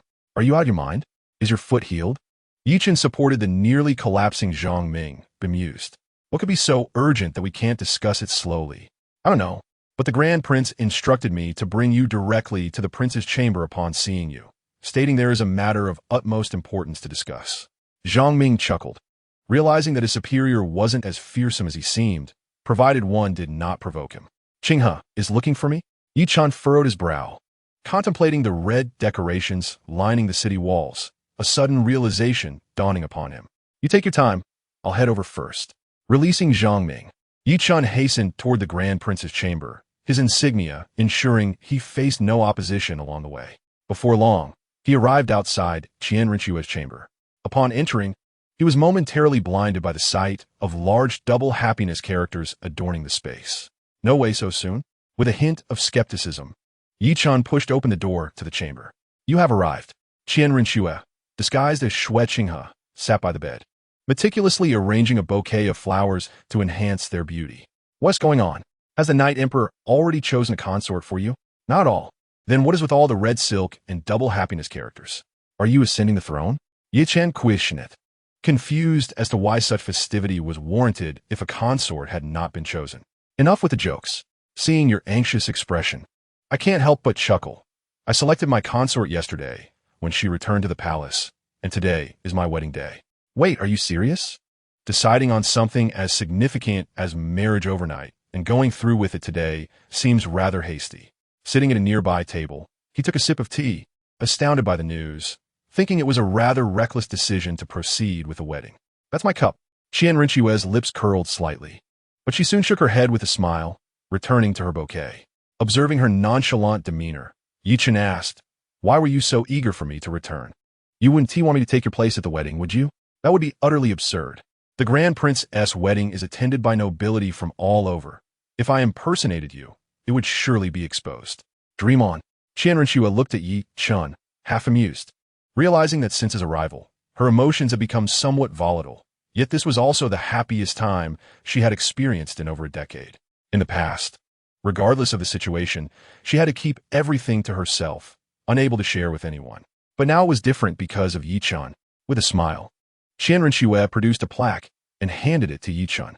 This is my registration from the Imperial Academy, marking the establishment of the Qinyue battle team as the first batch of students. You are the named vice president, and your promotion will come after the competition. Thank you. Your thoughtfulness is truly commendable. I was just pondering where to affiliate the Qinyue battle team. As he gazed at the silver emblem adorned with snowflakes, Yi Chen pinned it to his chest, noticing that at the topmost layer of snowflakes, there was a half-sun radiating light. Perhaps this symbolized the rebirth of dawn and snowfall. I'm glad you like it. Oh, by the way, wait here after lunch. I have something to discuss with you this evening. After giving her instructions, Chen Rinshua cradled the roses and exited the chamber. Yi Chen rushed to the door, calling out, "You still haven't told me who the consort is. Is it Qinghe?" As her figure disappeared around the corner, he scratched his head, muttering, "Am I to wait here until evening? Don't I get to attend the wedding?" After a moment of contemplation, he realized the wedding was merely a facade. Two women could not marry. Moreover, Chen Rinshua's predicament necessitated such a charade. Otherwise, their rumors would become known throughout the continent. Exhausted, Yi Chen lay on the bed and unknowingly drifted into slumber. After an indeterminate time, he was abruptly awakened by a rustling sound beside him. Upon opening his eyes, he saw Chen Rinshua sitting nearby, who smiled slightly upon noticing he was awake and said, "It seems you quite enjoy my bed." In response, Yi Chen replied, "Indeed. It is rather soft, but why must you keep me waiting? What is so urgent that it brings us to this hour? Do you harbor any particular thoughts about me?" With his arms crossed and a vigilant expression, he scrutinized Chen Rinshua, prompting her to roll her eyes in exasperation. "Please, do not be so self-absorbed. I have invited you here to assist me with a matter." Holding a glass of red wine, Chen Rinshua gestured toward the far end of the grand bed. As Yi Chen turned to look, he was taken aback to see a graceful figure in a pristine white wedding gown lying there, seemingly in a state of unconsciousness. He furrowed his brow and remarked, "Why must women complicate matters for one another? While marrying her may dispel rumors, this seems rather cruel to the girl. She will be left in solitude, confined to the inner palace until you ascend the throne. Wait, something feels amiss." Yi Chen glanced between Chen Rinshua and the enchanting woman on the bed, exclaiming, "You can't possibly intend for me to assist you in consummating this marriage? Am I truly such a frivolous person?" In response, Chen Rinshua drained her glass of wine, moved to the side of the woman draped in the long wedding gown, and slowly lifted the heavy veil from her head, saying, "She is indeed a stunning beauty. Do you not find her appealing?" As Chen Rinshua's actions unfolded, Yi Chen turned to look, and, upon recognizing the familiar face of the woman lying there, he was left speechless. How could it possibly be her? Outside the city of Tiando, a grand caravan approached. As the curtain of the central carriage was drawn back, a young man peered ahead at the imposing imperial capital, murmuring, "I did not expect to arrive here so soon. Teacher, do you think the Royal Academy will accept us?" Simultaneously, the leading carriage's curtain was lifted, revealing a middle-aged man who smiled and replied, "Do not worry, Xiao San. Although Flender may not be the most reliable, his students are exceptional. He will do his utmost to assist us, especially since only academies with high-level qualifications can participate in the elite competition of advanced soul masters across the continent." As the festivities in Tiando Imperial City gradually subdued into a tranquil night, the faces of the citizens retained smiles, for their crown prince had finally acquired a princess consort. Yet unbeknownst to them, the atmosphere within the Grand Prince's chamber had become quite awkward. Chen Rinshua regarded Yi Chen, her intentions clear. As a woman, she could not fulfill her desires with the princess consort. The only person who could aid her was the sole man present, the one she trusted the most. "Please do not look at me like that. I truly cannot. Besides, I know this princess consort well. She recently assisted me. How could I possibly take advantage of her?" Yi Chen shook his head repeatedly, unwilling to become embroiled in the situation. However, Chen Rinshua showed no signs of backing down, fixing her gaze on him and insisting, "Rumors abound outside. Even if I marry, it merely suppresses the issues temporarily. If we do not complete this final step today, all will be in vain." As she spoke, Chen Rinshua raised the sleeping beauty's arm, rolling up the sleeve to reveal a small, round, red mark. "Is it a marking?" Yi Chen blurted out, then continued, "Is this the reason you want me to engage in such acts? What do you think?" Chen Rinshua narrowed her eyes. This mark was intentionally placed on the princess consort by the Prince of Shueshing before she was delivered here. The medicinal properties contained within are exponentially stronger than ordinary markings. To forcibly remove, it would mean flaying the skin, a method that would undoubtedly raise alarms. Even so, there must be other methods, Yi Chen began, but was interrupted by Chen Rinshua. "What happens if we remove the marking? Although it may temporarily deceive everyone, a keen observer will inevitably uncover the truth. You cannot be unaware of the drastic changes a girl undergoes as she matures into a woman. I have heard you have several close female acquaintances outside. Feeling the weight of Qian Rinchue's gaze, Yi Chen scratched his head awkwardly. While that is true, if we could have the princess consort pretend to be a woman, then the issue would be resolved, wouldn't it? I am somewhat familiar with her. Surely, a gentle persuasion would yield results. Qian Rinchue shook her head. The risks are far too great. Moreover, removing the marking is no simple task. I say we should cut through the chaos and proceed directly. Wait, this is your wife, the future mother of the Tiando Empire. Don't you feel any remorse for saying such things? Regret? This wedding is nothing more than a farce. Do you truly wish to see me raise a family with a woman? That is simply impossible. Oddly enough, did you not express an interest in older girls? This princess consort was chosen specifically with your preferences in mind. Perhaps you're the one with issues? Me? Care to test that theory? Yi Chen smirked as he approached Qian Rinchue. I assure you, I am remarkably capable. If you were to experience it, I guarantee you would struggle to rise the following day. How vulgar. Qian Rinchue's pale cheeks flushed a light pink as she retreated a few steps, attempting to maintain a facade of composure. If we are not to proceed directly, how do you propose we resolve this matter flawlessly? Rest assured, the principle of the marking involves using vermilion powder to nourish the gecko, then applying it to the woman's body. To fade it away aside from that method, we can also utilize hormonal stimulation to render it ineffective. Upon hearing this, Qian Rinchue shot Yi Chen a knowing glance, as if to say, since you understand. Why delay any further? Yi Chen scratched his head and smiled. While hormones may seem straightforward, they do not simply manifest on their own. A specific environment is required. Qian Rinchue, noticing Yi Chen's unwavering gaze, crossed her arms in irritation. Do not entertain any such thoughts. Cast aside whatever notions you have in mind. Just then, the princess consort on the bed suddenly stirred, and upon seeing two men in the chamber, she instinctively backed into a corner and attempted to flee through the door. However, the room had long been enveloped in a soul power barrier set by Qian Rinchue, and with her limited power, she could not break through, let alone escape. How'd I end up here? Who are you? The woman appeared anxious, as if unaware of her marriage. Yi Chen and Qian Rinchue exchanged glances, both speechless. Did you abduct this princess consort? I have no idea. They used a portrait for the selection, and during the wedding, she was escorted in. I hardly interacted with her. Qian Rinchue replied, prompting Yi Chen to roll his eyes. It was absurd that his bride was unaware of being forced into this marriage. Shaking his head, Yi Chen turned to the familiar face and gently said, do not be alarmed. This is the Grand Prince of Tiando, your husband. You have married into the Tiando royal family. Impossible. I refused the dean's proposal. How could this happen? I already have someone I care for. Why must this be done to me? The princess consort's emotions spiraled, feeling betrayed and quickly sinking into despair.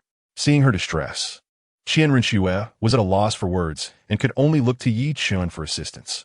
There was no choice but for Yi Chen to continue comforting the princess consort, saying, Your Highness, being able to marry the crown prince is quite an achievement. His Highness Qing, he holds a prestigious position, excelling in both literary and martial pursuits, and possesses an extraordinary charm. Surely, there is no man in this world who could surpass him in perfection? Yet, she fervently replied, Indeed there is. In my eyes, even the crown prince pales in comparison to him. The princess consort became animated, leading Yi Chen to feel somewhat speechless. Pray tell, who in the Douluo Continent could possibly rival his Highness Qing in handsomeness and talent? Upon hearing this, the princess consort fell into deep thought before slowly articulating. Though my time spent with him is brief, I cannot deny that he is the most remarkable and handsome man I have ever encountered. In terms of mere appearance, His Highness Qing he cannot compare. Even Qian Rinchue found herself at a loss for words. Although Shui Qinghe was merely a facade she had adopted, his looks were still derived from royalty. While he may not be deemed handsome, he was certainly more appealing than the average man. Who, then, was this mysterious individual? Not only was Qian Rinchue perplexed, but Yi Chen, too, was left in a state of bewilderment, pondering if such a strikingly handsome man truly existed, feeling as though his own attractiveness was under threat, which left him rather displeased. Do enlighten me. Who is this man you admire so deeply, that he surpasses his Highness Qing, he by such a margin? Yi Chen inwided. The princess consort's eyes sparkled with determination as she replied. He is none other than Yi Chen of the Spirit Hall. With a clang, Yi Chen, masked as he was, felt a sudden jolt of confusion course through him upon hearing those last two words. He never imagined that the one occupying such a high place in the princess consort's heart would be himself, leaving him feeling rather embarrassed. Approaching the table in the main hall, Chen gazed into the mirror, catching a glimpse of half his face, and mused to himself, "You truly are quite the dashing figure." Simultaneously, Chen Rinchu turned to the princess consort, her eyes reflecting a hint of relief as she remarked, "Your assessment is fair. I have indeed met Chen, and he is rather impressive." At this, Chen scrutinized Chen Rinchu with a perplexed frown, thinking, what is the meaning of this? Are you implying that you wish for me to offer myself? Amidst a flurry of thoughts, the princess consort suddenly whispered, "Your Highness, might you grant me a reprieve? I truly do not wish for her." Just as she spoke, Chen Rinchu stepped beside Chen and swiftly tore off his mask, smiling at the princess consort. "If it were he who shared your bed tonight, would you still wish to depart?" "Goodness, Shueqinghe, what are you doing? She's a fine lady. How could you utter such words?" As the mask was lifted, Chen felt an avalanche of thoughts rushing through his mind. And just as he was about to express his indignation, a soft voice floated towards him. "You truly are Chen. If it is you, I would not mind." The princess consort's words were delicate and enchanting, her seemingly vulnerable demeanor evoking a strong protective instinct in those who beheld her. Yet, not everyone shared this sentiment. Suddenly, Chen Rinchu positioned herself in front of Chen, gazing at the princess consort. "You are my lawfully wedded wife. If you do not mind, I certainly do." The princess consort appeared to sense something amiss, murmuring, "Are you aiding Chen in rejecting me? Could it be that you harbor feelings for him? Surely not, for you are both men." "Ahem, Waterbinger, do not misunderstand. We truly have no intention of causing you distress. We were merely jesting." Chen interjected with a slight smile, not wishing to see the misunderstanding escalate further. He was taken aback to discover that the princess consort was Waterbinger. Upon recognizing her true identity, he felt a surge of hope that he could persuade her to assist, given their acquaintance. After all, no young woman would willingly choose to lose her virtue over mere theatrics. "Is that so? I had thought." Waterbinger blinked her enchanting eyes, gazing intently at Chen, her tender expression tinged with a hint of disappointment. Chen shook his head, wondering if he had misread the situation. How could a beauty of such caliber profess feelings for him so readily? Following this, Chen clarified that he and Chen Rinchu sought no harm toward her and proposed to remove the birthmark on her wrist while requesting her to assume a feminine role. Upon hearing his words, Waterbinger did not inquire further about the specifics, but readily agreed, "I consent, but I have heard that the birthmark must be removed through intimate means. What should we do about that?" "I have a plan, but it may require some discomfort on your part," Chen replied, scratching his head. He then turned to Chen Rinchu. "You should step outside for now. I will notify you once we are done." "Absolutely not. It is not as if we are engaging in anything improper. Why should I not be allowed to stay? You are taking advantage of her, and as her legitimate husband, I cannot even look?" Chen Rinchu retorted disdainfully, her lips moving. "What a lewd fellow you are." "Hey, I am merely trying to assist you. Could you please speak to me more courteously?" Chen shot back. "Not a chance. You are indeed lewd." Faced with Chen Rinchu's unreasonable antics, Chen, feeling exasperated, turned to Waterbinger and inquired, "Do you mind? You may need to vocalize during this process." As he made a gesture to remove his clothing, her face gradually flushed crimson as Waterbinger gazed at the representation of Shueqinghe crafted by Chen Rinchu, momentarily at a loss for words. "All right, I will turn my back. That should suffice, right?" "Women can be quite troublesome," Chen Rinchu said, waving her hand. Almost forgetting that she, too, was a woman, she turned to glance elsewhere while whispering to Chen, "You had better behave yourself and not get carried away." Upon hearing this, Chen shrugged, inwardly reflecting, "Just earlier, you urged me to proceed directly. Why the sudden modesty? Could it be that you are feeling jealous?" After uttering this, Chen ignored Chen Rinchu's impending outburst and approached Waterbinger. Licking his dry lips, he apologized.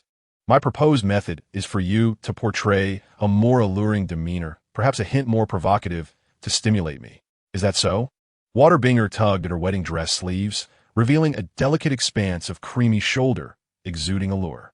Her water-like gaze, paired with an innocent visage, created a captivating blend of purity and seduction that was hard to look away from. Almost there, Chen stepped closer, inhaling the sweet fragrance in the air while trying to adjust his mindset. The potency of the birthmark's removal was not something to be taken lightly. Mere temptation would not suffice to evoke the necessary hormones. Do not act recklessly. I am right here, Qianrenxue thought, feeling a twinge of impatience as she wished to glance back and see what the two were up to, yet feared that Waterbinger might be put off and refuse to cooperate, so she endured in silence. What if I do this? A soft voice echoed from behind, followed shortly by Yi Chen's response. Not enough, still not enough. May I inch a little closer? Then should I perhaps push the boundaries a bit further? Yes. As much as you can. All right, but could you please refrain from glancing about? It makes me feel so shy. My apologies, but I cannot help but look. Such provocative words ignited a fire within Qianrenxue. She longed to turn around and stop them, but her rational mind reminded her to refrain from such actions. And a voice within reassured her. As long as it does not progress to that stage, there is no need to dwell on it. Outside the Crown Prince's palace, a group of maidens approached, gently knocking on the door. Your Highness, may I bring your lunch today? Please leave it at the entrance and do not disturb me. As you command. With a slight bend and hands on their waists, several maidens exchanged glances before placing the laden dishes on the ground and hastily departing. Once they exited the palace's confines, one of the maidens chuckled softly. It's the third day now. Our esteemed prince has finally come to appreciate the merits of women. Another maiden beside her chimed in, but being so diligent without caring for his own health is not wise. With that, a chorus of laughter erupted among the maidens as they turned back to glance at the palace, secretly thinking how fortunate the princess was. Within the palace, Qianrenxue served lunch, glancing at Shui Binger, who had just finished removing her birthmark and lay peacefully on the grand bed. Meanwhile, Yi Chan sat despondently on the floor, drenched in sweat. You should eat. You've worked hard, she encouraged. He nodded, stretching his body before lifting a bowl of rice to eat. The prince's methods were indeed severe. It had taken him nearly 3 days to completely remove the birthmark. Had it not been for his robust constitution, he might have succumbed to the temptations of Shui Binger long ago. They could only gaze and embrace, but could not truly indulge. Any excessive actions would be promptly halted by Qianrenxue, a sensation both torturous and oddly pleasurable. Has anyone come looking for me these past few days? Yi Chen inquired, mouth full of rice.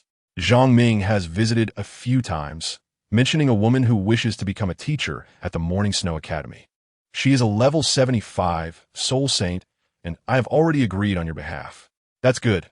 Otherwise, I would have been in quite a predicament upon returning.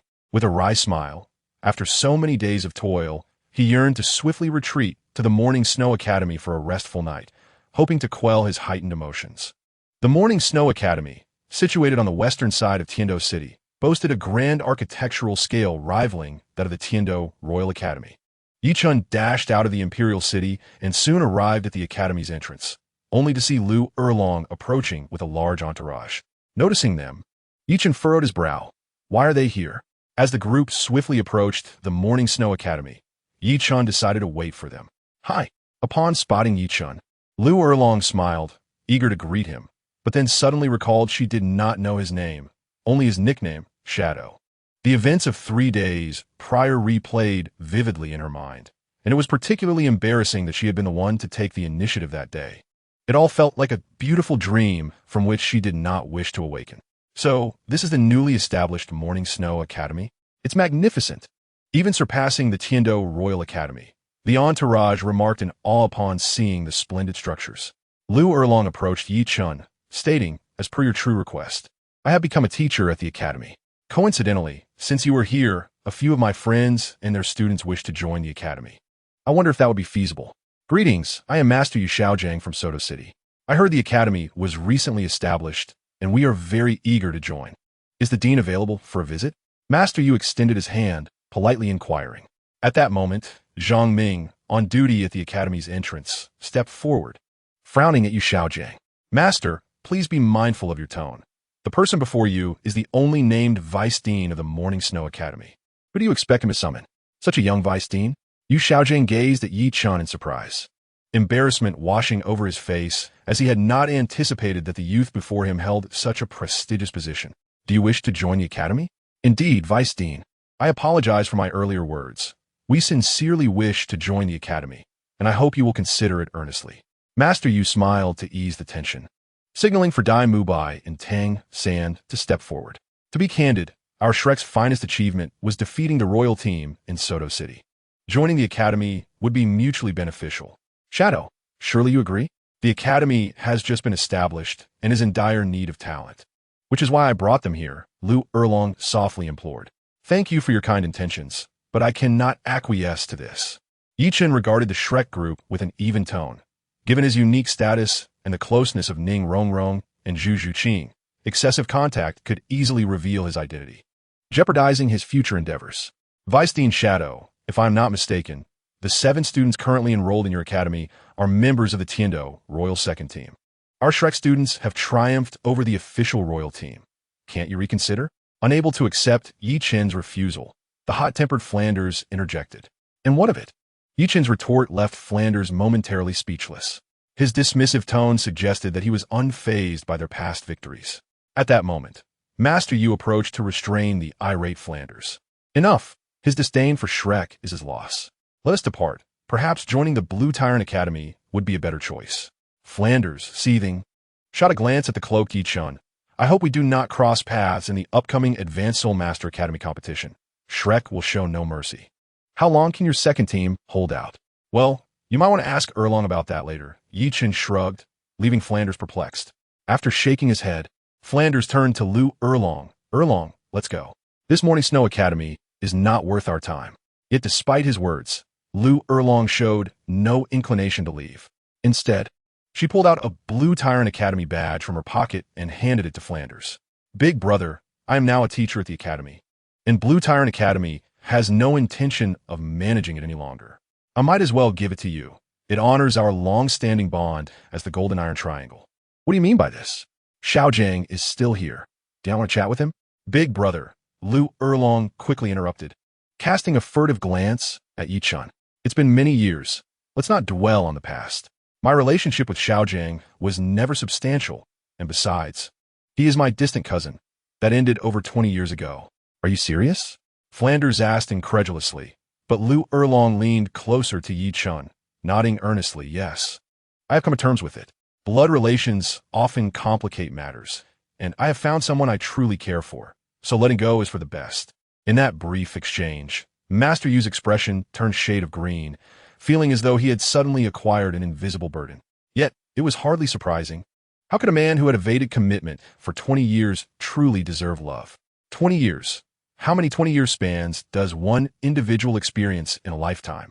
Had it not been for Flander dragging him to the imperial capital, perhaps Yu Xiaojiang would have never wished to see Lu Erlong again. Much like his cold and unfeeling treatment of Bibi Dong in the past, a perfect portrayal of a scoundrel. You are absolutely correct, but what about Xiaojiang? After hiding for 20 years, what does his reappearance signify?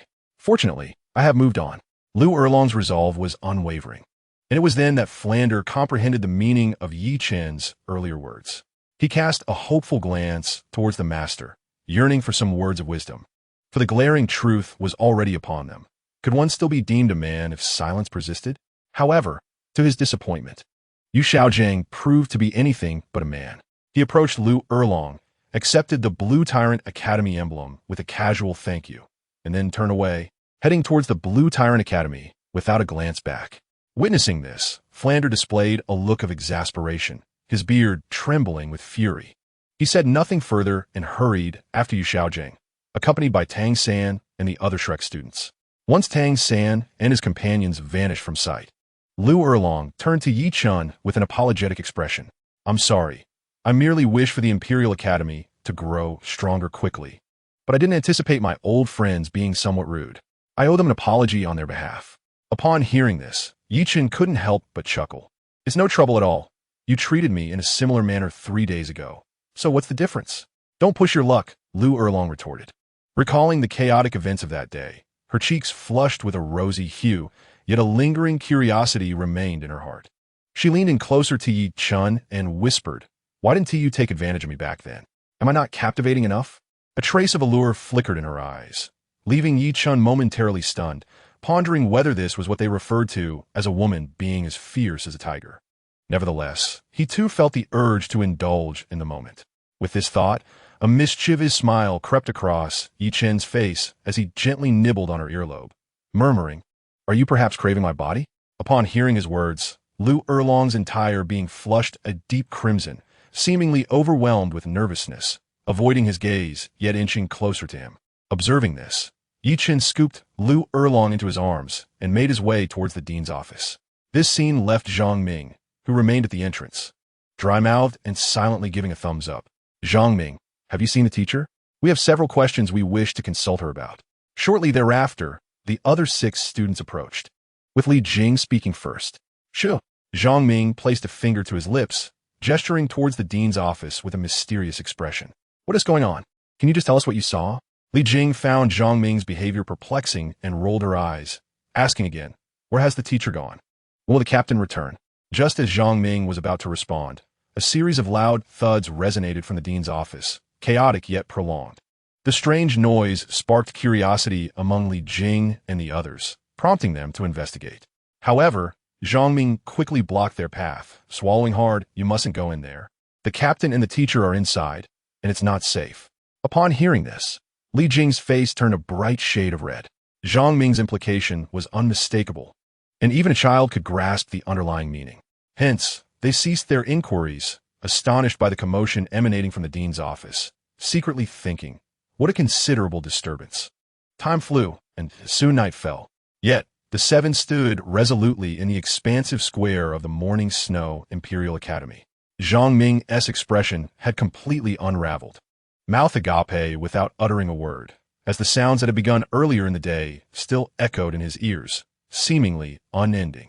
The following morning, brimming with energy, Yi Chen gathered the 7 students of the Imperial Academy to convey some matters, only to quickly realize that each of them bore dark circles under their eyes, yawning incessantly in the square, oblivious to what transpired the previous night. "Focus. Nighttime is for resting and recuperating. What are you all up to? You look utterly drained. If the competition were to commence tomorrow, can our academy rely on you in this state?" Yi Chen felt a surge of frustration, unable to comprehend why this group, enjoying the academy's generous support, failed to exert themselves when striving for improvement should be paramount. "Captain, we didn't do anything last night. It was just you and the teacher." Silence. Yi Chen glared at Zhang Ming, who appeared fatigued and drowsy, wishing to deliver a swift reprimand to rouse him. "Lu Laosher is unwell and unable to rise today. She is taking a day off, so I will assign the training tasks." Seeing everyone in a similar state, Yi Chen barked, "All of you, go run laps around the academy. 100 laps. You want to eat until it's completed. Hurry up." Under Yi Chen's stern gaze, the group reluctantly began their jog, but before long, Li Jing could be heard mumbling amidst the crowd, "I'm so tired. The captain is too demanding. He didn't let us rest at all last night, and I hardly slept." Zhang Ming yawned in response, "Just keep running. If you annoy the captain, he might keep you up all night again. Do you wish to live?" With that, he sluggishly took the lead, followed by the others at a leisurely pace. Observing the lackluster performance of the 7, Yi Chen decided to take out the gravity bone pendant gifted by Master Gurong. Finding a shady spot to activate the gravity and lay down on the grass, he too needed to put in the effort. Only then would his soul power grow stronger, allowing him to achieve commendable results in the competition. Thus, he resolved to spend the remaining year and more within the gravity circle, sleeping away. As time slipped by, the day of the elite competition for the continent's advanced Soul Master Academies finally arrived. The Morning Snow Imperial Academy had only 9 members, including the teachers, since its inception. Yet, in pursuit of victory, Yi Chen had spared no expense, investing half the national treasury to support Zhang Ming and the others in their training. Now, as the competition commenced, it was time to assess their progress. Let us go draw our opponents for the preliminary rounds.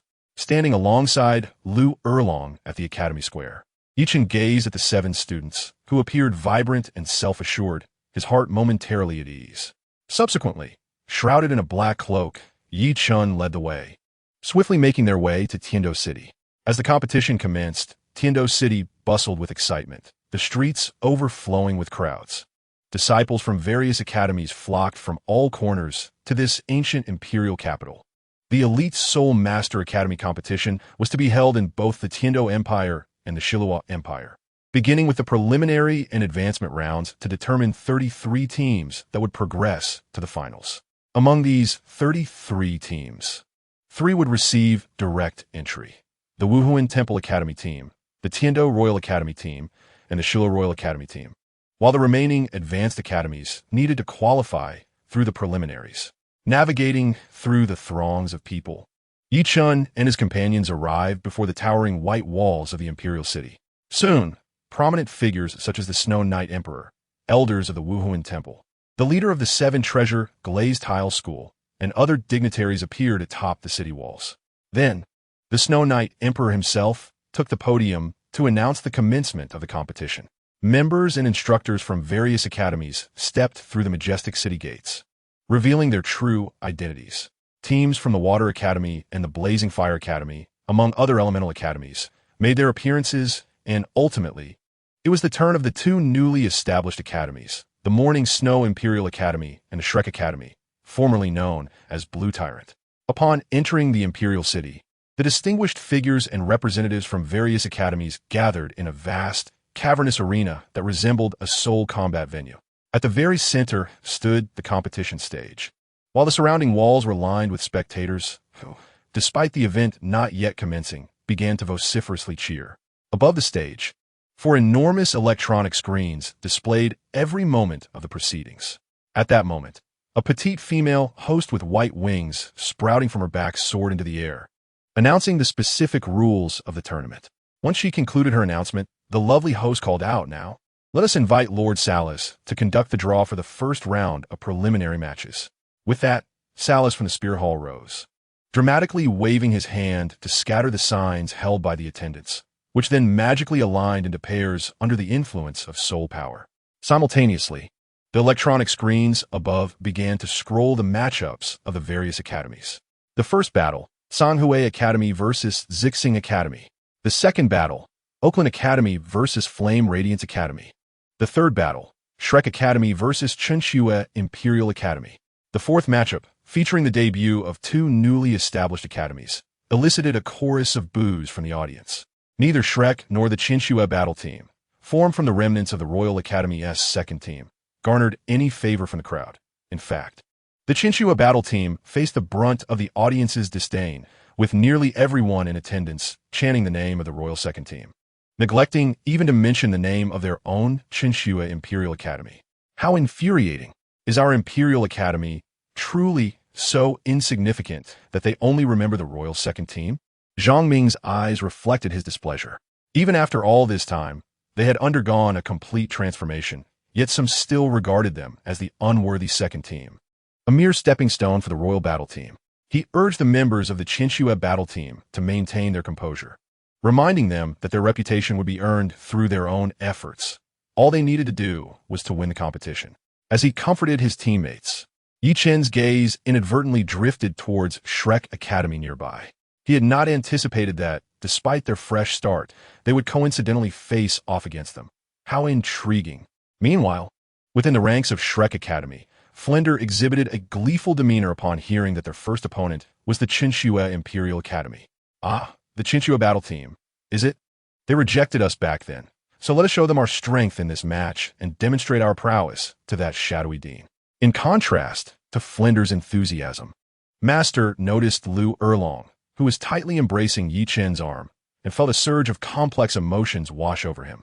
Shaking his head, he solemnly stated, "They are merely a reconstructed team from the Royal Second Team. There is no need for grand gestures. We must remember that stronger teams await us in the future. Thus, my strategy is to conceal our true abilities and field several substitutes." Indeed, Flender chuckled, scratching his head. "Nevertheless, we must ensure that we win this match handsomely and decisively. Dai Mubai, Tang San, do you have confidence?" "Absolutely." The eyes of Dai Mubai and his companions sparkled with unyielding confidence. Over the past year, they had not only undergone a grueling training regimen, but had also experienced a fortuitous event that significantly boosted their soul power and conferred numerous other benefits, thus instilling them with such assurance. At that moment, Master Yu Xiaojiang suddenly noticed Lu Erlong and Yi Chen becoming increasingly intimate and could not help but express his displeasure. 1 minute. I want you to defeat Chenshue within 1 minute. If you fail to meet this requirement, your training volume will triple. No, tenfold. Tang San tentatively asked, "Master, Must we conceal our strength? Wouldn't 1 minute be too short? What if we lose? Master replied calmly, what? Do you lack this much confidence? Your true opponents lie in the advancement rounds and the finals. They will not be found in these preliminaries. Should you fail to defeat even the second team of the Imperial Academy, how arduous will the path ahead become? Ensure you accomplish the task. Dai Mubai patted Tang San on the shoulder with a grin, saying, we can handle the royal main team. So, as for this second team, 1 minute? That should suffice. Chapter 71, Qinshui Imperial Academy versus Shrek Academy, with the preliminary draw completed and a brief intermission. Mechanical arms began to move around the edges of the enormous main competition stage, extending 4 small circular platforms for the matches. At the opportune moment, the winged female host with avian spirit powers soared above, announcing with a joyful voice, the first round of the preliminary match, Qinshui Imperial Academy versus Shrek Academy, officially begins. With excitement coursing through her voice, the beautiful host set the tone for the audience, who reacted like spectators in the Roman Colosseum, echoing a chorus of jeers. Few held any hope for either team, and the Qinshui battle team became the primary target of derision. What is this Qinshui Imperial Academy's snowfall battle team? Merely traitors from the Tiando Royal Academy, they scoffed. I cannot fathom their reasoning for abandoning the Royal Academy to join an academy with fewer than 10 members. Truly foolish. Come now. Such remarks are rather unkind. Perhaps they simply wish to prove themselves? Someone countered. Yet a second team is still a second team. Even if they defeat an unknown team like Shrek, they are ultimately paving the way for the royal battle team. A mere backdrop, nothing more. When against whom? While I may not have faith in Shrek, do you truly believe that the second team can prevail without the nurturing of the Royal Academy? Huh. It would be a miracle if they aren't annihilated. As the spectators murmured among themselves, Zhang Ming and his companions wore grim expressions, their footsteps growing heavy. This match was no longer just about their own dignity. It was also a prime opportunity for Qinshui Imperial Academy to cleanse their tarnished reputation. They were not the Royal Second Team. Qinshui Imperial Academy was no mere shadow of the Royal Second Academy. Set aside your petty emotions. It's time to take the stage, Chen declared, flexing his neck before leading the way onto the platform. The competition had commenced. As he observed Tang San and the others entering from the left and swiftly forming their formation, Yi Chun positioned himself apart from Zhang Ming and the others. His strategy uncomplicated, split and conquer. Zhang Ming and Li Jing would focus on defense and delay, while Yi Chun would take on the role of the primary attacker. On the battlefield, Dai Mubai glared at Yi Chun and his companions, seething in the past. We suffered such humiliation at the hands of the Tiando Royal Academy and Qinshui Imperial Academy, although the former was due to the Snow Star Prince. The Tiando Royal Academy represents the royal family, and the Qinshui Imperial Academy is backed by the Grand Prince of Qinghe. It is time to settle this score. Hearing this, Yi Chun, cloaked in black, chuckled, the Imperial Academy accepted you out of goodwill. Refusing you is merely their prerogative. No one owes you Shrek anything. So refrain from speaking so harshly. Do you expect that if someone comes knocking, I must accept them? But we sincerely wish to join. What reason do you have to refuse? Dai Mubai retorted bluntly, prompting Tang San to interject. The shadow is correct. Whether or not you accept us is indeed your choice. With that, Tang San commanded authoritatively, proceed with the first attack plan. Resolve the battle within 1 minute.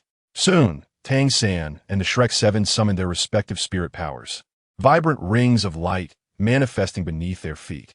When the fourth black spirit ring appeared beneath Tang San, the Emperor of Snowy Night, seated high above, gasped in astonishment. A 10,000-year spirit ring? Before he could close his mouth, the 6 members of the Qinshui battle team also displayed their yellow and purple spirit rings, each reaching level 40. In this scene, the Emperor of Snowy Night was immediately taken aback.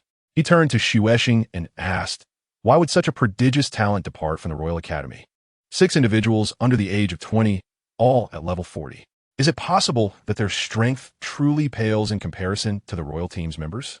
I am not entirely certain, Prince Shueshing replied, wiping the cold sweat from his forehead, his voice trembling. Over a year ago, Zhang Ming and the others were only around level 30. Their ascension to level 40 must indicate that their aptitude is not the issue. It must have something to do with that shadow. Perhaps he is orchestrating all of this. Orchestrating? How could you even suggest such a thing when he has trained these second team members to such exceptional standards? Your words are truly disappointing. Shuya snorted coldly, seemingly enraged. Yet his murky, old eyes gazed at Qian Rengshu, who was observing the battle with a look of satisfaction. He thought to himself, Qinghe's judgment has indeed improved. If it weren't for the presence of Yi Chun, the royal family's reputation would have been utterly tarnished today. After all, that lad from Shrek possesses a 10,000-year soul ring, a rarity beyond the reach of ordinary individuals.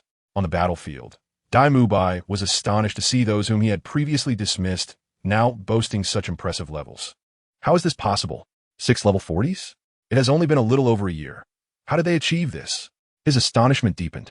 Had Dai Mubai known that Yi Chun had devoted half the national treasury to training Zhang Ming and the others, providing them with unparalleled resources, perhaps he would not have appeared so incredulous.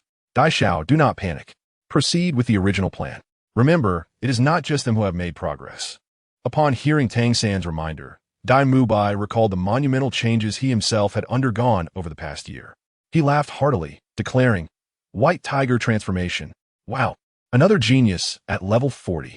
And look at that aura. It must be at least level 45 soul power. Such a breathtaking spectacle prompted gasps of amazement from the audience surrounding them. Is this the caliber of the newly established Academy's team? The Imperial Academy has so many level 40 members, but Shrek Academy is even more astonishing, boasting not only 2 members above level 40, but also a formidable soul king nearing level 50. This is truly incredible. Are we witnessing the finals already? Has the level of this year's competition risen to such terrifying heights? In previous years, a team with just a few level 40 powerhouses would have been considered top tier in the high-level Soul Master Academy competitions. Yet now, during the preliminaries, there appear to be 7 or 8 contestants above level 40. This year's competition may very well be the highest standard in history. Once Dai Mubai revealed his full strength, he could not help but throw his head back and roar, his voice echoing as his evil white tiger martial spirit surged in action, launching toward Zhang Ming and his team. One cannot deny that Dai Mubai's evil white tiger exerted substantial pressure. Even though Zhang Ming and the others were all level 40, they struggled to subdue Dai Mubai in a short time. Similarly, Dai Mubai found it far from effortless to contend with them, each strike fraught with peril. Copper ring lock. Taking advantage of a brief opening, Zhang Ming shouted, and his copper ring martial spirit instantly unfurled, enveloping Dai Mubai's body, binding his arms and torso together, rendering him immobile. At the opportune moment, Li Jing leaped into the air, wielding her green water clear flow zither martial spirit, preparing to launch an assault on Dai Mubai. Meanwhile, the rest of the Qinxue team seized the opportunity to engage in battle with Xiao Wu and her companions. Although the latter group, aside from Xiao Wu, consisted of members only in their 30s, they were able to maintain a stable upper hand against the 5 from Xiao Wu's side due to their superior soul power. On the battlefield, Tang San recognized the moment had come to act according to plan, activating his 4th soul skill, Blue Silver Cage. As he silently commanded, an array of dark red blue-silver grass sprang from the ground, swiftly forming a cage that ensnared all members of the Qinxue team, immobilizing them. Zhang Ming and Li Jing sensed the dire situation and frantically unleashed their soul skills to attack the cage. However, the seemingly delicate blue-silver grass had undergone mutations, rendering it remarkably resilient. No matter how fiercely they struck, they only succeeded in damaging a thin layer of the blue-silver grass, making it impossible to escape in the short term. Just as panic set in, Dai Mubai miraculously broke free from Zhang Ming's copper ring lock. He then leaped into the air, raising his fist and bellowing 4th soul skill, White Tiger Meteor Shower.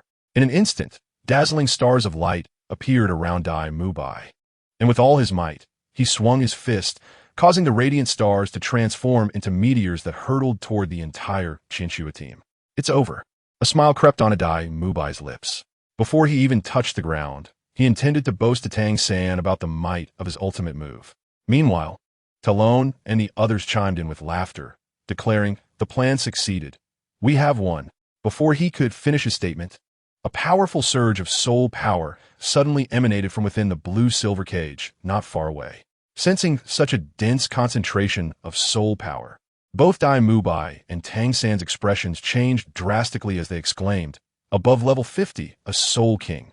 Simultaneously, a seemingly ordinary voice emerged from within the blue-silver cage. Soul skill, 1,000 blades of dagger.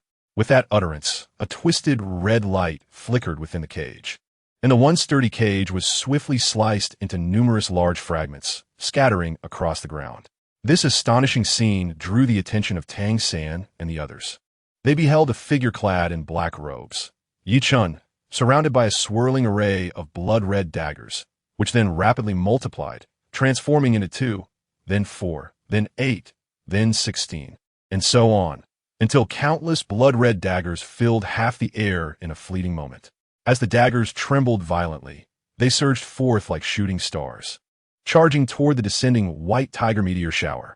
Whoosh, whoosh, whoosh.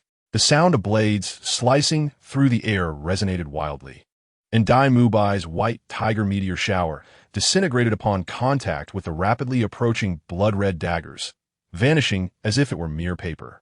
Once the last of the white tiger meteor shower was extinguished, the multitude of blood-red daggers surged forth like a swarm, swiftly targeting the members of the Shrek team. "Everyone, be careful," Tang Sin shouted at the top of his lungs, frantically waving his arms as dense strands of dark red, blue, silver grass erupted from the ground, attempting to provide protection for the Shrek team. However, he underestimated the sharpness of the blood-red daggers. The multitude of daggers pierced effortlessly through the chaotic blue-silver grass defenses with just a few strikes, rapidly closing in on the vital areas of Tang San, Dai Mubai, and the other 7. Glancing at the timer displayed on the electronic screen above the arena, Yi Chen smiled slightly and murmured, 1 minute, neither more nor less, just right. His voice was soft, yet it was captured by the overhead microphones, instantly reverberating throughout the venue. "Ah, a level 50 Soul King. I am in love. The Chinchua team is simply magnificent. The Morning Snow Imperial Academy is unbeatable. From today onward, I am your fan. Wow, is this still the preliminaries I know? Were the previous matches merely child's play? Who said the Imperial Academy is just the Royal second team? Step forward if you dare. They are so strong. How could the Tiendo Royal team possibly compete with the Chinchua team? I believe this year's championship will likely belong to the Morning Snow Imperial Academy. Hey, brother, weren't you the loudest one criticizing the second team of the Imperial Academy? Who do you want to step forward? Shut up. I never said such things. How dare you slander me? I adore the Chinchua team."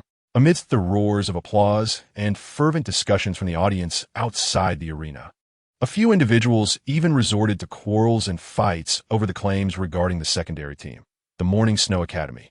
The formidable prowess exhibited by the Chinchua battle team seemed to have made them forget that the Morning Snow Academy, not long ago, was branded as a traitor and a mere backdrop in their narratives. Now, however, it had transformed into a favored contender for the championship. An astonishing turnaround that left many astounded. How could such a transformation occur?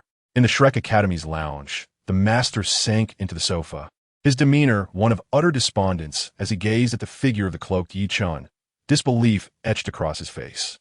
He had never anticipated that the secondary team would exhibit such strength, boasting 6 students whose soul power rivaled their own. Furthermore, that shadow had astonishingly reached the 50th level of the Soul King realm, an unfathomable level of strength.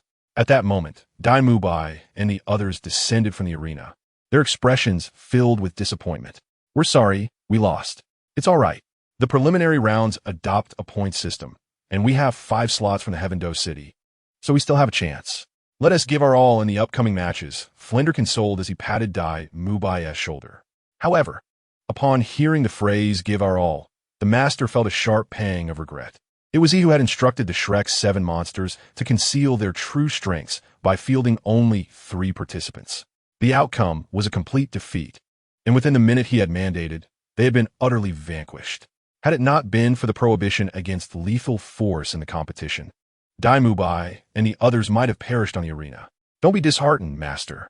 We simply underestimated the Shadow's martial soul's strength. Even my enhanced blue silver grass could not withstand it. Next time, we will not falter," Tang San reassured the master. Yet, this defeat was indeed a consequence of their ignorance regarding their opponents. Had they known the Shadow's martial soul was so formidable, he would not have been foolish enough to rely solely on blue silver grass, resulting in their failure to unleash their full potential.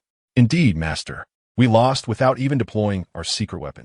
If we face them again, we will undoubtedly triumph," Dai Mubai lamented, frustrated that had they approached their opponents with seriousness, they would not have suffered such a humiliating defeat. Though they had been defeated in a direct confrontation, he felt a deep sense of injustice, especially since they had prepared a significant weapon for this competition, which they had not even had the chance to utilize. The comforting words of the two pierced the master's heart like daggers. Everyone was aware that this debacle stemmed from his decisions. Tang Sen had even warned him that a minute might not suffice, yet he had dismissed the caution, insisting on his own perspective. The thought of this left the master feeling a burning shame, as he, a teacher, had inadvertently encouraged his students to act with arrogance, an abject failure in education. Now, he dared not recall the words he had spoken. As the once lively Shrek lounge fell into an uncomfortable silence, Flinder urged, "Let us return to the academy to rest. We have additional matches tonight. Keep your spirits up, lads." He placed an arm around the master's shoulders, leading the Shrek students toward the city. However, they had not ventured far when an unfriendly voice echoed from nearby. Well, what a coincidence. Upon hearing this, Dai Mubai and Tang Sen turned to see Chen and his companions standing before them. Zhang Ming, grinning, remarked, "1 minute, not a second more. And the battle has indeed concluded. Just that you lost, ha ha ha." Silence. If you don't speak, no one will regard you as a mute. Yi Chen reprimanded Zhang Ming harshly before nodding slightly at the Shrek group. Lu Erlong approached, glaring at Zhang Ming. "Friendship first, competition second. Flinder is my dear friend. If you dare to be so rude again, you might as well not show up for the next match." "I'm sorry, teacher, but they started it by disparaging our academy. I was merely a bit upset." Zhang Ming attempted to defend himself, but fell silent under Lu Erlong's authoritative gaze. Shaking her head, Lu Erlong clung to Yi Chen's arm and addressed Flinder. "You all must strive hard. I hope to see you again in the finals. But do not underestimate us at the Morning Snow Academy. We are quite formidable, especially my shadow, who excels in every regard." Realizing she had misspoken, Lu Erlong's cheeks flushed crimson, and she hastily clarified, aside from strength in certain aspects, in athletic prowess, I suppose. The more she explained, the more entangled her words became, leaving her feeling embarrassed as she retreated behind Yi Chen, fearing further misunderstandings. Flinder observed this exchange, his lips twitching in amusement.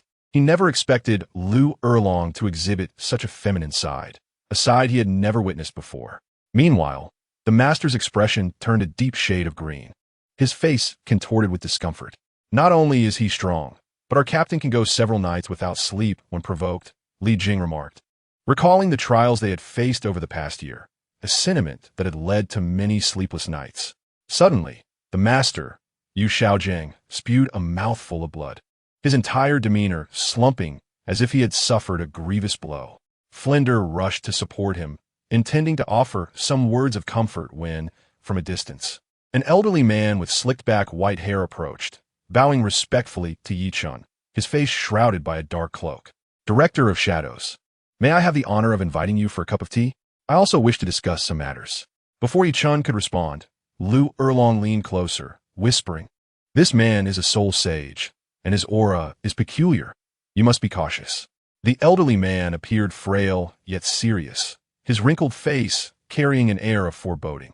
"Tea sounds delightful," Yi Chen replied with a slight smile, instructing the white-haired elder to wait a moment before turning to Lu Erlong. "You should take them back to the academy. That is not advisable.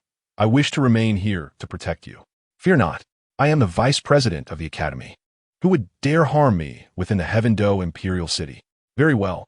Lu Erlong nodded in agreement and waved goodbye before leading Li Jing and the others back to the academy. Yi Chen followed the elderly man to a nearby tea house, where they ordered 2 cups of Longjing tea and began to sip leisurely. "Vice President, I raise my cup to you," the elderly man said, lifting his cup with a forced smile that did little to mask his grim demeanor. Yi Chen frowned slightly, replying coldly, "It's merely tea. Let us dispense with the formalities. Speak of your purpose." "Indeed, Director of Shadows, you are a straightforward individual. I shall not beat around the bush. I have come to discuss the competition." The elderly man drained his cup and continued, "With your presence, the Chinchua battle team seems poised to advance to the finals. But one cannot take such progress for granted, as today, as Shrek Academy exemplifies. Their true strength is likely far from revealed." "Indeed, but what of it?"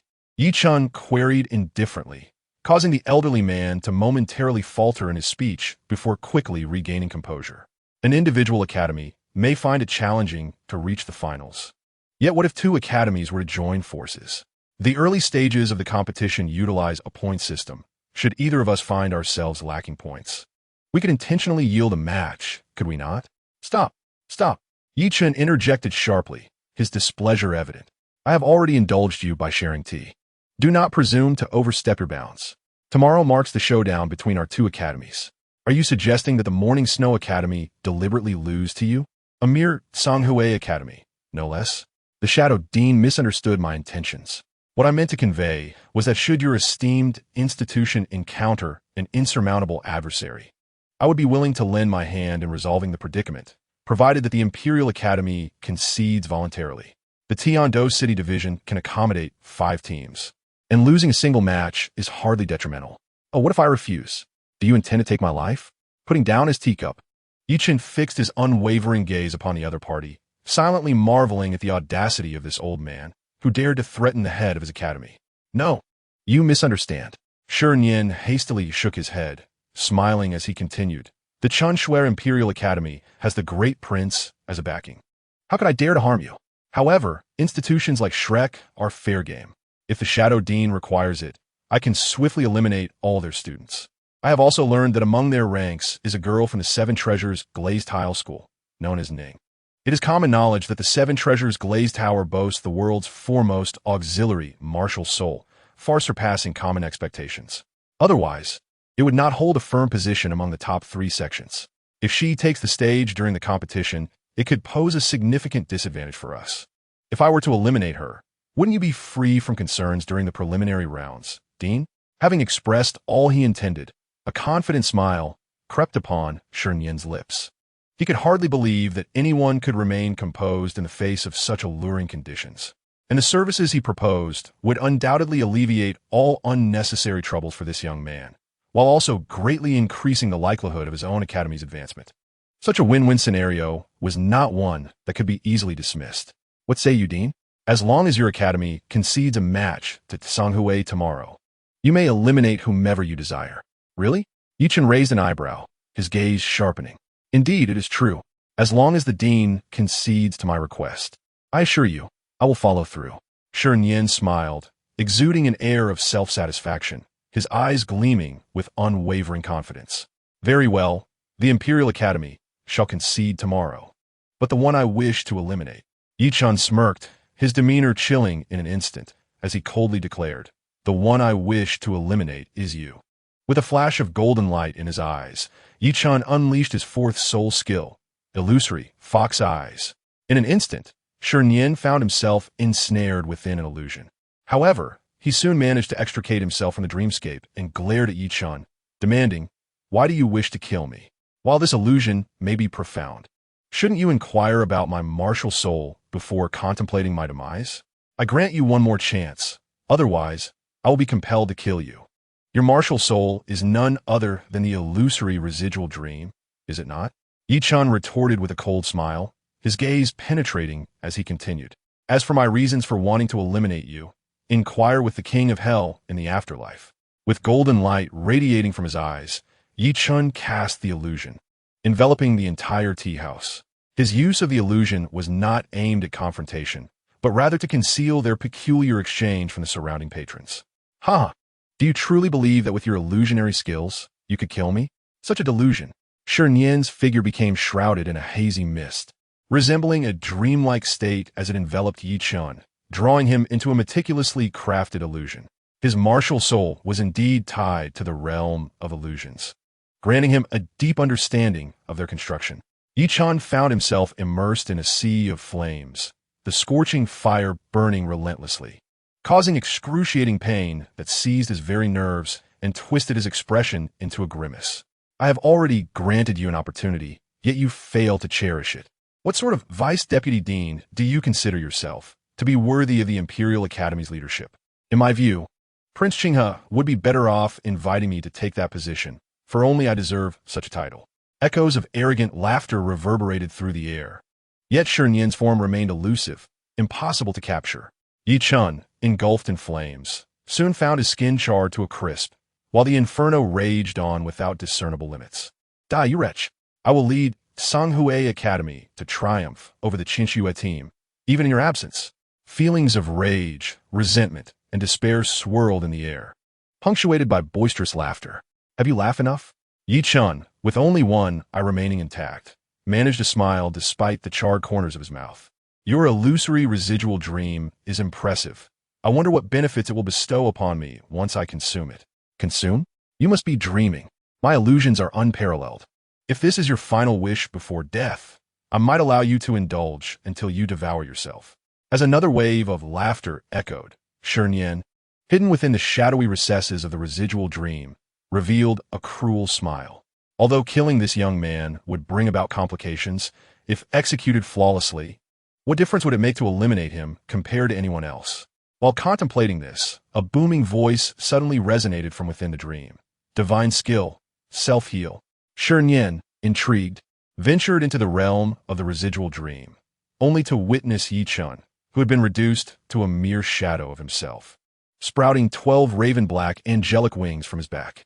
In an astonishing display, the burns on his body began to heal at a visibly rapid pace, returning him to his former state.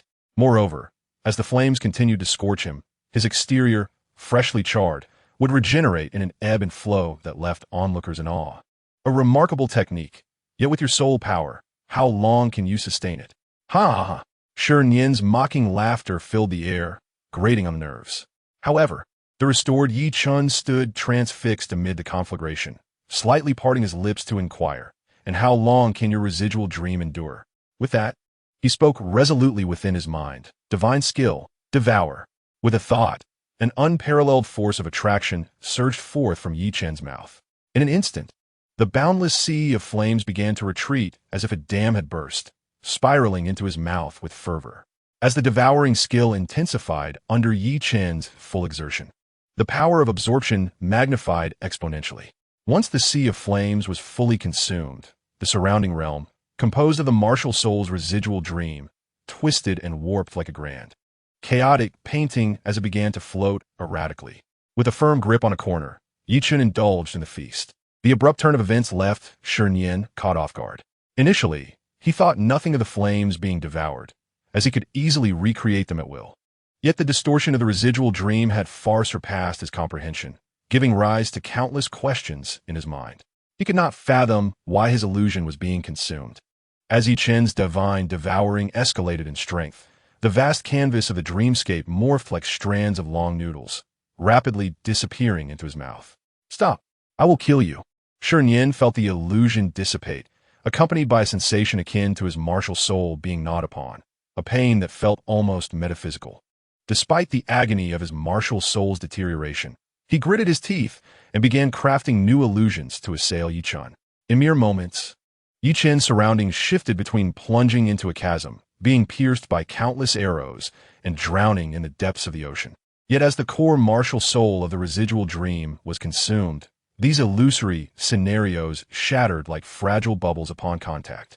Shen's cries of anguish resounded as his body trembled violently from the trauma inflicted upon his martial soul, causing the illusions to collapse in on themselves.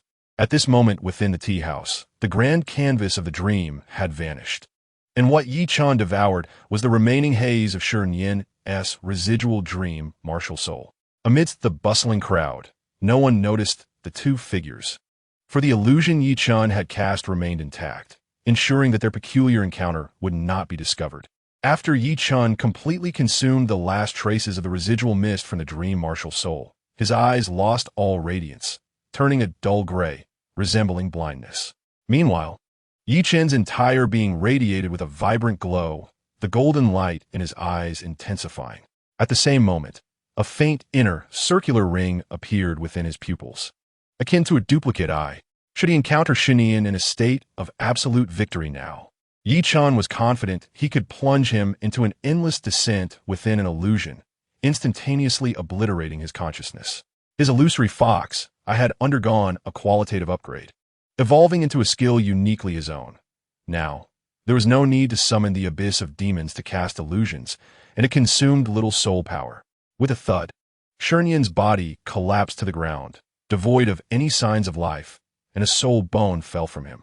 After slightly rising to collect it, Yi Chen waved his hand, enveloping the entire tea house in a vast expanse of golden light, erasing all memories of his presence from the minds of those within. Upon returning to the Imperial Academy, after briefly addressing the concerned Lu Erlong, he sought out Zhang Ming and others who were diligently practicing. Fixing his gaze on a young lad who had yet to step onto the stage, Yi Chen smiled gently. Chen Xiaoyin, after such an extensive period of training without competing, "Are you feeling well?" "It's all right. The captain must be considering the team, which is why I wasn't sent to compete," Chen Xiaoyin replied, a hint of disappointment flickering in his eyes, contemplating that perhaps he was not strong enough to have been chosen by the captain. "Do not be disheartened, young Xiaoyin. We will certainly win back your share," Zhang Ming reassured him. They had always taken good care of Chen Xiaoyin, the youngest member of the team, not due to his age or lack of strength, but because he was, without a doubt, the most gifted among the 7 in the Imperial Academy, having reached level 42, a true prodigy. As for why the captain did not allow him to compete, it might be attributed to the uniqueness of Chen Xiaoyin's martial soul, which was an exceptionally rare auxiliary type, with abilities that were both astonishing and extraordinary. "Well, I entrust this to all of you seniors," Chen Xiaoyin said with a smile, scratching his head like an innocent boy devoid of ambition. Yet Yi Chen understood that the reason his soul power level was significantly higher than that of Zhang Ming and Li Jing was due to the prodigious volume of his training, which exceeded that of his peers. He practiced for at least 14 hours daily, dedicating himself entirely to rigorous training outside of sleeping and eating. Patting his shoulder, Yi Chen said earnestly, "Tomorrow, we will face Songhui Academy. Are you eager for a match?" "Yes, Captain. I am confident I can prevail," Chen Xiaoyin exclaimed excitedly, tugging at Yi Chen's arm, perhaps having been cooped up in training for over a year. "Confidence is key. You'll take the field tomorrow," Yi Chen replied with a smile, waving at the others as he made his way to the teacher's dormitory. Overjoyed by the captain's affirmation, Chen Xiaoyin turned to Zhang Ming and the others, laughing and cheering. "Vice Captain, we will fight side by side tomorrow, haha." "Yes, do your best," Zhang Ming encouraged, but the others appeared somewhat uneasy, particularly Li Jing, whose eyes reflected a hint of trepidation, as if sensing impending misfortune. The night passed quietly, and when the Morning Snow Academy team arrived at the grand competition venue, news of Shrek's triumphant 3 consecutive victories in the elimination round spread throughout the vast hall. They had successfully returned to the preliminaries, regaining eligibility for the upcoming round of opponent selection. As for the other teams eliminated in the first round, they faced another defeat and would thus exit the competition entirely, a brutally merciless format. "Hey, Daimu Bai, have you just arrived?" Zhang Ming noticed a familiar face from Shrek and waved in greeting. "Daimu Bai and Tang," San responded with smiles, but Master Yu Xiaojing walked past without acknowledging them, his expression dark, indicating he had yet to adjust his mindset. On the second day of the competition, the first preliminaries pitted Morning Snow Academy against Songhui Academy. As the female host, adorned with white martial soul wings, flew around the arena, she announced the proceedings loudly. Upon hearing this, Zhang Ming clasped his hands in respect towards Yi Chen and, alongside Li Jing and Chen Xiaoyin, ascended the auxiliary platform raised by mechanical arms.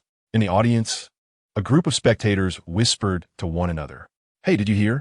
The team leader from Songhui Academy went missing last night, and they found him dead in a tea house. Strange, isn't it?" "That's nothing. What's even stranger is that he lay there dead until this morning. And yet, despite being in plain sight, no one saw what transpired that day. It's chilling to contemplate. Come on, stop spinning tales. It's ruining my mood to watch the competition. Hey, why isn't the Soul King captain from Morning Snow Academy here today? Who is that young lad?"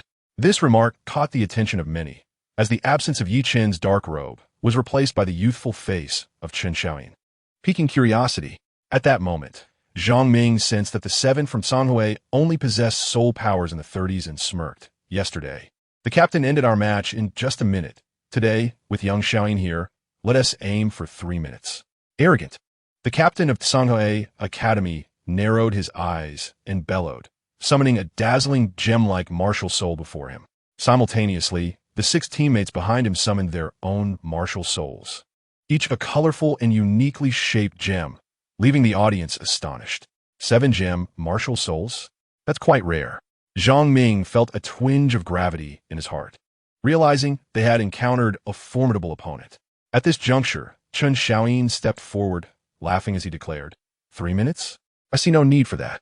Since the captain can defeat the opponent in 1 minute, we shall also utilize this minute to our advantage.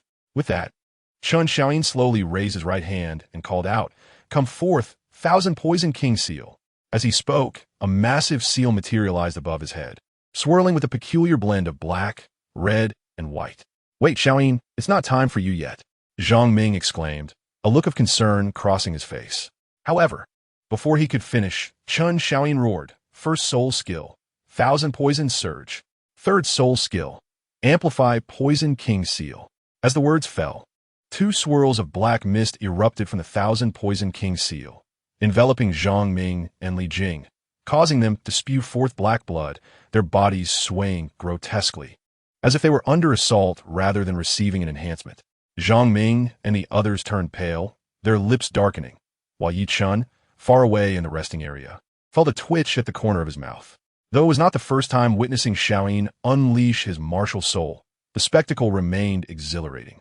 On the arena, Chen Xiaoyin's soul power surged energetically, his excitement seemingly transforming into palpable agitation, and the thousand poison king seal above him quivered slightly, preparing to unleash a torrent of black mist. "Enough already. If you unleash another soul skill, we won't be able to withstand it," Zhang Ming said with a wry smile, exchanging looks of helplessness with Li Jing. "Vice Captain, my 4th soul skill is quite powerful. Are you sure you don't want to consider it?" "No, it's unnecessary." Li Jing nervously swallowed, contemplating. 2 skills are already potent enough. If a 4th soul skill were to emerge, it could very well cost them their lives. Shaking her head, she summoned the Bai Shui Qing Lu Qin. The moment her martial soul manifested, a formidable wave of soul power surged forth from the instrument, rippling through the surroundings like gentle water currents. To her astonishment, a 4th string suddenly appeared on the previously 3-stringed instrument. In the Shrek Academy lounge, the master stood up abruptly, exclaiming in disbelief, "This is a transformation of the martial soul." Tang San, puzzled, asked, "Teacher, what is a transformation of the martial soul?" The master furrowed his brow and replied solemnly, "A transformation of the martial soul refers to a rapid evolution to a higher tier, much like the emergence of that additional string on the Bai Shui Qing Lu Qin, granting Li Jing powers she should not possess. Is it truly that remarkable?" Just as Tang Sen finished speaking, Li Jing on the arena plucked the 4th string, invoking her 4th soul skill, Endless Melody. As she did so, a seemingly gentle wave of soul power erupted from the Bai Shui Qing Lu Qin, swelling in the wind and transforming into a tidal wave of soul power that surged toward the 7 members of the Sanghui Academy. However, upon invoking the soul skill, her lips turned increasingly dark, and toxic spots began to appear on her skin. Simultaneously, Zhang Ming shouted, "Copper ring lock," mirroring his battle against Shrek the previous day. This skill now exhibited a dramatic transformation. The copper rings, which had originally been the size of human waist, expanded instantly to cover the entire arena, slowly rotating as visible chains of soul power emerged from within, hurtling toward the Sanghui Academy team. Faced with such a formidable soul skill, the disciples of the Sanghui Academy paled, quickly gathering as if facing a dire threat, activating their gem martial souls in unison, shouting, "Fusion!"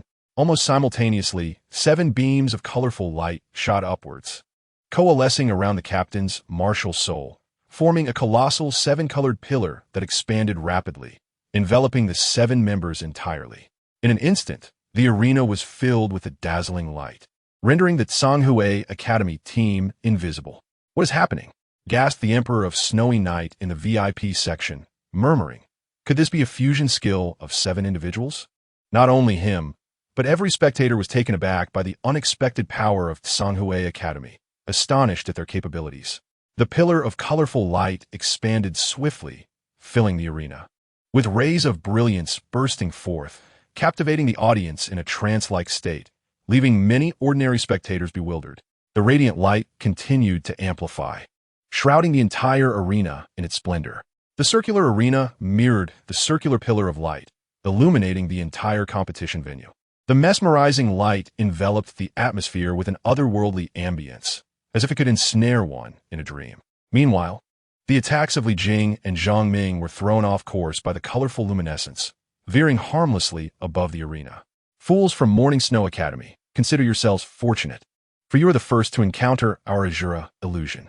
You shall perish in your own agony. Farewell. The captain of Tsanghui Academy smirked menacingly, channeling his soul power to amplify the illusion's confusion. In the Imperial Academy lounge, Lu Erlong suddenly stood, anxious. Will Xiao Jing and the others be all right? That is a fusion skill of 7. Such a powerful illusion. How can they withstand it? Powerful? Yi Chen scoffed at the rudimentary and crude 7-colored illusion on the arena, retorting, does this rubbish even qualify as an illusion? I could produce something more formidable with a mere fart. If Zhang Ming and the others falter, I shall show them what true pain of illusion is. Do you think everyone possesses your strength? They are merely ordinary geniuses, while you are a prodigy beyond measure. Lu Erlong rolled her eyes, anxiously observing the arena, though her lack of expertise in illusions left her only with indistinct shadows. Perish, Qianxue Battle Team. A booming voice echoed from the arena as the light within the 7-colored illusion began to swirl ominously, exuding a strange aura. Wish for our demise? Allow me to demonstrate the true strength of Xiao Xiaoyin. In the final moment of being ensnared within the illusion, Zhang Ming erupted into laughter, his gaze increasingly dazed. Behind him, Chen Xiaoyin's eyes flared with rage. He had not anticipated the opponent's immediate aggression. Thus, he would not hold back. The Thousand Poisons royal seal above his head began to spin wildly as he clasped his hands together, channeling all his soul power, shouting, First soul skill, Thousand Poisons surge. Second soul skill, seal, energy infusion. Third soul skill, amplify Poison King seal. Fourth soul skill, 100 seals of poisonous needles. He released 4 soul skills, not aimed at Zhang Ming and his group, but at all members of Tsanghui Academy. Instantly, the pupils of the 7 from Tsanghui enlarged, their eyes wide with horror as their soul power surged uncontrollably, overflowing their bodies. Their gem martial souls expanded several times, as if they had consumed a powerful elixir, drastically enhancing their strength. Feeling the continuous influx of potent energy, the members of Tsanghui Academy erupted in excitement, laughing. Ha! A support-type soul master. Do you not realize your skills only hasten your demise? With that, they channeled their soul power to the utmost, unleashing the Azura illusion, which cascaded beyond the arena and enveloped the audience, a truly terrifying spectacle. However, just as they reveled in their power, Chen Xiaoyin smiled ominously. Hasten our demise? Are you certain? No sooner had he spoken than the captain of Tsanghui Academy screamed. Ah, what's this? Simultaneously, the other 6 members began to shout in terror, watching in disbelief as torrents of ominous black energy surged forth alongside their tumultuous soul power, swiftly engulfing the 7 and penetrating deep within their beings, causing their hearts to race uncontrollably. With a resounding thud, the black energy invaded their bodies, and within moments, the faces of the 7 turned ashen, spewing forth dark blood, their skin cracking open to reveal bulging veins that shattered. Soon, all their soul power gushed forth uncontrollably, leading them to collapse, lifeless on the ground. In such dire circumstances, even if they survived, their meridians would be shattered beyond repair. With the loss of soul power, the 7-colored brilliance dissipated swiftly. As Zhang Ming and Li Jing emerged from the illusion, witnessing the tragic fate of the Tsanghui Academy team, they could not help but burst into maniacal laughter. The Imperial Academy's first poison user is not something you fools can withstand. Ha ha ha! Amidst their wild laughter, they too coughed up dark blood, their faces contorted in pain. In the lounge, Yi Chen laughed so hard he nearly doubled over, gasping for breath. Poison user, both toxic and nurturing. To drink milk, one must endure the poison. Ha ha! The reason for not sending Chen Xiaoyin out lightly was precisely this. His skills were highly supportive, but even more toxic, nearly unbearable for anyone to withstand. In the midst of their tactical coordination, Zhang Ming and his companions found themselves severely incapacitated by poison. Were it not for his commendable healing abilities, they might have been thoroughly beaten to the point of being unrecognizable. Victory for the Qianxue team, proclaimed the host, soaring into the sky with her white wings and a microphone in hand, smiling radiantly. News emerged from behind that the Flame Radiance Academy, their opponents, had withdrawn from the competition due to personal reasons.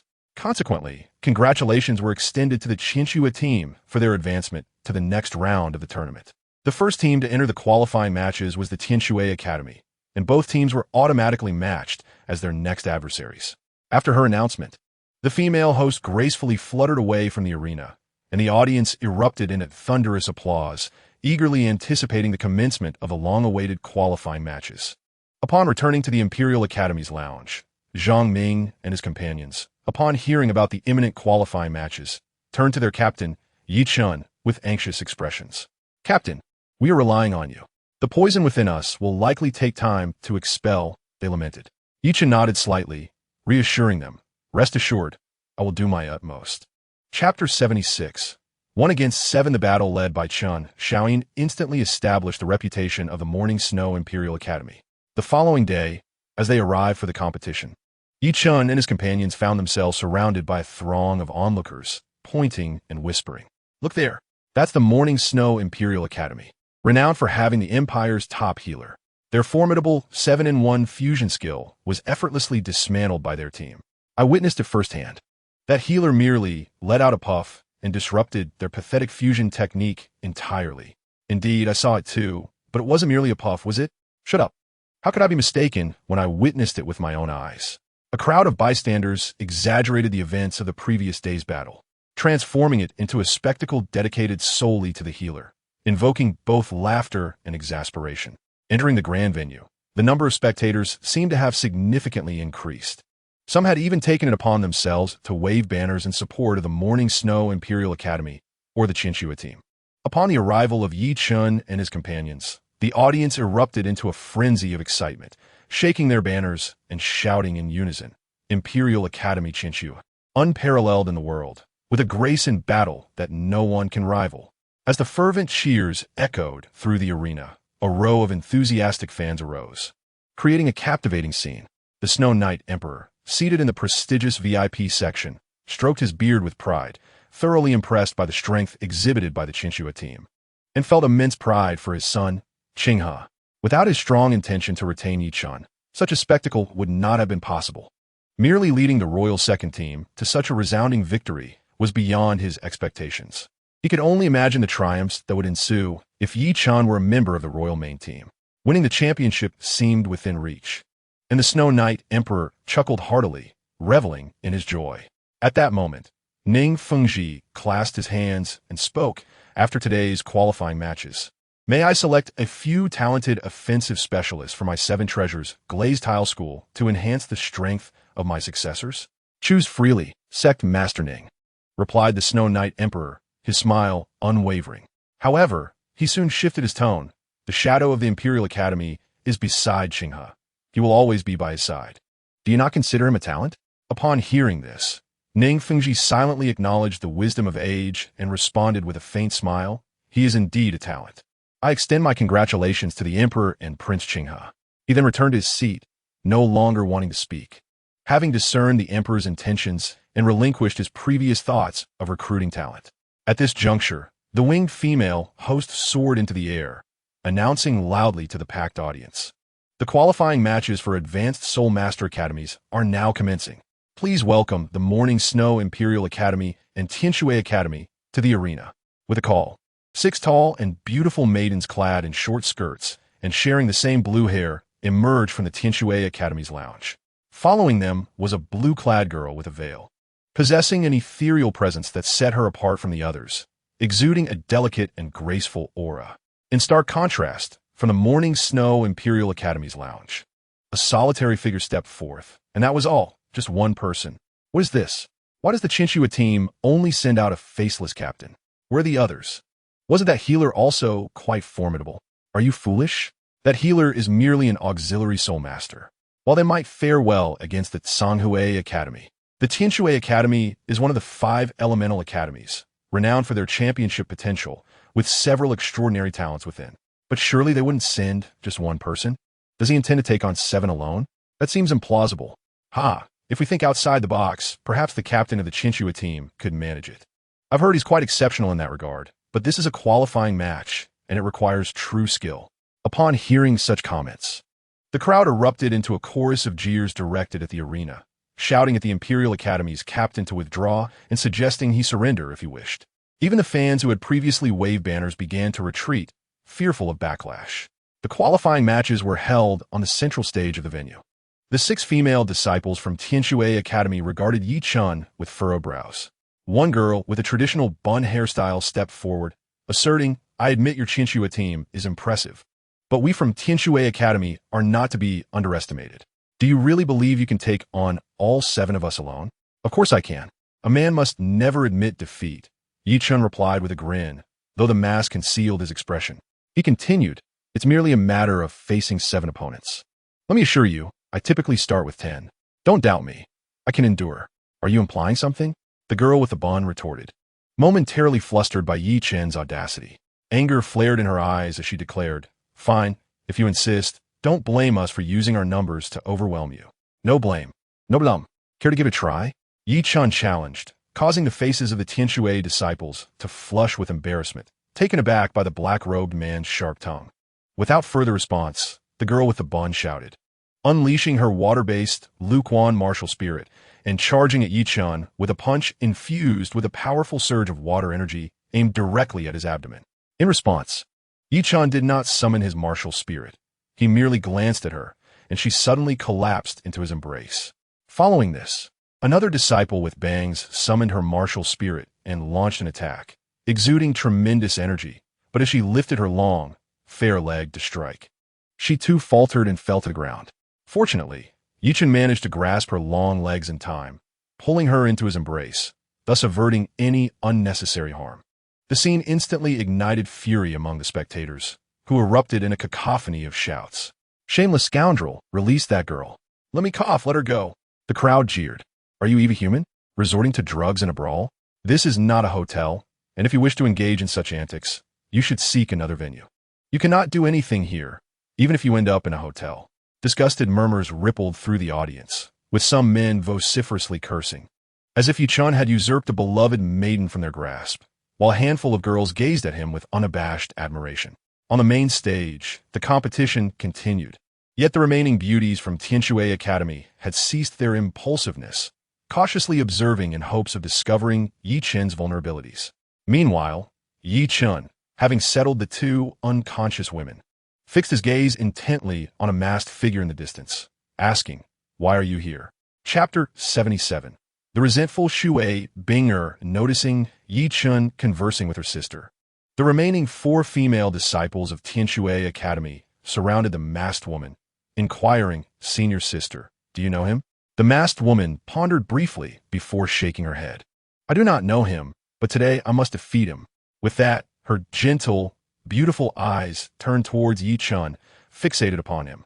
Yi Chen stood perplexed, scratching his head as he speculated that the masked woman was indeed Shui Bing'er, though he was uncertain why she had appeared here. After all, she was now the prince's consort, her status significantly altered, and considering she had been drugged and married off to the imperial city, it was evident that her relationship with Tianshui Academy had undergone considerable change. This was a conundrum for Yi Chen. "Accept my challenge, Shadow," she declared, her voice unrestrained. Even with her face concealed, Yi Chen recognized her as Shui Bing'er. "Are you certain you wish to fight me?" he queried. "Indeed. Ever since the day I laid eyes upon you, I have yearned to spar with you, yet the opportunity never presented itself." "Very well, I shall grant you 2 moves." Yi Chen chuckled, but Shui Bing'er retorted with a hint of annoyance, "No need for your concession." With that, she summoned her martial soul, the Ice Phoenix. The temperature on the stage plummeted several degrees as Shui Bing'er, her face concealed, waved her hand forward, declaring, "First soul skill, Ice Seal." An azure light erupted, and a wave of chill enveloped Yi Chen, instantly freezing the moisture in the air and encasing him in a solid block of ice. Then, Yi Chen felt a mental force locking onto him. As he looked ahead, he beheld snowflakes and ice crystals swirling around Shui Bing'er, soon followed by an even more formidable icy power that attracted the ice crystals in the air, coalescing them into conical ice formations of varying sizes. Fourth soul skill, Ice Needle Barrage. With a soft command, Shui Bing'er unleashed a barrage of ice needles, cascading down like rain, aimed at the still encased Yi Chen. Will he be defeated? I never expected that after more than a year, senior sister would have grown to such an extent, unleashing 2 soul skills in an instant. She's incredible. Indeed, it seems she has diligently trained during this time, the others murmured. Silence. Look at the shadow. One of the Tianshui Academy disciples exclaimed, pointing ahead in astonishment. Suddenly, from within the ice, a faint red flame ignited across Yi Chen's body, swiftly melting the ice. A blood-red dagger materialized beside him, swirling rapidly, leaving only fleeting glimpses of its form. As countless ice needles collided with him, they shattered upon contact with the rapidly moving dagger, dispersing into a shower of ice shards. Subsequently, instead of retreating, Yi Chen surged forward, the blood-red dagger continuing to fend off the ice needles. Seeing this, Shui Binger remained undeterred and summoned her second soul skill, Ice Ring Armor, charging towards him. Upon her advance, a wave of white cold air enveloped the stage, laying a thick layer of frost upon its surface. As Yi Chen moved, he heard the crunching of ice beneath his feet, significantly slowing his pace and hindering his offensive. However, Shui Binger, clad in the ice ring armor, moved with agility, swiftly approaching him and conjuring an ice sword strike. Yi Chen, wielding the dagger, intercepted her blow, the clash of metal ringing out as they collided. The force behind her strike was considerable, and Yi Chen discerned a flicker of resentment in her beautiful eyes, as if her feelings were entwined with unexpressed grievances. What troubles you? Yi Chen inquired softly, the dagger raised defensively against her ice sword. I'm Yufine. I just want to fight you. Shui Binger responded tersely, her voice tinged with a hint of sorrow. Without further ado, she unleashed an ice seal skill, freezing him once more before raising her ice sword for a powerful strike. Yet, to Yi Chen, her attack seemed rather mundane, relying on his level 50 soul power. He resisted the ice seal without activating his extreme fire body, swiftly breaking free and shattering her ice sword with a single swing of his dagger. The force of his strike sent Shui Binger hurtling backward, and Yi Chen realized he had failed to control his strength. Instinctively, he leapt forward, wrapping his arms around her slender waist to cushion her fall. However, she appeared quite agitated, squirming in his embrace, making it difficult for him to maintain control. When they finally landed, it was Yi Chen who made direct contact with the ground, while Shui Binger collided against his chest, cushioned by him. Are you all right? Yi Chen asked, rubbing the back of his sore head as he looked down at the now quiet Shui Binger in his arms. Concern etched across his face. What does my well-being matter to you? It has been over a year, and you have never cared. Her voice carried a slight tremor, evoking surprise from Yi Chen. He recalled that he had been preoccupied with preparing for the competition, devoting his time to training or napping, and had seldom ventured into the imperial city. Whenever Qian Renshua had matters to discuss, she would come seek him out, which seemed quite normal. Realizing this, Yi Chen scratched his head in confusion. Why should I concern myself with you being in the imperial city? You're safe there. At his words, the lovely girl in his arms shivered slightly, then gazed up at him with her wide, glistening eyes. Have you not considered that as the prince's consort, I cannot freely leave the city? I am confined to this unfamiliar place, with no one to converse with, while the one person I know does not come to visit me. Wouldn't you say that person deserved a good beating? Upon hearing this, Yi Chen finally grasped her feelings, realizing she was simply lonely. A smile crept across his face as he wrapped his arms around Shui Binger, gazing intently into her eyes. Do you wish for me to come to the imperial city? What mischief do you wish to engage in? In the depths of the palace. 2 souls. Surely you do not expect me to sneak in under the cover of night for some clandestine rendezvous? You are incorrigible. How can you jest at such a time?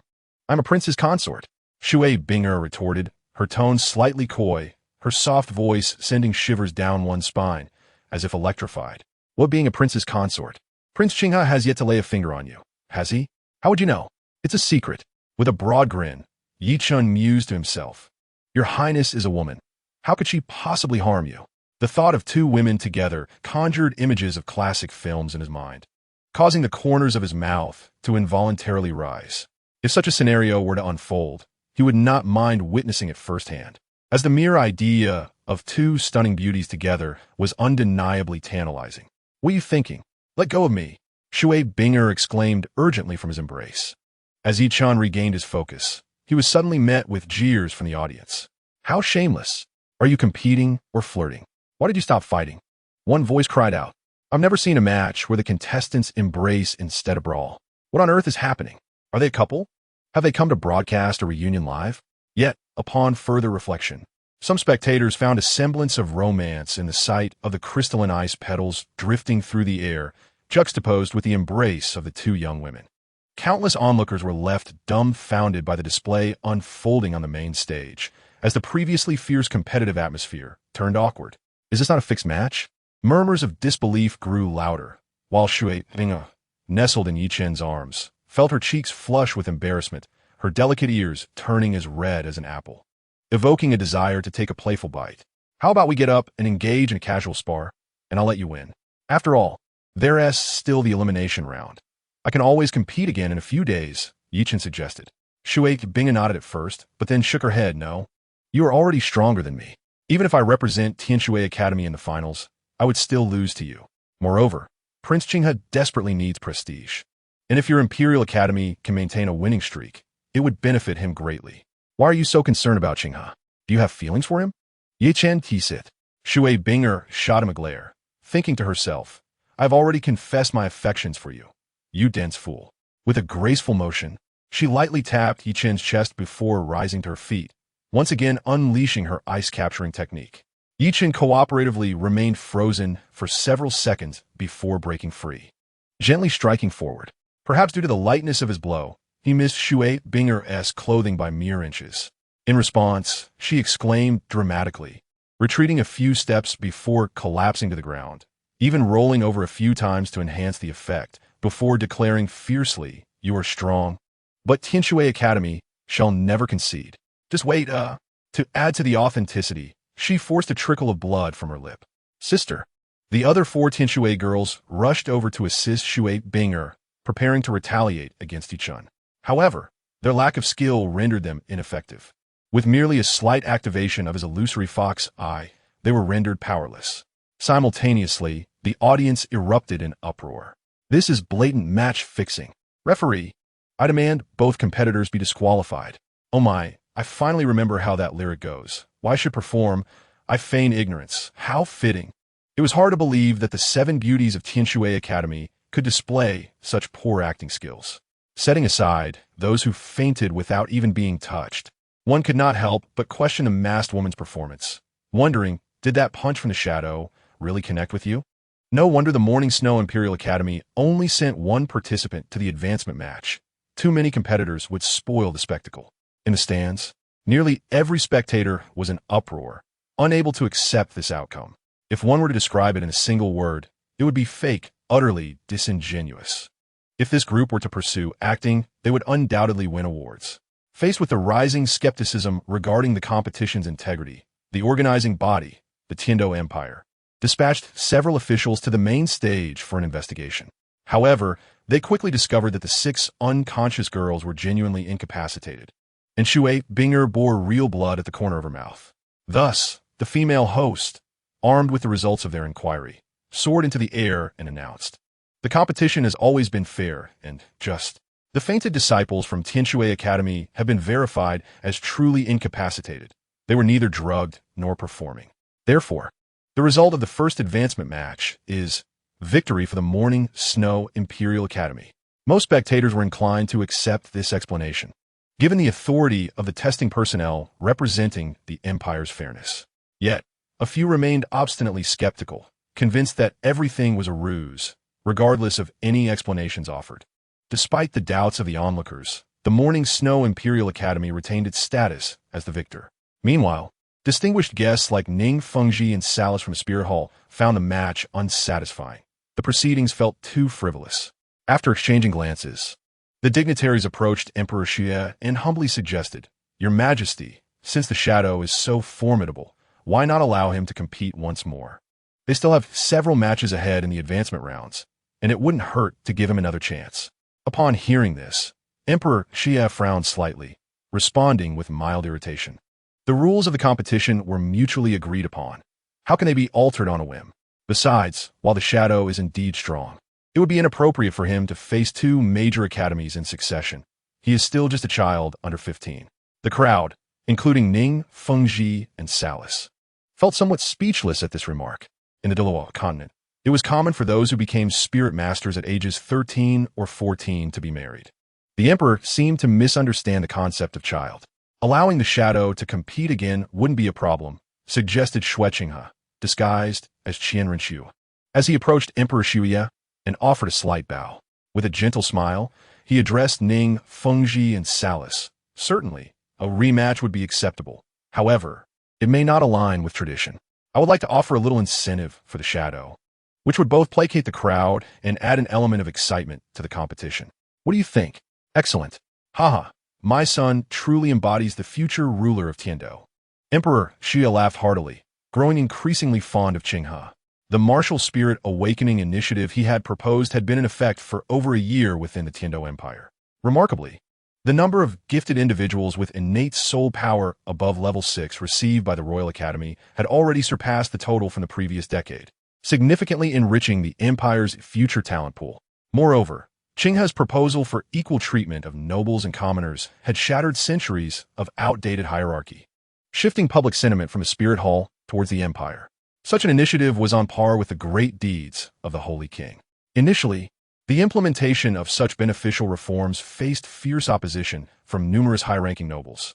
However, Emperor Xu, recognizing that his future relied on Qinghe, leveraged his royal authority to suppress dissent, ensuring the initiative's success. The outcome was overwhelmingly positive. The Tiando Empire's populace rallied behind the emperor, and the nobles dared not act recklessly, thus alleviating the long-standing threats to the royal family. For such an exceptional son, Emperor Shuya, without waiting for Ning Fengji and the others to agree, declared with a smile, "It is settled then. Since all major sects wish to witness the match, it would be remiss not to add a little excitement." Upon hearing this, Salis initially nodded in agreement, but soon voiced his thoughts. While drawing blood is trivial, it must be of value. Thus, I propose a modification to the rules of the advancement competition. Oh, since the Elder has a unique vision for the new competition, why not share it with us? The Snowy Knight Emperor did not oppose this suggestion. Instead, he looked at Salis with keen interest, his murky eyes sparkling with curiosity. Salis's words piqued the interest not only of the Snowy Knight Emperor, but also of Ning Fengji and other sect leaders, who were all eagerly awaiting his elaboration. Observing their anticipation, Salis wasted no time in retrieving a white storage pouch from his waist, calmly declaring, "This is a cosmic storage bag, which possesses a space of 10 units and can contain living beings. Let's use it as a prize for the advancement competition." Upon seeing the cosmic storage bag, Ning Fengji and the others nodded in agreement, recognizing its worth as a prize, considering that such opportunities were rare in previous advancement competitions. Subsequently, Ning Fengji patted his waist and produced a golden necklace, saying, "This item may not seem extraordinary, but helps calm the mind and enhances cultivation speed. When used under the moonlight at midnight, it can increase cultivation speed by approximately 5/10. What? Such a treasure is regarded as unremarkable? Sect Master Ning, your resources must be vast." Salis gazed at the golden necklace for a considerable time before shaking his head with a smile. Regardless of its efficacy, any item that could enhance cultivation speed would draw significant interest, for cultivation is the foundation for all soul masters, who would not value it. Before long, several others presented their own commendable treasures, contributing them as prizes for the advancement competition. Once all the items were handed over to the Snowy Knight Emperor, Salis slowly announced the new competition rules, since there are 5 teams from Tiando City progressing to the finals. This advancement competition will select the 5 strongest individuals from various academies. This is independent of the basic schedule for advancing to the finals. However, the academy of the individual who earns the title of the strongest will gain direct entry into one of the 5 teams for the finals. What do you think? Indeed, this is quite commendable, simple yet clear, and it underscores the significance of this rule change, remarked the Snowy Knight Emperor, stroking his beard with a smile. Ning Fengji and the others voiced no objections, thus solidifying the special new rules for the advancement competition. As the new competition was confirmed, the female host received the announcement, then gracefully soared into the air, exclaiming, "Greetings, everyone! I bring you delightful news. In past advancement competitions, the efforts of disciples from various academies were required. However, this time, the Snowy Knight Emperor has issued a new directive, establishing a new competition rule that opens a direct pathway to the finals. Upon hearing this, people in the various academy lounges immediately stood up, fixated on the host in the air. The opportunity to secure a spot in the finals was precisely what they had been striving for. With a direct channel now available, every academy would undoubtedly be keenly interested. The spectators in the audience were equally exhilarated. They had come for the excitement, and with a new event on the horizon, their anticipation soared.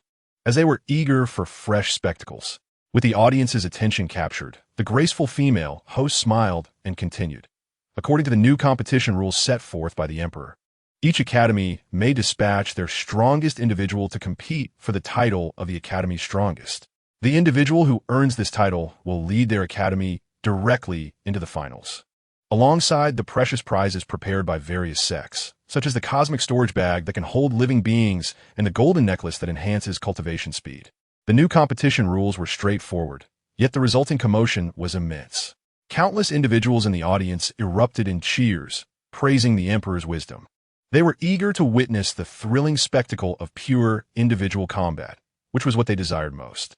Meanwhile, in the Shrek Academy lounge, Master and Flanders exchanged joyful glances. This personal battle represented a tremendous opportunity. If they succeeded, they could save several months for cultivation. With sufficient preparation before participating in the finals, their chances of victory would significantly increase. In contrast to these considerations, Tang San found himself particularly intrigued by the golden necklace that could enhance cultivation speed. With such an item, his soul power would undoubtedly advance before the finals. "Teacher, let me participate. I wish to compete," Dai Mubai exclaimed, eager to bring glory to Shrek and personally secure the golden necklace he admired. Observing the spirited Tang, San, and Dai Mubai, Flanders felt uncertain about his choice. One possessed formidable soul skills, while the other was among the highest in soul power levels, making the decision challenging. At that moment, Master's voice broke through. "Tang San, you should go. With your abilities, you have a chance to win the title of the Academy's strongest." "Thank you, teacher." Tang San nodded excitedly before dashing out of the lounge toward the arena. Dai Mubai let out a sigh, watching Tang San depart with a hint of envy. After the announcement of a new competition, numerous individuals exited the lounges of the various academies, totaling around 40 to 50 participants. This was particularly notable considering many teams had already been eliminated in the preliminary rounds, highlighting the scarcity of tickets for the finals. As Salas observed the many figures standing on the main stage, he stepped down from the VIP seating area and solemnly addressed the crowd. "Since we are to select the strongest, we must not delay the normal progression of the advancement competition. Therefore, I hereby declare that the sole rule of the new competition is, there are no rules, and no one may die. The new competition will adopt a free-for-all format, with only one contestant standing at the end on the main stage being crowned the strongest of their academy, granting them direct access to the finals. Let the competition commence. Young warriors." With an excited smile, Salas raised his hands and then dramatically brought them down, exclaiming, "The new competition begins." With that, he returned to the VIP area to observe the contest. The spectators erupted in cheers, passionately shouting the names of their favorite teams. The atmosphere in the competition venue was more vibrant than during any previous event. On the main stage, the participants, comprising disciples from various academies, refrained from recklessly engaging in combat. In such chaos, no one wished to be ambushed while targeting an opponent, as that would be an exasperating way to lose. Tang Sin scanned the crowd and suddenly focused on the figure of Yi Chun in a black robe, his expression shifting to one of caution. He knew that Yi Chun was a soul king with over 50 levels, warranting his attention. Not only Tang San, but also the talents from the 3 academies, Fiery Dance from the Fiery Academy, Feng Xiaotian from the Divine Wind Academy, and Huyan Li from the Elephant Armor Sect, were fixated on Yi Chun, the atmosphere growing tense. "Don't look at me like that. We are all friends. Why don't we eliminate the others first, and then sit down for a chat?" Yi Chun provocatively remarked, drawing the ire of all present, as if a common target had suddenly emerged in their minds. Seeing this, Yi Chun laughed and addressed Tang San and the others. "Brothers, let's execute our plan. I'll handle those in the eastern region. The rest is up to you." With that, Yi Chun charged toward the less populated eastern side of the stage, summoning his disguised martial soul, the Abyssal Dagger, and began to engage in fierce combat. And his companions found themselves utterly bewildered by the unfolding events. completely unaware of what the original plan entailed. Meanwhile, the multitude of talented individuals from various academies, having been forcibly divided into factions, were eager to unite and swiftly vanquish what appeared to be formidable adversaries. Once the obstacles were eliminated, they could then engage in a contest of their own merit. Before Feng Xiaotian could articulate a defense, they were besieged by over 10 individuals from the northern side of the arena, intent on overpowering them. To the west, a crowd surged towards Feng Xiaotian alone, while the southern side, teeming with the highest number of challengers, charged toward Huo Wu and Hu Yanli. In an instant, the situation on the main stage devolved into chaos, yet maintained a peculiar sense of order, as if all participants had conspired beforehand. As Yi Chen charged forward, the 8 men in the eastern region of the arena became increasingly anxious, aware of the formidable reputation of the Shadow, a genuine Soul King. Among them, only 2 or 3 had even reached level 40, leaving the group hesitant to act impulsively. A gust of wind swept through as Yi Chen appeared before them. As he slowly raised his hand, the 8 men summoned their martial spirits, activating their respective defensive soul skills. Do not be alarmed. I'm not here to battle you. Let us coexist peacefully for now, and once they are finished, we shall eliminate them together. Yi Chen's amiable declaration elicited a scoff from one individual, who retorted, "Do you think us fools? If we collaborate to defeat them, once those 4 are down, will it not be our turn next?" This sentiment resonated with the other 7, who promptly nodded in agreement, unwilling to cooperate. Observing their refusal, Yi Chen chuckled lightly. This cohort of academies is quite astute. Very well then, I shall have to deal with you first. With that, the abyssal dagger materialized before him, and he wasted no further breath. With a powerful leap, he propelled himself forward like a cannonball, leaving a deep imprint in the ground beneath him. The blood-red daggers, under Yi Chen's control, transformed into 8 distinct blades that darted toward the 8 men. "Everyone, be cautious and counterattack together," shouted a bald man among them, invoking his 3rd soul skill, mountainous stones. As he spoke, 3 massive boulders resembling mountains emerged behind him, radiating a faint golden light that embodied a weighty, earthy aura. "Well done, Yang Yi. With your 1,000 mountains martial spirit for defense, we can unleash our full offensive." The 1,000 mountains martial spirit was renowned for its defensive prowess, and the sight of the towering stones momentarily eased the tension among the remaining 7. "Rest assured, leave the defense to me. A mere few daggers are hardly a concern," Yang Yi declared confidently. Yet before he could finish, a frail man in the group pointed ahead, trembling in fear. "We're doomed. If only I had accepted his proposal to cooperate sooner." At this, the others began to activate their soul skills in an effort to retaliate, their gazes fixated on the front. However, what they saw left them in shock. The blood-red daggers loomed ominously just inches from their faces, whirling rapidly and generating a fierce gust of wind that stilled their soul skill activations. "What is happening? Weren't we supposed to leave the defense to you, Yang Yi?" The 7 felt a surge of frustration, even suspecting Yang Yi of betrayal. But their ire quickly dissipated as they turned to him and saw him sprawled on the ground, bloodied, while the 3 protective boulders bore 8 identical puncture wounds, the ground littered with fragments of shattered soul power. "I'm sorry, I did my best," Yang Yi mumbled weakly, gazing at his companions before losing consciousness.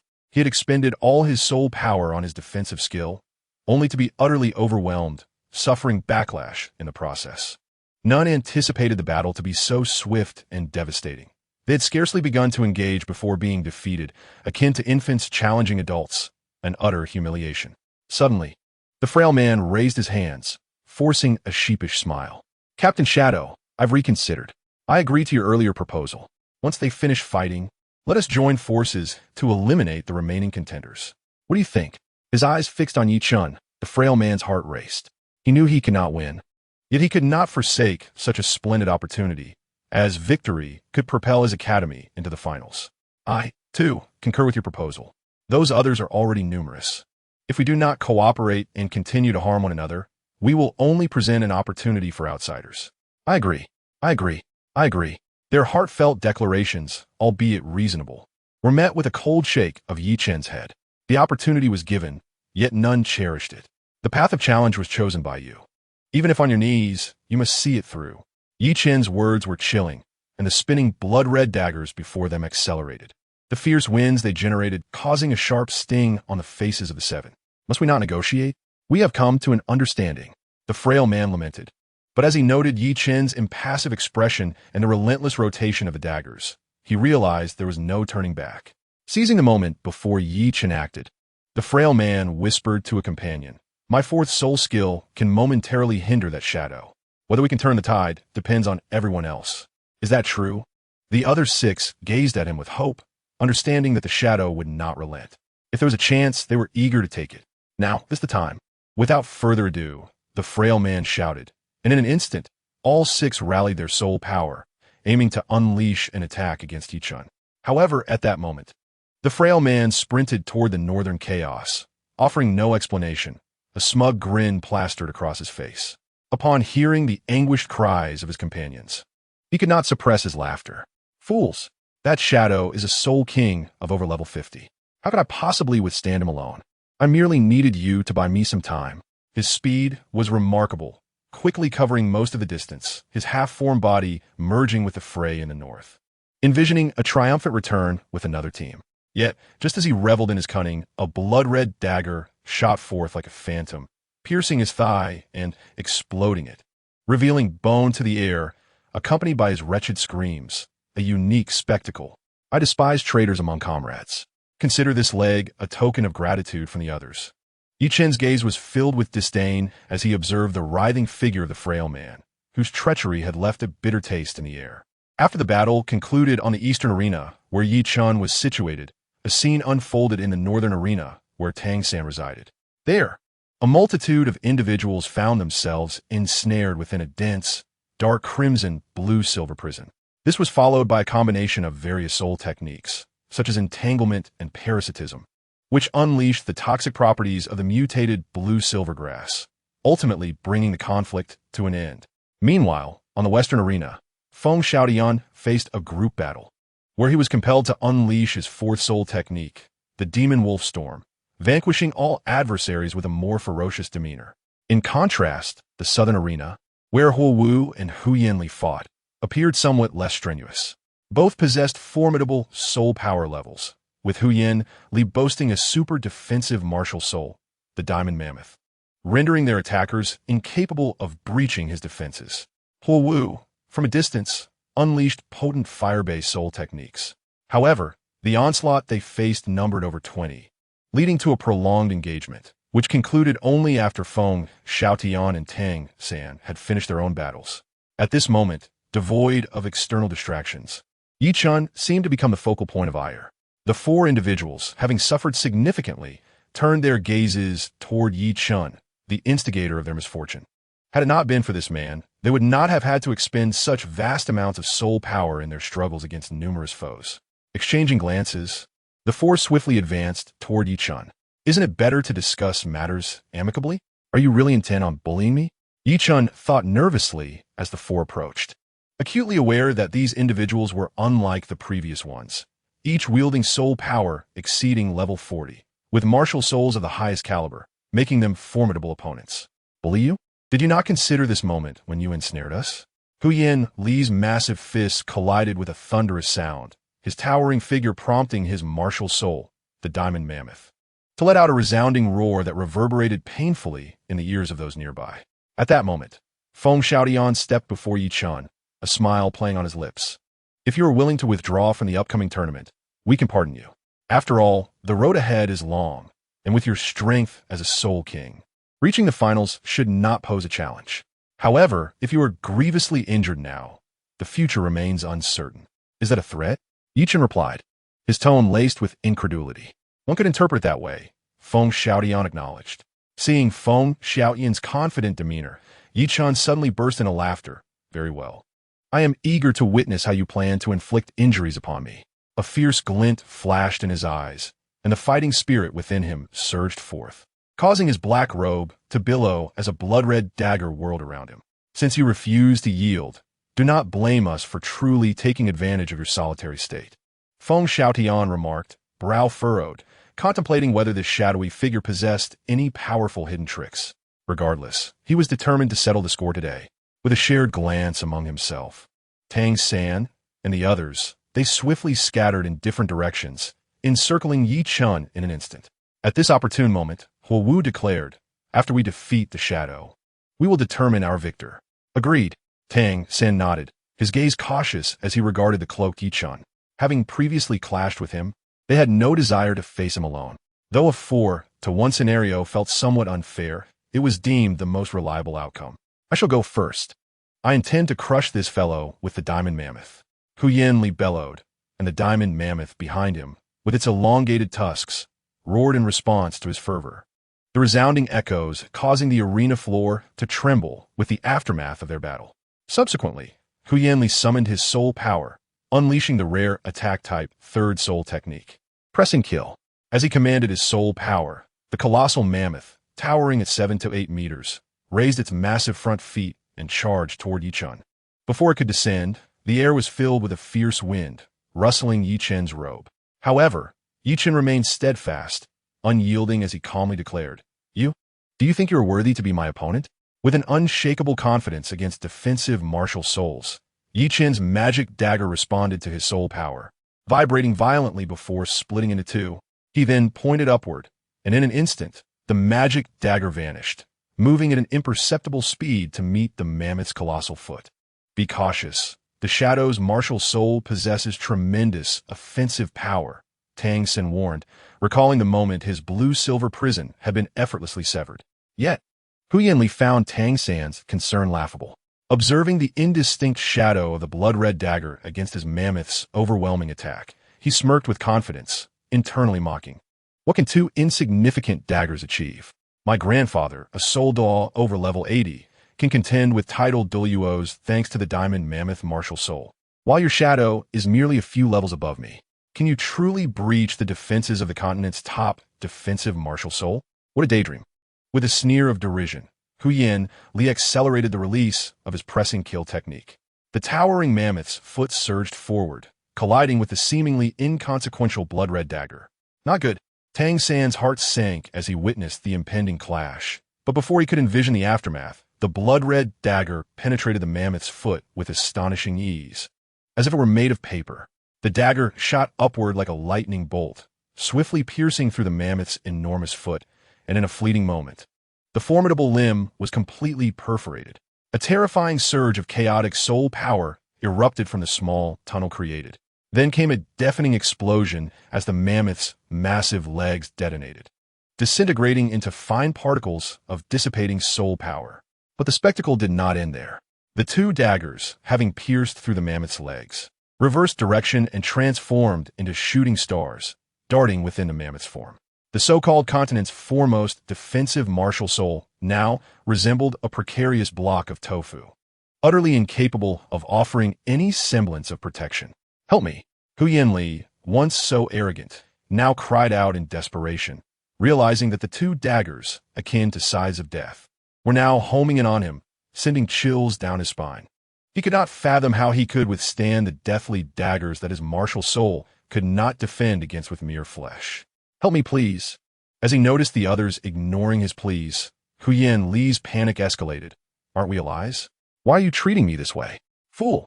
Feng Xiaotian muttered under his breath, unfazed by Hu Yanli's cries, while Tang San and Huo Wu shared similar sentiments. As astute individuals, they sought to cooperate in their assault on Yi Chen. But Hu Yanli's premature attack had evidently thwarted their strategy, leaving him with little sympathy. With no aid forthcoming, Hu Yanli could only watch in horror as the two blood-red daggers approached with relentless speed. He attempted to struggle, activating his first soul technique, Copper Wall and Iron Bastion. Yet, the daggers sliced through the mammoth's defenses as effortlessly as cutting through paper, stabbing into his shoulder and dragging him off the arena, embedding him into the wall above the audience, only to fall to the ground soon after, blood soaking his clothes and leaving him in a cold sweat. Fearing for his life. Witnessing Yi Chen effortlessly dispatch an opponent, Tang San, Feng Xiaotian, and Huo Wu became acutely cautious, their eyes locking onto Yi Chen as they rapidly devised a strategy to confront him. With Tang San taking the initiative, he summoned the mutated blue-silver grass to burst forth from the depths of the earth, launching an immediate assault on Yi Chen. The densely packed blue-silver grass enveloped him entirely. In response, as Chen summoned the Abyss Dagger in an attempt to break free. He suddenly realized that no matter how he struck, the surrounding blue-silver grass seemed inexhaustible. Each time, he created a visible gap to the outside world with his dagger. More blue-silver grass surged forth, promptly filling the breach and further thickening his confinement. Meanwhile, Tang San, drenched in sweat, was calling upon the blue-silver grass to restrain Chen, exclaiming, "My soul power cannot hold out for long. You all must prepare your techniques swiftly. Fear not. We will do our utmost," Wen Xiaotian replied, his narrowed eyes silently invoking his third soul skill, Gale Wings. Instantly, a pair of massive wings forged from wind materialized on his back, lifting him off the ground. He fixed his gaze on Chen, who had vanished within the blue-silver grass, seeking the opportune moment to strike, knowing that only an unexpected attack would yield the greatest impact. At the same time, Huowu watched intently from another corner, her fire shadow martial soul flaring to life. In the center of the arena, the blue-silver grass was overwhelming, and Chen initially considered burrowing underground to escape. Yet it was evident that Tang San had anticipated this, for upon creating a small hole, he encountered an unending mass of dark red, mutated blue-silver grass. The situation was decidedly unfavorable for him. Chen understood that once he broke free, the soul skills of the three adversaries would descend upon him without mercy. How intriguing, he mused, a smile curling on his lips as the Abyss Dagger floated into his palm, emanating waves of potent soul power that rippled outward. With fierce determination in his eyes, he gazed at the encroaching sea of blue-silver grass and, brandishing the Abyss Dagger, struck upward with great force, declaring 7-kill sword technique, heavy sword without edge. In that instant, 6 sword lights cleaved through the air, forming a character for kill that sliced toward the oncoming blue-silver grass. Upon contact, a tremendous shockwave erupted, creating a massive gap in the dense foliage. As his soul power surged, the potency of Chen's 7-kill sword technique intensified. Now a soul king, his heavy sword without edge proved more than capable of overcoming the tangled mass of blue-silver grass. Seizing the moment while the grass struggled to close the vast opening, Chen leaped forth, escaping his confinement. However, as he landed, the 3 talented individuals were already poised to strike. Wen Xiaotian, propelled by his gale wings, surged forward at remarkable speed, emitting a sharp roar, double wolf's possession. A faint azure light surged from him, and soon a wolf head emerged on his left shoulder, enhancing his stature and imbuing him with a fearsome aura as he unleashed the soul skill wind blade array at Chen. Before he reached his target, 10 arc-shaped wind blades slashed through the air, sealing off all avenues for Chen to evade. Simultaneously, thick strands of entwined blue-silver grass erupted from the ground, aiming to ensnare Chen's legs. As Tang San dashed forward, he seized the opportunity presented by Chen's momentary suspension in the air, striving to restrict his mobility. Faced with the rapid onslaught of wind blades and the relentless assault of blue-silver grass, Chen, still airborne, marveled at their coordination. Were he an ordinary soul king, he would likely be overwhelmed in an instant. Yet, he felt no fear at all. Focusing his soul power, he gathered it into his palm, and the Abyss Dagger radiated a dazzling crimson brilliance, flickering ominously and obscuring its true form. Suddenly, a multitude of small blood-red daggers materialized around him. Observing this, Tang San recognized Chen's intent to employ a familiar tactic and warned urgently, "That is the soul skill 1,000 daggers. Everyone be cautious." The first confrontation between Shrek Academy and Shinshua Imperial Academy had met its demise at the hands of Chen's 1,000 daggers, prompting Tang San to exercise utmost vigilance. Just then, Huowu, rushing in, cried out, "Third soul skill, fire resistance ring." An eye-catching orange-red ring erupted forth, instantly suppressing the blood-red daggers surrounding Chen. The area of resistance expanded to a terrifying diameter of 60 meters, virtually enveloping the entire arena, yet only affecting Chen. The fire resistance ring nullified all attacking soul skills, as long as Huowu's soul power exceeded level 10. What a fine opportunity, Tang San thought, and with swift movements, the blue-silver grass erupted from the ground, ensnaring Chen's legs.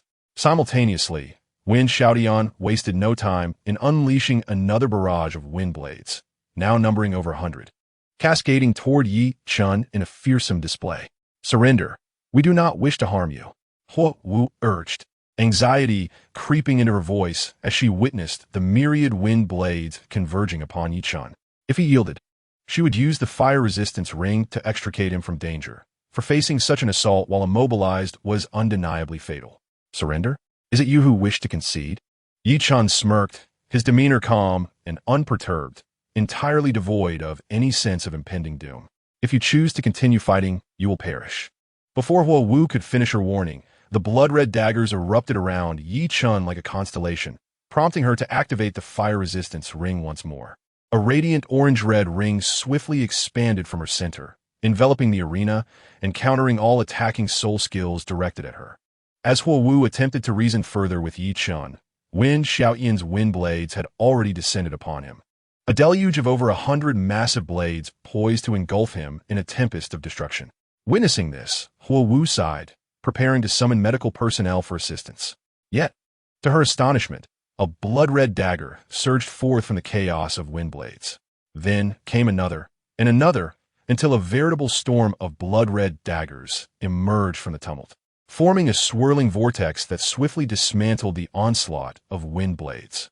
This spectacle left Huo Wu utterly stunned, not doubting the power of the dagger vortex, but questioning how Yi Chen could unleash an offensive soul skill under the effects of her fire resistance ring. This moment transcended her comprehension. Could it be that this shadow has attained soul power beyond level 53? With her own soul power at level 43, Huo Wu found it hard to believe that Yi Chen, barely over level 50, could surpass her by 10 levels. What kind of prodigy could achieve such a realm at a comparable age? After the wind blades ceased, the dagger vortex reformed into the blood-red daggers, which now hovered around Yi Chen, gracefully suspended in the air. At this moment, it was not only Huo Wu who was astonished. Wen Xiaotian and Tang Sen exchanged incredulous glances, unable to fathom how Yi Chen remained unscathed. Logically, even a near 60-level soul king should not withstand the onslaught of so many formidable wind blades. Yet here stood Yi Chen, with slightly over level 50 soul power, appearing utterly unfazed, as if he had exerted no effort at all. "I offer you a choice, surrender or be cast down." Upon hearing Yi Chen's words, Tang San and the others remained motionless, their gazes fixed on him, their soul power surging with intensity. "Excellent. It appears you have made your decision," Yi Chen remarked, a subtle smile gracing his lips as the blood-red daggers surrounding him began to tremble, poised to strike at any moment. Witnessing this, Feng Xiaotian was the first to unleash his strongest attack, soaring into the sky with the wings of Gale and bellowing 36 slashes of the Gale Demon Wolf. As his words faded, Feng Xiaotian, with twin wolves manifesting at his side, let out a piercing howl, his body descending like a shooting star. His luminous wings retracted, aligning perfectly with his form. The sharp edges of the wings glimmered with an ethereal blue light under the illumination, transforming into weapons that struck with lethal precision. As Feng Xiaotian charged towards Yi Chen, Huo Wu, unwilling to yield, launched another resistance firing at him. The dazzling orange ring enveloped Yi Chen once more, causing the myriad blood-red daggers around him to quiver violently, a significant number dissipating instantaneously. Witnessing this, Huo Wu was filled with exhilaration. Her resistance fire ring was indeed effective. With a determined smile, she cast the spell again, intent on fully subduing the man before her. In the center of the arena, feeling the relentless pressure of the soul rings bearing down on him, Yi Chen furrowed his brow, struggling to unleash his true potential. Realizing this, he cast a sharp gaze at Huo Wu, his eyes flashing with golden light. A powerful mental illusion surged forth like a tsunami, overwhelming Huo Wu's defenses and invading her mind, drawing her closer to him as he held her firmly in his embrace, maintaining control over her with the illusion. Before Tang San, Yi Chen could not openly employ his illusory fox eyes. Thus, he was limited to simpler illusions. Fearing that splitting his focus in battle might allow Huo Wu to break free, he was left with no choice but to restrain her. Just as he resolved one complication, Tang San joined the fray, deploying his fourth soul skill, Blue-Silver Prison, unleashing it 4 or 5 times to ensnare Yi Chen. He then shouted to Feng Xiaotian, "Now's your chance." In response, Feng Xiaotian, plummeting rapidly, flared his gale wings to accelerate his descent, angling his body to strike at Yi Chen in a horizontal slash. Simultaneously, he awaited the moment to cancel the prison spell upon nearing the black-clad Yi Chen, to avoid hindering his own attack. Just as the wind blade was about to strike Yi Chen, a massive blood-red dagger, composed of countless smaller daggers, erupted from the confines of the blue-silver prison. Shattering it, Yi Chen grasped the colossal weapon, no longer merely a dagger, and swung it fiercely at the descending Feng Xiaotian. The colossal sword unleashed powerful waves of soul energy, threatening to obliterate anything in its path. Feng Xiaotian, unwilling to risk it, evaded the sweeping strike and aimed to ascend again, preparing for a second onslaught. Yet, as he skimmed the ground and flapped his wings to take flight, the blood-red giant sword disintegrated under Yi Chen's precise control, transforming into a massive dagger-like hand that seized Feng Xiaotian, uprooting chunks of the arena floor in the process. We've lost. We actually lost. As he witnessed Huo Wu's erratic behavior and Feng Xiaotian's capture, Tang Sen pondered grimly, contemplating whether he might need to resort to his second martial soul, the Haotian hammer, to challenge that shadow. However, deploying the Haotian hammer in a new match seemed unnecessary. As he lacked certainty of victory, it would be wiser to reserve that trump card for other teams to ensure a more stable outcome. Observing Feng Xiaotian ensnared by the dagger-like hand, Yi Chen smiled slightly and inquired, "Shall we continue?" In response, Feng Xiaotian's gale wings dissipated, and he reverted to his original state, declaring, "I surrender." As soon as the words escaped his lips, Yi Chen felt a sudden, soft stir in his arms. He turned to see Huo Wu, with reckless abandon, pressing her lips against his. The desire glimmering in her eyes sent a shiver down his spine, a sense of foreboding washing over him. Chapter 83. Huo Wu's embarrassing illusion. As the competition concluded, the audience erupted in applause. Thoroughly entertained by the thrilling battle they had just witnessed, chanting Yi Chen's nickname in unison. The previously subdued fans of the Imperial Academy, now emboldened by Yi Chen's victory, waved banners triumphantly while shouting slogans proclaiming the invincibility of the Qinshua Imperial Academy and the triumph of the Qinshua team. However, this festive atmosphere was abruptly shattered by the sight of Huo Wu lunging at Yi Chen, leaving the audience in shock, jaws agape. They were baffled by how two adversaries, moments ago, had transformed into lovers. Silence enveloped the crowd, their eyes filled with envy, jealousy, and curiosity, fixated on the pair as they awaited the unfolding drama. Unaware of the commotion outside, Yi Chen's focus remained on Huo Wu, whose face was flushed pink, her body radiating warmth, her eyes brimming with unrestrained desire. What had this girl witnessed in the illusion to become so impatient, so eager to offer herself? Indeed, Huo Wu seemed to be engulfed in flames. Her kiss transcending mere affection as her long, powerful legs clung tightly to him, an awkward embrace in the public eye. In this moment, Yi Chen could not act overtly. He could only condense his spiritual essence to enter the illusion Huo Wu was experiencing, seeking to uncover the truth. Due to the need for secrecy during their battle, he had hastily cast the illusion, unaware of what had truly transpired. Soon, Yi Chen's spiritual essence found itself outside a hollowed structure, recognizing the familiar Roman columns ahead, reminiscent of the Royal Academy's council chamber. Wait, this looks like the council chamber. He vividly recalled the sight of Feng Xiaotian, Dai Bai, and other academy disciples training against the stone columns, a scene forever etched in his memory. Yet, why had Huo Wu's illusion chosen this place? Well, they had only spent a few days. Did the council chamber hold some significant meaning for her? Confusion arose within him, and suddenly, a strange sound echoed from behind one of the Roman columns. Yi Chen furrowed his brow and stealthily approached. The scene before him shattered his expectations. Yi Chen could hardly fathom that Huo Wu's illusion involved two men. Observing the provocative spectacle, he couldn't help but cover his face in disbelief. To his astonishment, one of the men bore his likeness. The other, cloaked in black, obscured his face, yet exuded an unsettling familiarity. No way, no way, no way. Could it be that the other man is also? Yi Chen swallowed hard, chastising himself. Although he was indeed handsome, surely the world was filled with men. Even if one were to resemble him, it would be too coincidental for both figures in her fantasy to be him. As he contemplated, Amidst the fervent engagement of the three by the Roman column, Wu suddenly pushed the cloaked figure away and turned her full attention to the illusion of Yi-Chun. Proceeding to the final step, Yi-Chun cast a glance at the neglected black-clad figure, who wore a similar mask to his, shaking his head with a smile as he retreated from the lively illusion. Returning to reality, Yi-Chun gazed at the fiery dancer, Wu, who was so close yet relentlessly gnawing at him. He understood that even though she fantasized about him, it did not signify much. For simple illusions could stir the deepest desires within a person's heart, leading them to gradually sink into an inescapable abyss.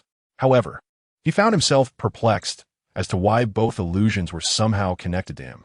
Gently pushing Wu away, Yi-Chun pointed his finger at her forehead to break the enchantment.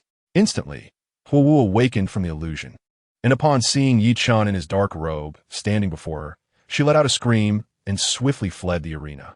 In response to this scene, the audience erupted in a fresh wave of roars and shouts directed at Yi-Chun, who became the target of their ire.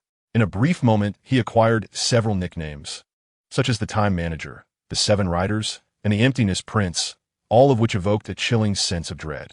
As the new tournament progressed, the shadow of the Thousand Snow team emerged victorious, and congratulations poured in for the Morning Snow Imperial Academy, granting them direct entry into the finals. The female host, being a professional, seized the moment to announce the final results to the crowd, despite the uproar against Yi-Chun. As the audience recalled that it was indeed Yi-Chun they had just condemned, the atmosphere in the venue grew awkward, having shifted from praise to scorn in mere minutes. Meanwhile, the protagonist of this tumult, Yi-Chun, had already departed the arena, returning to the Imperial Academy's lounge. However, his respite was short-lived, for as soon as he sank into the sofa, the formidable Lu Erlong approached him, speaking in a nonchalant tone. "You must have enjoyed being kissed by such a young girl." At this remark, Yi-Chun coughed, having just managed to suppress it. Before he could respond, Lu Erlong addressed a disciple nearby, Zhang Ming. "If your girlfriend were Li Jing and another girl kissed you, would you endure it?" "Teacher, I don't have a girlfriend yet," Zhang Ming evasively replied, clearly unsure of how to respond. Lu Erlong raised an eyebrow, her authoritative gaze making him tremble, compelling him to answer the question aloud. "If I had a girlfriend, no other woman would dare approach me." Upon hearing this, Lu Erlong nodded in satisfaction. But at that moment, Li Jing interjected quietly, "What a lie.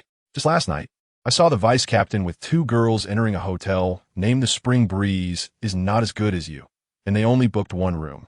With a thud, Zhang Ming fell from the sofa, his face a picture of innocence as he protested. "Junior sister, that's not fair. I'm a very loyal man. You must have mistaken me for someone else." "How could I mistake you? It was definitely you." He began to retort, but suddenly the lounge door swung open, and a figure clad in blue stepped in. Approaching Yi-Chun, she asked, "Are you free tonight? I would like to invite you." Despite her face being veiled, she exuded an enchanting fragrance that captivated the senses. "Our captain is free. He is free right now." Before Yi-Chun could respond, Zhang Ming enthusiastically stood up, pulling him toward the blue-clad woman and hastily exiting the lounge. Clearly, he sought to evade the embarrassment stemming from Li Jing's revelations. Shaking his head, Yi-Chun mused about the friends he had made. Turning to the veiled Shui Bing-Er, he smiled and inquired, "What brings you here? Is it something we can discuss now?" "Not now. I will wait for you at the Eastern Suburb Royal Garden at 10 o'clock tonight. It's a must-see," Shui Bing-Er replied, glancing at him before waving her hand and leaving in a hurry, leaving him bewildered.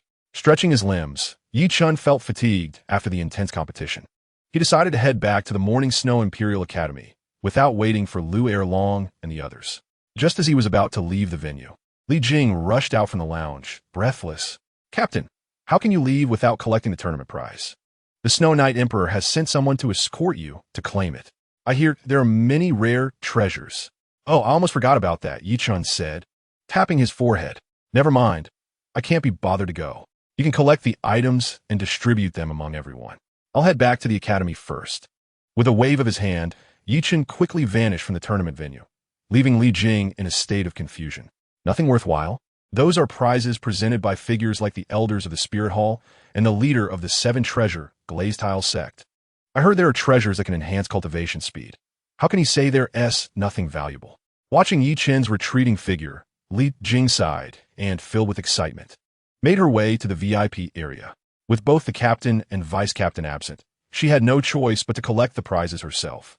If their conversation had been overheard by others, it would undoubtedly have caused quite a stir, considering the coveted prizes that were so readily dismissed.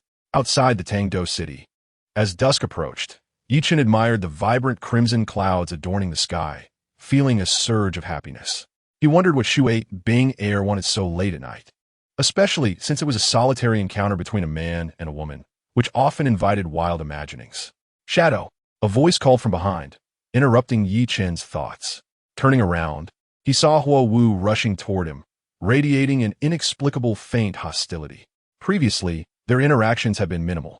However, since witnessing her enchanting image in the illusion, Chen now recognized that Huo Wu was exceptionally beautiful. Clad in her golden red team uniform, her long dark red hair complemented her appearance, making her resemble a flame capable of captivating any man. With a well-proportioned figure and a faint trace of sorrow on her face, she emanated an aura that suggested she was not to be trifled with. Huo Wu fixated her gaze on Chen and, after a moment of hesitation, finally uttered, "Did you see everything?" Nodding, Chen replied with a slight smile, "I did, but do you believe me when I say I wasn't intentionally looking?" Under the golden hues of the setting sun, the two cast elongated shadows that intertwined. Huo Wu continued to observe him before abruptly stating, "You remind me of someone." At this, Chen furrowed his brow, but before he could respond, Huo Wu pressed on, "Are you free tonight? I wish to clarify something about what happened in the illusion." Seeming somewhat hesitant, Huo Wu's cheeks flushed as she added, "I'll be waiting for you at the Eastern Suburb Garden tonight." I'm not free." Chen attempted to decline, but Huo Wu would not grant him the chance. Dashing away after her declaration, exhibiting a mix of assertiveness and dominance. Outside Tangdo City, Chen found himself in a quandary. Two women had invited him out tonight, both to the royal garden. What was happening? Confusion enveloped him as he grappled with the predicament of having two women awaiting him that evening. As Chen pondered, a sudden, urgent whinny of a horse echoed from behind him. Turning around, he beheld Shui Qinghe, clad in white robes adorned with golden sashes, galloping towards him. Upon noticing him, she exclaimed, "Shadow, I have finally found you." In contrast to the elation radiating from Qianren Shui, Chen's expression bore a sense of resignation. "What do you need me for?" he inquired. "My father has instructed me to bring you along, stating he wishes to celebrate your impressive achievement of securing first place in the new tournament." A hint of a smile graced Qianren Shui's face as she gazed ahead at the familiar figure. Over the past year, Chen had done so much for her, and she felt increasingly dependent on this man. That comforting sense of reliance was truly wonderful. Why didn't you go collect your grand prize after winning the competition? I've searched for you for so long. I lack the mood to collect it." Chen replied with a wry smile, tentatively asking, "Is it possible for me to decline? Please convey my apologies to the Snow Knight Emperor. Do not feel pressured. I will accept the outcome of the competition regardless."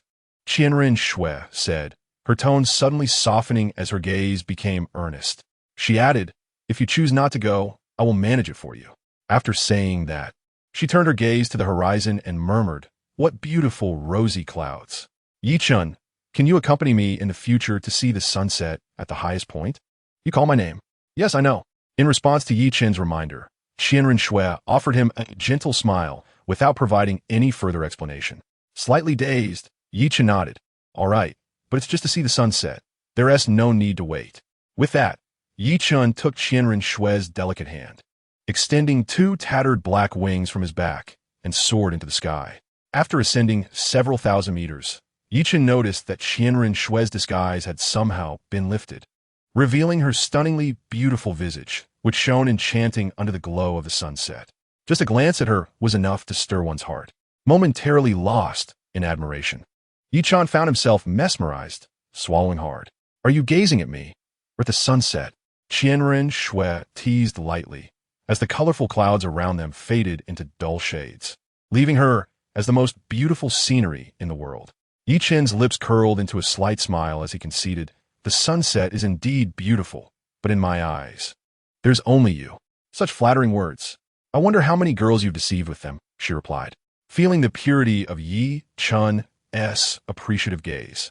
Qianren Shui unconsciously leaned closer to him, their proximity in the clouds intensifying the delicate atmosphere between them.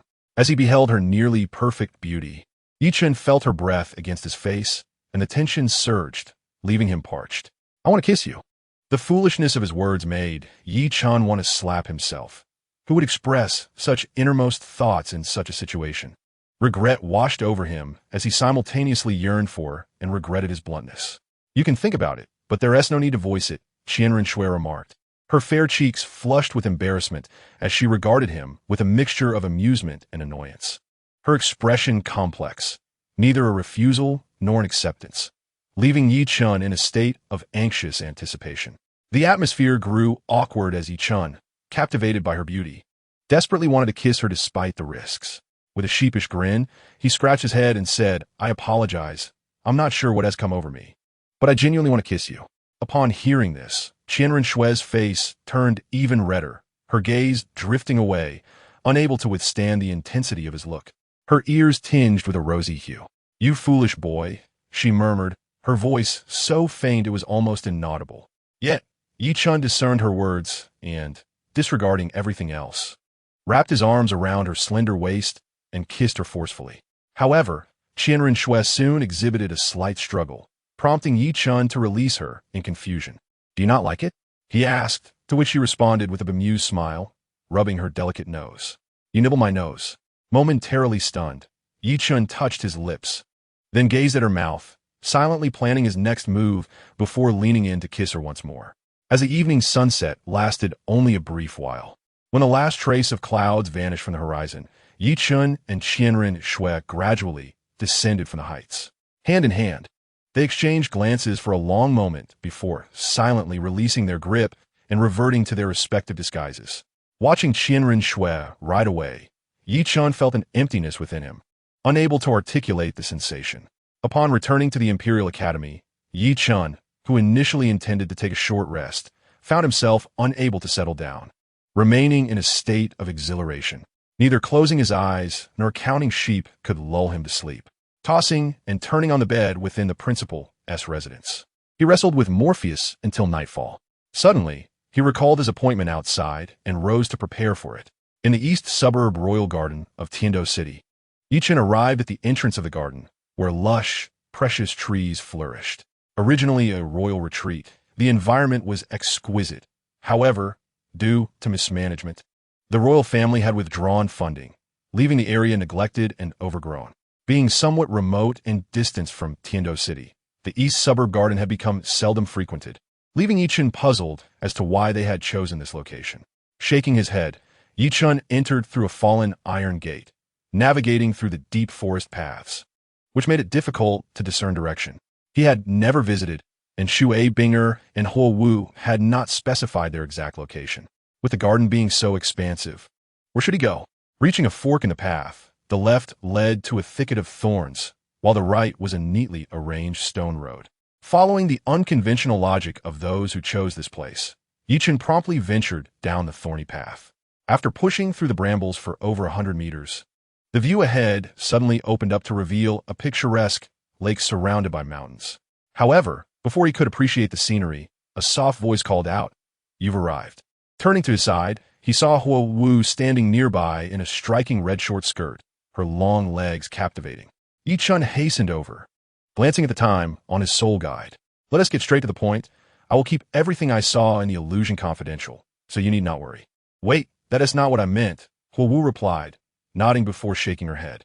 Observing Chen's calm demeanor in black robes, she silently thought how she nearly fell into his rhythm right from the start. What she intended to discuss was not this at all. Gathering her thoughts, Huo Wu continued, "Actually, the figure you encountered in the illusion was both you and not you. How do I explain this? I merely felt you bore a striking resemblance to someone else, which is why I reacted that way in the illusion." "Wait, you've completely muddled me," Chen said, rubbing his temples and glancing at the soul guide, which displayed 2,156 minutes. With only a few minutes left until his appointment with Shui Binger, he found himself more eager to discover what she wished to discuss than to continue with Huo Wu. Looking up at the fiery dance, Chen smiled slightly and said, "I believe I understand your meaning. You are implying that the man in the black robe within the illusion is not me, correct? You merely wish to be intimate with someone else? It is reassuring that you comprehend. I merely do not want to ensnare you in the fantasy of my affections, as it would not be beneficial for either of us.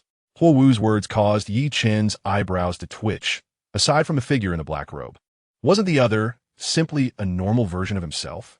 Could it be that Huo Wu harbors feelings for him? Turning to Huo Wu, a myriad of questions swirled in his mind. He could not recall having had significant interactions with her, aside from a few encounters and the days spent in the council. There was little else. Could one truly develop feelings for someone so abruptly? While pondering how to clarify this matter, a familiar voice suddenly interrupted their conversation. Igarakinajizzi, are you in there? Have you lost your way? Upon hearing the voice, Yi Chen glanced back toward the wild path and replied, I'm here. I'll be out shortly. After speaking, he turned to Huo Wu with a smile. I have someone waiting for me. Now that our misunderstanding is resolved, I shall take my leave. Please do, Huo Wu said, extending her hand without any intention of detaining him. She felt she had expressed her sentiments clearly and saw no need for further words. Emerging from the thorns of the wild path, Yi Chen resumed his journey along the gravel road, heading toward the outskirts. Upon returning to the garden's fork in the road, he noticed a blue-haired girl awaiting him. Shui Binger stood about 165 meters tall, her figure a harmonious blend of neither exaggerated voluptuousness nor frailness. Her long, aquamarine hair cascaded down her back, framing a fair face adorned with delicate features. At first glance, she might not seem exceptionally stunning, yet upon closer inspection, her beauty revealed itself, a hazy allure that sparked an insatiable desire for exploration. Yi Chen, where have you been? I thought you and T come. Shui Binger greeted him with a gentle smile, inwardly resolving that this night would belong solely to the two of them. Grasping Yi Chen's arm tightly, she led him down a stony path flanked by towering trees, the destination unknown. As their figures receded, Huo Wu suddenly emerged from the wild path, gazing at the indistinct silhouettes of Yi Chen and Shui Binger, murmuring, Yi Chen, could he be Yi Chen? Memories surged within her, amidst the chaos of the illusion. She seemed to have caught a fleeting glimpse of a familiar figure, though the face was obscured. In her hazy state, she had been unclear, but now in retrospect, that visage appeared to be Yi Chen. The one who had entered her experienced illusions was none other than that shadow. No wonder you resemble him so closely. A flicker of certainty crossed her eyes as Huo Wu resolutely stepped toward the gravel path, eager to discover what that woman would lead Yi Chen to do in this desolate hour. As Yi Chen traversed the gravel path within the royal gardens, the surroundings began to shift after approximately 100 meters. The birch trees that once lined the road vanished, replaced by a sprawling canopy of arching vines enveloping the path above. The bright moonlight filtered through the gaps in the vines, casting a sprinkle of light akin to stars. And combined with the dimness of the path, it created an enchanting sensation of being amidst a sea of celestial bodies. Is it beautiful? Shui Binger inquired softly, her grip on Yi Chen's arm tightening, as if in nervous anticipation. Indeed, every location you choose is lovely, Yi Chen replied with a gentle smile, acknowledging the charm of the nocturnal setting. Really? I am so glad you like it, Shui Binger said, stealing a glance at Yi Chen. As they passed through the starlit vines, she led him to a patch of grass that appeared quite ordinary. However, when Shui Binger halted before it, she turned to Yi Chen and playfully asked, Can you guess why I brought you here? What makes this place special? Her tone was light and teasing, as though she had transformed into a more vivacious version of herself, perhaps liberated by the solitude of the moment. If one had to pinpoint what was special about this place, it would be. Yi Chen stroked his chin, recognizing this scenario from countless tales before. Typically, it was the boy leading the girl to such a venue. Yet when he brushed the grass, he declared, It must be the fireflies, right? With a smile. He confidently gazed at Shui Binger, unfazed by this glitch. How did you know? Shui Binger exclaimed, momentarily crestfallen. Yet she quickly composed herself and led Yi Chen into the grass. As they moved through the foliage, the once quiet underbrush was disturbed, unleashing a multitude of tiny creatures that took flight, their bodies emanating soft pink glows. Despite their faint luminosity, the myriad of fireflies danced together, creating a spectacle akin to a starry sky. Amidst this sea of pink luminescence, Shui Binger suddenly turned to Yi Chen with utmost seriousness, extending her slender finger to gently remove the mask from his face. What is the matter? Yi Chen questioned, touching his face, finding nothing amiss. Though Shui Binger's fervent gaze left him feeling somewhat bashful. Yi Chun. Shui Binger softly called his name, then, with a slight stutter, asked, "Have you ever liked me?" Her voice trembled, eyes filled with anxiety, as she fixed her gaze upon him, awaiting his response. I'm not ready yet." Covering Yi Chen's mouth, Shui Binger diverted her gaze, her other hand nervously patting her elevated chest to ease her tension. After a considerable pause, Shui Binger regained her composure. When she looked at Yi Chen again, she had reverted to her former calm demeanor, no longer timid. "Regardless of whether you like me or not, I truly, deeply like you, Yi Chen. I like you." Summoning her courage, Shui Binger declared loudly, as if releasing long-suppressed emotions. Following her proclamation, she laughed joyfully, radiating the innocence of a child, utterly carefree. "Have I just received a confession?" Yi Chen muset, somehow does it. He had initially thought Shui Binger sought to share her grievances regarding the injustices she faced at Tianshui Academy, seeking solace, but he never anticipated this turn of events. However, what followed in Shui Binger's words left Yi Chen utterly astounded. Without warning, she embraced him, murmuring, "Whether you like me or not is irrelevant. My affection for you is sufficient." With sincerity in her eyes, she gazed at Yi Chen, a flicker of sadness crossing her features. Recently, the Crown Prince has become increasingly outrageous. Not only has he entered my room without permission, but he also attempts to intrude while I bathe. Yet, I'm always prepared, so you need not worry about my well-being. Sensing that Yi Chen might be concerned, Shui Binger earnestly reassured him, "In my room, there are only a few articles of clothing. I ensure the doors and windows are secured while bathing, so the prince has not been able to take advantage of me." Upon finishing her words, noticing that Yi Chen exhibited no extreme reactions, Shui Binger continued, "However, the behavior of the Crown Prince has increasingly crossed the line. Even at night, after handling official duties, he sneaks in here to sleep beside me, and on several occasions, he has embraced me. Yi Chen, I'm truly terrified of losing myself." As she spoke, Shui Binger's mood visibly sank, and with her sparkling, tearful eyes fixed on Yi Chen, she softly murmured, "I've made up my mind. Tonight, you shall have me. Are you serious?" Yi Chen chaklit akardi. He desperately wished to reveal to Shui Binger that the person she referred to as Shuechinghe was merely a guise of Qianrenshu, a woman masquerading as a man.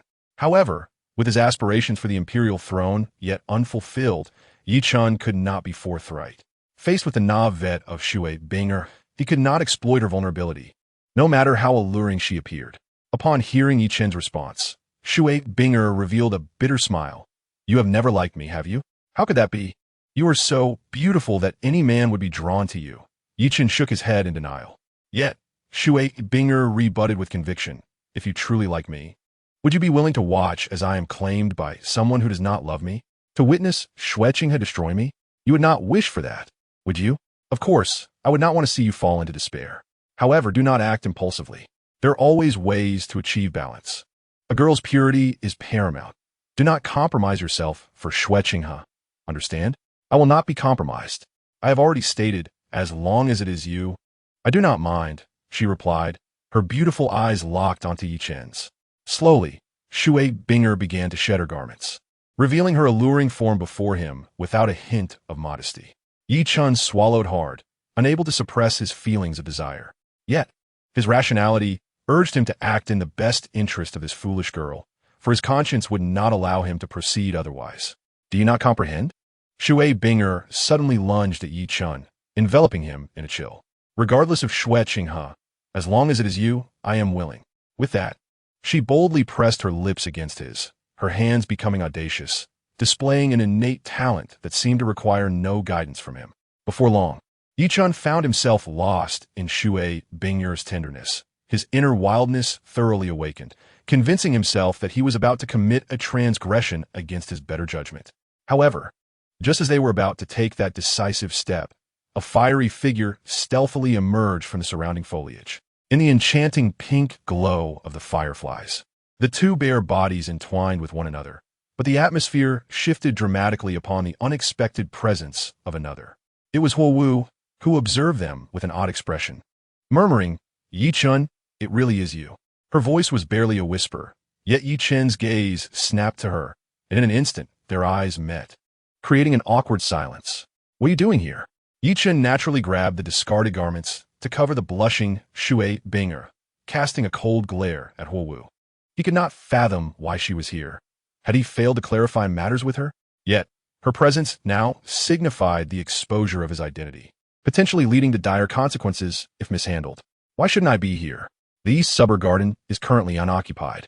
Huowu's gaze swept over Yi Chen, and upon noticing something, her face turned beet red. Do not change the subject. We were quite clear before. I will not divulge who you like, but why are you following me? Because you are Yi Chen, Huowu retorted confidently, leaving Yi Chen momentarily speechless. He was flustered, having forgotten that the person she admired and fantasized about was none other than him. Finding no advantage in words, Yi Chen contemplated using force to control Huowu and employ an illusion to erase her memory of this incident. As this thought crossed his mind, his brows furrowed, and he began to channel his soul power discreetly. Are you planning to kill me, or are you going to use your illusion techniques on me? Huowu was perceptive. She had been watching Yi Chen closely, and, upon sensing his subtle movements, shouted, "Don't even think about it. If you make a single move, I will shatter this fiery orb, and then there will be more than just me around. Your long-hidden secrets will be laid bare." Yi Chen glanced at the small orb in Huowu's hand and sighed. I will refrain from violence. But can you tell me what you intend to achieve by following me? Let us sit down and discuss this. Consider yourself fortunate. Huowu smiled slightly, intending to sit amidst the trampled grass, but then pointed at Yi Chen and blushed. We can negotiate, but could you please put your pants back on? It's quite distracting. Well, if you find it distracting, then perhaps you should stop staring, Yi Chen thought to himself, feeling exasperated. He hastily donned Shui Binger's garments and awaited Huowu's response with seriousness. This matter was of great significance, concerning the system's issued tasks and Qian Rinchua's circumstances in the Heaven-Do Empire, leaving no room for error. Speak. What must I do for you to allow me to use my illusion on you? At this, Huowu looked at Yi Chen in astonishment, her lips curling into a smirk. That condition is unacceptable. I have no desire to experience illusions ever again, so you can forget it. Is that so? Yet, I seem to recall someone enjoying themselves quite thoroughly in an illusion not long ago. I wonder who that was. Be quiet. You hold the upper hand for now. Yi Chen, can you not be honest and obedient? Stop contemplating harming me, or I will summon my brother and expose your secrets. All right, can we refrain from throwing threats around? It's quite exhausting. Yi Chen shrugged and said softly, so what do you want from me? As long as it does not cross my boundaries, I will agree. That is what you said. Do not backtrack. A glimmer of cunning flashed in Huowu's eyes as she continued. I want you to abandon Shui Binger and come with me. Go with you? Where? Do not ask. Just follow me. Huowu's face flushed, clearly evading the question, raising suspicions. Yi Chen. A chill swept over him as Shui Binger grasped his hand, attempting to hold him back. She had finally ventured out of the imperial city. If she missed this opportunity, who knew how long she would have to wait for such a perfect chance again? Moreover, she was certain of Yi Chen's affections for her, just moments ago. They were on the verge of being together, yet an unwelcome interruption had appeared. Yi Chen said nothing, merely caressing Shui Binger's small hand before rising to his feet. I will follow you. The simplicity of his words brought a smile of delight to Huowu, who then shot a triumphant glance at Shui Binger, her eyes brimming with triumph. At that moment, Yi Chen suddenly inquired, I will follow you, but how can I trust that you won't speak carelessly once we leave? I swear on my honor, I shall never betray you. Before Huowu could finish her sentence, a series of soul rings rapidly extended from Yi Chen's feet. The pressure exerted by the first 4 spirit rings was not significant for her, but when the 5th soul ring manifested, Huowu was instantly rendered speechless, as if frozen in place, finding even the act of blinking a tremendous challenge. The blood-red ring slowly rotated beneath her feet as Yi Chen approached, gazing intently at her.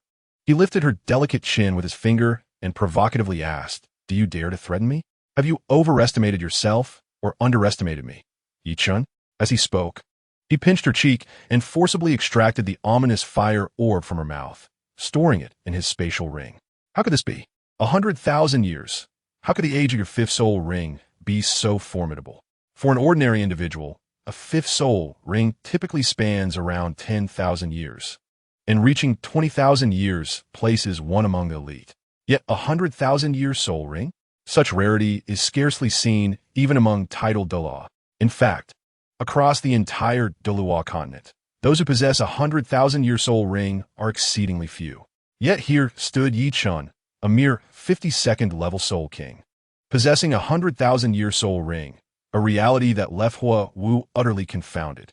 With great difficulty, she attempted to speak, but under Chen's overwhelming pressure, she felt utterly devoid of any resistance. Especially the menacing 100,000-year soul ring radiating a blood-red glow filled her with dread. Get a good night's sleep. After tonight, you will no longer remember one named Chen. Slowly extending his hand towards her, Chen's calm eyes shimmered with golden light, and in an instant, a splendid illusion woven solely for Hua Wu appeared before her. Yet as she gazed at the enchanting scenes within the golden illusion, tears began to cascade down her fair cheeks. No, please don't do this to me. I don't want to forget you, Chen. I beg you. I realize my mistake. I did not intend to threaten you. I merely wanted you to leave with me tonight, nothing more. Why must you make me forget you? I refuse. With stubborn resolve, Hua Wu cried out, her eyes brimming with tears as she beheld the approaching golden illusion, fully aware of her error. Chen furrowed his brow, hesitating. Yet at this moment, it was indeed best for Hua Wu to forget what she had witnessed tonight. This way, his true identity would remain concealed. I'm sorry, I do not wish for this either, but wait. Chen's words were interrupted as Shui Binger approached. Looking at the pitiful Hua Wu and inquiring, you like him too, don't you? Hua Wu bit down hard on her bleeding red lip, gazing tearfully at Chen, and nodded. Seeing this, Shui Binger suddenly smiled alluringly, leaning close to Chen's ear to whisper, if you want Hua Wu to keep your secret, aside from using the illusion, you could simply consume her as well. Consume her? Chen looked at Shui Binger, taken aback by her bold suggestion. He had not anticipated such words from her, leaving him momentarily bewildered. Glancing at Shui Binger's alluring figure, he turned his gaze towards Hua Wu, who was equally beautiful and captivating. No, I cannot do that. If I were to act upon such thoughts, would I not be a villain? He quickly shook his head, adamantly denying the notion, then turned to Shui Binger with seriousness. If I were to harm Hua Wu today, she would despise me for life, as it would not be of her own volition, and I cannot force her. How do you know Hua Wu does not desire it? Are you truly aware of her genuine feelings? Shui Binger countered, leaving Chen speechless.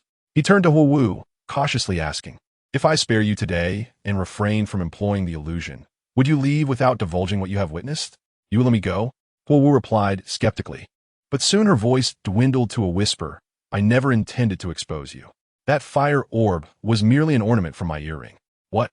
Chen stared at her incredulously, hastily retrieving the ominous fire orb from his spatial ring and probing it with his mental energy.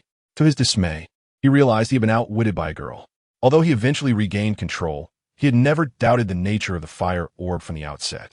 Clenching his fist, he crushed the orb, revealing it to be an ordinary fire attribute pearl. With a bemused expression, Chen turned to Hua Wu. Perplexed, if you had no intention of exposing my identity, what were you trying to mislead me into? Hua Wu lowered her gaze under his intense stare, but soon glanced elsewhere. If one were to inquire about her intentions, Hua Wu herself was uncertain. She merely wished to take Chen away and leveraged that as a means to ensure his compliance. Stealing a glance at Chen, she quickly diverted her gaze. Her face flushed crimson as the images from the illusion replayed in her mind, particularly the sight of Chen entangled with Shui Binger. In that moment, Hua Wu felt her cheeks burning with heat. This conversation is going nowhere, Chen thought, feeling at a loss for words and unsure how to proceed to guarantee a foolproof outcome. Just then, Shui Binger, keenly perceptive, approached Hua Wu and softly asked, Are you willing? The two words held profound implications. Hua Wu felt her face heat up, but the thought of potentially forgetting Chen compelled her to whisper, I am willing. Upon hearing this, Shui Binger immediately released Chen's pressure and led Hua Wu to the center of the collapsed grass. What is happening? Chen felt himself in a passive state, observing as Shui Binger assisted Hua Wu in nervously shedding her garments, revealing a breathtaking sight before him. With both women standing alluringly ahead, leaving him entranced. Unable to suppress a gulp, Chen felt the warmth of the sun shining down. Exhausted, he lay quietly with Shui Binger and Hua Wu for a while, only to remember that both had a competition to attend, prompting him to hastily rise and depart the muddied thicket. After escorting Shui Binger and Hua Wu back to Tiando City, Yi Chun stretched his sore back, yawning as he leisurely made his way to the Imperial Academy. With only a few months remaining until the finals, he pondered who their first opponent would be and resolved to make the most of this time to train Zhang Ming and the others, preparing for any eventuality. Unbeknownst to him, he had arrived at the entrance of the Imperial Academy. Before he could step inside, a voice greeted him. "Captain, you've finally returned. I missed you so much."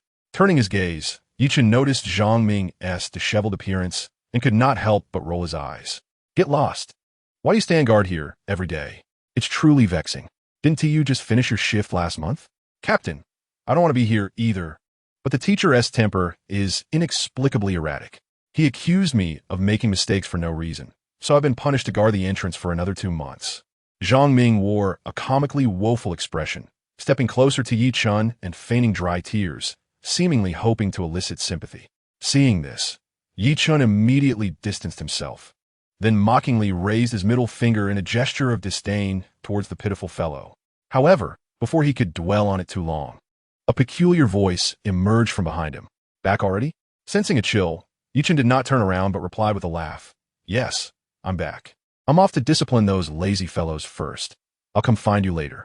With that, he attempted to make a hasty exit.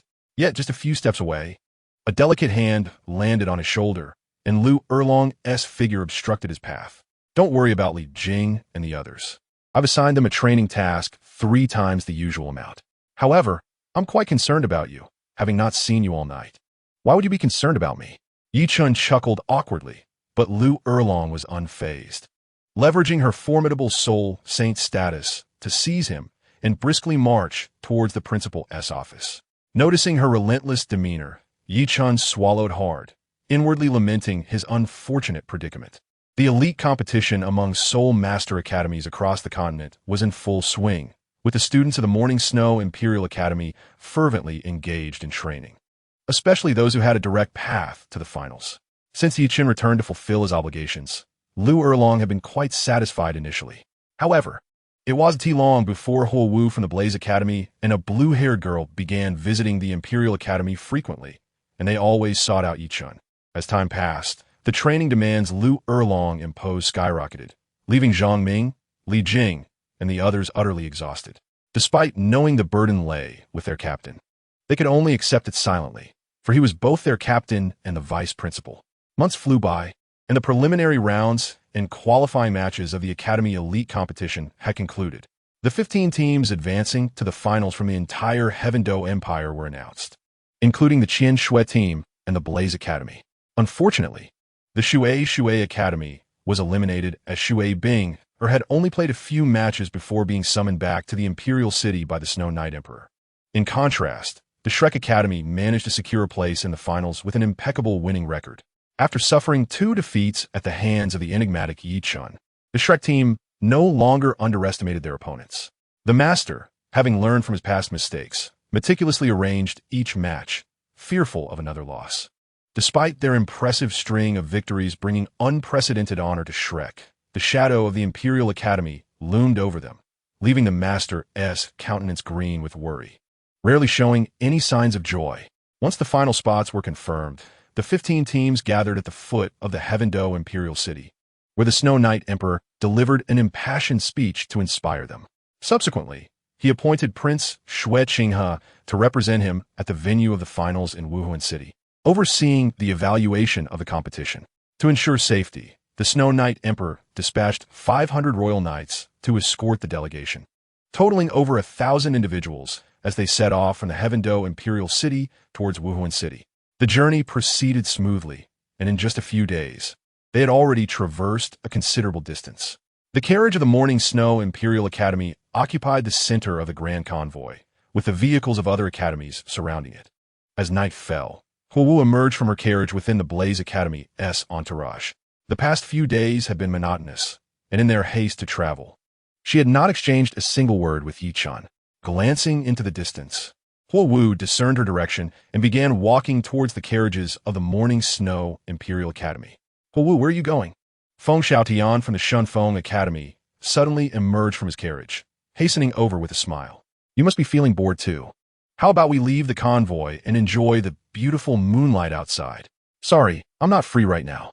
Huowu politely smiled at Feng Xiaotian, intending to continue towards Yi Chun's carriage. However, Feng Xiaotian obstructed her path, seemingly unwilling to yield. "Where are you headed? It's late at night. Let me escort you. With so many people around, you're so beautiful, someone might cause trouble for you." Upon hearing this, Huowu's brows furrowed in annoyance. She thought to herself, the one who would cause trouble is you. How blind can you be? Out of respect for the ties between their academies, Huowu refrained from losing her temper and instead declined gracefully. "There's no need. It's not far. I can walk there myself."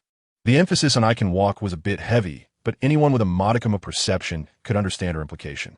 Unfortunately, Feng Xiaotian seemed entirely oblivious, insisting, "Let me take you. What if you suddenly want to explore elsewhere? I could accompany you." As he spoke, Feng Xiaotian attempted to clear a path for her, but Huowu showed no inclination to move, leading to an awkward atmosphere. What a shameless fellow. Even after being rejected multiple times, he clung to her like a stubborn adhesive, unaware of his own lack of self-awareness. A mocking voice came from nearby, prompting Feng Xiaotian to darken his expression. "Who's the fool talking nonsense? Step forward if you dare." At his words, Feng Xiaotian's twin-headed wolf martial spirit materialized behind him, and with two howls, a strong wind swept through the crowd of the convoy. Before the speaker could reveal themselves, several disciples from other academies rushed out of their carriages, shouting at Feng Xiaotian. "What the hell are you doing at this hour? Are you trying to keep us awake?" "Yeah, your wind blew our curtains away. My junior sister is still in my carriage. What is wrong with you?" "Ugh, how disgusting." The onlookers from various academies eyed Feng Xiaotian, growing increasingly uneasy. Soon, one of them called out to Huowu, "Little sister, you're so adorable. It's best to stay far away from someone like him. A voyeur who likes to peep at others. You and T even know when you're being taken advantage of. That bastard is just babbling. Do you want to fight?" With their soul powers surging, Feng Xiaotian's level 44 prowess became evident, instilling a degree of intimidation that caused those who wished to continue speaking to retreat back to their places, silenced. Seeing this, Feng Xiaotian snorted. "So you're all just a bunch of cowards." Just then, a dark figure emerged from behind a beautifully adorned carriage, speaking up, "If you want to fight, I'll gladly accompany you." Turning to the source of the voice, Feng Xiaotian forced a smile. "Ingzi, don't misunderstand. I was referring to those who called me a voyeur, not you." To this, Yi Chen responded with a slight smile, "My apologies. It was indeed I who labeled you a voyeur. How rude of me." Eager to defend himself, Feng Xiaotian quickly backtracked, stating, No, I must have misremembered. I meant the one who insulted me first." As he scanned the surroundings with an intimidating glare, he declared, "I know you are nearby. If you have the audacity to insult others, then come forth. I wish to challenge you." With those words, both parties summoned their second martial spirits, and Feng Xiaotian's aura surged significantly. "What's the matter, Shadow? Have you seen that person?" A smile danced on Feng Xiaotian's lips. But Yi Chen awkwardly scratched his head and replied, "Not only have I seen him, but I am the one who insulted you." "How can that be? Why would you insult me?"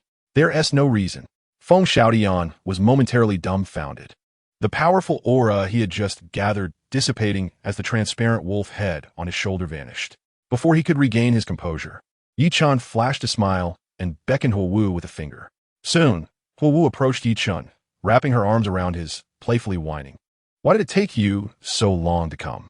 Don't you miss me?" Yi Chen gently tapped her pert nose and responded helplessly. I've been traveling at full speed these past few days. I truly wanted to see you, but there simply wasn't an opportunity." As he observed the scene unfolding before him, Feng Xiaotian was left speechless, bewildered by how his goddess had seemingly been swept away by a stranger. It felt profoundly unfair. Yi Chen chuckled softly and then tightened his embrace around Huowu, coldly stating, "She is my woman. What do you mean by harassing her? Do you wish to challenge me?" "Do not misunderstand. I was unaware of your relationship with Huowu," Feng Xiaotian began, but before he could finish, Yi Chen's indifferent remark left him at a loss for words. Subsequently, Yi Chen paid him no mind, leading Huowu toward her private carriage. Witnessing the scene, Feng Xiaotian pondered, when did they become an item? How could there have been no rumors? How far have the Shadow and Huowu progressed? Surely, they haven't crossed that line yet. Lost in thought, he was suddenly confronted with a sight that nearly shattered his composure, causing him to feel a surge of blood rise in his throat. He watched as Yi Chen's hand, unbeknownst to him, rested on Huo Wu's backside. That was not the crux of the matter. The pivotal point was that Huo Wu not only made no move to resist, but let out a soft, affectionate sound. Then, Yi Chen's devilish hand subtly ventured toward uncharted territory. With a sudden rush of nausea, Feng Xiaotian could no longer contain himself, spewing a mouthful of blood that splattered across the ground. His affection for Huo Wu had not been a fleeting sentiment, yet despite his every effort to win her favor, he had received nothing in return. And now, she was with the shadow. Was he not more handsome than that enigmatic figure? Removing his mask, Feng Xiaotian revealed a strikingly handsome face, confident in his looks. Yet here he was, overshadowed by someone whose visage remained concealed. How could he endure such humiliation? The shadow and Huo Wu had only known each other for a few days. How had they suddenly become an item, since the academy had proceeded directly to the finals? The shadow had not appeared at the Imperial City as competition venue, leaving them without any opportunity to meet. Had they only exchanged blows in a few matches? Suddenly, a realization struck him. During the initial rounds of the competition, it seemed Huo Wu had been enchanted, leaning in to kiss that shadow. Could it have been an illusion? A wave of suspicion washed over Feng Xiaotian as he turned his gaze toward Huo Wu's carriage, intent on stepping forward. However, before he could take more than a few steps, an ominous voice echoed in his ears, turning his face pale as if cut by a knife. Just as he summoned the courage to confront the situation, a figure clad in formidable armor rushed toward him with alarming speed. Even before she arrived, the overwhelming aura she emanated rendered Feng Xiaotian breathless. When he finally beheld her, he gasped as soul saint. In the blink of an eye, the woman in black and green armor stood beside him, her voice icy as she demanded, "Which carriage belongs to Huo Wu?" Feng Xiaotian, startled by the fierce demeanor of the striking woman, thought to himself, "Isn't she the teacher from the Morning Snow Academy? Wait, she is asking for Huo Wu's carriage. Is she here to capture Yi Chen?" A flicker of delight sparked within him as he pointed toward a fiery red carriage nearby, secretly reveling, "Shadow, while I may not be able to defeat you, your academy's teacher has arrived. She is a soul saint. Let us see how you maintain your illusion over Huo Wu." With that thought, Feng Xiaotian respectfully gestured to Lu Erlong, declaring, "Lu teacher, your shadow is in that red carriage. Please go and apprehend him." Before he could finish, Lu Erlong stomped her foot, creating a deep crater in the ground, and shot toward the red carriage like a bolt of lightning. The force of her departure stirred up a cloud of dirt, some of which found its way into Feng Xiaotian's open mouth as he stood there, speechless. Yet, rather than feeling anger, a smile of hope crossed Feng Xiaotian's face as he watched Lu Erlong dart into the red carriage. "Shadow, you are indeed here." Upon entering the carriage, Lu Erlong's commanding voice rang out, and Feng Xiaotian could not help but smile with satisfaction, silently praying that she would quickly bring Yi Chen out so he could inquire with Huo Wu about the unfolding events. "Erlong, let me explain." Yi Chen stammered awkwardly as he noticed Lu Erlong's sudden intrusion, feeling quite embarrassed. However, Lu Erlong was not interested in his explanations. Instead, she fixated on Huo Wu, who was nestled in Yi Chen's embrace, her expression tinged with disappointment. "Indeed, you men are drawn to the young. Do you find me too old? How could you think that?" Yi Chen wiped the cold sweat from his forehead, his mind racing in disbelief at her unexpected words. Yet soon, he noticed that alongside her authoritative demeanor, Lu Erlong's eyes held a glimmer of something inexplicable. Was it a flicker of hope? Outside the carriage, Feng Xiaotian stood, his brow furrowed. Why haven't they emerged yet? By all accounts, Lu teacher is a soul saint. Capturing the shadow should be a trivial matter. What is happening inside? Are they fighting? Baffled, he stifled a yawn, fixing his gaze on the fiery red carriage, refusing to believe that Lu teacher would take all night to deal with a mere shadow. As the moon hung low in the sky, a faint light began to illuminate the earth, casting a hazy glow over everything. Feng Xiaotian remained steadfast near the red carriage, and as time passed, the warm golden sun rose high in the east, yet no one had emerged from the carriage. Unable to stifle another yawn, Feng Xiaotian felt his patience waning. At that moment, Lu Erlong emerged from the carriage, fully dressed, and upon spotting Feng Xiaotian, greeted him cheerfully, "Hello." Her simple greeting belied the joy radiating from within her. "Lu teacher, the shadow," Feng Xiaotian, eyes gleaming with anticipation, hastily inquired. "The shadow? Lu Erlong turned back toward the carriage, a faint smile gracing her lips as she replied, Hu Wu is tidying up. She will be out shortly. That's good. Feng Xiaotian sighed in relief. Feng Xiaotian's face displayed a reassuring smile, but he soon sensed a hint of unease. Just as he was about to seek clarification, Lu Erlong had already vanished without a trace. Left alone, Feng Xiaotian yawned repeatedly and murmured, Sister? Could it be that teacher Lu and Hua Wu have struck up a sisterly bond? Shaking his head, he decided that since matters had reached a conclusion, he would return to his carriage with ease. Little did he know, when he later confirmed the romantic relationship between Yi Chen and Hua Wu, he would reflect on the events of the previous night with an entirely different expression. Under the protection of the Royal Knights, the competition teams swiftly arrived at the finals venue, Wuhuan City. However, upon their arrival, the night had already begun to cast its dark veil. Compared to the vast city of Tiando, Wuhuan City was considerably smaller, lacking even a tenth of its area. Yet, its city walls were constructed to the standards of a capital city, towering and majestic 80 meters. The walls, exceeding 30 meters in thickness, were entirely crafted from granite, embodying understated luxury. Welcoming them to Wuhuan City was a cardinal clad in red, who, under his guidance, quickly arranged accommodations for the 15 teams, totaling around 200 individuals, in a restaurant located on the western side of the city. Just after settling in, a shadow stealthily entered Yi Chen's room. Upon recognizing the intruder, Yi Chen instinctively summoned the Abyss Dagger, ready to strike. However, as the shadow removed its ghostly mask, he was taken aback to find Qiu Xiaoxiao, whom he had not seen for a long time. What brings you here? He inquired. On the orders of the Grand Offering. I am to summon you back to the Elder Hall, she replied. What for? I do not know, but my brother has already informed young Master Shue. The Grand Offering wishes to see both of you. After delivering her message, Qiu Xiaoxiao donned the ghost mask once more and vanished into the shadows. Yi Chen's room was situated in a corner of the hotel, likely chosen for the convenience of clandestine activities. Rubbing his chin, now adorned with a short beard, Yi Chen pondered whether he should heed the summons. After all, he had a contentious relationship with the Grand Offering, who had once even sought to take his life. Thus, venturing to the Elder Hall could pose a significant risk. Just as these thoughts crossed his mind, another shadow slipped through the window to his left, rushing towards him. Keep in? Yi Chen exclaimed, recognizing the figure. However, he quickly dismissed his assumption, as he sensed no mental imprint from this individual. Without uttering a word, the cloaked figure lunged at Yi Chen with an orange-hued short sword aimed directly at his throat. The simplicity of the action produced a sharp sound as it sliced through the air, leaving a faint yellow trace in its wake, its speed almost outrageous. As Yi Chen summoned the Abyss Dagger, the short sword was already a mere 7 or 8 centimeters away from him, its tip emanating a chilling aura that pricked his skin like the wind. Get back, he shouted, his 5 soul rings erupting in a flash. The blood-red 5th ring ignited his soul power, and with a swift arc, the Abyss Dagger intercepted the deadly strike. The attacker, thwarted, leapt back several meters, his icy gaze fixed on Yi Chen. Purple, black, red, 10,000-year soul rings. You truly are remarkable. No wonder that person insisted I eliminate you. Who is that person? Speak, and I may spare your life. Spare my life? You think a mere level 52 Soul King can threaten me? How amusing.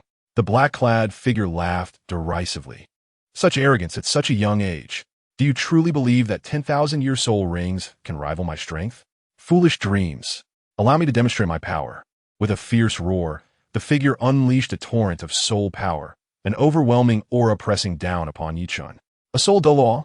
I see, Yi Chen remarked casually. At least you possess some insight. Knowing my level, it would be wise for you to take your own life. I have no desire to waste energy on you. Standing with an air of arrogance, the black-clad elder seemed to believe himself invincible. Ha ha ha. Yi Chen couldn't help but burst into laughter. The elder, taken aback, demanded, What are you laughing at? Do you intend to resist? Suppressing his mirth, Yi Chen replied, You suggested I take my own life, correct? I've heard that phrase before, but those who utter it are often 6 feet under before I am. Arrogant. I am an 85th level soul Douluo, and you're over 30 levels beneath me. Do you think it's just a number? The elder's rage boiled over, for he had never encountered someone as audacious as Yi Chen, who dared to speak in such a manner. Hey, as a killer, you talk far too much, Yi Chen said with a slight smile. tapping his forehead. Oh wait, killers shouldn't be so verbose. So who exactly are you? Too many words? You're courting death. The elder's patience wore thin, his frail form trembling with fury as the orange-hued short sword flickered ominously with earthy light. With a grin, Chen continued, let me guess. Since you're not a killer, you must be an elder sent by the Spirit Hall to eliminate me, the standout competitor in the tournament. To ensure the Spirit Hall Academy secures victory? Very astute, you guessed correctly. The elder began to commend Chen, a smile almost surfacing on his hidden face. Yet before he could finish, Chen shook his head repeatedly. No, no, no.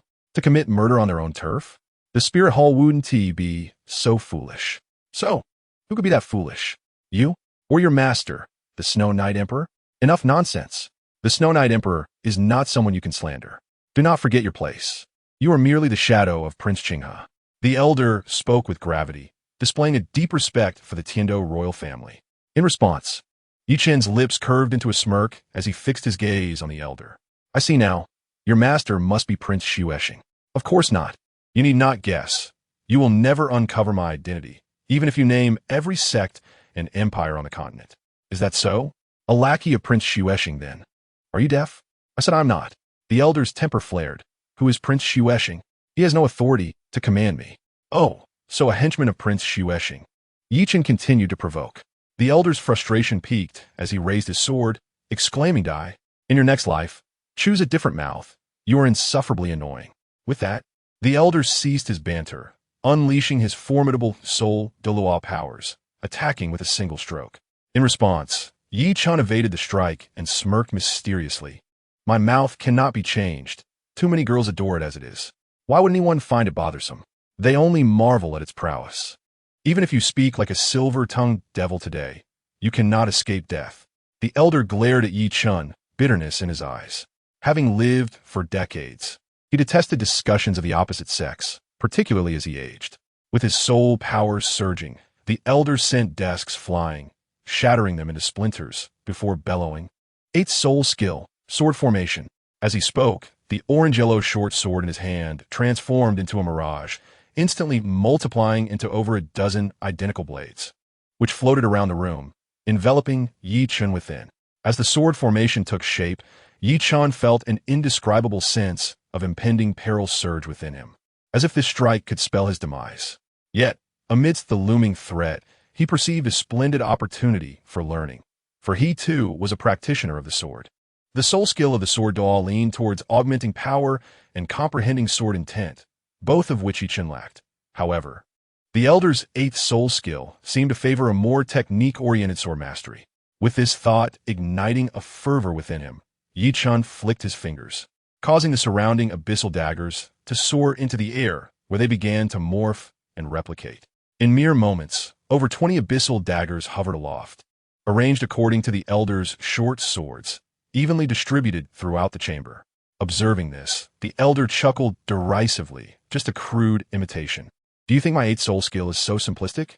You believe that mere imitation can match my prowess? Such naivety. Grateful for the elder's candid critique, Chen felt a surge of delight rather than anger. If it were merely a superficial display, it would indeed fail to qualify as a soul skill. A smile graced his lips as he closed his eyes, and an overwhelming, unparalleled sword aura emanated from him, swiftly permeating every corner of the air. When he reopened his eyes, intricate, nearly invisible lines of sword energy appeared among the orange-yellow short swords, arranged in a specific pattern.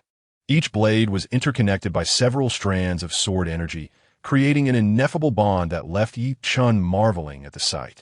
However, as Chen engaged in his study, the elder's brow furrowed tightly, and he couldn't help but be astonished internally. What a terrifying sword aura! After over 60 years of dedicated study of the sword, my own sword energy pales in comparison to a mere fraction of this youth's. It was utterly unfathomable and difficult to believe. He had always considered himself unrivaled in swordsmanship, save for the title Douluo. Yet today, Chen had imparted a profound truth to him. There are always greater heights beyond one's own. In that moment, the elder's murky gaze toward Chen contained not only a hint of admiration, but also a profound sense of caution. As he subtly moved his short sword, The orange-yellow sword formation surrounding them began to tremble violently, and each blade emitted a brilliant glow, causing the moisture in the searing air to rise in wisps of white steam.